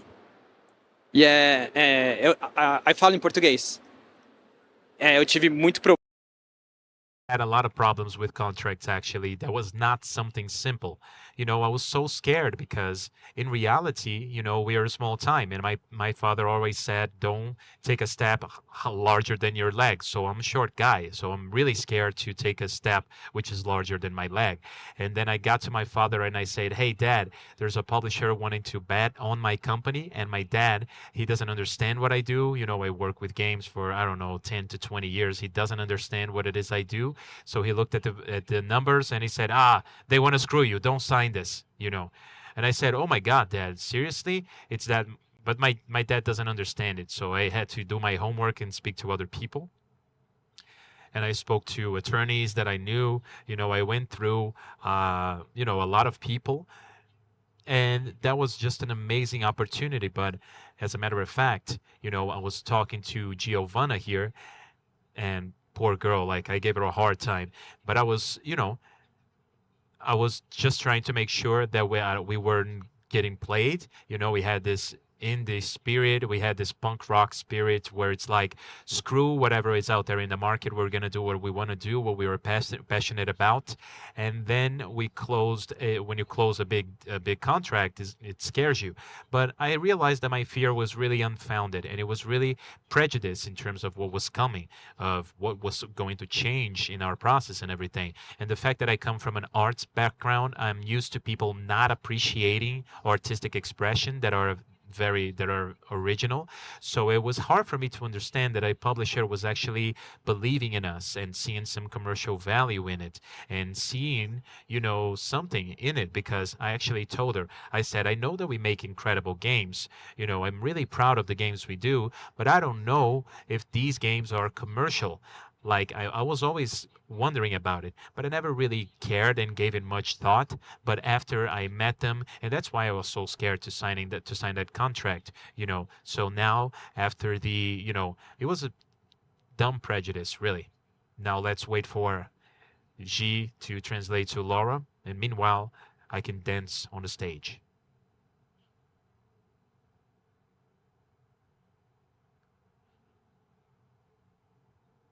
Oh, nice.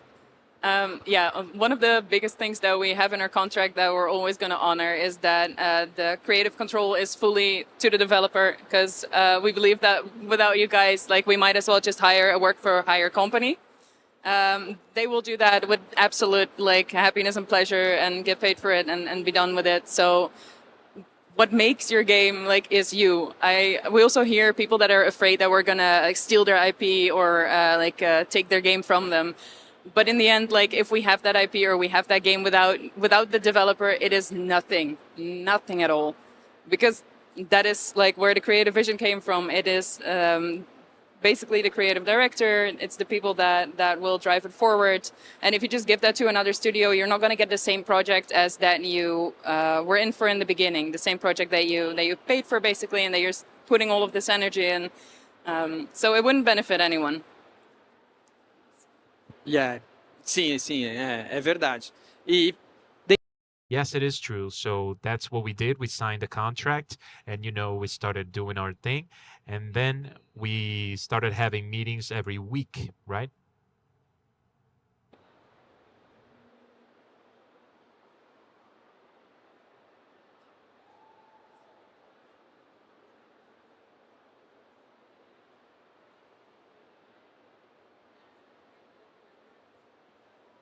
Yeah, so what we do, or at least me as a publishing producer, is we take the game completely from pre-production to post-release, and we're going to guide you in every single aspect of that, including all of the services that you want from us or that you'd like to see.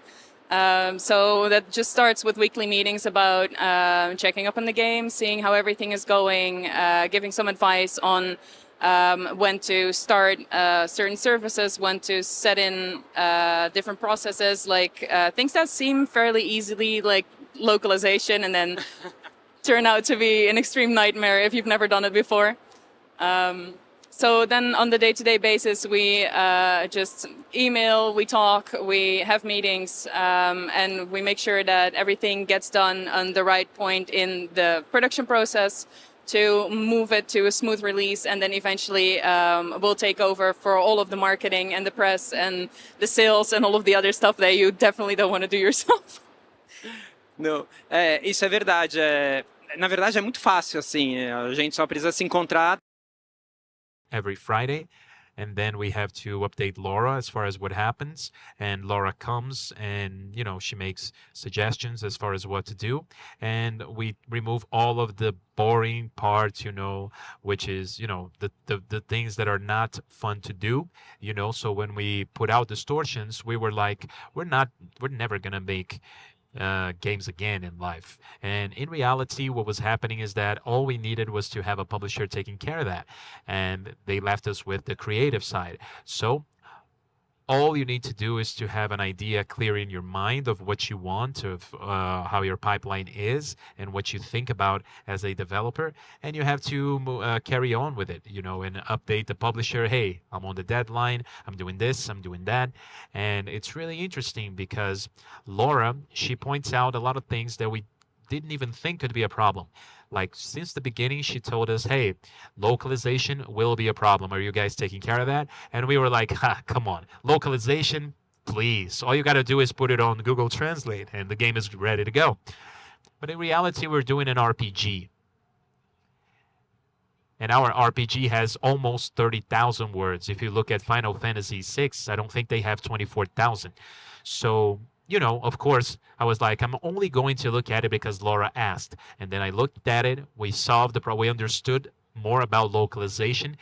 It's not that we got to the end of the project, and, you know, indeed, Laura was so right. It's hell to do localization. And this is something that only a producer or a publisher like that could show us, because, I mean, we're talking about 25 languages. Each language has a different way to be expressed, and you have this and that, and you got to be importable to the game, because if you spend 1 week for each country, you'll never deliver.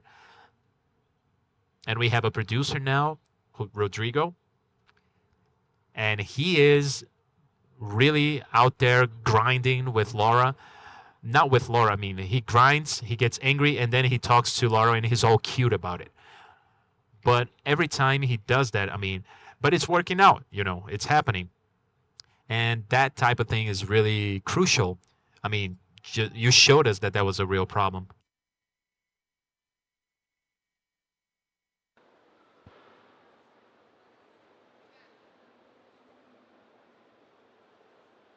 Por isso que eu sugiro que, se você pensa em muitos idiomas, Considering a lot of languages, start your localization early.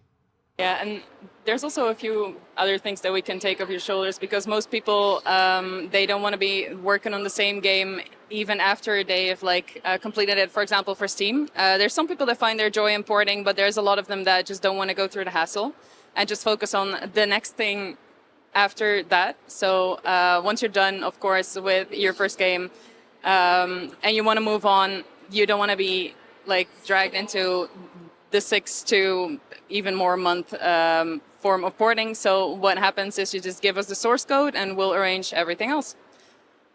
And from there, you can just go work on the next big thing with your entire team and move everything forward for your studio as a whole to make sure that you can have a better, more stable future. Because in the end, as a publisher, what we want is long-term relationships, because that is what's going to drive us forward mostly. Yeah, assim, nossa, eu sempre vou... I'm always going to answer you in Portuguese. or English rather, but I have to speak in Portuguese. And since then, the team has been growing. And, you know, when we signed the contract with SOEDESCO, we have been on a upward trajectory, but it was much more shy. I felt like a business person saying this now, which I'm not, by the way. But we were in an upward trajectory that was much more modest. And then when we closed with SOEDESCO, obviously things started to accelerate and grow quite a bit. And one of the things that makes me really happy is that I believe you have to work with people you love, with people that are close to you. And I only work with straight up family. You know, people that I work with are so close. I have friends for many, many years, and I have a lot of problems. And these friends, they are good in other things. So they help me solve these problems where I'm not as good at. And all of them, you know, of course, I was working with them already, but it was like, I mean, it wasn't full time. And since we signed with SOEDESCO, I was able to bring a lot of them over to the full-time format. And they are with me and things are growing fast. So when we were doing distortions, which was already crazy in and of itself, I mean, it was the most surreal thing of my life. Now it's threefold and it's even more surreal. There is even more stuff happening. And the scale is just expanding as we speak. But it's good because in distortions, I was like, man, I'm by myself. I don't know what's happening. I feel like they are pressing me too much. You know, it's not the production style that I like. It became something else. People complaining on Steam at 3 in the morning saying, oh, my joystick doesn't work. By the way, it's a generic one that I bought for like $1 or something. And I have to hear them complain about their life all through the night. You know, it stopped being that fun process, which is creating together. And so since we signed with them, we have been growing, and there's a lot of people coming on board, and they are family, and the process is just smooth. You know, it feels good. I'm not hot-headed anymore. Quite the contrary. I'm actually way too calm, which makes me sluggish. And my friends, they tell me, hey, pick up the pace, man. Stop delegating so much stuff, you know?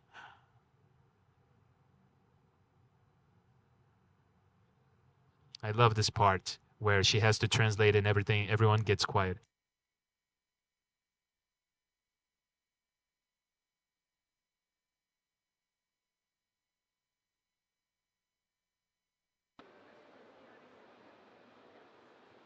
Yeah, and so far we've had like a really smooth ride, and it's been a really, really great partnership. But then, of course, it's like this example here. And we tried to give this talk to make sure that you guys had some insight on what the entire process was from like a pitch to just day-to-day work. So maybe if anyone still has questions, we'd like to leave some time for that. Before that, can I give you some tips that worked for us? Okay. Eu acho que seria legal se eu fosse um desenvolvedor, pelo menos eu gostaria de ouvir o que funcionou pra gente. E tem assim, a gente descobriu, né? Eu tô falando muito a gente, tem que falar mais nós. Nós Talking about us here, we found out that there is like a you know, bumping head thing, like a tug of war going on. So you really do have to get with your time limit. And that time window is simple. You have to have a good intention. And, you know, it's not like you say, oh, I have a triple jump on my game and I build my game around that triple jump. But no, have an intention with something more complete in mind. Sometimes you have like a witty game, but you have to think about the complete material. What is your intention? What do you execute as a team? Or some demo that makes sense. But when you execute, I think that what worked out for us, both for distortions and then later on Albatross, is that you have to try and have a beautiful execution, because nice ideas are a dime a dozen. It's easy to have good ideas, but it's hard to execute. So take your intention, do the best execution possible, really take your time, you know. Is the trailer the most amazing trailer you can have? And those visuals, you know, they have to stand out. Visuals are so important. And you really should have something that, because man, publishers, they have to be mesmerized, you know. It's a dream to think that publishers are going to see an interesting game design and just close the deal. That's a myth. I mean, if it has happened, I don't know about it. So you got to execute beautifully and, you know, actually what I notice is that execution is more important than the intention. If the publisher sees that you can execute a project or the demo that you are putting together, that's already a step in the right direction. It's something for you to be able to get to the next step. Because if you only have a trailer, you can at most get a foot in the door and get a meeting. But they'll be like, okay, so show me the demo. And if you don't have a demo to send, then it's going to die off. So it's really interesting for you to get with your time window and make it happen with the demo. And that really, really worked for us. I know that you have to spend some energy and you have to spend some money to execute on the demo, but that's the path that I found, and this is something that I see working with other people as well. It's very hard for you to be a game producer, an original game producer, and find a publisher that wants to invest in your own original games. If you want to be an outsourcing producer, that's something that it's much easier to find a publisher that wants to do that. But if you want to do original games, if you want to do your own stuff, it's harder. So at least that's what worked out for me. Actually, I think that's the only good tip that I remember.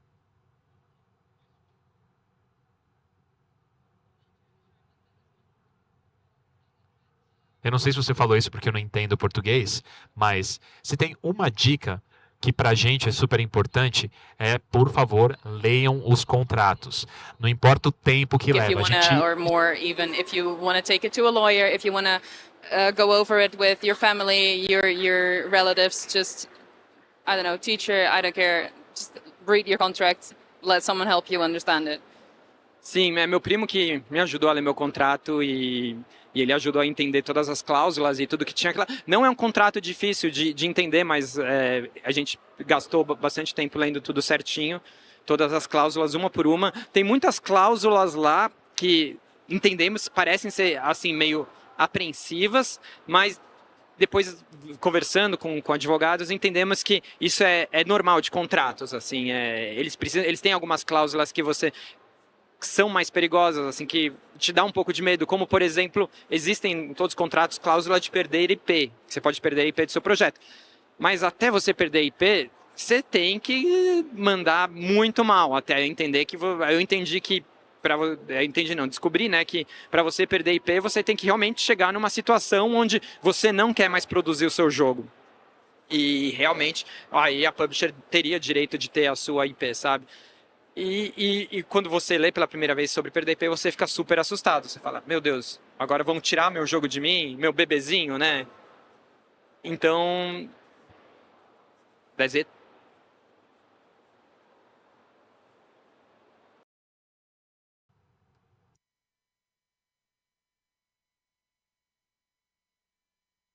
Se tiver mais perguntas, a gente pode responder qualquer coisa que vocês quiserem saber.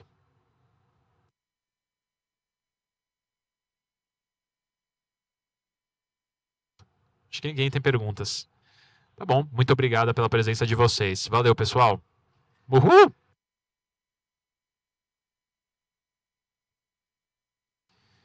So everyone, if you have any questions, or if you just want to chat, I think I can help because people were really helpful to me in the process. Actually, I'm lying. It was really hard to find people to help me out. Really, really hard. I had to find a dev, which is a great friend of mine, and she was able to make a lot of things clear, because you don't have a lot of examples here in Brazil. So please, by all means, if you guys have any questions, if you want to talk about anything, you can contact me, and whatever I can help, I'm happy to. I don't know if my email is here, perhaps not, but my email is easy enough. It's Thiago Girello, THI that is, at gmail.com. You can send me an email. I'm on, open doors. I answer emails. Thanks.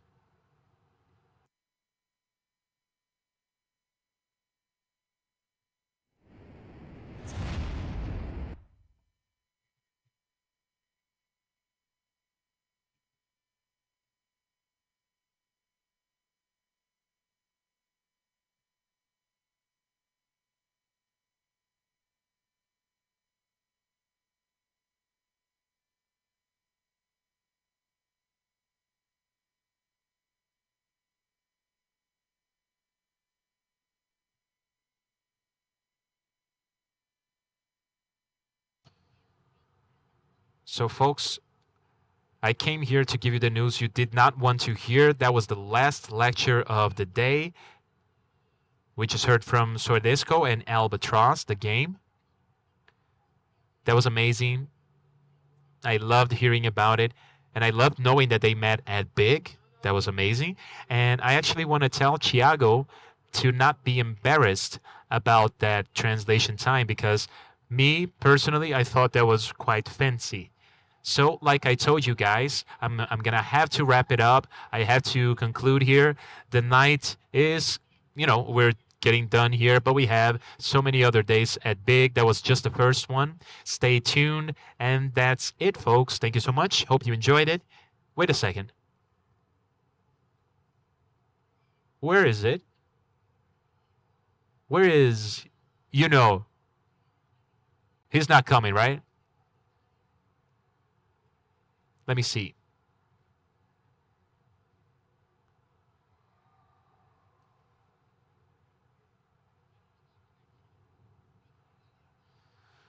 We're here to conclude our first day at the Big Festival, and we're going to actually bring over a new guest. In reality, we already are here with Bianca. That was actually wrapping up the last lecture. What's up? Bianco and Bianca, what a team that is. We're wrapping up on the Big Festival. All the lectures that took place were awesome. What did you think? What did you like the most? Man, I cannot decide on one because it was a full day packed with lectures after lecture, one more important and interesting than the other. I can't even tell you what the most genius aspect of it was. Everyone was so great. I loved it. That's right.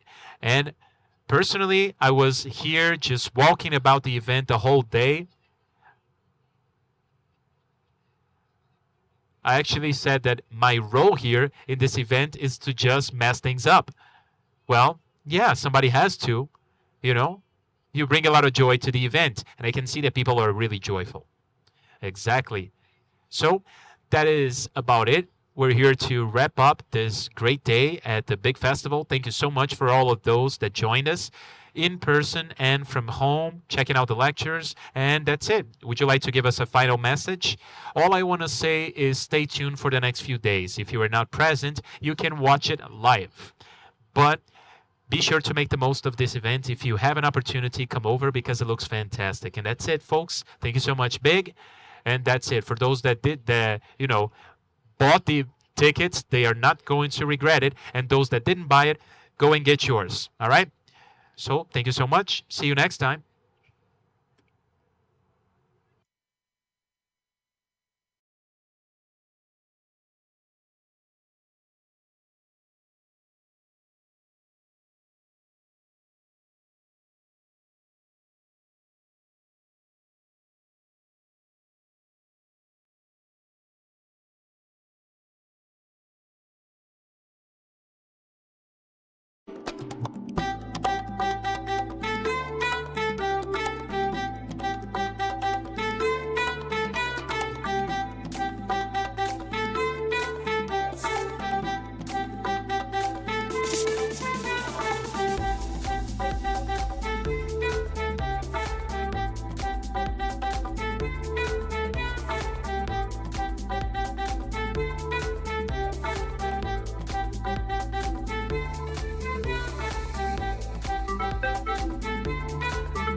Thank you.